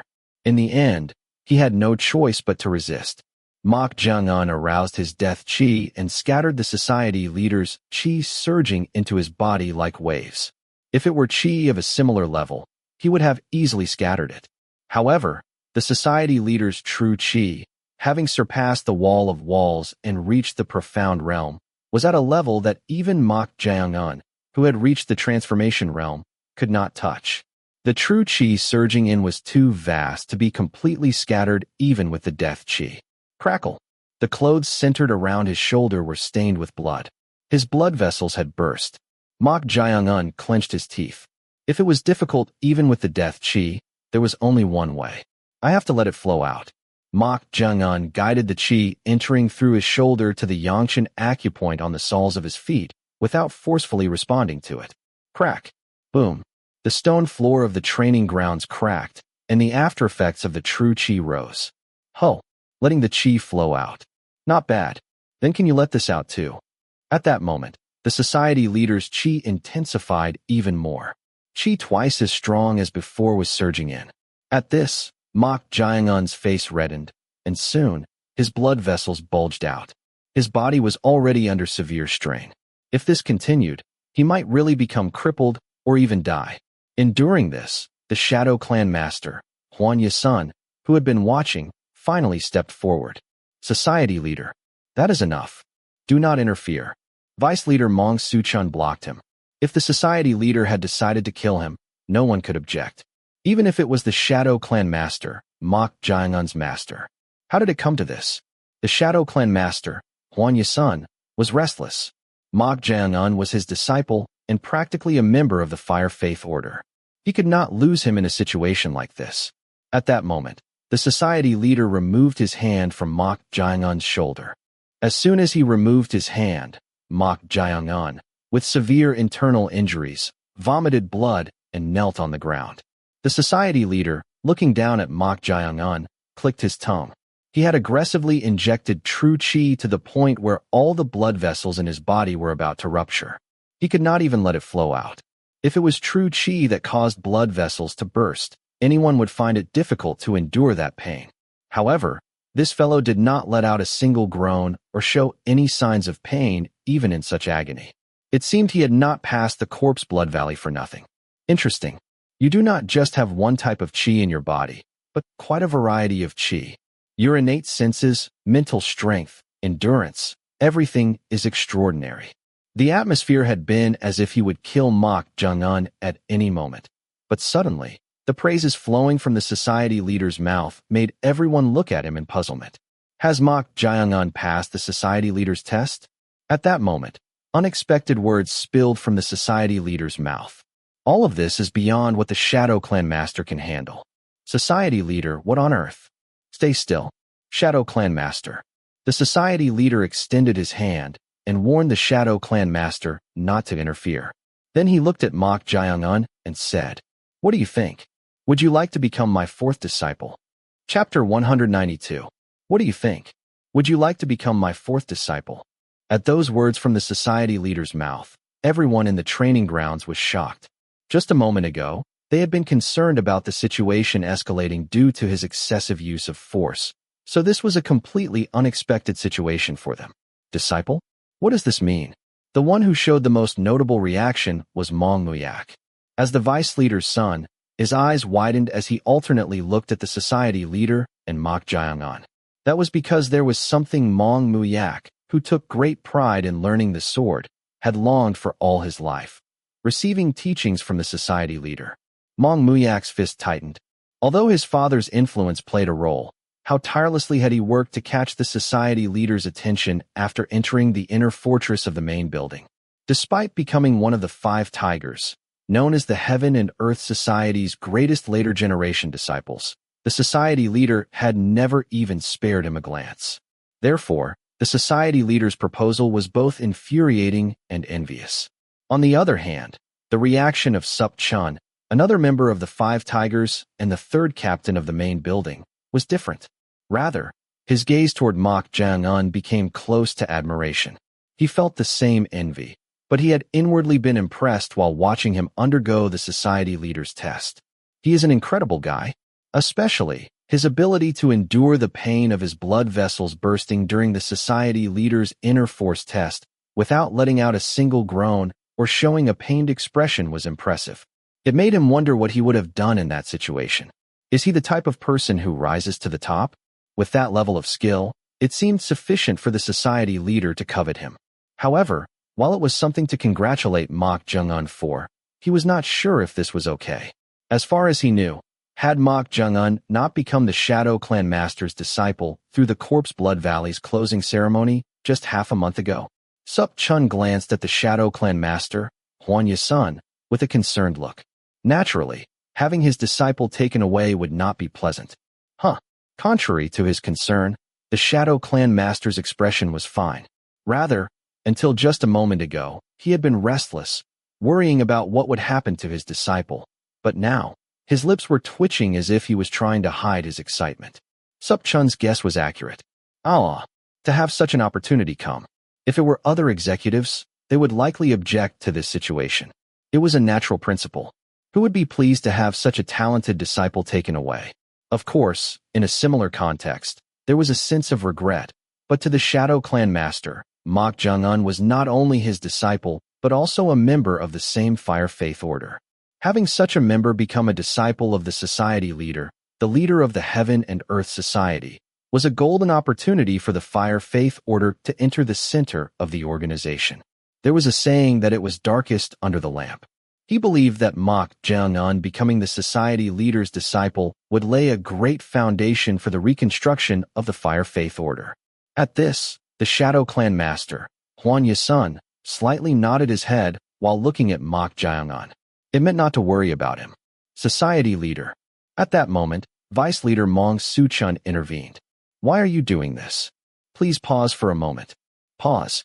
Are you objecting to my authority right now? At the society leader's tone, which sounded displeased, Vice Leader Mong Su-chun hurriedly clasped his hands together, lowered his head, and said, "That is not it. If the society leader, the leader of the sect, desires it, who could raise any objections?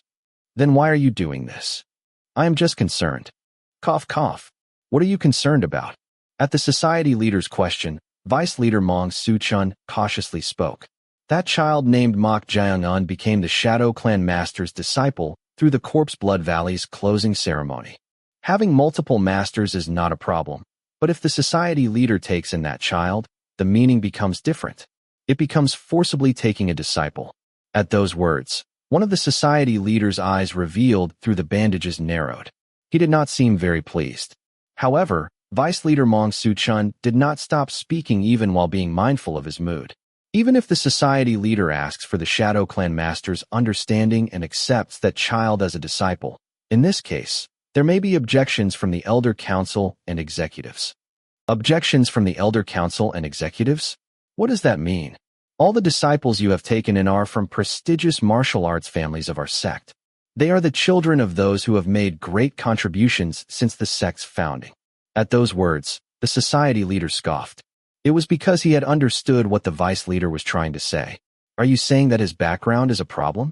Yes, no matter how much it is the society leader's decision, this alone will invite objections from the Elder Council and executives. Although he has pledged loyalty, that child is originally a hostage from the righteous faction. He has no definite merits yet and has not been verified, so it seems right to reconsider readily accepting him as a disciple. At these words, his son Mong Muyak nodded in agreement. Indeed, his father's opinion was correct in this regard. If he were to accept a hostage from the righteous faction as a disciple, complaints would sprout up everywhere, and people would start doubting the society leader's true intentions. Already, due to his illness, he had not shown himself at official events for a long time, so hoping that there would not be any complaints at all was truly a miscalculation. While the vice leader was objecting, there was someone else who was also objecting. It was none other than Chong Ryong. As soon as the society leader made the proposal, Chong Ryong flew into a rage and sent an opposing opinion to Mok Jaeung-un. Ignore that bastard's proposal. It is a clan that plays with others using flattery and deception. It could be dangerous instead. Mok Jaeung-un was puzzled by her agitation. In fact, this was a good opportunity. Even without going through other disciples, it meant he had gained an opportunity to directly communicate with the society leader. Moreover, since he was already at odds with the eldest young master Na Yo-riang, if he became the society leader's disciple, Na Yo-riang would lose justification to openly attack him. That way, he could expand his power under the society leader's protection. There was no way Chong Ryong would not know about this golden opportunity. However, for her to object to this extent, is it a grudge? Just from her voice, he could tell how angry she was. Because of that, Mok Jaeung-un could be certain. She wanted the destruction of the Heaven and Earth Society due to a deep-seated grudge, but at the center of that grudge was the society leader. No, to be precise, it would be the society leader's predecessor. However, with the passage of 100 years, the previous society leader would have already grown old and died. Therefore, for Chong Ryong, the focus of all her resentment would be his bloodline.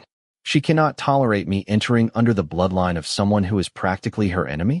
It seemed that was her state of mind. Mok Jaeung-un was not used to the emotions of others. However, he had directly experienced the emotion of hatred when he lost his grandfather, so he could fully understand why she was getting emotional. Please calm down. Calm down. This is not a matter to be calm about. Even without becoming that bastard's disciple, there are plenty of ways for you and I to exact our revenge. So do not fall for his empty flattery. Then it would take too long. Are you going to ignore my advice again and do as you please? Emotions are clouding your judgment. Nonsense. I am sufficiently rational. There is an opportunity to officially approach the society leader, and it is darkest under the lamp, so we can foster strength and lure him into letting his guard down. Chong Ryong, you should be able to think of this much. At Mok Jaeung-un's words, Chong Ryong panted and did not answer. It was difficult for her to control her anger due to her grudge, but she recognized that Mok Jaeung-un's opinion made more sense at the moment. Think rationally. Should we not rejoice instead? Do you think this would be joyful for me? Yes, it is joyful. Would it not be the best for Chong Ryong if, after becoming the society leader's disciple and gaining his trust, We could plunge the blade of betrayal into his heart? At Mok Jang-un's excited voice, as if the mere thought of it thrilled him, Chong Ryong's anger subsided for a moment. She had only thought of killing him, her anger flaring up at the thought of his bloodline. But after hearing Mok Jang-un's words, she realized he was right. Letting that bastard's bloodline know what betrayal is? This mortal guy was right. Just killing him would not be satisfying. They needed to take away everything related to him and make him experience the same feelings as her. Only then would this 100-year-old grudge be resolved. Can you really do that to him? Then do as you wish, Chong Ryong said. At this, Mok Jang-un's lips twitched. Then he knelt on one knee, clasped his hands together in a formal greeting toward the society leader, and spoke in a loud voice. How could I refuse such an honor when the society leader is willing to accept me? Please take me in as your disciple. At Mok Jang-un's words, Vice Leader Mong Su-chun shook his head. Please reconsider. Although he said that, Mong Su-chun had already half given up. The society leader never took back the words he had spoken. Throughout his presentation of the reasons, the society leader had been looking at him with a displeased gaze. The outcome was already predictable. He would eventually push through with his intention. At that moment, the society leader spoke. Do you think I would care about such things? Is it going as expected?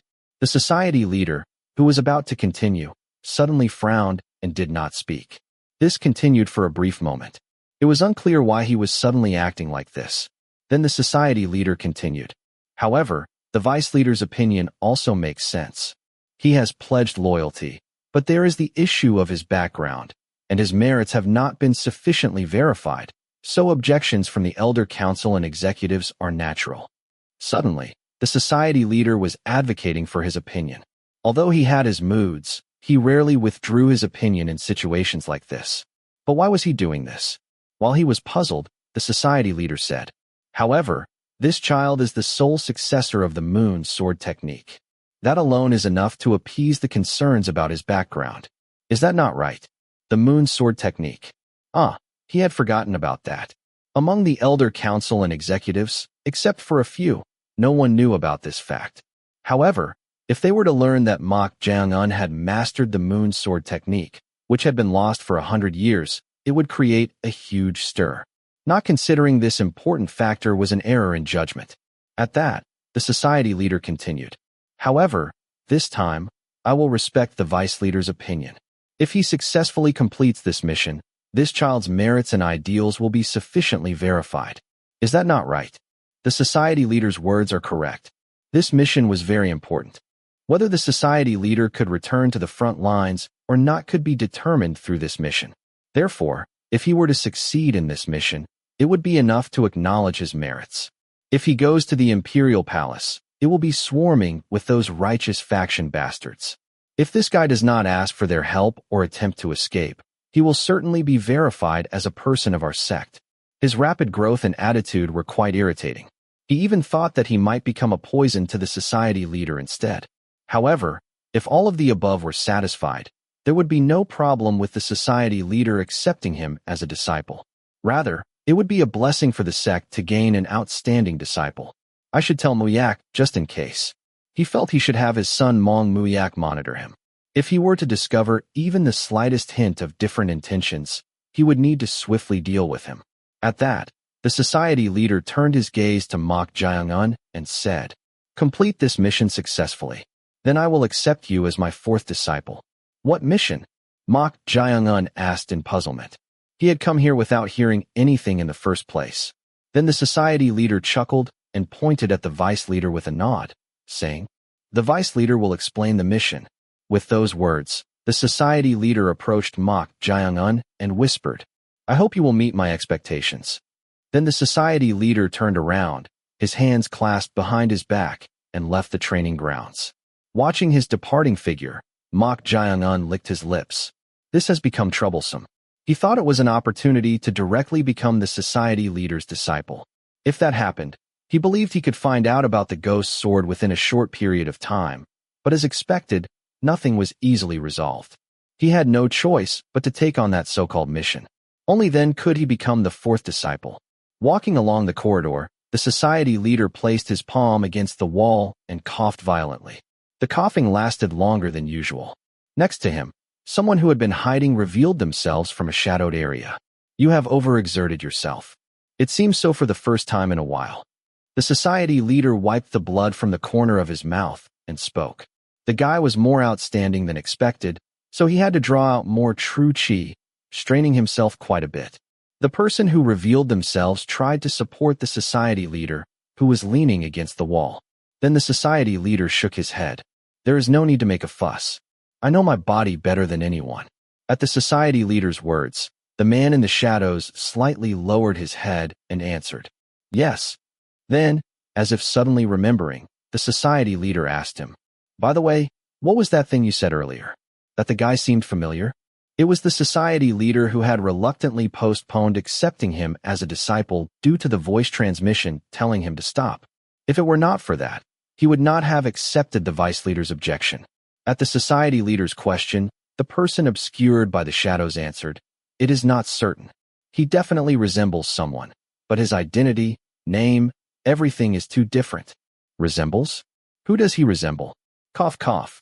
The society leader coughed violently and staggered.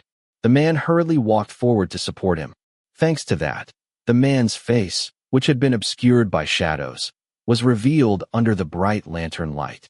He was a middle-aged man with a long scar above his left eyebrow, and in his right hand, he held a black sword that looked as if it had been burned. The man, supporting the society leader, answered the previous question, the Sik Ulslangi Demon. The Sik Ulslangi Demon? Who is that? It was an unfamiliar nickname that the society leader had heard for the first time. Then the man spoke in a meaningful voice, a dead man who should have died. Chapter 193. A dead man who should have died. At the words of the middle-aged man with a long scar above his left eyebrow, the society leader, who had released his support and caught his breath, asked in puzzlement. Huh. A dead man who should have died. The society leader's eyes narrowed. If you think about it in reverse, the phrase a dead man who should have died also means not dead and alive. And if you delve deeper, it can also be interpreted as thought to be dead. The Sik Ulslangi Demon. It was a nickname he had never heard of in the martial arts world. Just who was this Sik Ulslangi Demon for him to say such a thing? If he personally mentioned this person, it could not be someone to just brush off. After being lost in thought for a moment, the society leader spoke. Did you kill him directly? Yes, I ruptured his internal organs with a palm strike and pierced his chest where his heart is with this sword. The scarred middle-aged man held up the black sword that looked charred. At this, the society leader asked. With that extent of injury, he should have definitely died. Surviving was even more impossible. As if agreeing, the man nodded and answered. Yes, he should have died. But you are saying this because you think that child earlier might be the Sik Ulslangi Demon who died by your hand. The possibility is extremely low. Then why are you doing this? It goes beyond resemblance to the point where he looks like the same person. Looks like the same person? At those words, the society leader frowned. Society leader, let me say this in advance, but it is completely different from that. Then is that really possible? That is why I am also concerned. In the end, even the slightest possibility could not be ruled out. At this, the society leader stared intently at the man and asked, coughing, cough, cough. Why did you kill that Sik Ulslangi Demon?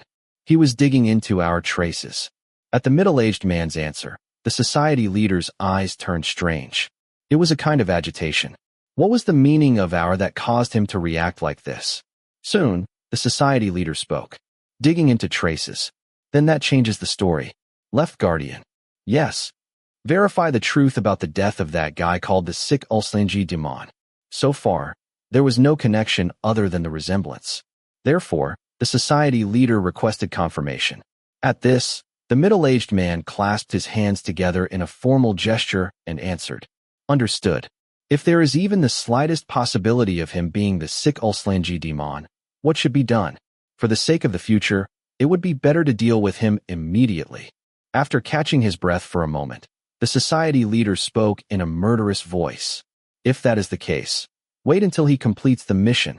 The man, understanding the society leader's intention to utilize him until the end, grinned and answered.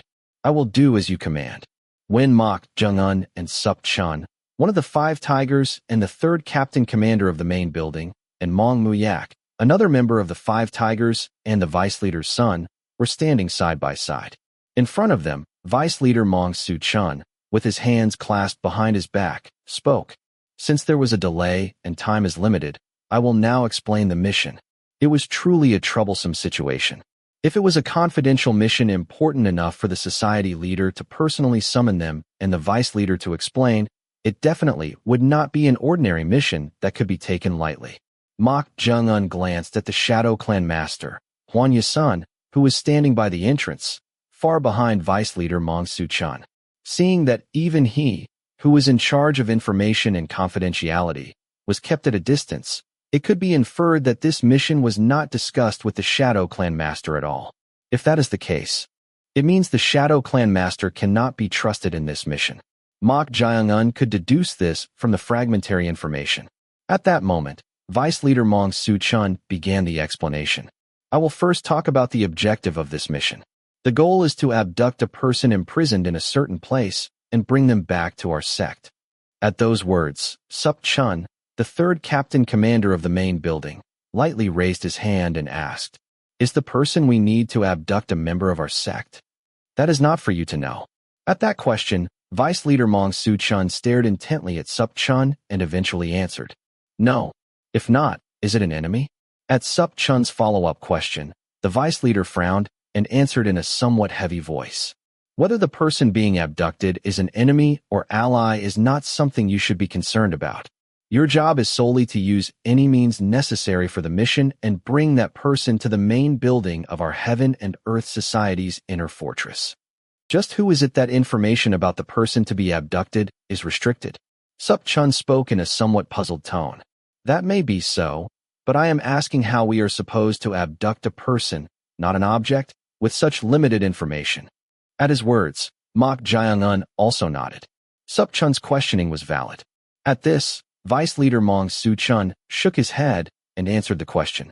Information about the person to be abducted will be revealed once you leave the sect and arrive at the place where they are imprisoned. Once we arrive at the place? At those words, Mok Jung-un realized. He did not know who they were supposed to abduct, but it seemed that information about the person to be abducted should not be leaked within the sect before they left for the mission.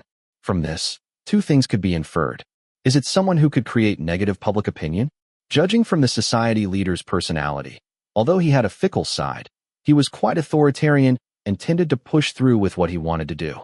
If the society leader kept information confidential about the person he wanted to bring, there was a high probability that the executives or members of the Heaven and Earth Society would view it negatively. Revealing the information only after reaching the location of the target to be abducted was a precaution against the information being known to internal members. This could be to thoroughly maintain secrecy for the success of the mission, but conversely, it also meant that there could be spies within the inner fortress. Not even discussing the mission with the Shadow Clan master could mean they judged that there might be spies even among the key executives. The corners of Mok Jung-un's mouth twitched as his thoughts reached this point. Although all of this was mere speculation, if even a part of it was true, it had the potential to create a stir in this massive organization. At that moment, the vice leader said, "Any more questions?" Realizing that further questioning would only confirm that information about the mission was restricted, Sup-chun lowered his raised hand, having nothing more to say. Then vice leader Mong Su-chun spoke with his arms crossed. "This mission will naturally be revealed later, but until then, it requires confidentiality. So do not have too many doubts." "Understood." "Yes." Everyone answered simultaneously. Then vice leader Mong Su-chun continued. "The personnel deployed for the mission are divided into an advanced team and a follow-up team. The advanced team has already departed, so once you arrive, you will hear more details from them." It seemed there were more people they had to work with. Whatever the mission was, Mok Jung-un hoped it would be something that could be completed as quickly as possible rather than being difficult. Of course, with only this fragmentary information, it was still impossible to gauge the situation. The first gathering point where the advanced team is waiting is in Nak in Hunan province. At those words, the eyes of the three people, including Mok Jung-un, turned strange. That was because Nak in Hunan province was right near Kaifeng, the capital where the imperial palace was located. If the first gathering point to meet up with the advanced team and receive information was in an AK, then it is the capital. All three of them could guess the true gathering point for the mission. After the brief explanation of the mission was over, the Shadow Clan master, Huan Yasun, who had been waiting for Mok Jung-un before departure, called him over with a gesture. Keeping a distance from the others, the two began a conversation. It has turned out quite coincidentally. Did you hear where the mission will be carried out? They did not tell us. They only informed us of the first gathering point. Is that so? Then, the capital Kaifeng seems certain. At Mok Jung-un's words, the Shadow Clan master, Huan Yasun, smiled. It was not because he was his disciple, but this fellow was indeed clever. Oh ho ho, that is right. It is Kaifeng. To be precise, it is the Imperial Palace in Kaifeng. At the mention of the Imperial Palace, Mok Jung-un's eyes flashed with surprise. He had suspected it might be in the capital, but he did not expect it to actually be the Imperial Palace. There are eyes watching, so do not show any signs. There is no time, so for now, I will inform you about our sect's spies in the Imperial Palace. In fact, the main reason why the Shadow Clan master, Huan Yasun, and his disciple Mok Jung-un were assigned to this mission was precisely this. If Mok Jung-un, the successor of the Shadow Clan, was directly involved in the mission, the Shadow Clan spies in the Imperial Palace would cooperate even more desperately. The involvement of Mong Muyak, the son of Vice Leader Mong Su-chun, was in a similar context. The spies of the society leader's direct subordinates managed by Mong Su-chun were also in the Imperial Palace, so they would obediently cooperate with Mong Muyak. Is there? Memorize it in your head. You can do it, right? Yes, I understand. And take this with you. The Shadow Clan master handed Mok Jung-un a jade token with a tiger engraved on it. If you have this token and the code I told you, they will cooperate without question. Mok Jung-un accepted the jade token. However, he felt something else on his palm as he received the token. It seemed to be a ring worn on the finger. It appeared to have been intentionally handed over hidden under the jade token. The Shadow Clan master, Huan Yasun, spoke in an even more whispering voice than before. It is the identification token of a member. Keep it with you. From now on, I will give you an order as a senior member of our order, not the Heaven and Earth Society. As a senior member? Mok Jung-un's eyes narrowed. Is this mission somehow entangled with the Fire Faith Order as well? While he was puzzled, the Shadow Clan master, Huan Yasun, quietly whispered, "The person you will be abducting in this mission is the Holy Guardian of our order." The Holy Guardian? He had heard about this from Huan Yasun before. In the Fire Faith Order, there were two highest positions, one being the sect leader and the second being the Holy Guardian, who communicated with the sacred fire and was in charge of rituals. However, according to what Huan Yasun had told him, the sect leader of the Fire Faith Order had lost his life, and the Holy Guardian's whereabouts were unknown. At this, Mok Jung-un quietly asked, "Why is the society leader looking for him?" It did not make sense. Did he not say that the Fire Faith Order had left the righteous path and was rejected by martial artists? Then why was the society leader of the Heaven and Earth Society trying to abduct the Holy Guardian of the Fire Faith Order? To Mok Jung-un's question, Huan Yasun answered, "I cannot tell you the details now. However, the success or failure of this matter depends solely on you. What is the mission? If you succeed in the abduction in the society leader's confidential mission, before returning, smuggle out the Holy Guardian." At those words, Mok Jung-un's eyes turned strange. He had guessed that there might be conflicting issues at some point while pretending to be a member of the Fire Faith Order and having a foot in both camps, but he did not expect it to come in this way. This has become troublesome. If he failed in the abduction, or if something went wrong while smuggling out the abducted Holy Guardian, he could become a traitor to the Heaven and Earth Society. No, he would already be considered a traitor the moment he tried to smuggle him out. On the other hand, if he ignored the Shadow Clan master's order, it would definitely lead to a difficult situation. It was truly a dilemma where neither choice was easy to make. What should I do? Whatever it was, it seemed the moment had come when a choice was necessary.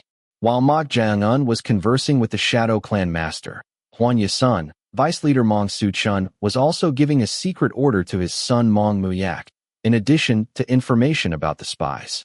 Keep an eye on Mok Jung-un. Mok Jung-un, you mean? Yes, Monitor his every move. Yes, vice leader. Uh-huh. Who told you to address me like that in a formal setting? At the reprimand of his father Mong Su Chun, Mong Muyak lowered his head and answered, I apologize, vice leader. But why are you giving such an order? To verify his loyalty. Even if he pledged loyalty in the Corpse Blood Valley, his roots were in the righteous faction. It was too early to completely trust a guy who had only pledged loyalty half a month ago as a person of the Heaven and Earth Society. If there are grounds for suspicion, what should I do? At those words, Vice Leader Mong Su Chun took out a small red, gourd-like object from his bosom. Then he handed it over to his son Mong Muyak. Take this with you. Is this by any chance? Yes. If that guy makes contact with people from the righteous faction or shows any suspicious signs, use this. You know how to use it, right? How could he not know? He had witnessed its tremendous effects with his own eyes. However, he had doubts about whether this would work properly on that monster-like guy who endured even the society leader's profound true chi without letting out a single groan. While Mok Jung-un and Mong Muyak were each receiving secret orders from the Shadow Clan Master and the Vice Leader, Sup Chun, the third captain commander of the main building who was waiting alone, muttered with a sigh and shrugged his shoulders. This is the fate of someone without backing. Sup Chun's position was different from the other 5 tigers. His family, which originated from a small to medium-sized martial arts clan and had joined the Heaven and Earth Society 20 years ago, instead of during its founding, had no influence in the sect. Therefore, he was like a pawn that could be used and discarded at any time.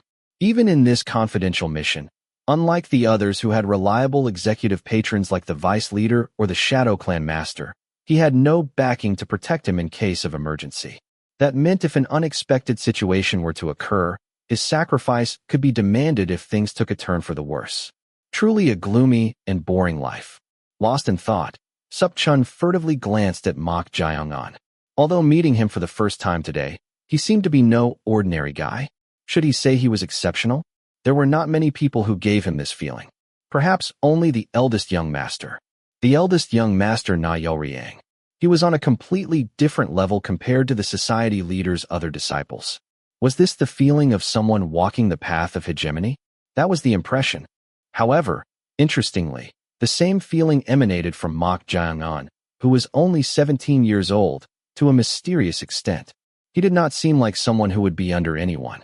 Come to think of it, if this mission was successfully completed, the society leader had promised to take him in as his 4th disciple.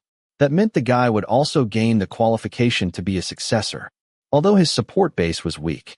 Sup Chun, who had been intently watching Mok Jae-on, faintly raised the corners of his mouth. Life is only lived once anyway. Should I take a gamble? In a room with only a single candle lit on the lantern, a man in his early 30s with a small stature was sitting cross-legged in front of the bed. On the bed lay a man with a handsome appearance, his right eye and head wrapped in bandages. He was none other than Na Yoryang, the chief disciple of the Heaven and Earth Society Master. Na Yoryang's left eye, which had been closed as if dead, opened. Na Yoryang turned his head and looked at the man sitting cross-legged. Noticing this, the man shook his head and spoke. You really do not look good. Although he had a deep voice, the man had a peculiar voice that sounded like it belonged to a boy before puberty. Na Yoryang, who had been staring intently at this man, spoke. How long have I been like this? About 3 days. At those words, Na Yoryang snorted as if he could not believe it. Since reaching adulthood, he had never been particularly injured, and he had never been unconscious for this long. Everything that had happened during his confrontation with that guy flashed through his mind, including the last moment when he had turned into a poisonous human shield and embraced him. But why did his right eye hurt so much? There was pain in his right wrist and right ankle as well. At this, the puzzled Na Yoryang was told by the man, clicking his tongue. Your right eyeball is gone, and the bones in your right wrist and right ankle are crushed. At those words, Na Yoryang's expression distorted.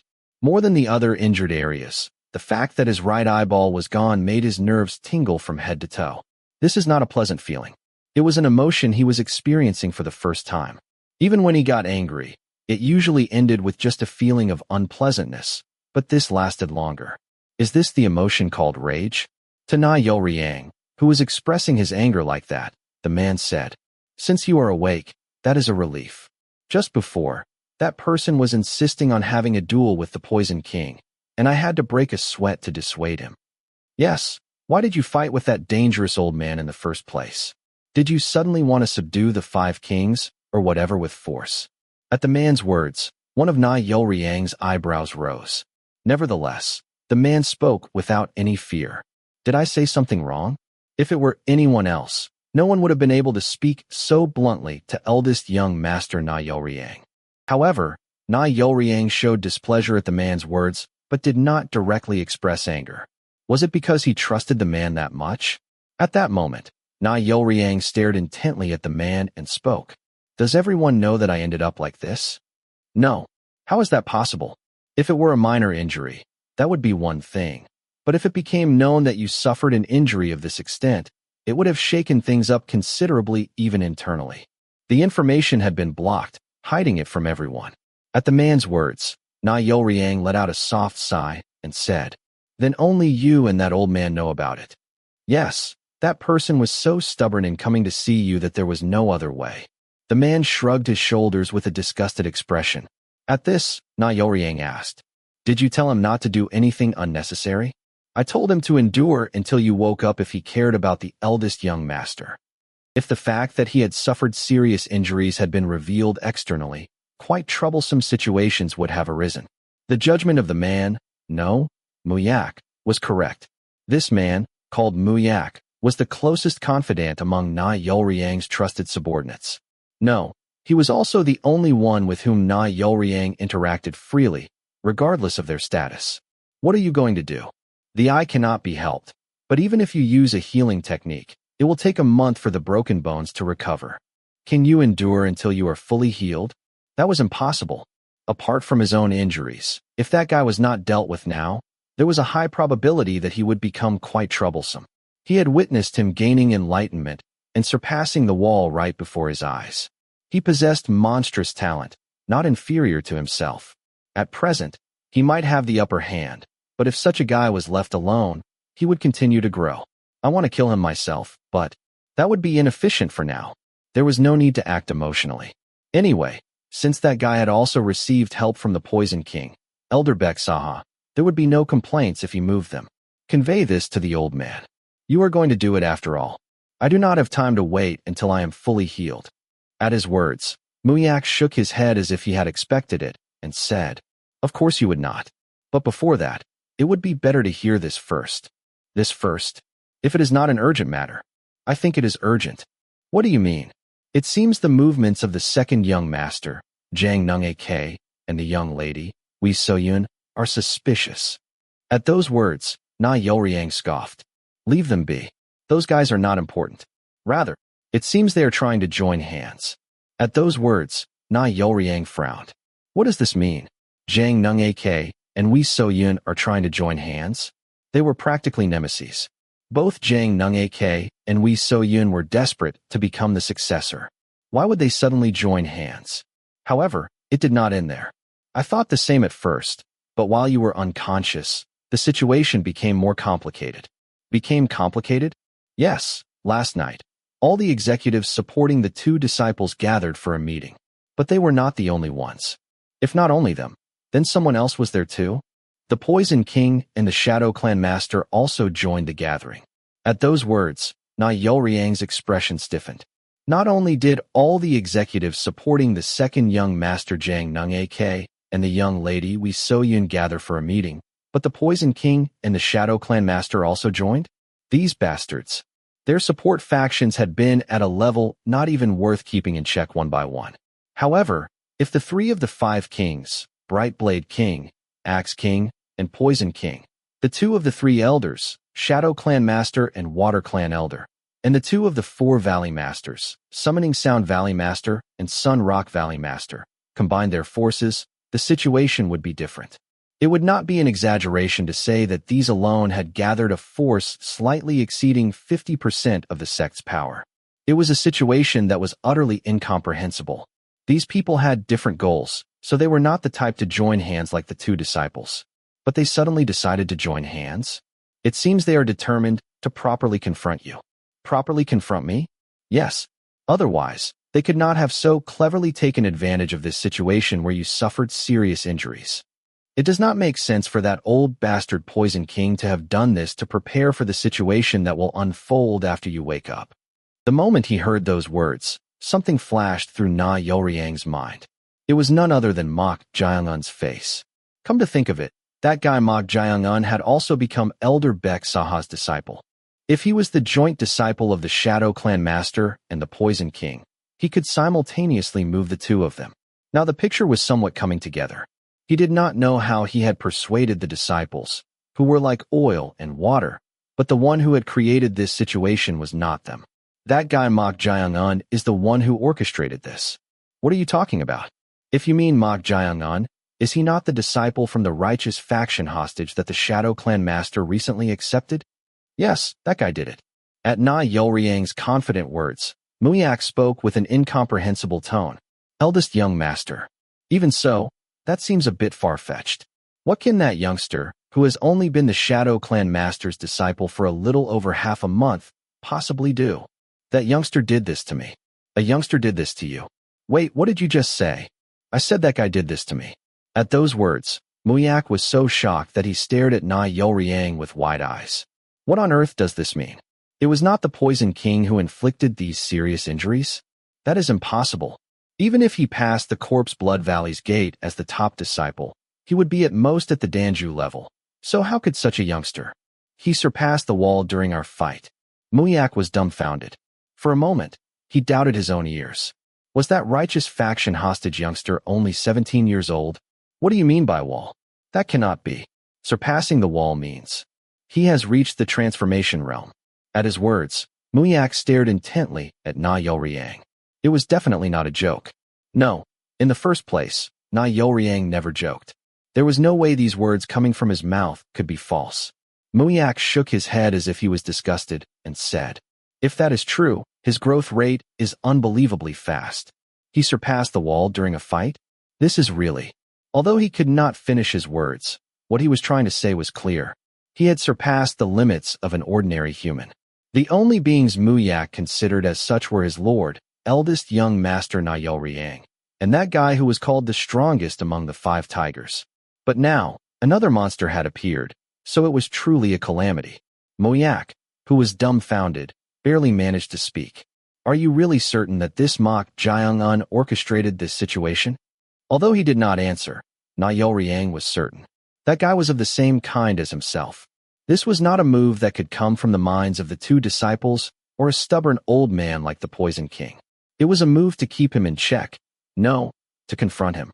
You, who are not even the disciples, want to have a proper duel with me? He truly had guts. Eldest young master. Ha. Ha ha ha. Suddenly, Na Youriang, who had been frowning, burst into crazy laughter. At that sight, Muyak could not hide his puzzlement. If what Na Youriang said was true, this was a very serious matter. But why was he laughing like this? In the first place, he had rarely shown such laughter, so it seemed he was revealing it after a very long time. After laughing for a while, Na Youriang stopped. At that moment, with a tremendous spirit and murderous intent, Na Youriang's entire body emanated. It will be worth killing him. Finally, a prey worth hunting had appeared. Na Youriang genuinely felt the thrill of the hunt. To think that an enemy worth staking everything on and crushing had emerged like this from within. This sense of elation was the first in a long time since that day. Na Youriang looked at Muyak and said, from now on, I will enter the 9-palace seclusion chamber to recover and revive my senses. What? The 9-palace seclusion chamber? Muyak could not hide his inner surprise. Recovery was, of course, necessary, but entering the 9-palace seclusion chamber meant that he would train in some way. It will not take long. Muyak, in the meantime, persuade all the remaining executives who claim to be neutral. At those words, Muyak's eye sparkled. He had been worried that he might lose his motivation due to the serious injuries. But if it was to this extent, there was no need to worry. Rather, it seemed that Mok Jayongun had made a mistake. Eldest young master Na Youriang had already considered the disciples to be no match for him, so he had stopped increasing his power or keeping them in check. Such a lord had acknowledged Mok Jayongun as prey and an enemy. This was nothing short of the worst omen for that guy. Meanwhile, around the same time, in a deep forest near Chongning, Hengyan Province, Mok Jung-un, Sup Chun, the third captain commander of the main building, and Mong Muyak, the son of the vice leader, who had been traveling north for 3 days without proper rest, using lightness skills to match the gathering time at the assembly point, decided to camp here for the first time to replenish their stamina. They had divided their roles and briefly separated from each other. Since the surroundings were damp, probably due to rain, Mong Muyak went deeper into the mountains to find dry firewood. Mok Jung-un went hunting for a meal, and Sup Chun took charge of arranging the campsite and preparing traps around it in case of an emergency. Mok Jung-un grabbed the neck of the rabbit he had spotted and twisted it. For Mok Jung-un, who had lived in the mountains for a long time, night hunting was not a difficult task. He already had 2 rabbits hanging from his left hand that he had caught earlier. This should be enough, right? Yes, rabbit meat. I want to eat it after a long time. At Chong Ryong's words, Mok Jung-un said, "Is that so? Then I will knock one of them unconscious. So do you want to possess them for a while and have a meal?" She had been feeling stuffy being inside the wooden puppet for too long. She wanted to possess someone and have a meal for a change, like when she was at the Yun Mok Sword Manor. With that, Mok Jung-un returned to the designated campsite. Sup Chun seemed to have experience with this as well, as he had arranged the surroundings well. He has not come back yet. It seemed Mong Muyak was still gathering firewood. It would not be easy to find dry branches since the wood was wet. Why is that guy staring at us so burdensomely? At Chong Ryong's words, Mok Jung-un tilted his head. That was because as soon as Mok Jung-un appeared, Sup Chun had been staring intently at him with a suspicious expression, as if he was anxious about something. It did not seem to be because he was hungry. If he were hungry, he should have looked at the rabbits brought back from hunting. Do you know that mortal guy has been glancing at you continuously for 3 days? It would have been strange not to notice when he was staring like that. So he had been somewhat wary, wondering if he had received a secret order from the society leader or the vice leader. Right at that moment, Sup Chun looked around and suddenly got up and approached Mok Jung-un. He did not know what he was doing, but Mok Jung-un brought his index and middle fingers together to form a sword finger seal. If he were to do something unnecessary, it would be better to deal with it in advance. Why are you doing this? At Mok Jung-un's question, Sup Chun approached within 5 steps and scratched his head as if he was embarrassed about something, and said, "I am quite shy about these things, but, yes, bringing this up first to a friend younger than me is quite embarrassing. What do you want to say?" "Whoa, do not be so impatient. I said it is embarrassing. Why on earth was he acting like this?" While he was puzzled, Sup Chun cleared his throat and said to Mok Jung-un, "Ahem, if you become the society leader's disciple, would you not need a loyal subordinate to be your right-hand man?"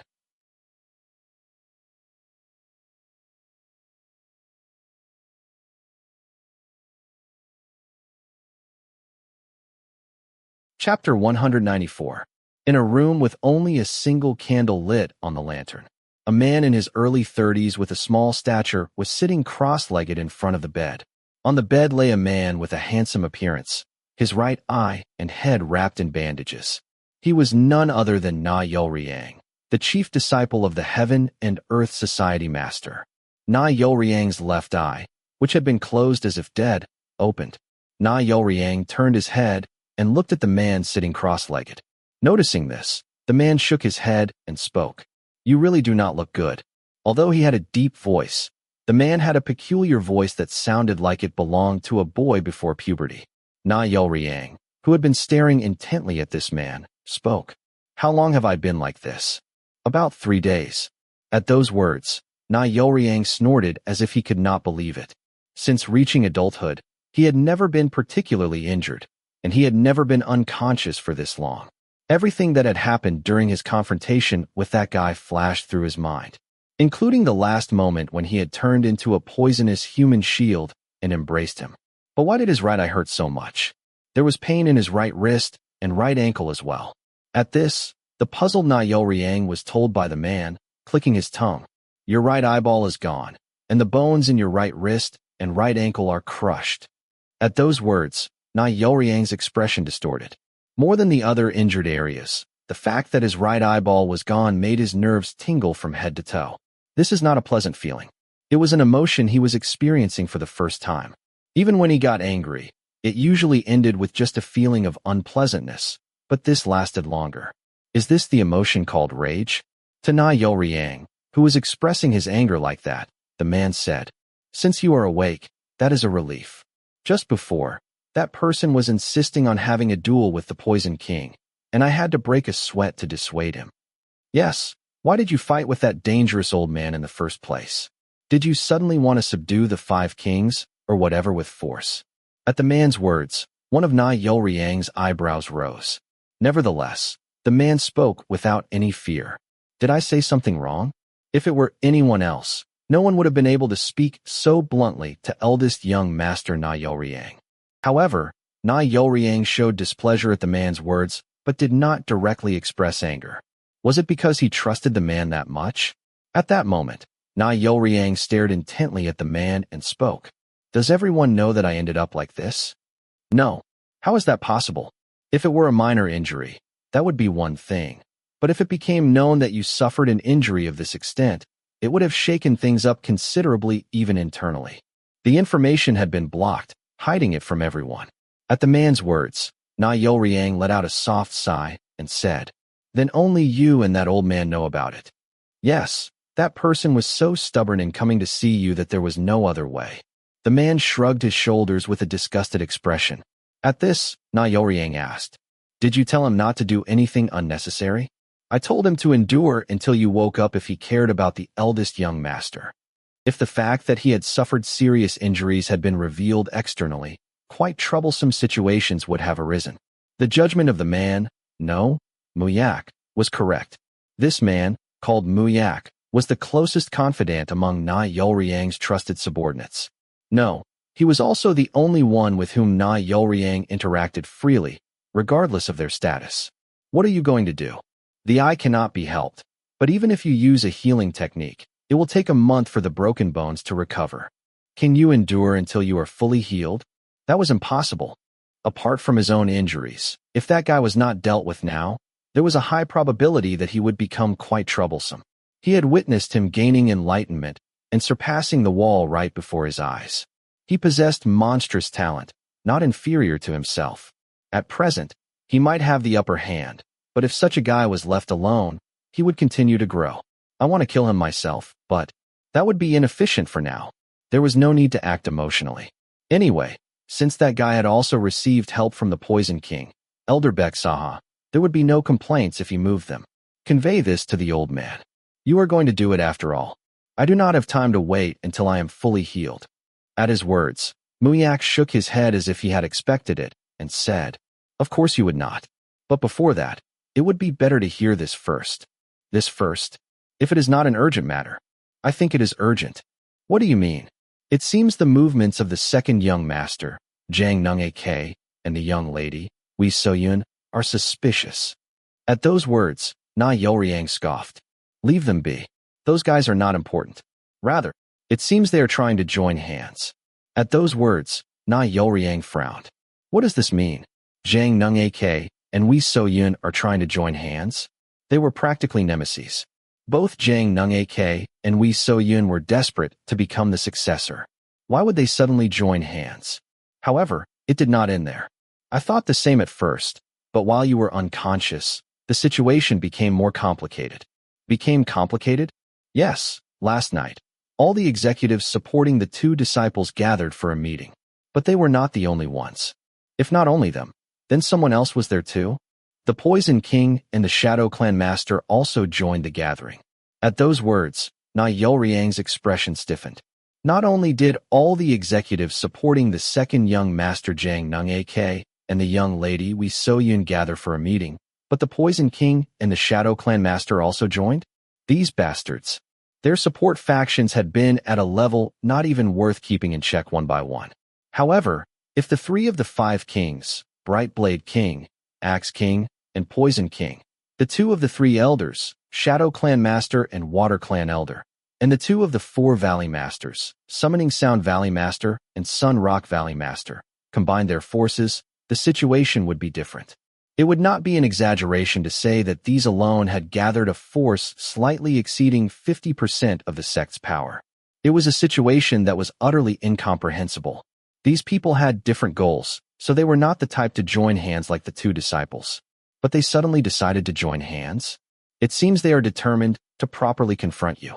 Properly confront me? Yes. Otherwise, they could not have so cleverly taken advantage of this situation where you suffered serious injuries. It does not make sense for that old bastard Poison King to have done this to prepare for the situation that will unfold after you wake up. The moment he heard those words, something flashed through Na Youriang's mind. It was none other than Mok Jiangun's face. Come to think of it, that guy Mok Jiangun had also become Elder Baek Saha's disciple. If he was the joint disciple of the Shadow Clan Master and the Poison King, he could simultaneously move the two of them. Now the picture was somewhat coming together. He did not know how he had persuaded the disciples, who were like oil and water, but the one who had created this situation was not them. That guy Mok Jiangun is the one who orchestrated this. What are you talking about? If you mean Mok Jiangun, is he not the disciple from the righteous faction hostage that the Shadow Clan Master recently accepted? Yes, that guy did it. At Na Youriang's confident words, Muyak spoke with an incomprehensible tone. Eldest young master. Even so, that seems a bit far-fetched. What can that youngster, who has only been the Shadow Clan Master's disciple for a little over half a month, possibly do? That youngster did this to me. A youngster did this to you. Wait, what did you just say? I said that guy did this to me. At those words, Muyak was so shocked that he stared at Na Youriang with wide eyes. What on earth does this mean? It was not the Poison King who inflicted these serious injuries? That is impossible. Even if he passed the Corpse Blood Valley's gate as the top disciple, he would be at most at the Danju level. So how could such a youngster? He surpassed the wall during our fight. Muyak was dumbfounded. For a moment, he doubted his own ears. Was that righteous faction hostage youngster only 17 years old? What do you mean by wall? That cannot be. Surpassing the wall means he has reached the transformation realm. At his words, Muyak stared intently at Na Youriang. It was definitely not a joke. No, in the first place, Na Youriang never joked. There was no way these words coming from his mouth could be false. Muyak shook his head as if he was disgusted and said, if that is true, his growth rate is unbelievably fast. He surpassed the wall during a fight? This is really. Although he could not finish his words, what he was trying to say was clear. He had surpassed the limits of an ordinary human. The only beings Muyak considered as such were his lord, eldest young master Na Youriang, and that guy who was called the strongest among the 5 tigers. But now, another monster had appeared, so it was truly a calamity. Muyak, who was dumbfounded, barely managed to speak. Are you really certain that this Mok Jiangun orchestrated this situation? Although he did not answer, Na Youriang was certain. That guy was of the same kind as himself. This was not a move that could come from the minds of the 2 disciples or a stubborn old man like the Poison King. It was a move to keep him in check. No, to confront him. You, who are not even the disciples, want to have a proper duel with me? He truly had guts. Eldest young master. Ha! Ha ha ha! Suddenly, Na Youriang, who had been frowning, burst into crazy laughter. At that sight, Muyak could not hide his puzzlement. If what Na Youriang said was true, this was a very serious matter. But why was he laughing like this? In the first place, he had rarely shown such laughter, so it seemed he was revealing it after a very long time. After laughing for a while, Na Youriang stopped. At that moment, with a tremendous spirit and murderous intent, Na Youriang's entire body emanated. It will be worth killing him. Finally, a prey worth hunting had appeared. Na Youriang genuinely felt the thrill of the hunt. To think that an enemy worth staking everything on and crushing had emerged like this from within. This sense of elation was the first in a long time since that day. Na Youriang looked at Muyak and said, from now on, I will enter the 9-palace seclusion chamber to recover and revive my senses. What? The 9-palace seclusion chamber? Muyak could not hide his inner surprise. Recovery was, of course, necessary, but entering the 9-palace seclusion chamber meant that he would train in some way. It will not take long. Muyak, in the meantime, persuade all the remaining executives who claim to be neutral. At those words, Muyak's eye sparkled. He had been worried that he might lose his motivation due to the serious injuries. But if it was to this extent, there was no need to worry. Rather, it seemed that Mok Jiangun had made a mistake. Eldest young master Nayeoryang had already considered the disciples to be no match for him, so he had stopped increasing his power or keeping them in check. Such a lord had acknowledged Mok Jaeong'un as prey and an enemy. This was nothing short of the worst omen for that guy.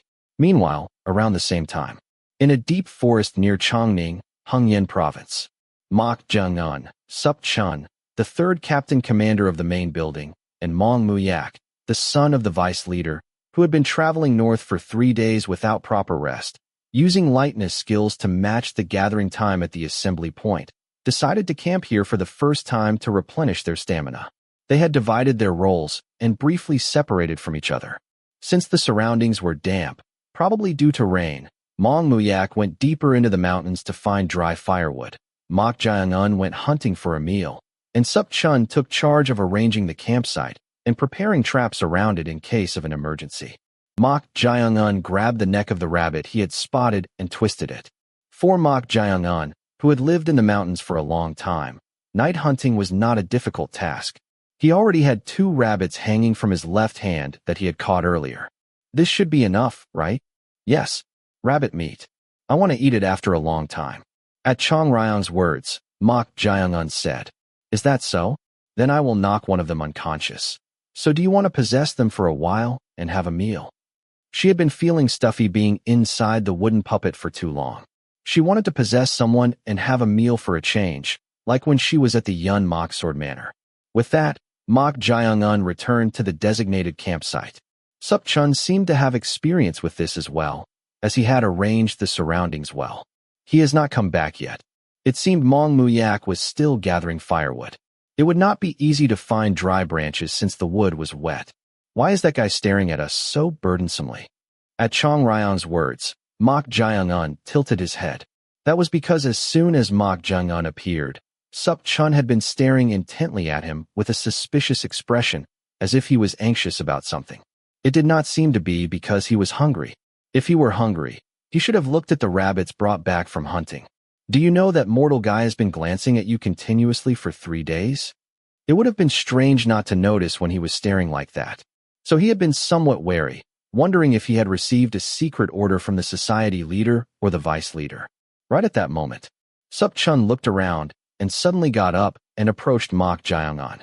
He did not know what he was doing, but Mok Jaeong'un brought his index and middle fingers together to form a sword finger seal. If he were to do something unnecessary, it would be better to deal with it in advance. Why are you doing this? At Mok Jaeong'un's question, Sup Chun approached within 5 steps and scratched his head as if he was embarrassed about something, and said, "I am quite shy about these things, but, yes, bringing this up first to a friend younger than me is quite embarrassing. What do you want to say?" "Whoa, do not be so impatient. I said it is embarrassing. Why on earth was he acting like this?" While he was puzzled, Sup Chun cleared his throat and said to Mok Jaeong'un, "Ahem, if you become the society leader's disciple, would you not need a loyal subordinate to be your right-hand man?" Chapter 195. Ahem, if you become the society leader's disciple, would you not need a loyal subordinate to be your right-hand man? At the words of Sup Chun, the third captain commander of the main building, Mok Jaeong'un could not hide his puzzlement. He had been wary, wondering if the glances Sup Chun had been stealing at him throughout their journey north were due to a secret order from the society leader or the vice leader. However, at this sudden question, he was momentarily at a loss for words. This mortal guy is quite an interesting fellow. Interesting, you say? I wondered why he was glancing at you for 3 days, but all he wanted to say was "Puaha." Chong Ryong, who had been telling him to be careful until just a moment ago, burst out laughing. Well, in a way, it was something to laugh about. However, Mok Jaeong'un did not take these words at face value. It could be a trap. Why do you think so? It could be a ploy to plant a spy on me. A spy? Well, that is a possibility. Chong Ryong also suddenly agreed with this. It was quite suspicious for someone they had just met for the first time due to this confidential mission to suddenly express their desire to join his subordinates. Moreover, was he not the captain commander who protected the society leader? At this, Mok Jaeong'un spoke without showing any particular change in expression. I do not know what you mean by that. You really do not know what I am saying? Even though I said it so blatantly. Blatantly? What do you mean? At Mok Jaeungun's feigned ignorance, Sup Chun scratched his head and spoke in a disappointed tone. I thought we would be on the same page, but it is disappointing. All right. No, if you say it like that. What about my position when I have expressed my desire to join under you? In the end, Sup Chun was blatantly expressing his intention. At Sup Chun's words, Mok Jaeungun put down the rabbits he had hunted on the ground and said, "You want to join under me?" "Yes." "Why, you ask? Did I not just say it? If you successfully complete this mission, you will be selected as the society leader's fourth disciple. And that is why I asked if you would not need a loyal subordinate by your side." At Mok Jaeungun's unenthusiastic answer, Sup Chun could not hide his awkwardness. He had agonized for 3 days over how to express his intention and had barely taken advantage of the moment when Mong Mu Yak was away. However, he did not expect such a lukewarm, if not cold, response. At this, Sup Chun spoke, expressing his disappointment. "Do you perhaps not like me?" "No, that is not it." Sup Chun seemed to be a quite honest person without much greed compared to the people Mok Jaeungun had seen so far. He also had no particular pretense when interacting with others. "Then why are you hesitating? I am getting disappointed. Liking someone and trusting them are separate matters. Then you do not find me trustworthy? Do you think you can be trusted?" "No, why? Even though I may not look like it, I am someone who always keeps my word once I make a promise. If I consider someone as my own, I definitely take care of them and follow them." Sup Chun thumped his chest, showing his confidence. At this, Mok Jaeungun spoke without any particular change in expression. "Words can say anything. It is not just words. If you accept me, I am prepared to repay that trust. No, to pledge my loyalty as your right-hand man. That is what I am saying. Then why do you want to join under me?" At Mok Jaeungun's question, Sup Chun looked directly into his eyes. In fact, Sup Chun had also expected that if he asked to be accepted as a subordinate when they had only met recently, it would naturally raise suspicion. So instead of empty flattery, he decided to express his honest feelings. "It is a gamble." "Really? What a novel answer." Mok Jaeungun chuckled. He was curious about what passionate reason or justification Sup Chun would come up with, but he never expected him to say it was a gamble. "I am sorry for saying it like this, but wanting to join under you is purely a gamble for me." "A gamble? Well, I guess it could be." "Yes. To be honest, even if you become the society leader's fourth disciple, that is just the beginning for you. The eldest young master and the other disciples are already running to become the successor with many supporting forces secured." "What do you mean, Aunt?" "You will be in the most disadvantageous position if you become his disciple. You have no support base except for the Shadow Clan, your original sect, and as a former hostage from the righteous faction, it will be difficult for you to gather supporting forces." Sup Chun was expressing his opinion in an almost brutally honest manner. Of course, if revealed as it was, Sup Chun's opinion was accurate. Mok Jaeungun smiled lightly and said, "Do not take it too badly. I think a person who wants to be a loyal subordinate should be able to speak this frankly. There is a saying that good medicine is bitter, right? Is that so? So in conclusion, you are saying you are taking a gamble because I am in a disadvantageous position." "Ahem, that is right. Then why bother going through that inconvenience? Just join under the other disciples. Do not take an unnecessary gamble." At Mok Jaeungun's outright rejection, Sup Chun spoke in a flustered manner. No. If I were going to do that, I would have done it long ago. It is not too late. If there is a disciple you like." "I said there is not. A disciple I like." At his words, Mok Jaeungun asked in puzzlement, "Why is there not anyone you like? They are just all a bit, you know." "What do you mean by all a bit?" At this question, Sup Chun sighed and caught his breath before answering. "This is just between us, but I do not like the second young master, Jang Nung AK, because he has the least talent among the other successors and is crafty. The young lady, Wee So Yun, has decent talent and seems desperate in everything, but it is like she is being swayed by her subordinates, should I say?" For a guardian of the main building, he had a surprisingly accurate assessment. At this, Mok Jaeungun asked, "What about the eldest young master?" "It is ambiguous." "Ambiguous, you say?" "He lacks human touch. I can understand that as someone walking the path of hegemony, but there are too many talented people around him, so I do not think there is a place for me." "There would not be no place for you. I just do not want to be satisfied with simply joining their subordinates like a nobody. Most of the disciples already have later generation disciples from prestigious martial arts families within the sect serving them. At those words, Mok Jaeung-un asked in puzzlement, "Are you not also one of the 5 tigers?" The 5 tigers was a title given only to the top later generation disciples. With such a title, and being the 3rd captain commander of the main building, anyone would have no choice but to make use of him. Or so he thought, but no, there is a limit because I have no backing. Unlike them, I am from a small to medium-sized martial arts family, so there is a limit. Even if I join under those who already have loyal subordinates, there is a ceiling to how high I can rise. You are quite honest. Of course, even if I join under someone, my goal is to be recognized and succeed within that group. As his words ended, Chong Ryong's voice echoed in Mok Jaeung-un's ear. He is a guy I like. He has pure desires like honor and success. And fundamentally, he is very honest with his own emotions. A guy like this will risk his life for a master who recognizes his worth. Your evaluation of him is quite positive. That is how it seems to me. What about you? I do not dislike him, but I am still not sure. Do you have doubts? The timing was not appropriate. If it were a different moment rather than during this confidential mission, or if he were not the guardian commander who protected the society leader, he might have found it intriguing at this point. It was rare to find a pawn who willingly offered their loyalty. So are you going to just ignore him? Or keep him at a distance? I think I will put him through a proper verification process. Verification? In what way? It is enough to confirm that he is not a person of the society leader or the vice leader. While Chong Ryong was puzzled, Mok Jaeung-un said to Sup Chun, "So you are saying you want to be with me even though I still have no support base and there seem to be many vacant positions around me?" At these words, Sup Chun scratched his head as usual and said, "Vacant positions? Yes, I cannot deny that is not the case, but that is not all there is to it. If that is not all, then what is it? Should I say it is just a feeling? Yes, I am unexpectedly good at reading people, and you are definitely not someone who will be under anyone."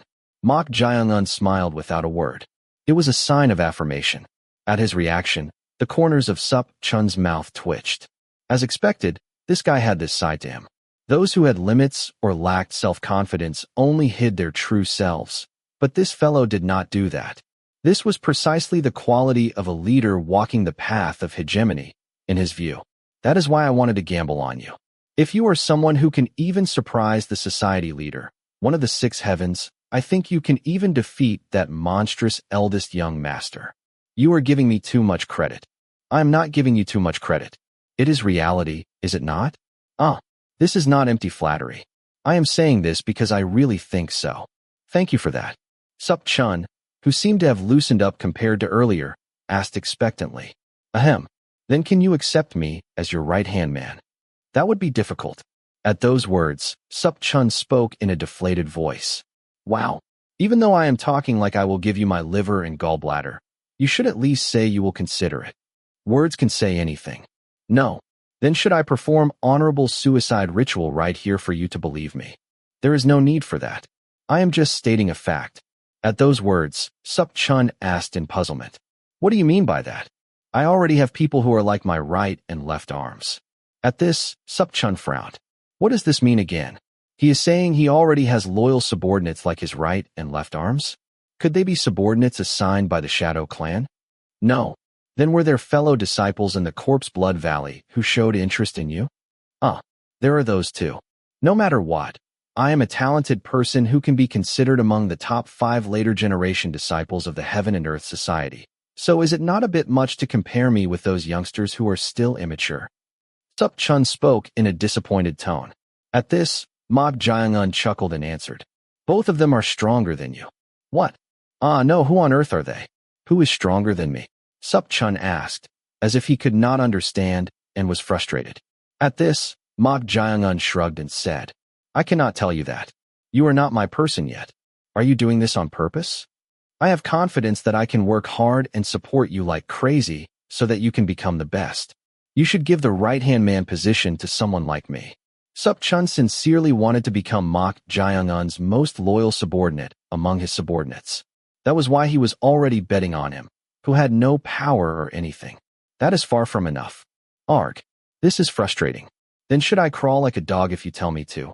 Or even lick your soles? That is obviously what you should do. Sup Chun stared at Mok Jae-un with a dumbfounded look. Does this guy think a right-hand man is some kind of slave? He was about to let out a hollow laugh because it was so absurd, but if you want to be a right-hand man, should you not be prepared to at least do this much? There were conditions too? Huh. All right. Tell me. I will show you that I am prepared to go that far. You should be able to serve me in life and death, and sometimes, if necessary, you should be able to become a woman too. Sup Chun narrowed his eyes and stared intently at Mok Jae-un. Was he playing word games with him? This was no different from telling him to give up on the right-hand man position. Is this a joke? Does it seem like a joke? Sup Chun let out a deep sigh. Then he clasped his hands together and spoke in an earnest voice. If you are saying things that are so incomprehensible, it seems like you already have a designated person for the right-hand man position. So at least make me your left-hand man. I need to be given at least that much to have the motivation to serve you. I did not consider such things, but since you ask, it seems like I have someone who is like a left-hand man too. Huh. How great must the person who becomes your left-hand man be that even that position is already designated? Should I say they have waited for me for generations? To be precise, they had waited for Chong Ryong. However, if it was loyalty that spanned generations to that extent, they could be trusted. At Mok Jae-un's words, Sup Chun snorted as if he could not believe it. As far as he knew, it had only been a little over a month since he had been captured as a hostage from the righteous faction. So where would there be someone who would pledge loyalty to him for generations? Do you dislike me that much? No, I like you. If you like me, why are you making such absurd jokes and refusing to accept me as a subordinate? Do I have a reason to joke? At Mok Jae-un's serious tone, Sup Chun frowned. He could not understand this guy's true intentions at all. He even thought that he might have done something unnecessary by saying he was taking a gamble. At that moment, Mok Jae-un said, "If you prove one thing, I do not know about being a right-hand man or a left-hand man, but I think I can accept you as my person. No. You should at least give me the right-hand man position. I want that position even out of spite. I told you it is impossible. Is that not too much? If it is to this extent, you should say you will give it to me. It is already decided." Sup Chun was gradually losing steam. Huh, this is really too much. At this, Mok Jae-un smiled faintly and said, "If you want the right-hand man position that much, work hard for generations. If you are lucky, someone from your descendants might become the right-hand man." At these words, Sup Chun raised his voice in an angry tone. "Forget it. I will just give up. What do you mean descendants? What is the point if I cannot become the right-hand man myself? Do not be so hung up on such things." Hung up, you say? I am betting on you, so you could at least give me that much of a position. It is not a gamble, but properly lining up. At Mok Jae-un's arrogant expression, Sup Chun's eyes changed. Properly lining up, he said? Then does this guy have the ambition to properly aim for the successor position? He felt a strange sense of elation at the thought of seeing a bit of his unknown intentions, but then Mok Jae-un said, "So do you have any intention of proving it?" At Mok Jae-un's question, Sup Chun controlled himself inwardly. Right. Who would take it at face value if he asked to be made a right-hand man after only knowing each other for 3 days? What was important right now was to have this guy acknowledge his abilities and loyalty. If he continued to show such an attitude, his thoughts might change. He talked as if he had something. But how many people in the heaven and earth society would side with this guy? In the end, he would have no choice but to acknowledge him. All right, I will do it. I will do anything, so tell me. It seems he is coming over there. The sound of rustling and a familiar presence was felt not far away. It seemed Mong Muyak, the son of the vice leader, had found dry firewood. But what does he mean by it seems? While he was puzzled, Mok Jae-un raised the corners of his mouth coldly and spoke in a meaningful voice. Kill Mong Muyak. Chapter 196. Mok Jae-un said with a sardonic smile. Kill Mong Muyak. Sup Chun's expression instantly hardened. He had been curious as to what Mok Jae-un would demand of him to prove his loyalty. But this was a request he truly did not anticipate. Sup Chun whispered urgently. Hey, are you doing this on purpose? No. No matter how much you want me to demonstrate my resolve for loyalty, killing Mong Muyak right now is not. At his words, Mok Jae-un scoffed. It is all just talk after all. Sup Chun's brow furrowed at those words. Could it be that this was not just testing him, but he really meant for him to kill? Suddenly, Sup Chun's eyes met Mok Jaeongan's. For a moment, he felt a chill run through his entire body. It was truly unsettling. This bastard. Was he really in his right mind? Hey, we are in the middle of a secret mission. Are you not considering that? So what? What do you mean so what? If Mong Muyak dies, how will we make contact with the advance team at the first rendezvous point and get help from the direct subordinates of the society leader in the Imperial Palace? Are you even listening to me? Do not give me that. Proving loyalty. I can do that however you want. But killing Mong Muyak, the son of the vice leader, right now means making both the vice leader and the society leader your enemies. Are you not thinking about that at all? Sup Chun could not understand. Since they had not completed the mission yet, he had not become the society leader's fourth disciple. But making such a demand as if he were already the fourth disciple and engaging in an internal power struggle was the worst judgment. Think carefully. This really will not do. That is troublesome. All this advice and whatnot is fine, but fundamentally, I want a dog that follows its master's commands without question, and you seem unfit for that. Suddenly, Sup Chun's eyes met Mok Jaeongan's. He had not been aware of it until now, but he understood why this guy gave off a similar feeling to the eldest young master. Even while saying such arrogant and provocative words, there was no emotion felt in his eyes. To the perplexed Sup Chun, Mok Jaeongan said, "Only about 13 or 14 are left now." The bushes rustled as footsteps approached. Soon, Mong Muyak would arrive here. It meant to make a decision. He is crazy. Fucking insane. If we really kill Mong Muyak, not only will the mission get screwed up, but everything will be messed up. No matter how much it is to prove loyalty, this is too much. Making enemies before we even start. Many thoughts flashed through Sup Chun's mind in an instant. There must be other ways he could prove his loyalty to this bastard. But insisting on killing Mong Muyak, the son of the vice leader, even at the risk of such a reckless move. He did not trust me from the beginning. The reason Mok Jaeongan gave this order was simple. It was because of his position. As the third captain commander of the inner fortress, he could be acquainted with other successors and frequently contact those in power. Furthermore, he could be considered a person close to the vice leader. Taking all this into account, Mok Jaeongan had no choice but to be suspicious of him even if he pledged loyalty. But what if he killed the vice leader's son here? Putting aside the situation, from his point of view, I become a trustworthy person the moment I make the vice leader my enemy. Is that it? There was no better way to test loyalty. Because by doing this, he too would become an enemy of the vice leader. He understood the intention, but it was extremely troublesome. Even if he proved his loyalty, if he did such a thing, he might lose any prospects as a successor even if he became the society leader's disciple. Was he really prepared to handle that? This was a test and a trial. Come to think of it, he seemed to have taken it too seriously. Unless Mok Jaeongan was an idiot, there was no way he would not know what he was worried about. If that was the case. Right. He just wants to see my resolve. Sup Chun now believed he understood Mok Jaeongan's true intention. He meant that if he could confirm that he would kill even the vice leader's son without question at his command, he could trust him. But this bastard would not really intend to kill Mong Muyak right away. If he did that, there would be more to lose than to gain. Then it is different. As long as he showed his resolve, that would be enough. This bastard would prevent the worst-case scenario. Still, he had to show that he followed orders, so although it did not suit his style, he would have to put on a show of being at odds with Mong Muyak. All right, I will do it, Sup Chun said to Mok Jaeongan. To this, Mok Jaeongan shrugged and replied, I told you words alone are meaningless. I said I will do it. Do not nag. Soon, Mong Muyak appeared, carrying dry firewood using spare clothes. Mong Muyak, who was already a man of few words, silently looked at the 3 rabbits lying on the ground. Although he did not show it, he was hungry after 3 days of fasting. While it was said that high-level martial artists could control their appetite to some extent through qi circulation or internal energy, if there was no food intake, prolonged fasting would inevitably lead to difficulty. Mong Muyak said to them, Who will start the fire? He asked this, but the one he was looking at was Sup Chun. It meant for Sup Chun to start it.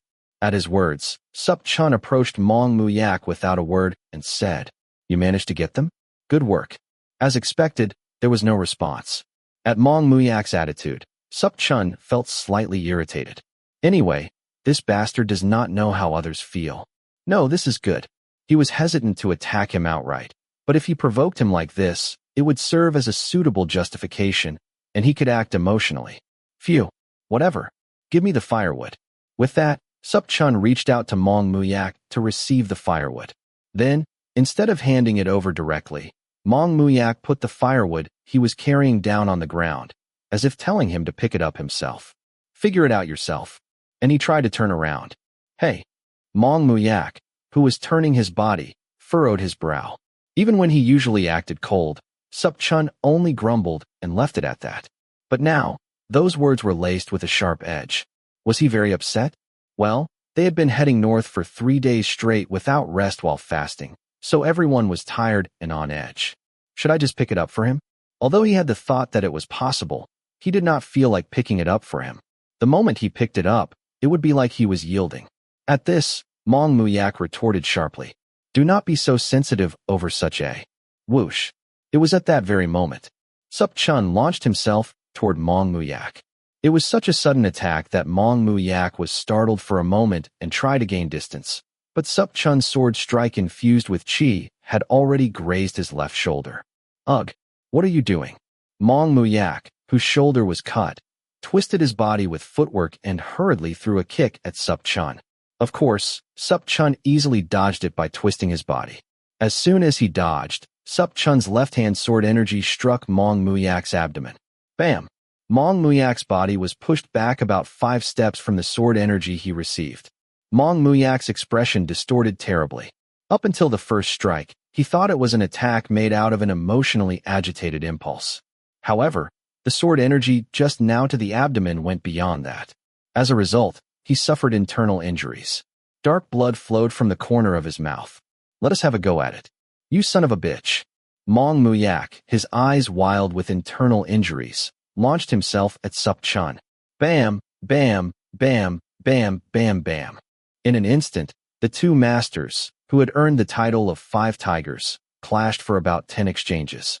They did not draw their unique weapons, the sword and saber, but they raised their chi and aimed for each other's vital points as if to kill. Being like troublemakers in the main sect, they knew each other quite well.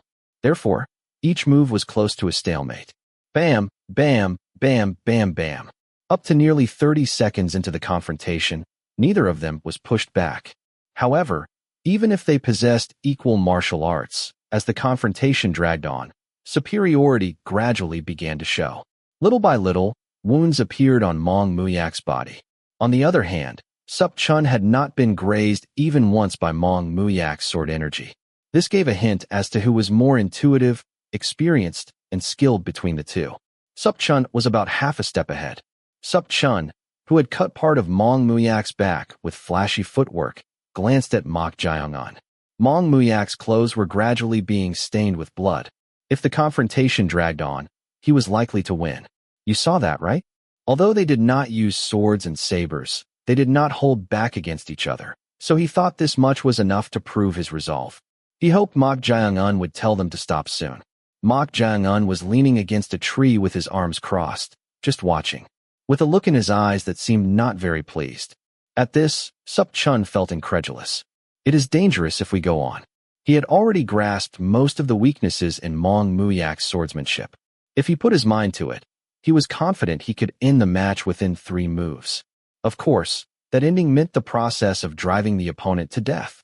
How else do you want me to prove it? Now that you have confirmed my resolve, tell us to stop. Sup Chun blatantly gave Mok Jyeongan a look. Was this not enough?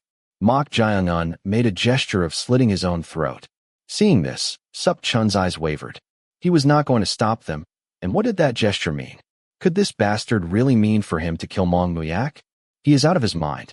If Mong Muyak died, everything would be messed up. Even before properly starting the successors battle, he might end up with enemies and be unable to do anything. Sup Chun used lip reading to say this was not it. This much is enough. We have to stop here. If we go any further, everything will. It was at that very moment. Whoosh. In an instant of their fierce clash, someone intervened between them. At that moment, Sup Chun's eyes widened as if they would tear. Thud. Something brushed past and fell to the ground. None other than Mong Muyak's left arm. Quack. A scream erupted from Mong Muyak's mouth as his arm was severed below the elbow. He could endure it if it was just a wound, but the pain of having an arm cut off was beyond imagination. Sup Chun turned his head with an exasperated look. There stood Mok Jaeung-an, raising his chi-infused hand with an indifferent gaze. You really? Do my words sound like a joke to you? The vice leader. If you really kill the vice leader's son, the aftermath. Do you think stalling and pretending is proving loyalty? For a moment, Sup Chun was at a loss for words. It seemed he had misjudged this bastard. This Mok Jaeung-an was not just similar to the eldest young master Na Yolriang, but beyond him. Sup Chun was stunned for a moment. Did I make the worst gamble of my life? This was not the picture he wanted. He did not want to step on a landmine from the start, but rather wanted to start together with this bastard even if he had no foundation. To the perplexed Sup Chun, Mok Jaeung-an smiled and tapped his own head. Do not use your head. I do not want a dog that interprets things on its own. When I give a command to bite, I want a dog that can thoroughly tear out the opponent's throat. I said words are meaningless, did I not? Mok Jaeung-an pointed at Mong Muyak with a flick of his finger. The meaning was very clear. It meant to finish it. Mong Muyak, holding the severed end of his arm and suffering, took faltering steps backward. For the first time, he spoke with a face full of fear. Why are you doing this? Sup Chun's expression distorted even more as he watched this sight. The milk had already been spilled. Although he had held back, he had pushed Mong Muyak to the brink, and even if he had not done it himself, he had even cut off his arm. At that point, there was no way to salvage the situation. My resolve was half-baked. It seemed that from the moment he wanted to become the right-hand man of the one who had to walk the path of a villain, he should have been prepared for such an outcome. Sup Chun, who had been biting his lip hard, finally sighed and drew his unique weapon, the Guangmu Do. He apologized to Mong Muyak in his mind. Although they had no relationship of grudges, from the moment he tried to join Mok Jaeung-an's ranks, he had crossed a river of no return. Sup Chun swung his saber at the neck of Mong Muyak, who was stepping back, trying to escape. His single saber strike, devoid of any distracting thoughts, held not a shred of hesitation. Clang! His single saber strike, aiming to sever Mong Muyak's head in one breath, stopped right in front of him. Sup Chun looked at Mok Jaeung-an with widened eyes. Because the one who had blocked the Guangmu Do's blade was none other than Mok Jaeung-an's hand. Sup Chun stared at him with an expression of incomprehension. To him, Mok Jaeung-an said, TSK. If you had been like this from the beginning, there would have been no need to even cut off his arm. For a moment, Sup Chun, who was about to say something out of disbelief, could not continue his words. The moment he saw that face full of malice, with a smile reaching his ears, a chill running up his spine kept his lips from moving. Chapter 197.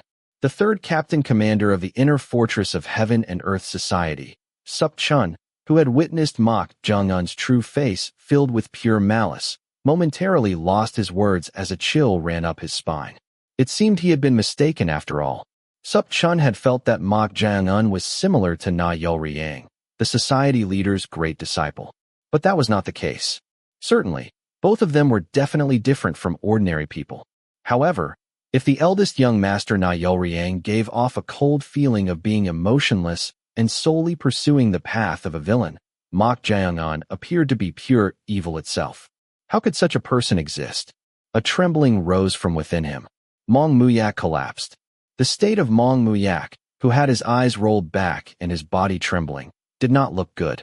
It seemed that on top of having his arm cut off, he had suffered a great shock from nearly having his neck sliced as well. Thanks to that, Sup Chun, who had been gripped by fear for a moment, was able to come to his senses. You went too far. I said you went too far. If it was for loyalty, what I did earlier was more than enough to prove it. But what was the reason for pushing it this far? If we had ended it then, as you said, like this. I told you pretending is meaningless. Is there any other way for you to prove right here that you were not going to monitor me on the vice leader's orders or work for other successors? Sup Chun could not answer to this. Although he had crossed the line, what Mok Jaeung-an said was correct. No, should he say it was wise. Thanks to this, I have no choice but to be in the same boat as this bastard. It was from the moment he attacked the vice leader's son, Mongmuyak. From his position without any backing, he had no choice but to follow Mok Jaeung-un to avoid becoming an enemy of the vice leader. But he could not help feeling conflicted. Just a moment ago, he wanted to achieve great things together with Mok Jaeung-un and make his family name and his own name resound not only throughout the heaven and earth society, but the entire Central Plains. But now that he had seen the true face of the evil inherent in Mok Jaeung-un, he was frightened. Was he truly someone he could trust and follow? Would this not be the worst choice? Why are you staring at me like that? To be honest, I am afraid. I am afraid of you. And just now, I had doubts about whether choosing you would be the right decision for me. Very honest of you. Even if I had steeled my resolve, I cannot help it after seeing your true self. Mok Jaeung-un chuckled. Then, he approached Sup Chun, lightly tapping his shoulder, and said, I like that. I commend you for facing me head-on and not turning away even after seeing that side of me. It was a truly peculiar compliment. Should he take this as a compliment? But what was it that strangely made him waver at the words of this guy who was younger than him? Was it because of the leadership qualities this guy possessed? Or was it this guy's capacity? Sup Chun opened his mouth. My lord, I have one wish. A wish other than being my right-hand man and left-hand man. Yes, I have one. Fear is fear, but I hope there will be a sense of fulfillment in following you. At those words, the corners of Mok Jaeung-un's mouth twitched. A sense of fulfillment. From the moment he joined him, he would walk a path stained with blood. So would this person be able to feel a satisfactory sense of fulfillment from that? As he was pondering this, Chong Ryong's voice was heard. No need to think too much. There is no such thing as a master-servant relationship without giving and taking. Rather than making a fuss about a sense of fulfillment, you just need to appropriately fulfill their desires. I see. I am learning something again. At Mok Jaeung-un's words, Chong Ryong cleared her throat and said, Ahem. Why are you acting like you are learning something new? Mok Jaeung-un chuckled and said to Sup Chun, Do not worry too much. If you faithfully perform your role, you will undoubtedly obtain what you desire. I can certainly promise you that. At these words, Sup Chun let out a soft sigh. Hearing such words from Mok Jaeung-un made him feel much better. He hoped it would really turn out that way. That way, this choice would not become the worst. With the matter settled, Sup Chun knelt on one knee and clasped his hands, shouting to Mok Jaeung-un. Sup Chun, the third captain commander. I pledge my loyalty to young Master Mok Jaeung-un. Please accept it. Mok Jaeung-un stared intently at Sup Chun, who was pledging his loyalty. A glint of interest shone in Mok Jaeung-un's eyes as he looked at him. Sup Chun was a different type of subordinate from those he had brought under his command so far. He had come to him of his own accord. And even after seeing a side close to his true nature, he did not turn away from it, and even showed honesty about that fear. This is not bad either. It is because you gained a subordinate in a proper way. Mok Jaeung-un chuckled at Chong Ryong's words. This was the one thing he did not particularly agree with Chong Ryong's words. He was simply making the most optimal choice for the situation. Mok Jaeung-un said to Sup Chun, All right, I accept. Then Sup Chun bowed his head to the ground, paying his respects. Since his loyalty was accepted, he was showing proper etiquette. It was said that the ruler, the master, and the father who gave birth to you are one and the same. So, one shows respect with a bow. Having fulfilled the etiquette, Sup Chun stood up and said, Since I have decided to serve you as my lord, I will address you with respect from now on. Please speak comfortably, my lord. I will do so gradually. You do not have to be formal. Feel free to. When the time comes, I will do so. For now, this is more comfortable for me. Sup Chun did not hide his puzzlement. But what could he do if Mok Jaeung-un, his lord, said he would do so? He was only following his lord's will. More than that, this seemed to be the priority. Sup Chun checked the condition of the collapsed Mong Muyak, the vice leader's son, and sighed, saying, Phew, the bleeding is severe, and his condition is not good. It was as expected. Tap, tap, tap, tap. Sup Chun pressed Mong Muyak's acupuncture points to stop the bleeding, hurriedly raised his severed left arm above his heart, and tore a piece of cloth to tightly tie it so that there would be no more bleeding. After taking these measures, Sup Chun clicked his tongue and said, My lord, do you have a plan? Yes, I do not want to blame what has already happened, but he is the vice leader's son. Moreover, he was selected for this mission. So is it okay to do this? Sup Chun was genuinely concerned. Would Mong Muyak, whose arm was cut off, still be willing to carry out the mission with them? Or would he return like this and report it to the society leader or the vice leader? If that happened, everything would be messed up. Are you worried? Mok Jaeung-un showed no such concern. Was he not worried at all, even when things might turn into a disaster? To Sup Chun, who was furrowing his brow, Mok Jaeung-un said, "More importantly, search his body to see if there is anything." I said to search him. Understood. At Mok Jaeung-un's command, Sup Chun was momentarily puzzled but searched the collapsed Mong Muyak's belongings without further question. There was nothing particularly noteworthy other than silver coins and the Heaven and Earth Society's identity tags. However, he found something unexpected hidden in a small pouch inside his leather shoes. Rummage, rummage. Inside was a small red bottle. What the hell was this that he had hidden inside his leather shoes? Sup Chun, who was staring at it with questioning eyes, soon brought it to Mok Jaeung-un. He was hiding this. Mok Jaeung-un, holding the small bottle about the size of 2 fingers, shook it. It was difficult to guess what was inside with just this. So Mok Jaeung-un gestured to Mong Muyak with his head and said to Sup Chun, "Is it okay to wake him up right now?" "Yes." "Is there any reason not to?" Sup Chun pressed one of Mong Muyak's acupuncture points and infused internal energy into him. Soon, Mong Muyak, who had lost consciousness, opened his eyes. Mong Muyak, who had opened his eyes, abruptly sat up and looked at Sup Chun with a perplexed expression while coughing. Cough, cough. For a moment, Mong Muyak thought he had been dreaming, but soon, he discovered his severed left arm and realized this was reality. Mong Muyak frowned, unable to bear the pain. Sup Chun could not hide his inner guilt towards him. He lost his arm because of me. If he had attacked with the intention to kill from the beginning, as Mok Jaeung-un said, perhaps the incident of his arm being cut off would not have happened. For a martial artist to lose an arm, it meant problems with balance and everything else, signifying a sharp drop in combat power.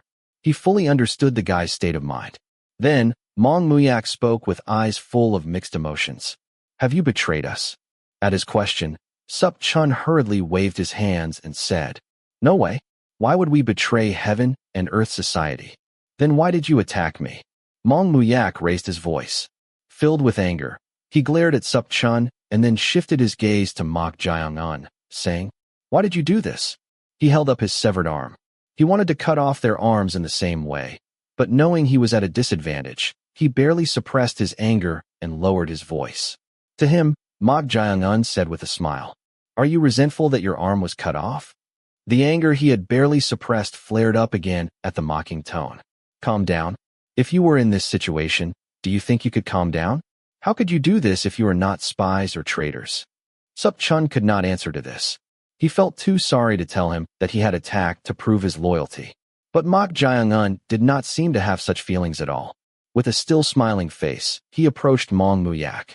Then, he held out the red bottle and said, "More importantly, what is this?" Mong Muyak, who had been unable to control his anger just a moment ago, quickly calmed down. That was what his father, Vice Leader Mong Su-chun, had given him. If that bastard contacts the righteous faction or shows suspicious signs, use this. You know how to use it, right? Mong Muyak instinctively crossed his ankles and checked if the bottle hidden inside his leather shoes was there. They must have searched his belongings. The person his father, the Vice Leader Mong Su-chun, had told him to use this on was none other than Mok Jaeung-un. Seeing Mok Jaeung-un holding that, he was extremely perplexed. Unable to say anything, Mok Jaeung-un asked him again, "It is your own item, so you will not say you do not know, right? Why are you not answering? Do you not know what this is?" At the repeated questions, Mong Muyak finally made an excuse. "It is something necessary for this mission." Come to think of it, he had not used it yet, and if he made an appropriate excuse that it was for a secret mission, it would be a solvable problem. What could he do to him with this? But then, Mok Jaeung-un chuckled and said, "Something necessary for the mission? Yes, it is nothing special." "Then what is it?" "When the mission starts, you will find out. Since it has practically already started, it would not matter if we found out now, would it?" Mong Muyak calmly responded to Mok Jaeung-un's persistent questioning. The advance team said they would inform me of the exact purpose, so I truly do not know either. The advance team? If he made this excuse, they would not be able to question him further. Is that so? Mok Jung-un, who had been nodding his head, opened the lid of the red bottle he was holding. What are you doing? Close it right now. Mong Muyak shouted at Mok Jung-un in a moment of panic. To this, Mok Jung-un tilted his head and said, "Why are you so startled? Close it quickly." I said close it. This is strange. Why are you making such a fuss about closing it as soon as I open it when you claim you do not know what it is? Do you really not know? I was just told it is dangerous. That is why, so please close it. Mong Muyak pleaded, almost begging. But Mok Jung-un instead held the bottle closer to him. Then Mong Muyak frantically struggled, trying to distance himself. At Mok Jung-un's command, Sup Chun pressed down on Mong Muyak's shoulders. Seeing him react with such disgust, as if he were having a seizure, Mok Jung-un became genuinely curious about what was inside this bottle. So, he brought the bottle closer and said playfully, "Even if it is dangerous, it would not hurt to use a little, right? Since you will not be able to carry out the mission with that body anyway, for our sake." It is the explosive shattering worm. What is inside is the explosive shattering worm. It is very small and can enter through the mouth or nostrils, so please close it. I am begging you. In the end, Mong Muyak revealed the truth. At this, Mok Jung-un chuckled and closed the lid of the bottle. You said you did not know, but you did? Do not tremble so much. I had blocked the opening with internal energy. At these words, Mong Muyak gritted his teeth. This bastard was toying with him. But even if he showed his emotions here, there would be nothing beneficial for him. For the mission, I was told to keep it a secret and know about it alone. I did not hide it out of ill intent. I am sure. What exactly is the explosive shattering worm? Mok Jung-un had never heard of it either. So Mong Muyak said, "It is a bug that inhabits the remote deserts of the western regions. Since it is called a worm, that is natural. But judging from your reaction, it seems quite dangerous." Yes, if it enters the body, it burrows into the blood vessels and circulates through the meridians. It burrows into the blood vessels? At these words, Sup Chun clicked his tongue. Just listening to it, it sounded like a terrifying and highly dangerous bug. But why did he bring such a dangerous thing, saying it would be used somewhere in the recapture mission? As he was puzzled, Mok Jung-un said, "Just circulating through the meridians would be dangerous enough, but I do not think that is the end of it. There are other problems, right? Cunning bastard." It was difficult to deceive him at all. In the first place, since it was already a situation where he could not deceive him, Mong Muyak revealed the truth. This bug is very vulnerable to sunlight. Yes, that is why in the western regions, it is also called the desert night crawler. Desert night crawler? It takes only 1 or 2 hours to lay eggs and become an adult. However, this bug is so vulnerable to sunlight that it explodes and dies if it is exposed to even a little light. Yes, if infected with the explosive shattering worm, the moment you are exposed to sunlight, the meridians throughout your body will burst and you will die. At Mong Muyak's words, Sup Chun shook his head. In a way, this seemed more dangerous than even the deadliest poison. With poison, there was at least a possibility for a high-level martial artist to perform qi circulation and detoxify it on their own.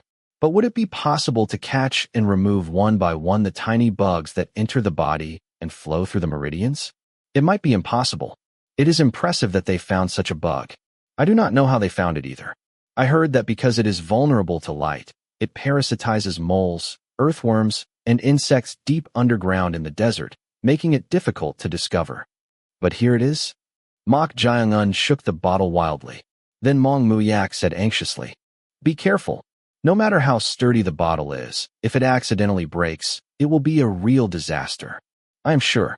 But why did our vice leader's son bring such a dangerous thing?" At Mok Jung-un's words, Mong Muyak sighed and replied, "Did I not say? I brought it for the mission." "The mission? I see." With those words, Mok Jung-un whispered in Mong Muyak's ear.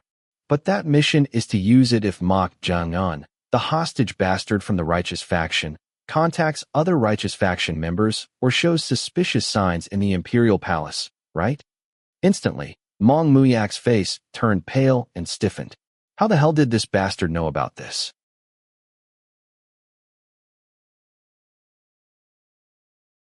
Chapter 198. Mong Muyak's face stiffened. How did this bastard know about the secret order his father, Vice Leader Mong Su-chun, had given him before departing on the confidential mission? When high-level martial artists have a private conversation, they use internal energy to control the sound from spreading in all directions. So unless one reads lips up close, it is difficult to discern what was said. Father had his back turned and was at a distance. But how does he know without a single word out of place? It was so absurd that he was utterly perplexed. To the speechless Mong Muyak, Mok Jiang-un whispered with a smile. You see, such a secret order does not really need justification and just depends on the will of the person carrying it out. Do you not think? What are you? The suspicious signs would ultimately just be a hunch. So it is interesting that such an order was given. No, that is not it. This is truly just in case. Just in case. What a nice phrase. But I am not generous enough to let someone who targets my life based on their arbitrary judgment off the hook. At these words, Mong Muyak felt like his heart would explode. Although he had an arrogant and haughty personality, it did not mean he was bold in everything. Is he trying to kill me? If it were others, he would have tried to escape the situation even if it meant selling out his father. But strangely, those words did not come out. That is because if the bastard had cared about such things from the beginning, he would not have been able to cut off his left arm. This bastard will definitely do it. Convinced that Mok Jiang-un would kill him, Mong Muyak finally surrendered. And no, really, even if I received the order, it was truly just in case. I never intended to frame you. Mok Jiang-un stroked his chin as if pondering. Then Mong Muyak became even more restless and pleaded with Mok Jiang-un. Believe me, I swear on my family's honor that I had no such intention. You stake your honor too easily. Sharp chi was felt from Mok Jiang-un's hand. Seeing Mok Jiang-un show no openings, Mong Muyak became anxious. It felt like Mok Jiang-un would slice his throat at any moment. Then, Sup-chun's voice reached his ears. If you truly had no such intention, pledge your loyalty to the Lord. What did he just hear? What the hell are you? Lord? Did you just say Lord? Mong Muyak's eyes widened. Come to think of it, although they usually acted like rivals, he knew Sup-chun well. As the third captain commander of the main sect, Sup-chun's position was different from other executives or any other society members, so he could not openly support anyone. He was in a position to directly guard the current society leader. Yes, I said Lord. I have decided to serve young Master Mok Jiang-un as my Lord. Mong Muyak was truly dumbfounded. They had not even succeeded in the secret mission yet, so he had not become the fourth disciple. But the main sect's guard captain, who should not support anyone due to his position, decided to serve this bastard as his lord? He could not comprehend it at all. At that moment, Sup-chun clasped his hands together and apologized to Mok Jiang-un. Forgive me, my lord. It is not my place to intervene, but since he is the vice leader's son, it would be better to make him an ally rather than an enemy. With these words, Sup-chun glanced at Mong Muyak. This is the best consideration I can give you. He had lost his left arm because of him, and now his life was in danger due to that bastard's secret order. The only way for him to live was to pledge loyalty to Mok Jiang-un. Although they had acted like rivals, he hoped he would make a wise choice. No, please do it. If he died now, inevitably all the arrows of suspicion would naturally point to them. Then the vice leader would become an enemy. At that moment, Mok Jiang-un said, "That is unnecessary. No matter what, he is the vice leader's son. Would the vice leader's son yield to the power of others and be forced to pledge loyalty to someone else? No way. He has pride, so he would rather commit suicide for his father than do such a thing even if he dies." Right. Mong Muyak could not answer to Mok Jiang-un's words. If he agreed here, he would have no choice but to choose death. Certainly, it was right to preserve his pride, but death was the end of life. It was too frightening for everything to end. No answer? You are trying to preserve your pride after all. See, you are befitting of the vice leader's son. Rather than wasting time, it is better to cleanly kill him here. Loyalty. I will pledge loyalty. Pardon? I did not hear you well. What did you say? I will pledge my loyalty. Mong Muyak hurriedly pressed his head to the ground. Although his pride was hurt, surviving was the priority for now. Come to think of it, He could pretend to pledge loyalty and then return to the Heaven and Earth Society to wait for an opportunity. Anyway, with his left arm severed, he could no longer continue the mission. Yes, humiliation is only for a moment. The moment he escapes from here and reports to his father, this bastard is finished. Mong Muyak was determined to endure this moment. Then Mok Jayong-un lifted his head. Mok Jayong-un was licking his lips.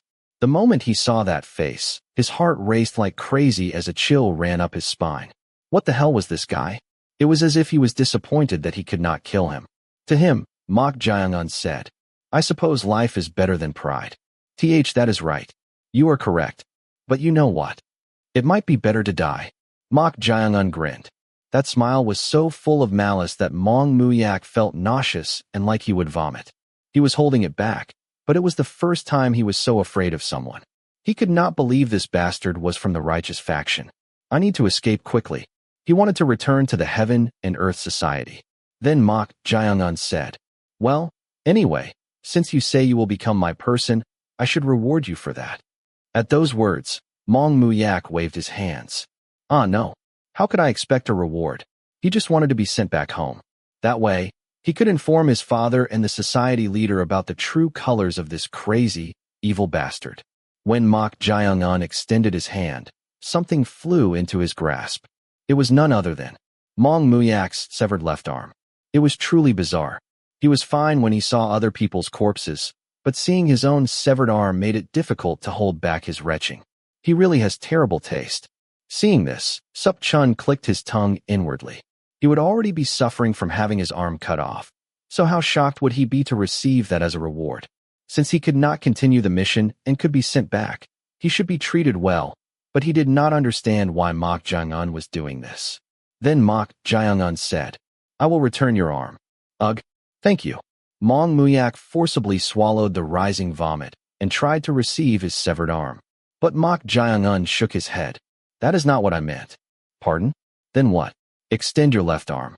Mong Muyak made an expression of incomprehension at Mok Jayong-un's request. Why was he telling him to extend his left arm? Was he toying with him now?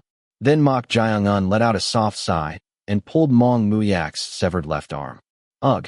What is this? I said I will return your arm." "Return it? What are you?"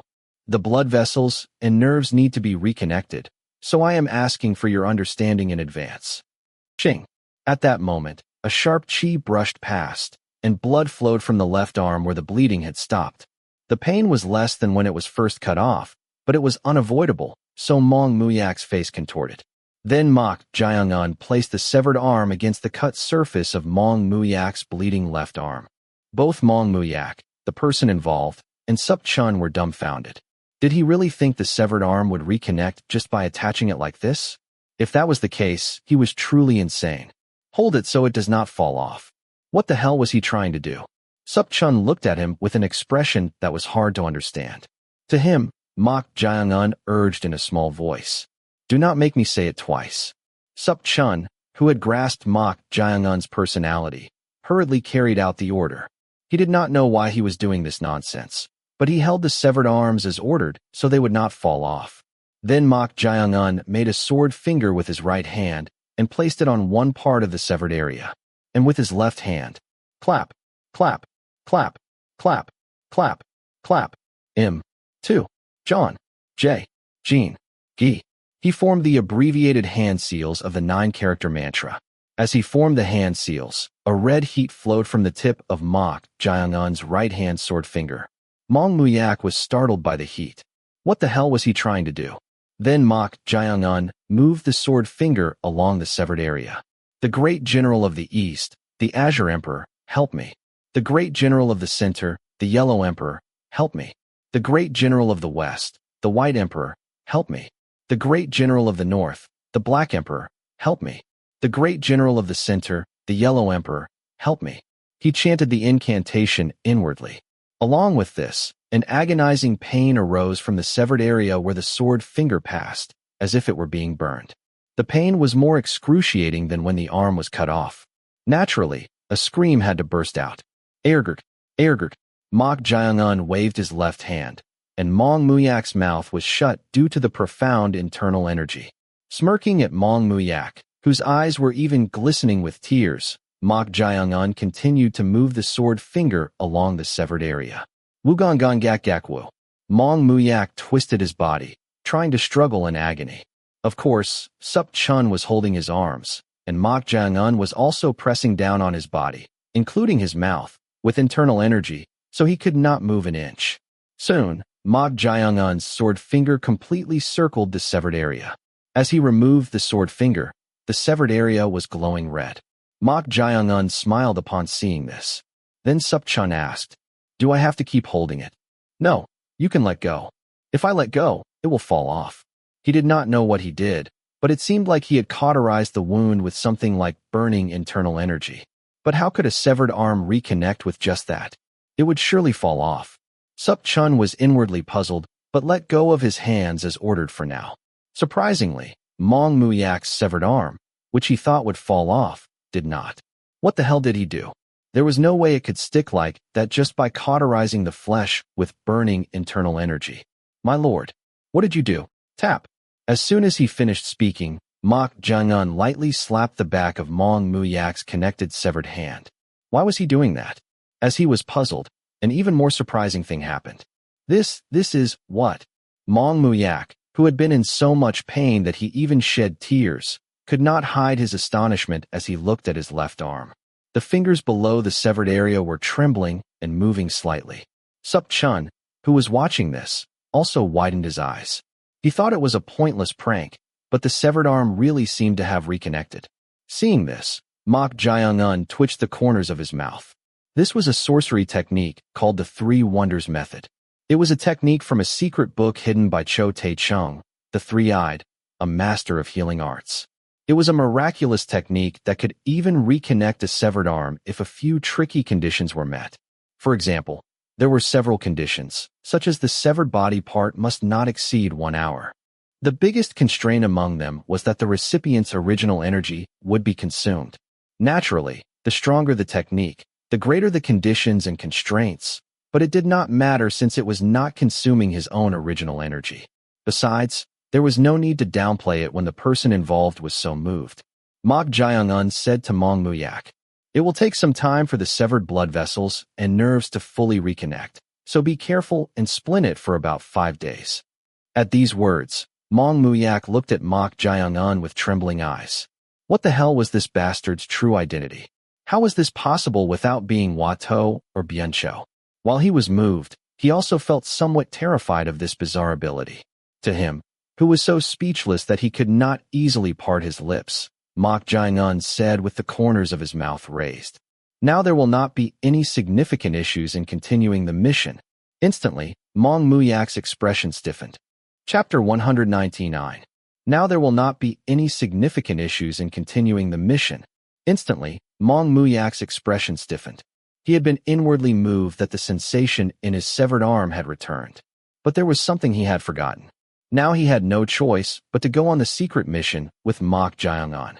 He should have used his injury as an excuse to immediately return to the Heaven and Earth Society and report this guy's dangerousness to his father, the vice leader, but that plan was completely ruined.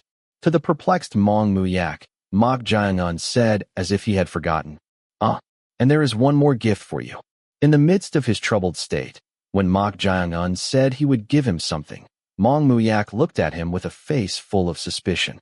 Then Mok Jaeung-un took something out from his bosom. It was a bracelet made of chains. Was he really giving him a gift?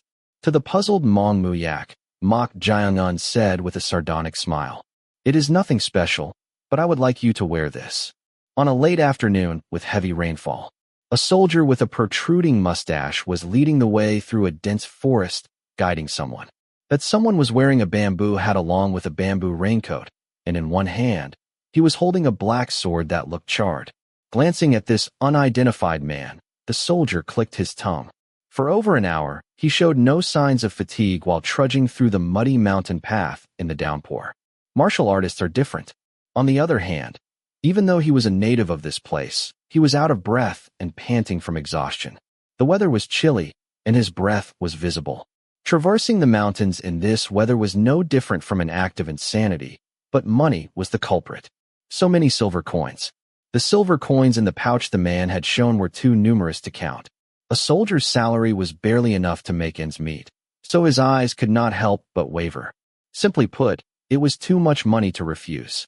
There is nothing wrong with receiving this much money just for guiding someone to a place. After walking for about an hour deeper into the forest, the soldier saw red cloth pieces tied to several trees and said, "We are here, sir." The soldier pointed to a plot of land between the trees with red cloth pieces tied to them, where not a single blade of grass grew. It was a truly bizarre place. The color of the soil had a dark reddish hue, and the surroundings were eerie. Although the sun had not set yet, it was the first time he had come when it was this dark with such heavy rainfall. Perhaps that is why he felt an inexplicable chill running down his spine. Then the man spoke. "Dig the ground." "Pardon? You want me to dig the ground?" "Oh, I only agreed to guide you to the place where the dead prisoners are buried. I will pay you more." At the man's words, the soldier looked at the ground that had turned into mud from the rainwater.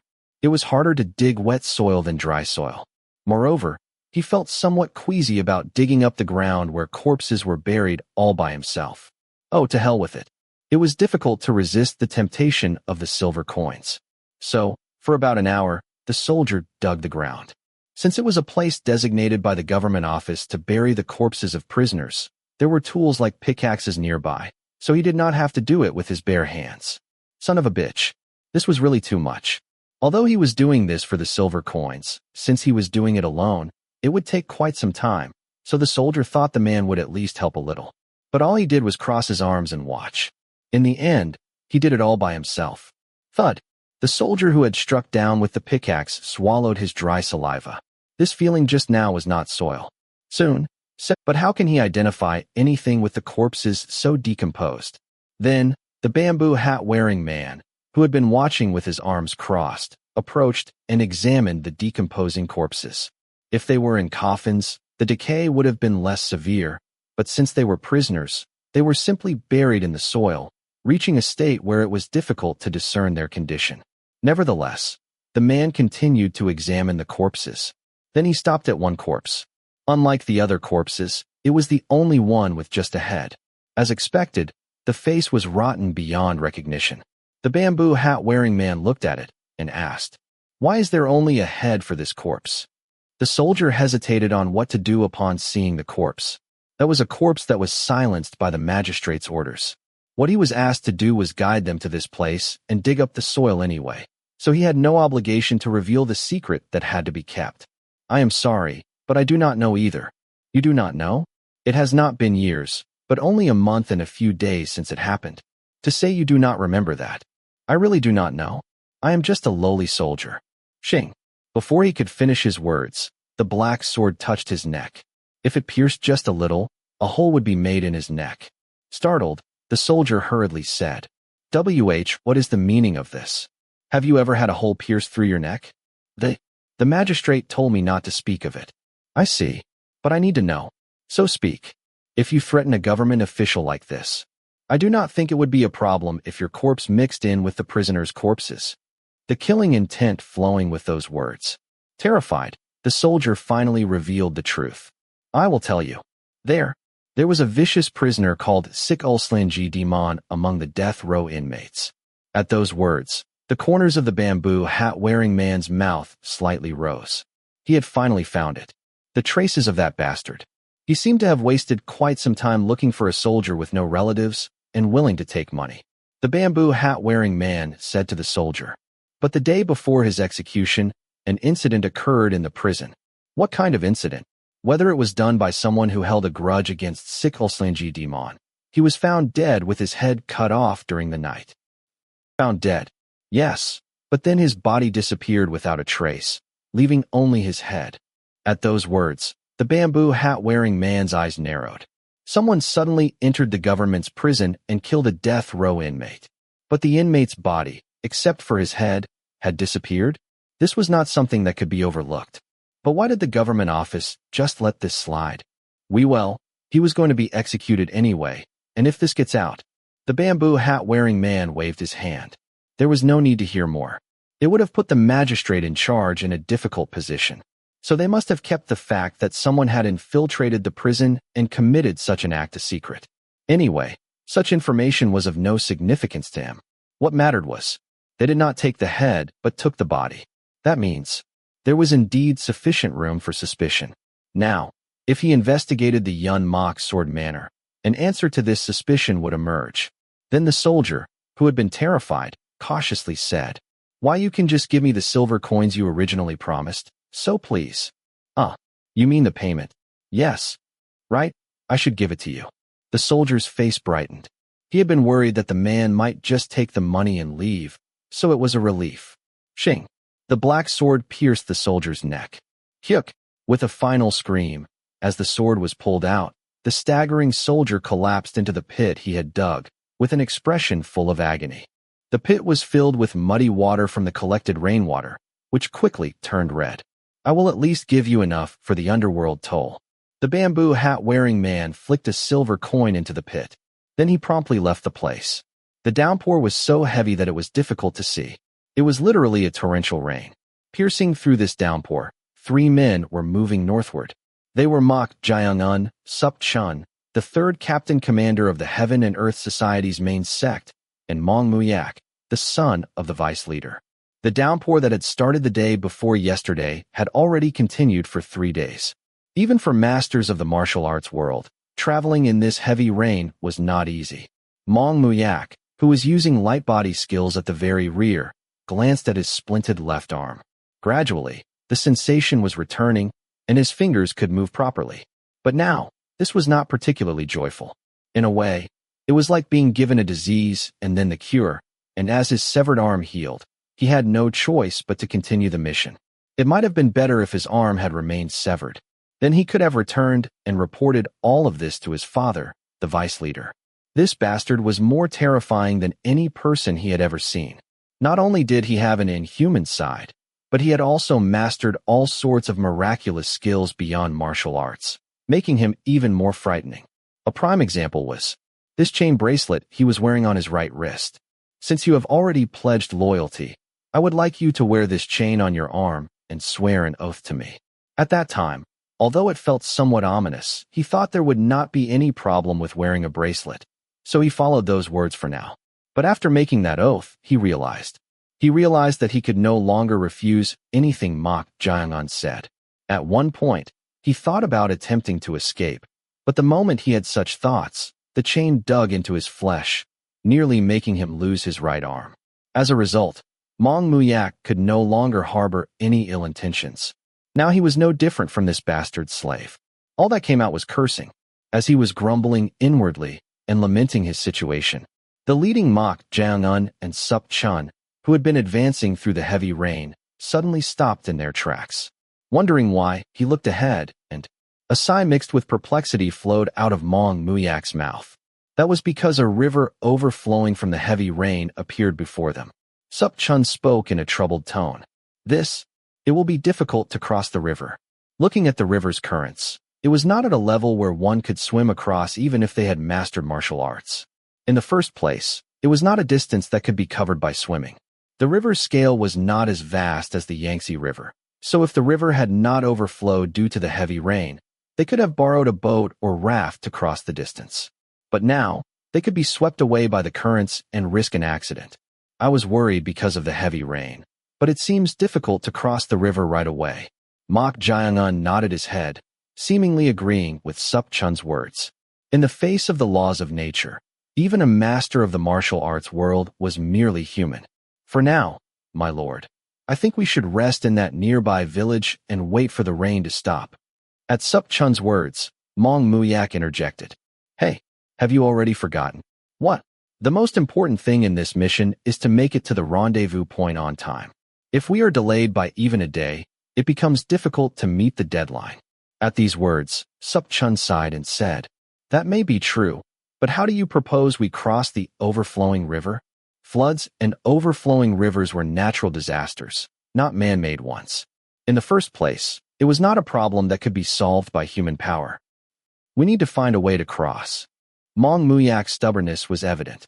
That was because the given deadline to reach an Nak, Hunan province, was 10 days. Ordinary people could never make it in 10 days, but for them, who were masters above the peak realm, It was a distance that could barely be covered if they diligently used light body skills with minimal rest. So by what means? Mong Muyak then looked at the nearby village not far from the riverbank. The main occupation of those living in a village situated by the river was usually related to the river. Staring intently at that place, Mok Jiangun said, "I can see boats moored near the village entrance. And that boat over there." A large boat was moored by the overflowing riverbank. That was not the size of an ordinary boat. "It looks quite big. With a boat of that size, could we not cross the river?" It might be possible." Mong Muyak nodded his head in agreement. The currents were so strong due to the heavy rain that it seemed impossible to cross with small boats or rafts. But with a boat of that size, it seemed possible to cross by drifting downstream with the currents. However, there was another problem here. Sup Chun raised this issue. "But, my lord, with a boat of that size, it seems impossible to control without boatmen and workers. If it were an ordinary raft, although not as skilled as boatmen, they could row and cross. But that boat seemed difficult for them to control with their own strength. In the end, they needed the help of the boatman who owned that boat. I do not know if the boat owner will launch the boat in this weather. He must have that boat to make a living anyway, so if we pay him enough, he will launch it." Sup Chun answered indifferently to Mong Muyak's words. They had brought enough travel expenses and had sufficient money to pay for the boat fare. But the rain was too heavy, the river was overflowing, and the currents were so fast that the boat could capsize and wreck if they were unlucky. Even if the money is good, would they readily take a gamble where their life is at stake? To Sup Chun's question, Mok Jiangun smiled and said, "What are you worried about? Why was the Lord so confident?" As he was puzzled, "It would be better than having their throats slit and dying for refusing." Mok Jiangun was already planning to launch the boat with the premise of threats. Chapter 200. Poison Fog 1. The downpour was still incredibly heavy. The name of this village near the river was Soachan, meaning small river village. Although it was called a village, as befitting a place with a ferry dock, it was a village of considerable size in the area, with about 150 boatmen and fishermen living together. The village itself was adjacent to the river as it operated the ferry dock. If the river rises any more, a few houses will be swept away. On the way to the village, Sup Chun clicked his tongue and spoke. As he said, although they had piled up an embankment with soil to block it, looking at the churning waters, it would not be surprising if it collapsed at any moment. Unlike Sup Chun, who was worried about this, Mok Jiangun and Mong Muyak had no interest at all. Mong Muyak's mind was occupied with nothing but finding the owner of the large boat, and Mok Jiangun had no interest in the affairs of others if they were unrelated to him. However, there was one thing that caught Mok Jiangun's eye. It was an old man with white hair sitting on one side of the embankment that looked unstable, wearing a bamboo raincoat. He had looked there due to a strange sense of incongruity and was puzzled. The waters were so rough due to the heavy rain that the embankment looked like it would collapse at any moment. But what was that old man doing? Upon closer inspection, a curved bamboo stick was visible in front of the old man. Seeing this, Mok Jiangun tilted his head. Was he really fishing in this heavy rain? It was utterly incomprehensible. Mok Jiangun, who had been puzzled, soon lost interest and tried to head towards the village. But Mok Jiangun, who was about to leave, hesitated. "What is it?" For a moment, he had tried to pass by without much thought, but something was off. He was more sensitive to chi than anyone else. But just now, he had not felt any chi from that old man, as if he had blended in with the surrounding objects. Mok Jiangun turned his head and looked towards the embankment again. The old man who had been there until just now had suddenly disappeared. He looked around just in case, but as if he had never existed in the first place, there was no sign of the old man. The perplexed Mok Jiangun asked through voice transmission, "Chong Ryong, did you see that old man just now?" "Old man? What old man are you talking about?" "The old man sitting on the embankment and fishing or something." "An old man fishing? In this weather, what fishing is he doing? Did you see something?" "No, I guess I was mistaken." Even Chong Ryong, whose vision was open, did not see him. Was it really an illusion? Sup Chun, who had been standing still, called out to Mok Jiangun in puzzlement. "What is the matter?" "Nothing." With those words, he shrugged his shoulders and quickened his pace again. The three of them passed the village monument inscribed with Soachan and entered the village. Due to the heavy rain and the dark evening, there was no one on the streets. Mong Muyak looked around and said, "Someone who owns such a large boat must be a wealthy family or clan leader in this village. You are stating the obvious." Sup Chun sneered at those words. Then Mong Muyak glared at him, revealing his displeasure. To the two people growling at each other, Mok Jae-un nodded his head towards somewhere and said, "There is an inn over there." Fortunately, there was an inn not far from the village entrance. Rather than entering any random house and asking, it seemed faster to go to the inn and find out. So the three of them crossed the raindrops and entered the inn. As they entered the inn with their leather shoes soaked with moisture, the interior, which was older and more dilapidated than expected, was revealed. However, unlike the dilapidated interior, there were quite a few guests in the inn. Perhaps it was thanks to the heavy rain that had been going on for days. They seemed to be outsiders who were stuck and staying. As they entered, the gazes of the guests naturally turned to Mok Jung-un and his party for a moment. Even though they were wearing bamboo hats, they were carrying swords and weapons at their waists and backs, so it was a natural reaction. However, it was not just the guests who showed this reaction. Sup Chun and Mong Muyak, who had only been thinking about finding the boat owner, also had their eyes drawn to a few of the guests.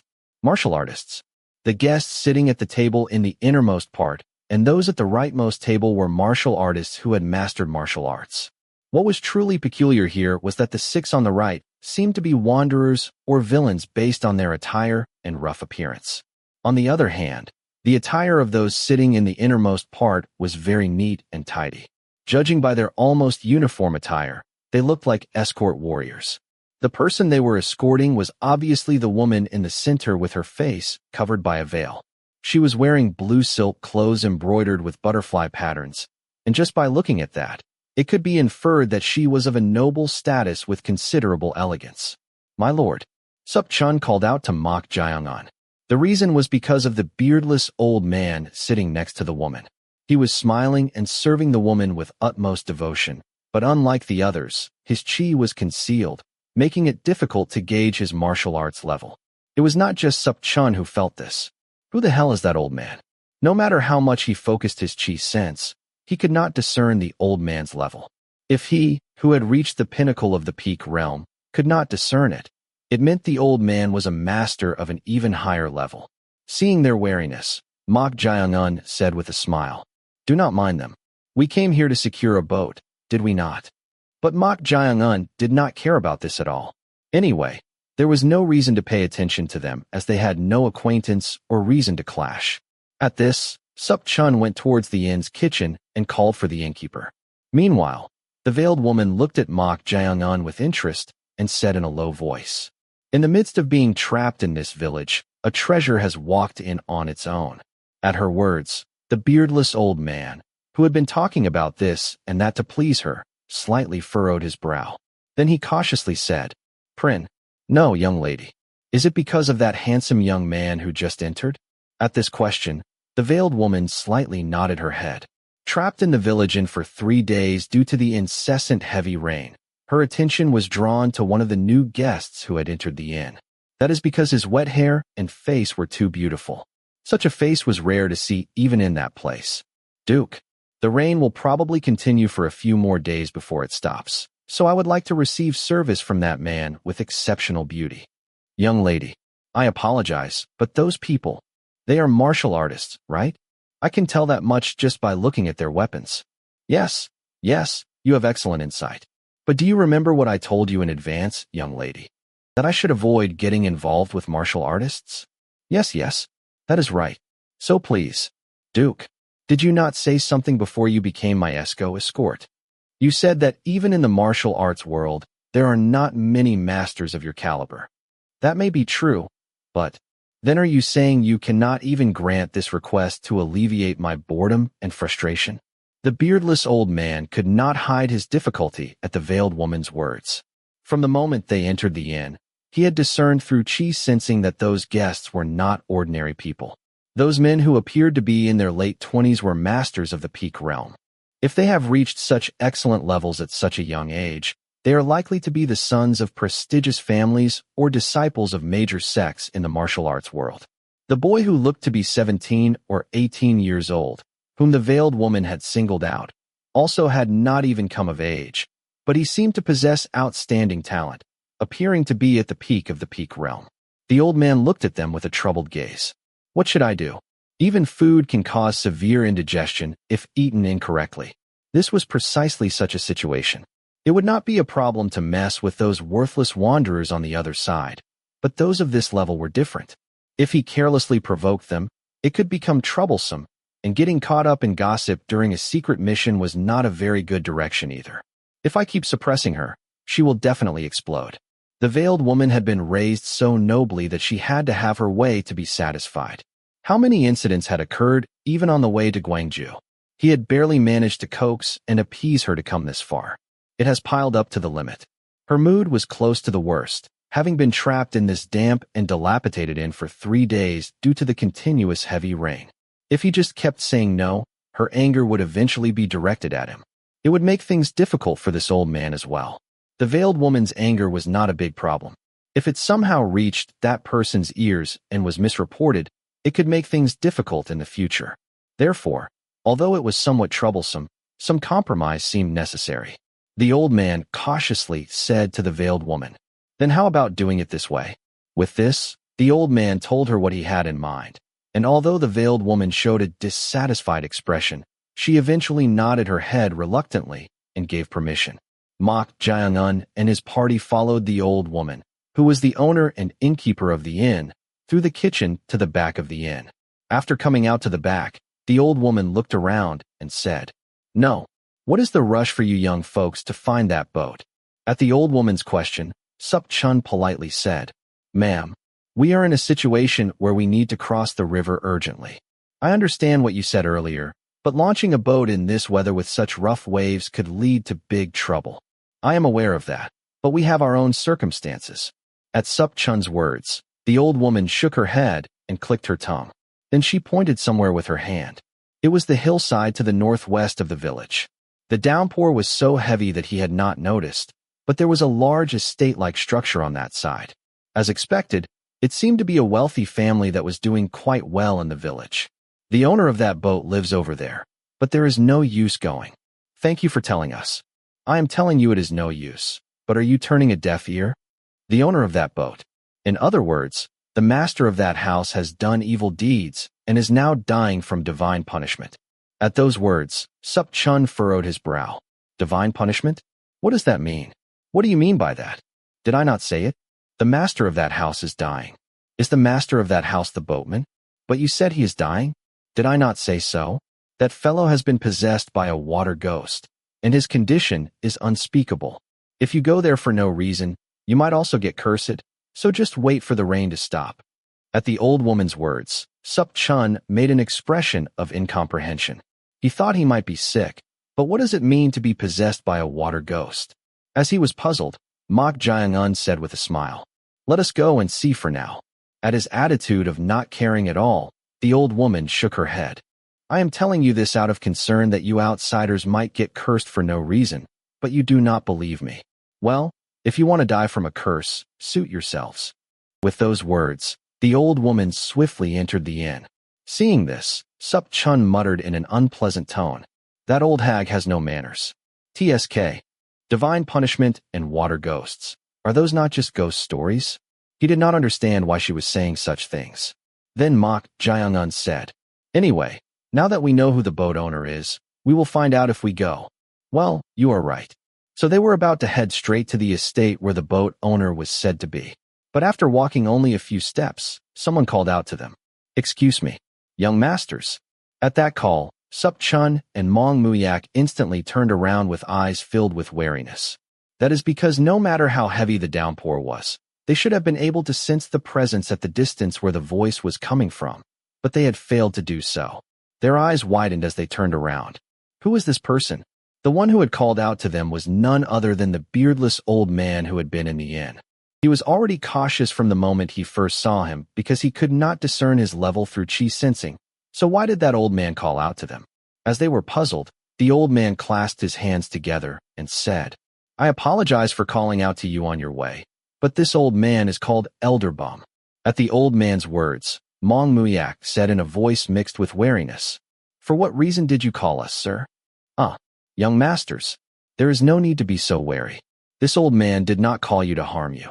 As if he had noticed their wariness, the beardless old man, who had introduced himself as Elder Bum, said with a smiling face. At this, Mong Muyak asked again, Then may I ask for what reason you called us? Ho ho ho. The young master seems to be in quite a hurry. All right, I will get straight to the point. I unintentionally overheard your situation earlier. It seems you were looking for a large boat to cross the river. Am I right? At Elder Bum's words, Mong Muyak furrowed his brow. He said unintentionally, but in the end, he had eavesdropped on the conversation between the old woman and them. Had he not? He was about to feel displeased when Elder Bum said, Actually, this old man also went to find the boat owner at the request of the young lady I am serving. You mean you want to find the boat owner? That is right. But judging by the fact that we are currently waiting for the rain to stop at the inn, I am sure you can roughly guess what happened. Can you not? At his words, this time Sup Chun asked in puzzlement. You could not borrow the boat. That is right. This old man also met the boat owner, but he was already on the verge of death, in no condition to steer the boat. On the verge of death means his life is in danger? At Elder Bum's words, Sup Chun looked at Mong Muyak with an expression of what should we do? If the life of the boatman who could control the boat was in danger, whether it was payment or threats, it was all meaningless. Thank you for the information. But it does not seem like you called us just to tell us that. Mok Jiang-un said to Elder Bum. Then Elder Bum replied with a smile. You are right. So, the young lady I am serving wants to build a rapport with you young masters while waiting for the weather to clear up. If it is all right, could you spare some time? That is right. We are both in a situation where we are waiting, so there is not much to do anyway. And the young lady has shown so much interest in you that this old man is making this request. With those words, Elder Bum clasped his hands together once again. He spoke in such a polite manner that Mong Muyak and Sup Chun exchanged troubled glances. In fact, they were in the middle of a secret mission, so it was not a situation where they could come into contact with someone else, even if they had to wait for the rain to stop. So Sup Chun, likewise, politely clasped his hands together and said, We appreciate your invitation, sir, but we are in such a hurry that we ask you to convey our apologies to the person you are serving. At Sup Chun's words, Elder Bum clicked his tongue. Then he made a troubled expression and said, This is quite a dilemma. Since you cannot cross the river right away anyway, is there a need to push yourselves so hard? The situation is unavoidable. Oh my, oh dear. Then, sir, we will be on our way. Before he could finish his words, whoosh. At that moment, the expressions of Sup Chun and Mong Muyak stiffened simultaneously. It was due to the intense chi emanating from Elder Bum. Although his hands were clasped behind his back, Elder Bum's chi pressed down on them as if reminiscent of a sharp sword. Pinnacle. The pinnacle stage of the peak realm. He had somewhat guessed, but Elder Bum was a tremendous master. Just from the true energy emanating from his chi, the gap could be clearly felt to that extent. In terms of the heaven and earth society, he was at a level comparable to an executive. Elder Bum revealed his chi in such a menacing manner and said with a smile, Listen, young masters. This old man is making this request. Please build a rapport with the young lady, even if it is just for the sake of this old man's face. Although his words were polite, it was almost half a threat. Sup Chun could not hold back his displeasure and said, Are you threatening us now? Ho ho ho. How could that be a threat? Elder Bum had no intention of actually harming them. He intended to let them know the gap appropriately and then have them attend the gathering the young lady wanted, at least to show that he had done his best to fulfill the young lady's order. You can consider it cooperation, not a threat. It is not a difficult thing, so I hope you can do it. With that, Elder Bum raised his chi even more and tried to pressure them. Right at that moment, old man. From behind, a low voice reached Elder Bum's ear. Instantly, Elder Bum's eyes widened. This voice belonged to the youngest young man the young lady had singled out. Clearly, the three of them had been standing side by side, but he had suddenly disappeared. Elder Bum could not help but be perplexed by this. Then a gentle voice resonated in his ear. It seems you do not know what a threat is. Shall I enlighten you?